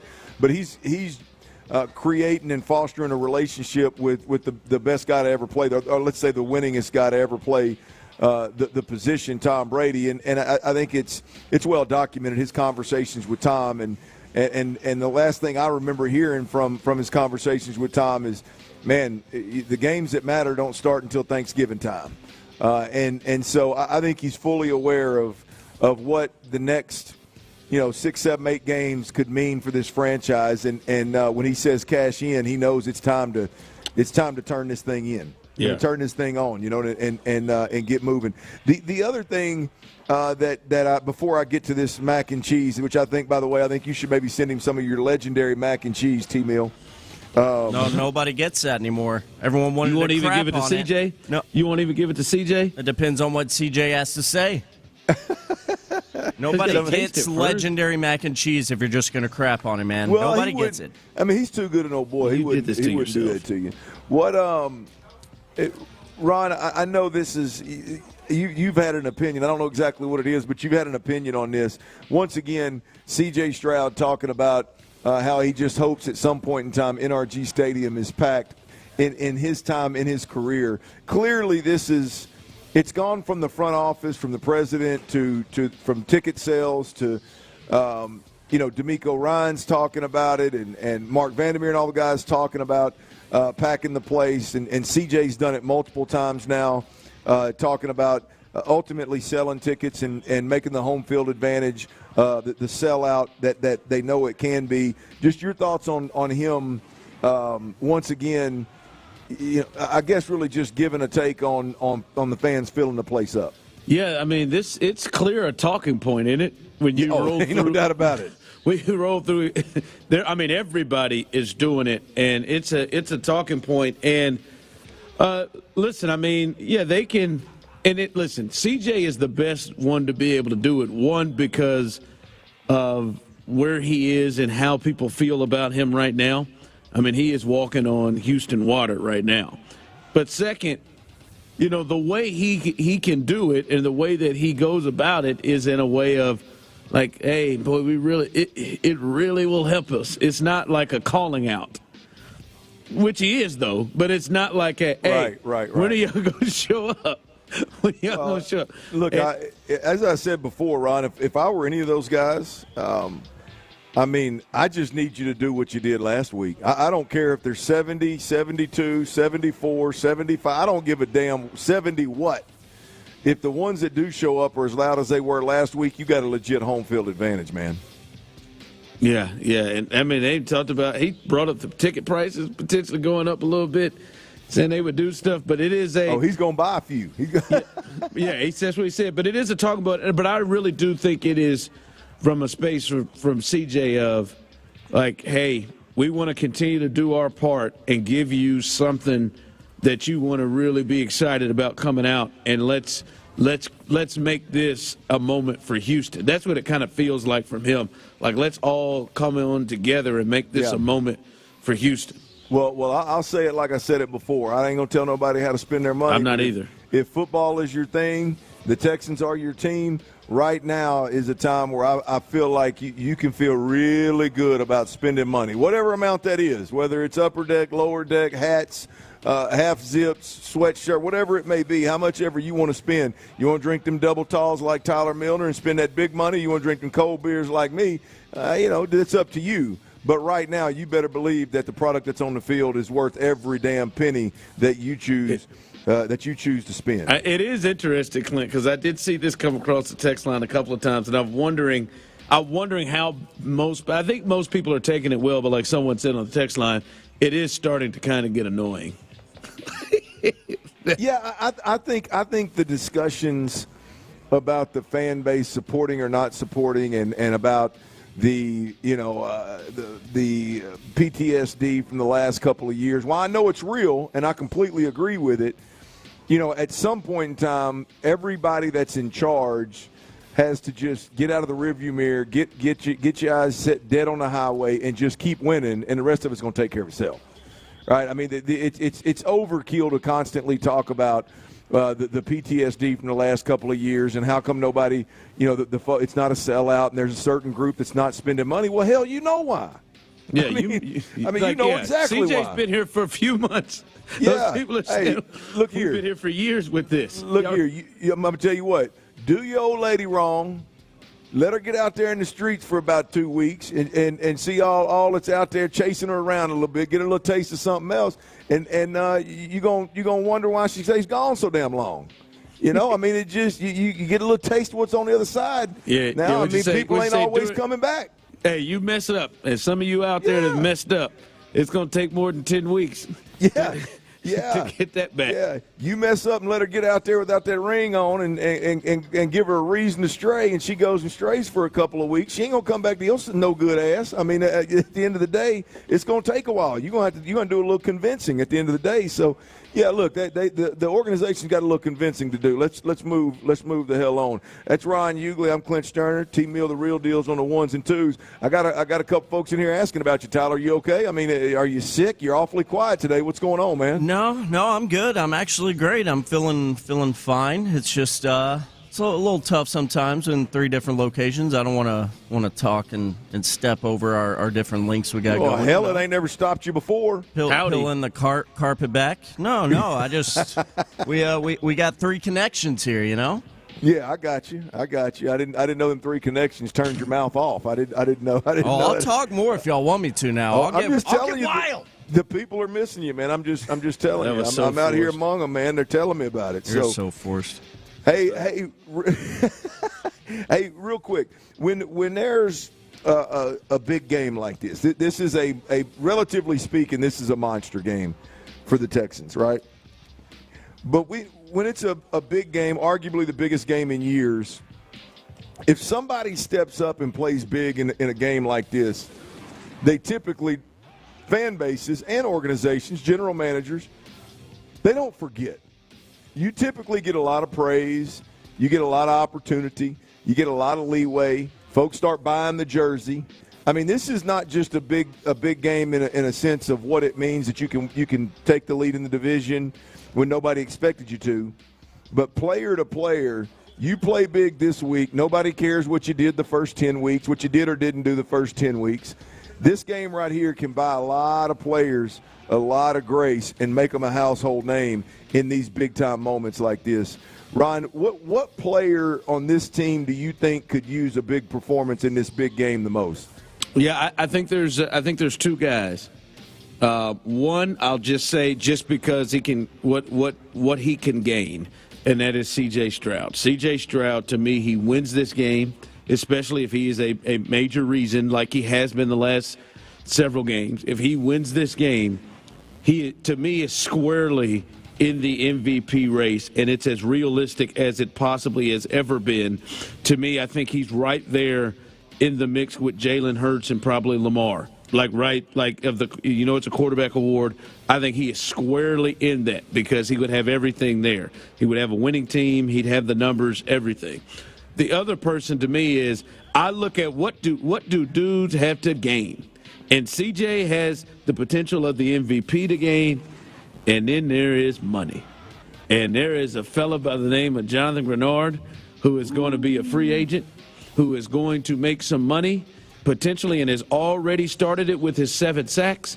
And if he has another big game, and a lot of times it's moments and memories of moments in big games, and if he shows up and has another one of those games where he's had multiple sack games, I think it just adds to the potential of him getting some of that cream.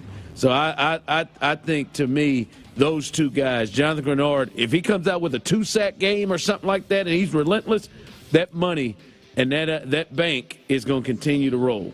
Well done, Ron Hughley. Well, that's why they pay you the big bucks, man. CJ, I didn't even have Jonathan Grenard on my list. But you are spot on. John Greenard. Yeah, that guy right there. I'm gonna go with a couple other guys. I got 2 of them as well. I'm gonna go with Derek Stingley Jr. If Derek can start stacking days, if he has back-to-back good games, but if he has a good game that changes and impacts this game in a big way and helps his team win, I don't think people are so concerned with how many games he's missed. Is he a bust? All of a sudden, this guy becomes, hey, stay healthy, and you're the game changer that Nick Caserio and Lovie Smith ultimately drafted at that number 3 overall position. Derek Stingley, if he just continues to kind of float on by and make a play here or there and kind of just be part of a really good defense, then I don't know that he ever lives up to the hype. If he has a big game this week, it's going to be. It's going to mean that the Texans obviously have a big-time corner opposite Steven Nelson, and maybe Steven Nelson isn't the best corner on his team. And I think it's big for Derek Stingley. The other one, real quick, is Dameon Pierce. Now, you mentioned what'd you mention? Money and MVP? How about let me mention this. How about your job? Yes. I think Dameon Pierce, if Dameon Pierce goes out there in a backup role and ends up 4 or 5, 4.5, 5 yards a carry, ends up proving that he's a guy that this isn't about the system, it's just about the opportunity against the number 4 run defense in the NFL. if he goes out there and plays big, and if he just simply gets himself back neck and neck in the conversation with Devin Singletary, I think this is a monster game for him. If he goes out there and they mess the bed running the ball again, unfortunately he's going to slide the other direction. So I'm going to go with Derek Stingley and Dameon Pierce. Yeah, money ain't your job. Your job counts. You lose your job because Singletary. I know. Listen, I know he's over there happy for the team because what we've seen from Dameon Pierce, that's a team dude. But he's also. We've had these conversations. Hey, we're a team, but I got a team at home. That's right. My number one team. And you got a number one team that you adding to. Like that's the number one team. He's looking at that too. And I know he's excited for what Singletary's doing, but he knows I got to get on the field so I can be able to feed my team, not just the Texans, but my team at home. So yeah, I like the Dameon Pierce thought as well. All right, coming up, it appears that some believe somebody in sports got screwed last night. We'll discuss and see if you agree. We'll discuss that coming up next right here on The Drive. But, guys,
NFL this week?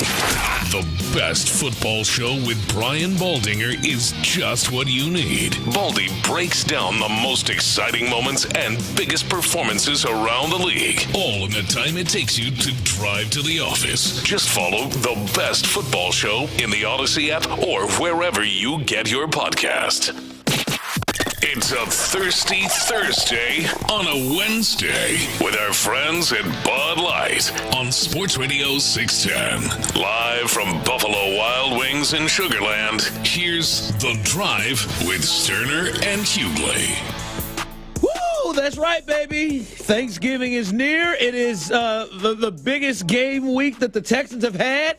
Come on out to Buffalo Wild Wings. Shout out to our good friends at Buffalo Wild Wings, Bud Light as well.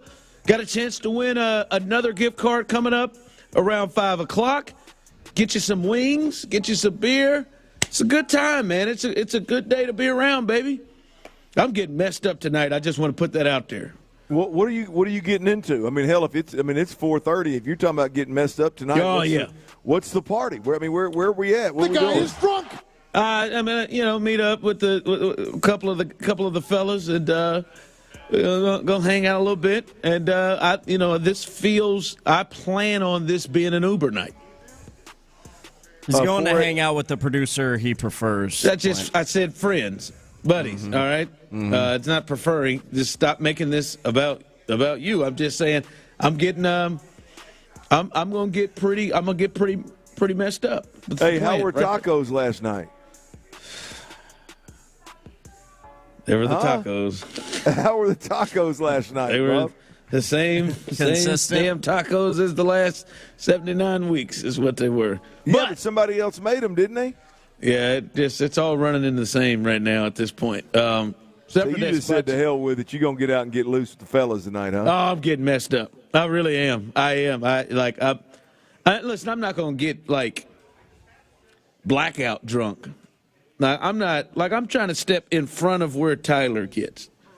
Not quite. I don't get blackout drunk. Yeah, no, I didn't say I said I'm not trying to get blackout. I said I'm trying to get in front of where you get. Do I flirt with that line? Sure. I'm trying to toe the line. See, I don't want to flirt with that line. I'm trying to toe the line that you flirt with.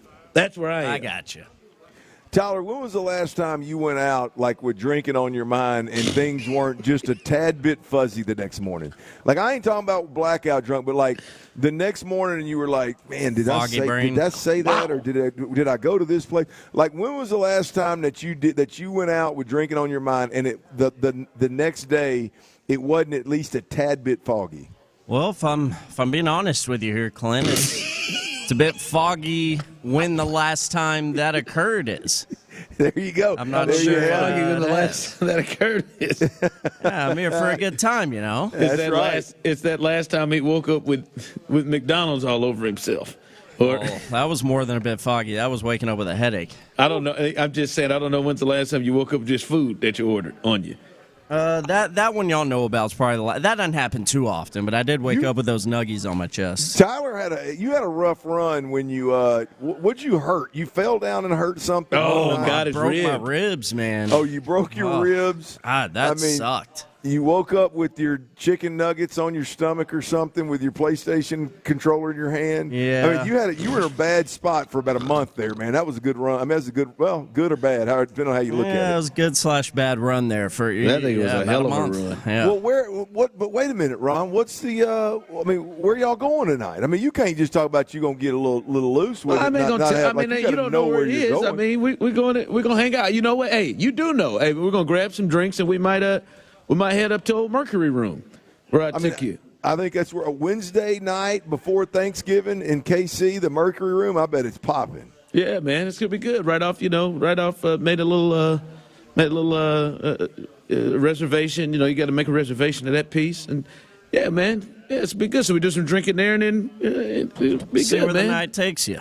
See where it ain't gonna take me that long. No, I mean, where's your boy DJing at though?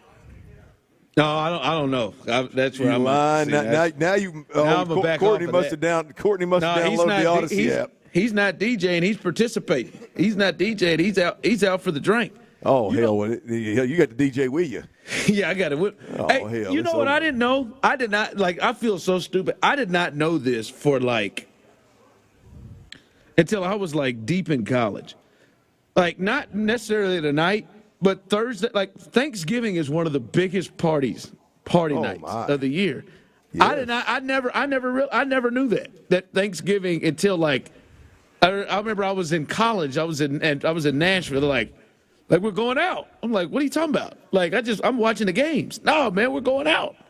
I didn't realize Thanksgiving was one of the it's one of the big nights. I'm gonna tell you, man. Wednesday and Thursday night over when you come home from school back to your hometown, the little joints over in Baytown back in the day. When you come home from school, you hadn't seen everybody, and from high school and in a months. If it's your freshman year, it's been a few months. But by your junior, senior year, man, you hadn't seen everybody. Boy, the couple of local joints, man, they are jumping, and it is dangerous. Yeah. I'm not real sure, to be completely honest with you. I'm not real sure that's not where Lauren walked in on me. I think it was a Wednesday. It was either a Wednesday night before Thanksgiving or a Thursday night Thanksgiving back in Baytown, and Lauren walked in that door of the chute. Oh, okay. All right. Yeah, you got to explain what you mean. Yeah, you got to explain what you mean. Damn, walked in on you. What? That's how she. Well, that's how me and my wife. That's how we got together. I know that sounds different. She was a family friend, but she's 13 years younger than me, so she was always a baby back in the day. And I think it was a Wednesday night before Thanksgiving. I was back at the little local joint. I'm standing at the bar, and she walks in the door. I'm like, damn, that's a good-looking blonde right there. Just walked in. Next thing you know, she's over there tapping me on the shoulder, stalking me. I thought it's just I got you now. Now I knew what you were saying.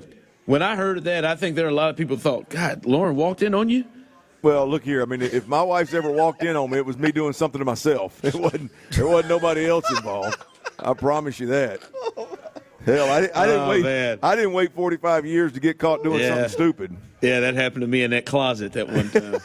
Oh my God! Yeah, she said, "Will you get up?" Oh. Yeah. I mean, we've had embarrassing moments with the wives. Thought I timed that jog a little better than I did. Good Lord. Hold on, oh, jeez. Well, listen, I'm an open book. All right. So, text in and said, Ron sounds like he's a man omitting details to his wife when he got a bachelor party planned the night after. No, not omitting anything. You just don't know where the night's going to take you. You don't know where the night's going to take you. Well, if it includes the Mercury Room, hello. That'll be a good time. We're going to spend a little money. I know that much. All right, coming up, Texans. You'll find a way to save a buck. I will. You know, I'm going to try to swing a deal. Our Texans report. We meet with Brandon Scott every single Wednesday. We get his day, big day, as CJ D'Amico speaks. And then I got to get his thoughts on the injury report because Sean Bajani put out a statement of the top offensive line that included no George Fant, no Titus Howard, no Laramie Tunsil. And Clint, I need some answers if somebody has some help for me because I'm looking at this injury report and it don't even include Titus Howard nor George Fant. But they weren't with the first team offensive practicing. So I want to see if I can get some clarification on what happened there from Brandon Scott. But Brandon Scott, he'll join us, give us the latest on what's going on this Wednesday ahead of this game against Jacksonville with his Texans report next.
Sports Radio 610. Live from Buffalo Wild Wings in Sugar Land, here's The Drive with Stoerner and Hughley. All right, welcome back into The Drive as it's a thirsty Thursday on a Wednesday out at Buffalo Wild Wings Sugar Land right off Highway 6. Come on out and remember, The Drive is live there until 6 o'clock, and coming up after this segment ends will be your final opportunity to win a gift card. Our final prize pack tonight coming up right after this segment ends. So make sure if you're there or if you're on your way, sign your name, put it in the raffle box, and you'll have a chance to be our final winner heading into Thanksgiving. As we always do on Wednesday at this time, we love our Texans report with Brandon Scott, who covers the team as well as anybody. He's pulling a lot of duty. Obviously, you missed him. If you missed him, he was on In the Loop. Go back and check that out with John Lopez. But I find it odd because I first heard you speak about it, and then I looked at it, and I thought that was interesting. As Sean Bajani, our guy who was out there with Sports Radio 610, saying offensive line, Jalen Thomas didn't have him. Don't know who that is. Juice Scruggs, Michael Dieter, Shaq Mason, Charlie Heck. But then the injury report comes out, and I don't see George Fant on it. I don't see Titus Howard on it. I found that odd. Anything that you're hearing on why they or if they practice or why they weren't running with this group to start? Yeah, Ron, I would say that it does seem odd, but at the same time, you have to consider who was out there. Who did they put in their places? You got Juice Scruggs playing at left guard, or at least practicing at left guard, and then Charlie Heck practicing at right tackle. There is, now obviously I was on the air during that media portion of practice, but there is video out there of Titus Howard at practice. So I don't have any reason to believe that he didn't practice, and he's not listed on the report like you mentioned. So he's out there. All I can draw from it is that they wanted to get some reps for guys who have been injured, and Juice Scruggs and Charlie Heck, guys that have not played a lot or had a lot of reps because they've been injured. Whereas conversely, Titus Howard and George Fant have played a lot of football recently. You know, and obviously Laramie Tunsil is out getting his veteran rest day as well. So I wouldn't make too much of it on a Wednesday, but if we look up at the end of the week and these guys are either not practicing or they're still running that lineup out there at practice, then we'll have more questions. B. Scott, I don't think it takes shape of any kind this week. But the Juice Scruggs being able to play center and or guard, I think, assuming he is a second-round talent and he's as good as they thought he was in training camp when he looked to be the starting center and was getting run at center and guard, there's an opportunity, I believe, for this offensive line to get better as it pertains to running the football with Juice Scruggs at either one of those positions. Again, I don't think it happens this week because he's just now getting back in the swing of things. But at some point, sooner rather than later, do you see Juice Scruggs getting serious run at either one of those positions?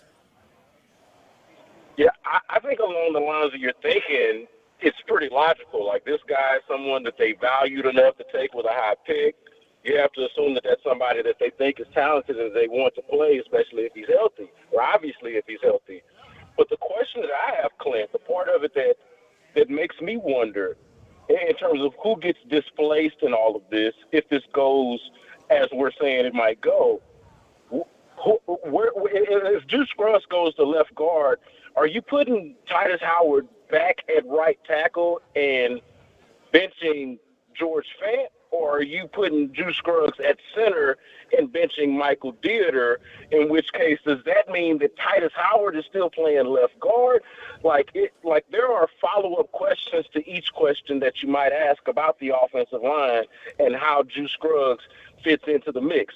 So I'm just as curious as you are to see how it actually plays out. I know that they drafted him to be the center, and Michael Dieter has started games, but is, for the most part, brought here to be a backup. So how does that play out? Do they end up just sliding him into the position that they anticipated him playing all along, and then we see what they do at guard? Will they put Dieter at guard and move Titus Howard to right tackle, or to just leave it the way it is with Howard at guard and Fant at tackle? That'll be the fascinating part to see how it unravels.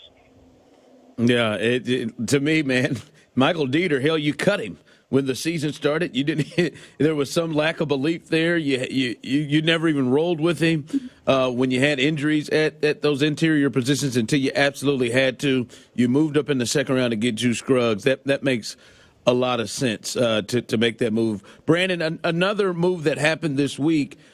We talked about it a lot when it initially happened after training camp.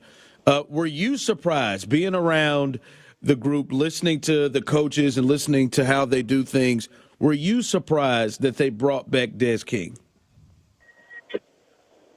Not really. I would say more than anything, the surprising part was when they cut him. I'm gonna say this, y'all's idea of Dez King and the fact that he is such a big part of this show is one of my favorite parts of the station right now, because y'all have not allowed the hope in Dez King to die, and I can appreciate it and respect it. And I think that if anything, the surprise was that he was cut in the first place. I think that he's good enough to play on this team. It really all comes down to the interpersonal stuff, the buy-in, and all of that. Like, is it worth it to have him on the team? And obviously they thought now it is worth it to have him on the team. He adds some depth. I think, though, the fact that they cut him in the first place means that bringing him back just means that he's a depth piece to begin with. I think he's a much better player than Michael Dieter. Don't get me wrong, but I think it's almost a similar idea. Like, this is a guy that we just brought in to be depth, and maybe they don't view him in the same way that y'all do. Yeah, I just disagree wholeheartedly. B. Scott, I mean, my eyes have fooled me many a time, but not on this one. You can't tell me that Tavier Thomas and Holman and that group is better at the nickel position than Dez King. I just refuse to believe that. But I definitely see, Clint. That's not what I'm trying to tell you. What I'm saying is relative to whatever it is that led them to cut him in the first place. Like I said, it was surprising to begin with that they cut him in the first place. But look, he's a good player. He's a decent player, but we're not talking about a superstar here.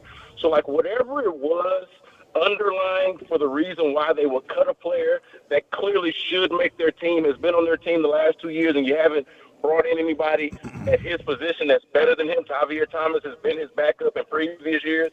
It is curious that he would be cut in the first place. That's what I'm saying. That's the surprising part. Bringing him back, you get why they would want him on the team. It's just the risk versus reward analysis is the part that I'm getting at, Clint. It's like, do they think that he's good enough to put up with whatever it was that for the reason of why they let him go? Obviously, now the answer is yes. Yeah, completely understand that aspect of it. I mean, I'm one of those guys. If you're not bought in, I don't give a damn how good you are. I like you to be put in your place, but boy, the stuff that I was hearing, that he can't cover and he can't do this kind of deal. That's why he got cut. He can't run. He's not fast enough. And I'm thinking, okay. That I know I'm not that damn old. I know the game ain't changed that damn much. Yeah, I'm with you on that. All right, Brandon Scott, Texans Report. There's a lot going on. There's a lot of revolving doors on players coming in and players who may not be available. That's been happening week after week. Another player that fits in that mold is Dameon Pierce. The thought is that he would return coming up in this Sunday against the Jags.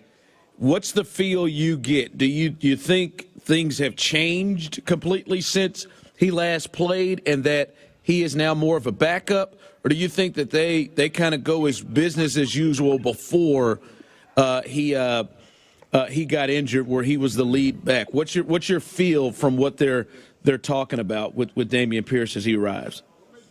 Yeah, you have to feel like it's going to be more of a situational kind of thing, but in terms of the reps, I would be shocked if it's not flip-flopped. And look, before Dameon Pierce got hurt, they did start to involve Devin Singletary in the run game more. So if we're just looking at it, not going back to the game where Dameon Pierce got all the carries and Devin Singletary didn't get any. But after that, right, the 2 or 3 games that they had, it was 13-12. Yep, 13-12 in carries. Yep.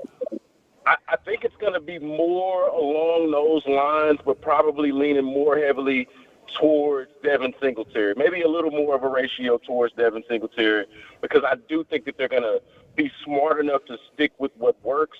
I don't think that you're in a situation right now where, Dameon Pierce is just in his second year. Devin Singletary has been a starter in the league and a productive starter in the league in the past, but they obviously got him on a 1-year deal for the cheap for a reason. So it's not like either one of the guys is in a position to have an ego that's beyond whatever the team wants to do. So there's no, I know we've thought a lot about Dameon Pierce and like him a lot, but it's not like there's an extra obligation to give Dameon Pierce his job back as a starter or anything like that. I think they can ride the hot hand, evenly distribute these carries, and it's maybe even a blessing in disguise. It seems like somewhat of a controversy, but I think both of them are better off being able to complement one another. I don't think you want to live on giving either one of those guys 25 to 30 carries a game. Skeezy, real quick, what do you make of this J.J. Watt on Pat McAfee stuff? Oh, Lord. Hey, man, You just laughed like Watt did. I've thought about how much of my conspiracy theories I really am willing to bring to the air, and I'm not going to bring all of them. I'm going to keep some of them to myself because I think that's appropriate for some other people. But I will say that as I talk to you right now, I feel a lot differently about it than I did when I was on the air earlier with John Lopez, when I said emphatically that this is not happening. I don't think that there's any way that this could happen. It's not. I still don't think that it is happening, but there are some things that are happening around that building that I will just say, I think I can fairly say that are weird and that are odd. So you're I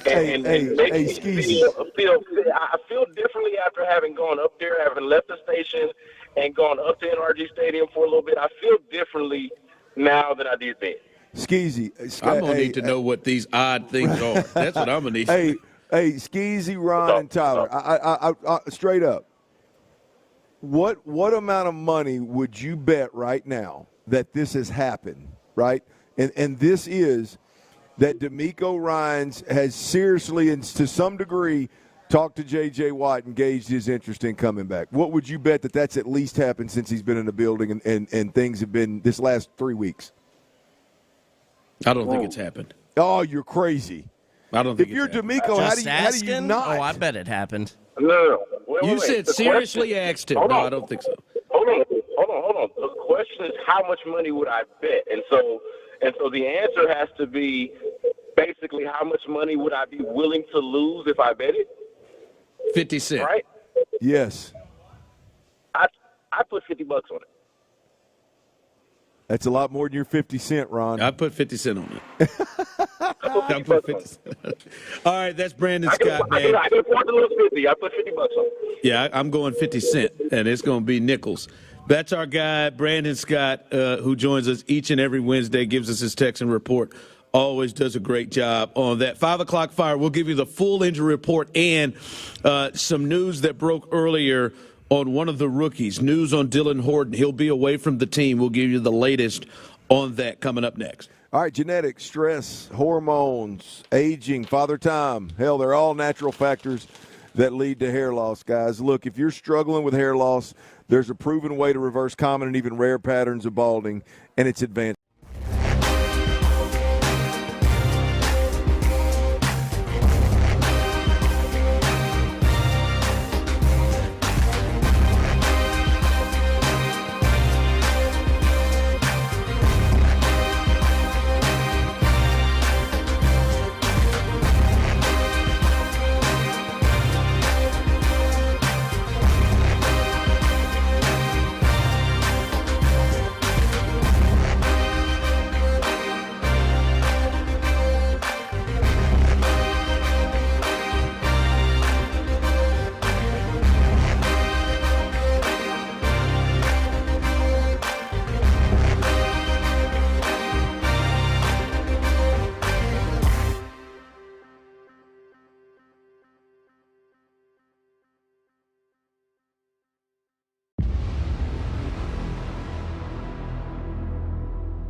Texans play here. Always live on the free Odyssey app.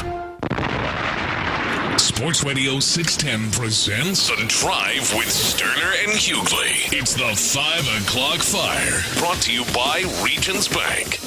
It is 5 o'clock. Congratulations. Hopefully you're off work. Luckily for you, Old Dirty, the DILF, and Tyler Milner, Psycho TT Mill, has the latest for you. The latest is... Hey, I can't let you. You going to roll around KC tonight talking about the DILF? The big DILF.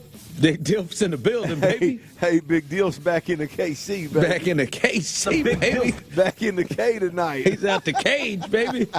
Hold on, Joe. DILF's out the cage. I don't know why I laugh every time you say that. I anticipate it every time. You know it's coming. You know it is.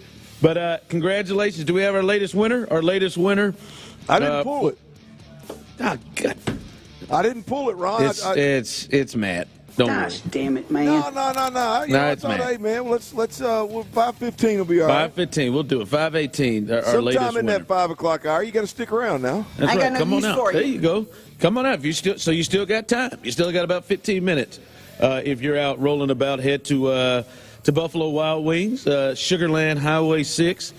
In there, I hear not only Clint's in there, I hear Larry and Stafford is in the building. Yeah, Big L just walked in. He rode in with Toro. You ain't going to believe it. Toro dropped his ass off in the parking lot, man. Oh, damn. So. Oh, good. It's Ron. So you got a couple of people out there. You can go out there and take pictures with Clint and tell Larry off if you there's somebody. I may not be there to tell off, but Larry's there. We'll replace it. We'll replace somebody else to tell off.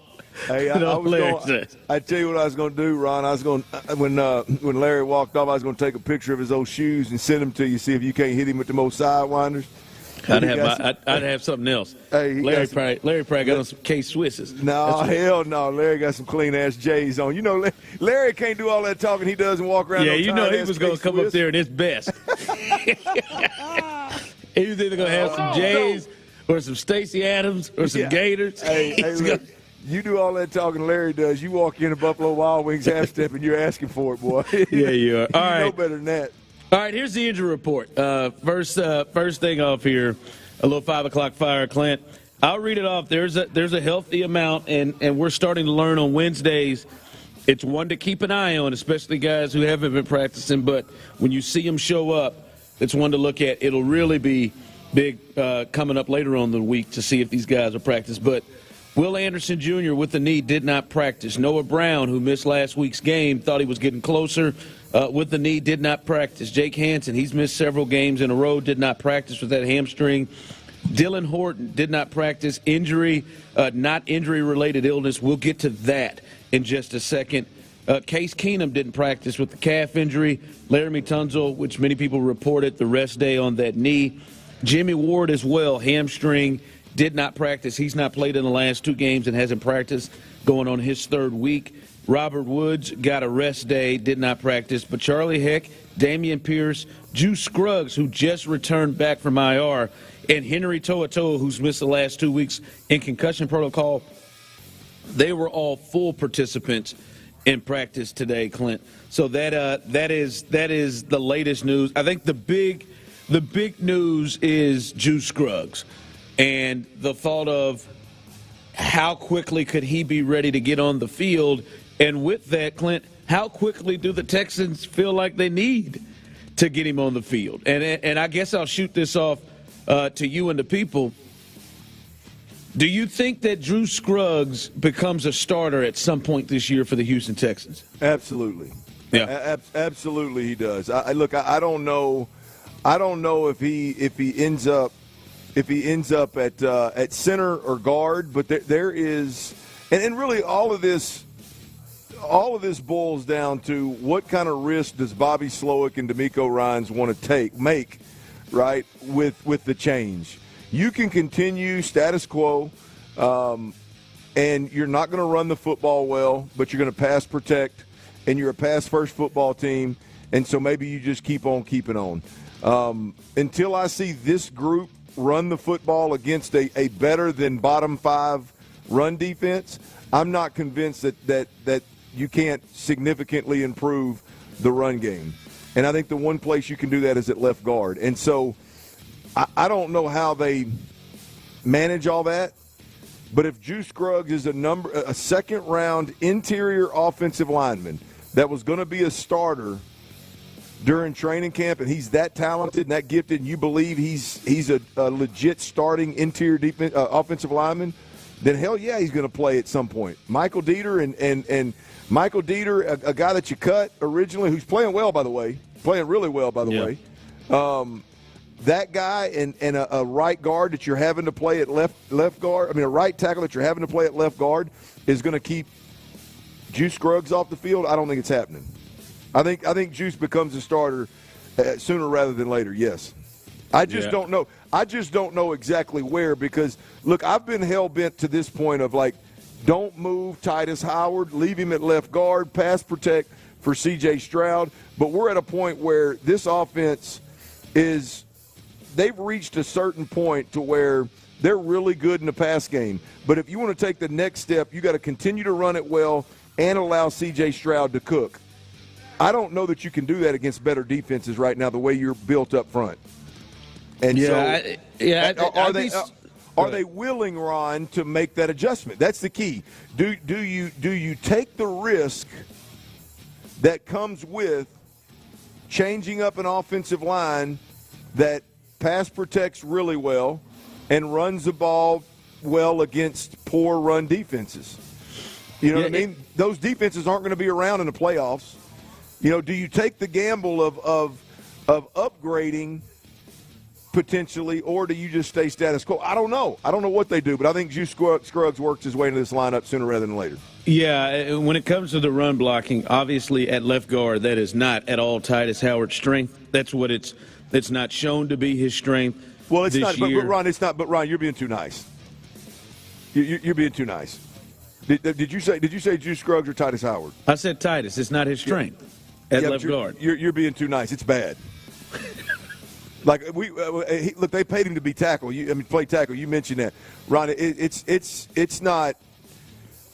It's just not good at left guard. I mean, it's doable against lesser talent. It's good in the pass protection standpoint. But like when you watch him in run blocking, man, it's just like, let me position my body between the ball carrier and the defender and hang on. I mean, it's not. But it appears that they're hell bent on kind of keeping as much continuity as they possibly can, and they don't want budge on the George Fant. So to me, it would just seem like the swap is center.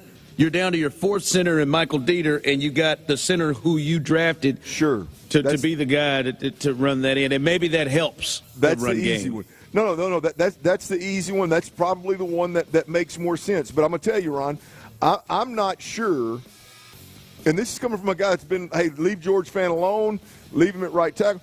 I'm not sure that your best offensive line isn't Juice Scruggs at guard and Tunsil at Titus Howard at right tackle. I'm not sure that's not your offensive line that allows you to take that next step, like to run the football effectively against really good defenses, not just the bad run defenses in the league. I want to see it. I think Titus Howard is a right tackle that you paid him to be like a right tackle. And to me, George Fant shouldn't be holding that apart. But if it is the left guard thing, you think now maybe you have somebody better. I'm all for it. I think that they are better equipped. It's a risk reward thing, right? I mean, are you willing to take the risk, and is the reward big enough? To this point, the team hasn't felt like it's the risk is worth the reward. But now, Juice Scruggs, you enter a true blue interior offensive line interior offensive lineman into the equation. I think it changes. Yep, Juice Scruggs, the major story there, off IR. He is the latest. By the way, can I ask you a question? Sure. How in the hell did Case Keenum get on this list? Bad calf, man. Come on now. Talking about, man. Case Keenum. There's many bad steps. No, Case Keenum. He's getting about 4 more reps than me every day. Yeah, but you're getting early, man. I'd be on it. He's almost my age. You get on it. That calf will get you. Case is older than you, ain't he? No. I forget you're older than I get. I always think you're like 36. I'm 39. Case ain't walking around here at 40. He's got to be close, man. Case is slinging that thing around at U of H when I was playing. 5 o'clock fire. All right, as I said before, in the injury report, it was listed that Dylan Horton, the rookie defensive end who had been a part of the rotation and was getting more and more time, was out and did not participate in practice. Put on the not injured related illness was the reason why he was put on. There was more of a statement here, and this coming from Dylan Horton. I am currently dealing with a personal health matter that will keep me away from the team for an indefinite period of time. I want to thank my family, my teammates, and the entire Houston Texans organization for the support and care they have already provided me. I will provide updates from time to time, but my main focus right now is on my health and recovery. Thank you, and God bless. That's from Dylan Horton. Not sure. We're not going to dive in on what is going on with him. We do understand that it's going to take him away from the team, and he wants to get healthy, and we'll continue to update with more that we know. But for me personally, and I'm sure I speak for you guys, well, the first focus is his health and recovery, and prayers up to Dylan Horton, and hope he can recover with whatever has him going to be away from the team. Yeah, man. Look, you're talking about a fourth round pick from this past draft. A guy that's played a chunk of reps, and a guy that has flashed. I mean, when he plays, I mean, the dude jumps off the screen. He's one of those guys that I think showed some serious promise. And I hope, as a fan, I hope we get him back on the field sooner rather than later. But more as a man, I hope that he gets the help that he needs. And according to that statement, it sure sounds like he's going to be out for an extended period of time. This isn't a week-to-week thing. It sounds like it's going to be an extended period of time. And I just hope the dude gets things figured out, man. Yeah, I do too. And hopefully he is able to do that as well. So we'll keep our eyes out for whatever reports or whatever updates we hear on rookie defensive end Dylan Horton. 5 o'clock fire. All right, the Rockets are looking to stop this little streak they got tonight, and it's Dylan Brooks night. Let's go, Rockets. They are hosting his former team, the Memphis Grizzlies. There has been talking going back and forth this game. Who was that, Ron? That was Shagun, I believe, wasn't it? Nope, Martin Maldonado. Let's go, Rockets. Hey, it just dawned on me. I just heard that. You know who that sounds like? Play that again, Tyler. Let's go, Rockets. You know who I thought that was? Who? The old buddy off of UGK Riding Dirty's album that does the talking at the beginning of a couple songs on that Riding Dirty. I'm telling you, play it again, Tyler.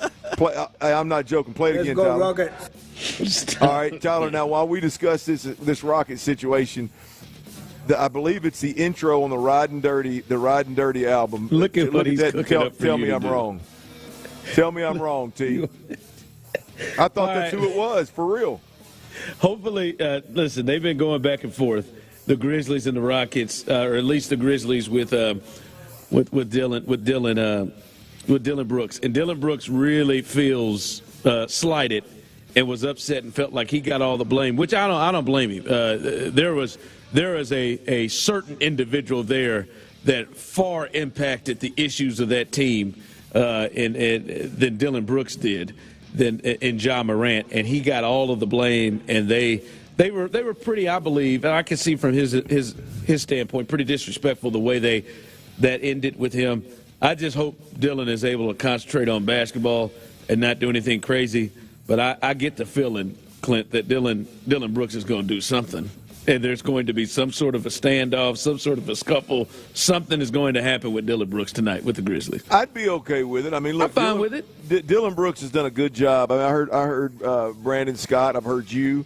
I've heard several people talk about Dylan Brooks and how they feel like the Rockets got somebody different than maybe what a lot of people expected them to have gotten in Dylan Brooks, and he's held it together. Hey, man, if you want to let loose and maybe have a weak moment tonight and act a fool in Memphis, I'm okay with it. Oh, Dylan's got a hard foul.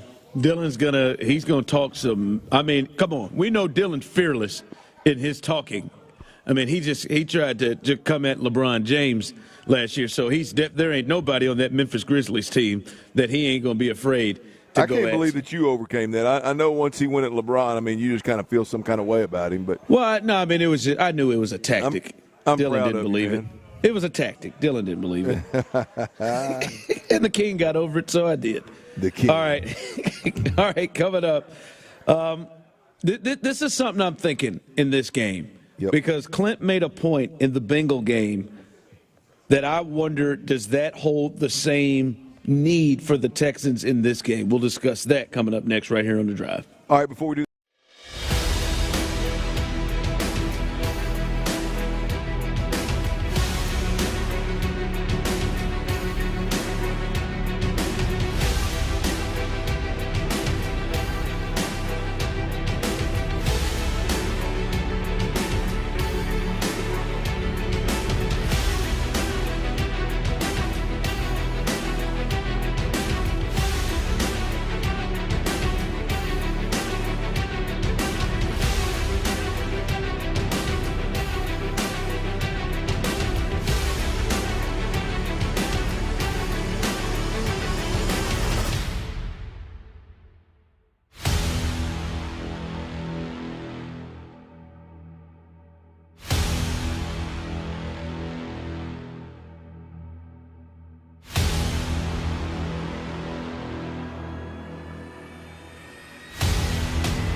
them before.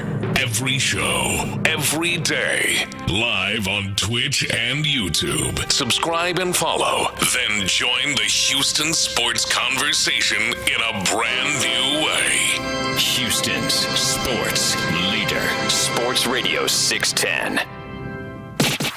It's a Thirsty Thursday on a Wednesday with our friends at Bud Light on Sports Radio 610. Live from Buffalo Wild Wings in Sugar Land, here's The Drive with Stoerner and Hughley. All right, welcome in on this Thirsty Thursday on a Wednesday. Happy Thanksgiving, early Thanksgiving to all, as Thanksgiving is tomorrow, and The Drive is at least live at Buffalo Wild Wings in Sugar Land right off Highway 6. So come hang out on this Thirsty Thursday. And as I see Clint is shaking hands, you can shake his hand, have a good time. And did somebody win, Clint? Did somebody win? Yeah, yeah, he won. How do you say Jack's last name? Gerke. Jack Gerke. I don't know if I'm getting you. Big Jack Gerke. I don't know if I'm getting you in trouble or not, man. I don't know if that's your wife or if you're straying or what, man. But Jack Gerke, he's at Buffalo Wild Wings. Anybody out there if you're looking for him? Nah. There it is, Jack Gerke. Yeah, there's Lisa Gerke with him. Hey, here's the question though. You guys, I don't have a problem with this, to be honest with you, but I had to relieve myself. I busted the seal, if you know what I mean. And I'm in this there. This is about the time that my bowel movement hits. No, it was not a bowel movement. It was not a bowel movement, although it holds true. I mean, does it bother you guys? 'Cause I know it does bother a lot of guys. Does it bother y'all when you're standing at the urinal and you're about 3 deep right there just breaking good bread with folks? Are y'all like shy at the pisser? Or do No. Tyler, I know damn good and well you'd be sitting in the crapper over there talking. I'm not worried. Yeah, about you. I don't like talking while I'm taking a dump. Oh, I'm not a big one there, but I will. I'll engage at the urinal. Yeah. As I've told y'all before, I've walked in the restroom before and one old boy's tucked into the corner like somebody. Just like literally facing the other direction, and I'm just like, hey man, everything's cool, man, we're good. But I was breaking bread with a couple of nice gentlemen in there, and I don't know. It just struck me. I was like, I wonder how comfortable most folks are breaking bread in the urinal. Yeah, I don't mind it. Yeah, I just like when we taking a dump, like, nah, man, I'm good. Let's just not hold a conversation, man. Let's just go ahead and get this done. So what you're saying is that in the studio when we're all together and you come walking in and I'm carrying on a conversation with you don't appreciate it. Not a fan of it. I got it. I mean, I thought we were all good. I quit, man. I won't ever do it again. Oh yeah, you like to catch me when I'm on it to talk to me outside of it. Hey, I'll talk to you while we poop, Clint. Yeah, Tyler. I appreciate that. Yeah, all right. 1-357-246-10 or you talk to other people in the urinals while you or in the toilets while you poop. In the bathroom. Look, we just got a few people eating here. Ain't no big deal. That's not a big deal. I do want to get away from that, but I would like to see where people stand right now here at 529 here on a Thirsty Thursday on a Wednesday. Hey, Clint, I'm really conflicted here because I think offensively, as you said, man, hey, this has to become a pass-first team. This thing has to run through C.J., not giving up the run, but run through C.J. and then, hey, let's roll. But, man, you have really seen, even though they didn't score in the second half, it was really self-inflicted wounds. They were driving and moving the ball up and down the field, and they were doing it, obviously, in the first half to the tune of 21 points. Yeah. But to me, the last 2 weeks, the real change has been, oh, my God, look at what happens to this offense when you have a semblance of a run game. Look what happens. And to the Bengals, they run. I mean, Devin Singletary has had the most carries and yards of anybody in the National Football League in the last 2 weeks. And you look at that and you're like, wow, that changes everything. They gave that man 30 carries against the Bengals. He had 20-plus carries in this game. And I remember that Bengal game you said they got to run the ball to some level of success. And they had amazing success with it. And now I've seen it another week and see how different this offense can be, that even they can still get things going with the quarterback maybe turning the ball over a little bit more than normal. And I'm asking you, do you think that has to be the recipe again this week, that this team needs to run the football, maybe not like they did the last 2 weeks, but needs to run the football at a clip where they're gaining, 4 or 5 yards a carry, and we look up and they've gotten 120 yards rushing? Is that something you think they need in this game against Jacksonville? They don't need it, no. I don't believe they need it, Ron. And here's why. I'll explain.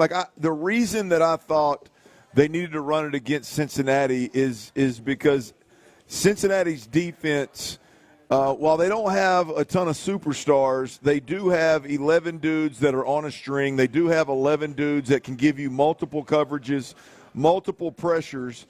And I didn't think that it was a good idea that the Houston Texans become one-dimensional and ask C.J. Stroud to go win the game, given that he's going to see all of those different coverages that are executed so well defensively, right? I mean, to me, that's the mindset. And then you couple it with the fact that they're not a very good run defense. Okay, well, we should expect you to run the football well. And to be honest with you need to run the football to protect your young quarterback, right? And so that was my mindset going into that ball game. When I look at the Jacksonville Jaguars, this is the number 4 run defense in the league. And I'm just talking about yards allowed. I mean, for whatever it is. I know there's advanced stats out there and all that jive to each their own. I'm just looking at raw numbers allowed on the ground. This is the 4th best run defense in the NFL. And I don't believe that they're going to be able to run the football nearly as well. In fact, I'm afraid that we're going to backslide into some of the stuff that we saw before the Cincinnati Bengals played. Number one. Number two, I am convinced that it don't matter what the hell a defense throws at C.J. Stroud. I've seen enough of C.J. Stroud to believe that the best defensive coordinators can mix up coverages, can mix up pressures, and I believe C.J. Stroud is going to win more of those battles than he's going to lose.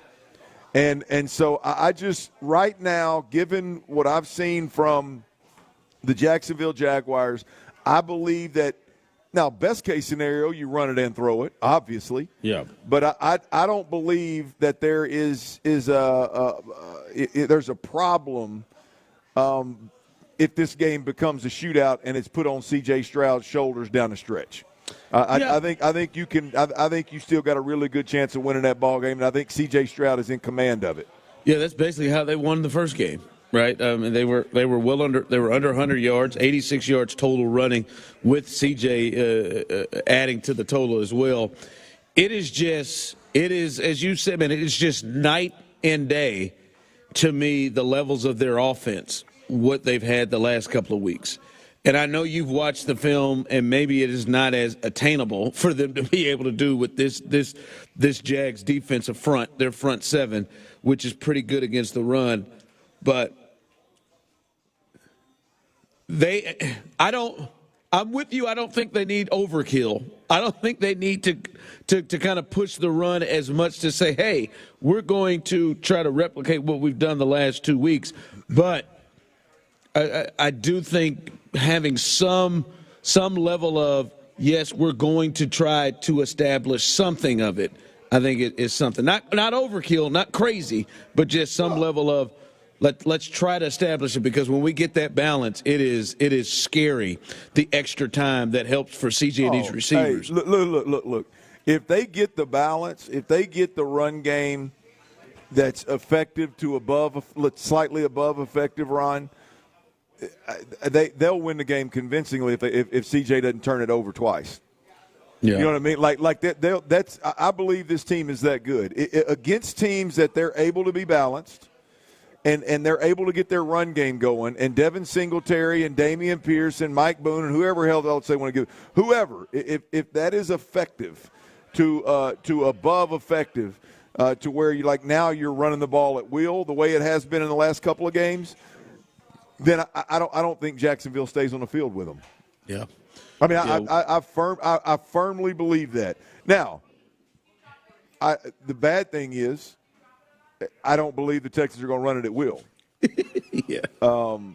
I could be wrong. I hope like hell I'm wrong.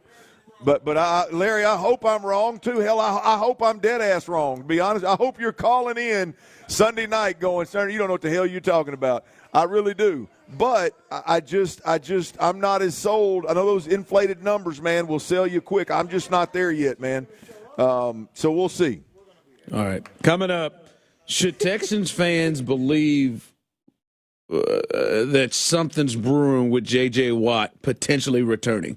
We'll let you hear what he had to say when he was flat out asked that question. We'll let you hear that coming up next. But before that, guys, ladies.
That is a Thirsty Thursday up in this piece as we are hanging out here. And congratulations to our 2 winners.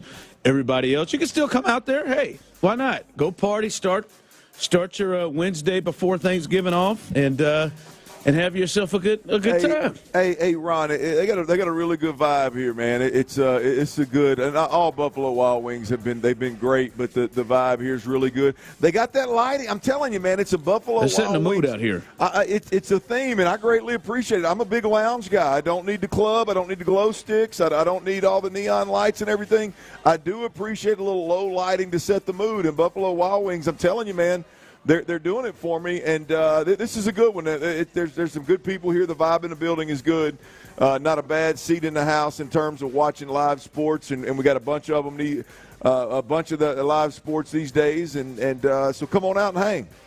That's right. Come on out and enjoy yourself. Like I said, man, get you some wings. What you want to do is stay away from the Thanksgiving food. You want to change it up, right? Tonight's a good pizza, burgers night, some wings. And Buffalo Wild Wings is a good change-it-up spot right there, so you don't run into the food that you're going to be eating the next couple of days with Thanksgiving tomorrow and leftovers on Fridays and things like that. So go ahead and do that thing. Coming up behind us, remember, it is Wednesday, so Nick Caserio will be on. The general manager will be on Texans All Access, so stay tuned for that. Right as we hand it off, we'll hand it off to the general manager. Nick Caserio. And I wonder if the general manager has had talks. I wonder if the general manager has had discussions, if they've even bothered with the potential of what's going round today.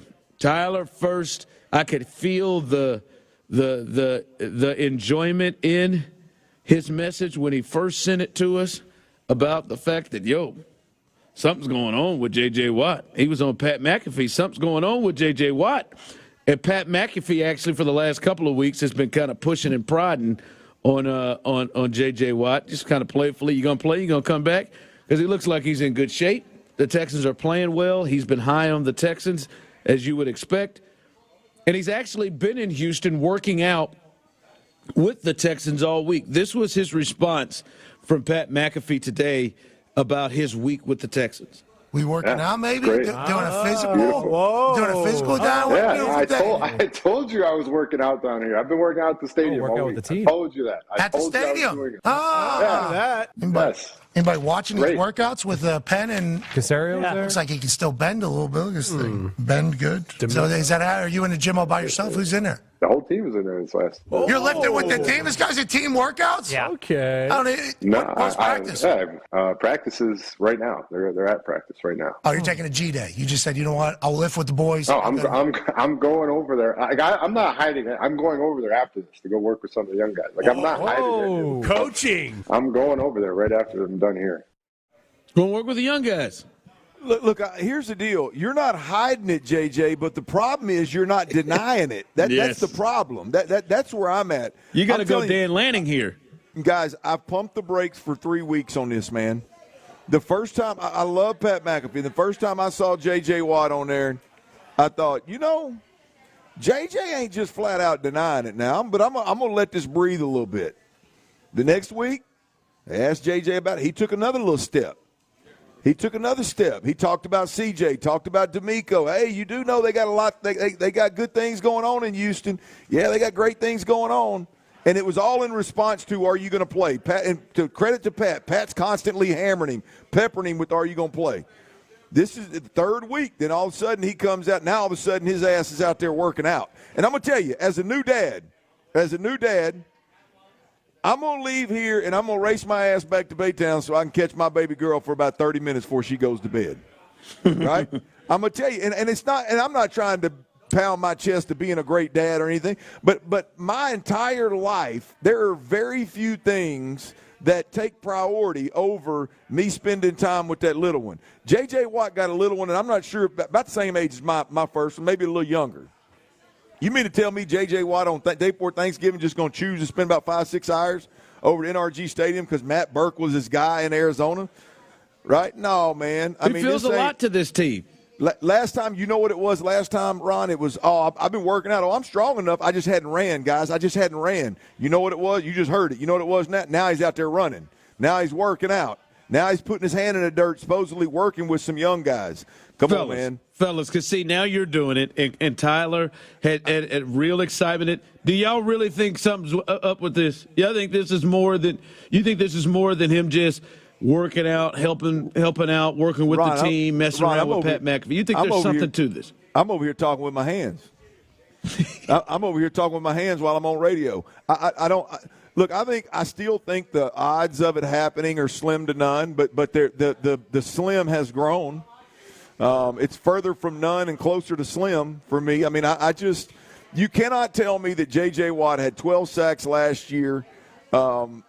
And again, I'm not talking about just for people out there that are just thinking of J.J. Watt in the 99 jersey and are hearing this. You don't have a dog in this fight. If you have not watched I'm talking about the visual and the audio of him on Pat McAfee the last 3 weeks, the build up to what we heard today, then you don't get it. You're not hearing. Go listen to that and then circle back to me and tell me that you don't think that there's an outside shot that if D'Amico Ryans ain't saying, hey, JJ, man, what do you say?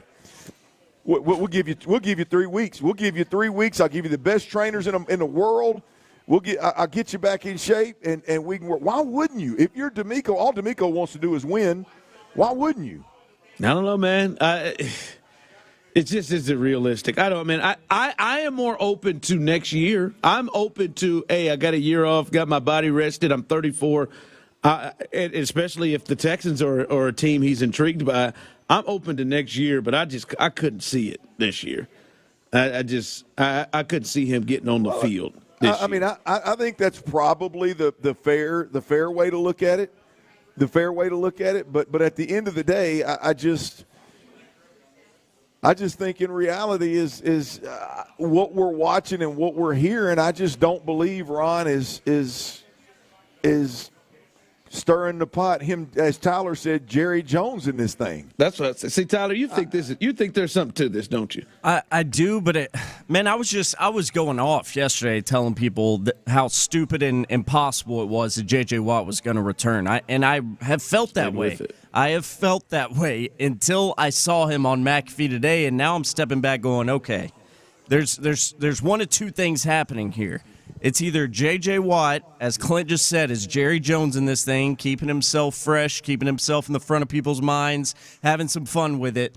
Yes. Or, second, he's actually considering bringing his broken body back to a Texans uniform, which at this point, you got to at least consider it because there's too much smoke. Why'd you have to Ron Hughley that thing and add that broken body into it? Don't put it to Ron Hughley. That is the Tyler Milner. Hey, real quick, I know we're up against it, but I got Big Larry. I told Big Larry to put this old headset on right here and give us the feels, man. What do you think about this? What do you think about this J.J. Watt possibility, man? Hey, man, Clint, first of all, I don't know what Tyler talking about broken body. That boy had double-digit sacks last year in Arizona, man. 12 and look here, man, where Smokey Robinson got a song that said, where there's smoke, there's fire, baby. There's no reason on this planet that J.J. Watt has not adamantly said no. He is allowing himself that opportunity to see that these boys are making some moves, and now that Dylan Harden is out, that's a defensive line spot out over Baytown badass. So that's what B. Scott was talking about. There's a whole bunch of things moving around in this universe over there on Kirby that's starting to make you start feeling like, man, these boys got a legitimate shot to bring that red jacket back down and go and put that battle red back on. I'm going to tell you something, man. This team has been making moves all season long and off season that has been going with the arc going up. And bringing J.J. Watt back into the fold, man, I know he like his CBS gig, but I'm pretty sure I can go out there and find a realtor that's looking for that old house he had over there in Memorial, man, that'll let him have it back, man, to get that boy back over there on Kirby. And that's exactly what he'll do, man, because you remember he said that when he first came to Houston, he moved into the same neighborhood D'Amico Ryans was in. Yep. So, hey, man, there's a whole bunch of smoke going on, and I ain't mad about it because anything that's going to make my squad better, I'm all for it, Baytown badass. Listen, I know you would be mad about it. Are you there, Ron? Ron? No, Did he get you there, Ron? No, he didn't. Listen, I'm gonna tell you. I know many of you in Houston don't want to hear it, but JJ enjoys some of this attention. Oh, yeah, he does. 100%. I think he enjoys. I think when you say, "Oh, he's not denying it," I think JJ enjoys some of this. I think JJ messes around on it. I don't think it is a real possibility that he doesn't play this year, especially. Maybe next. I really do. I think there's a chance that J.J. Watt is pulling a wrestling move here and just Jerry Jones, as Tyler said, stirring the pot. Yes, sir.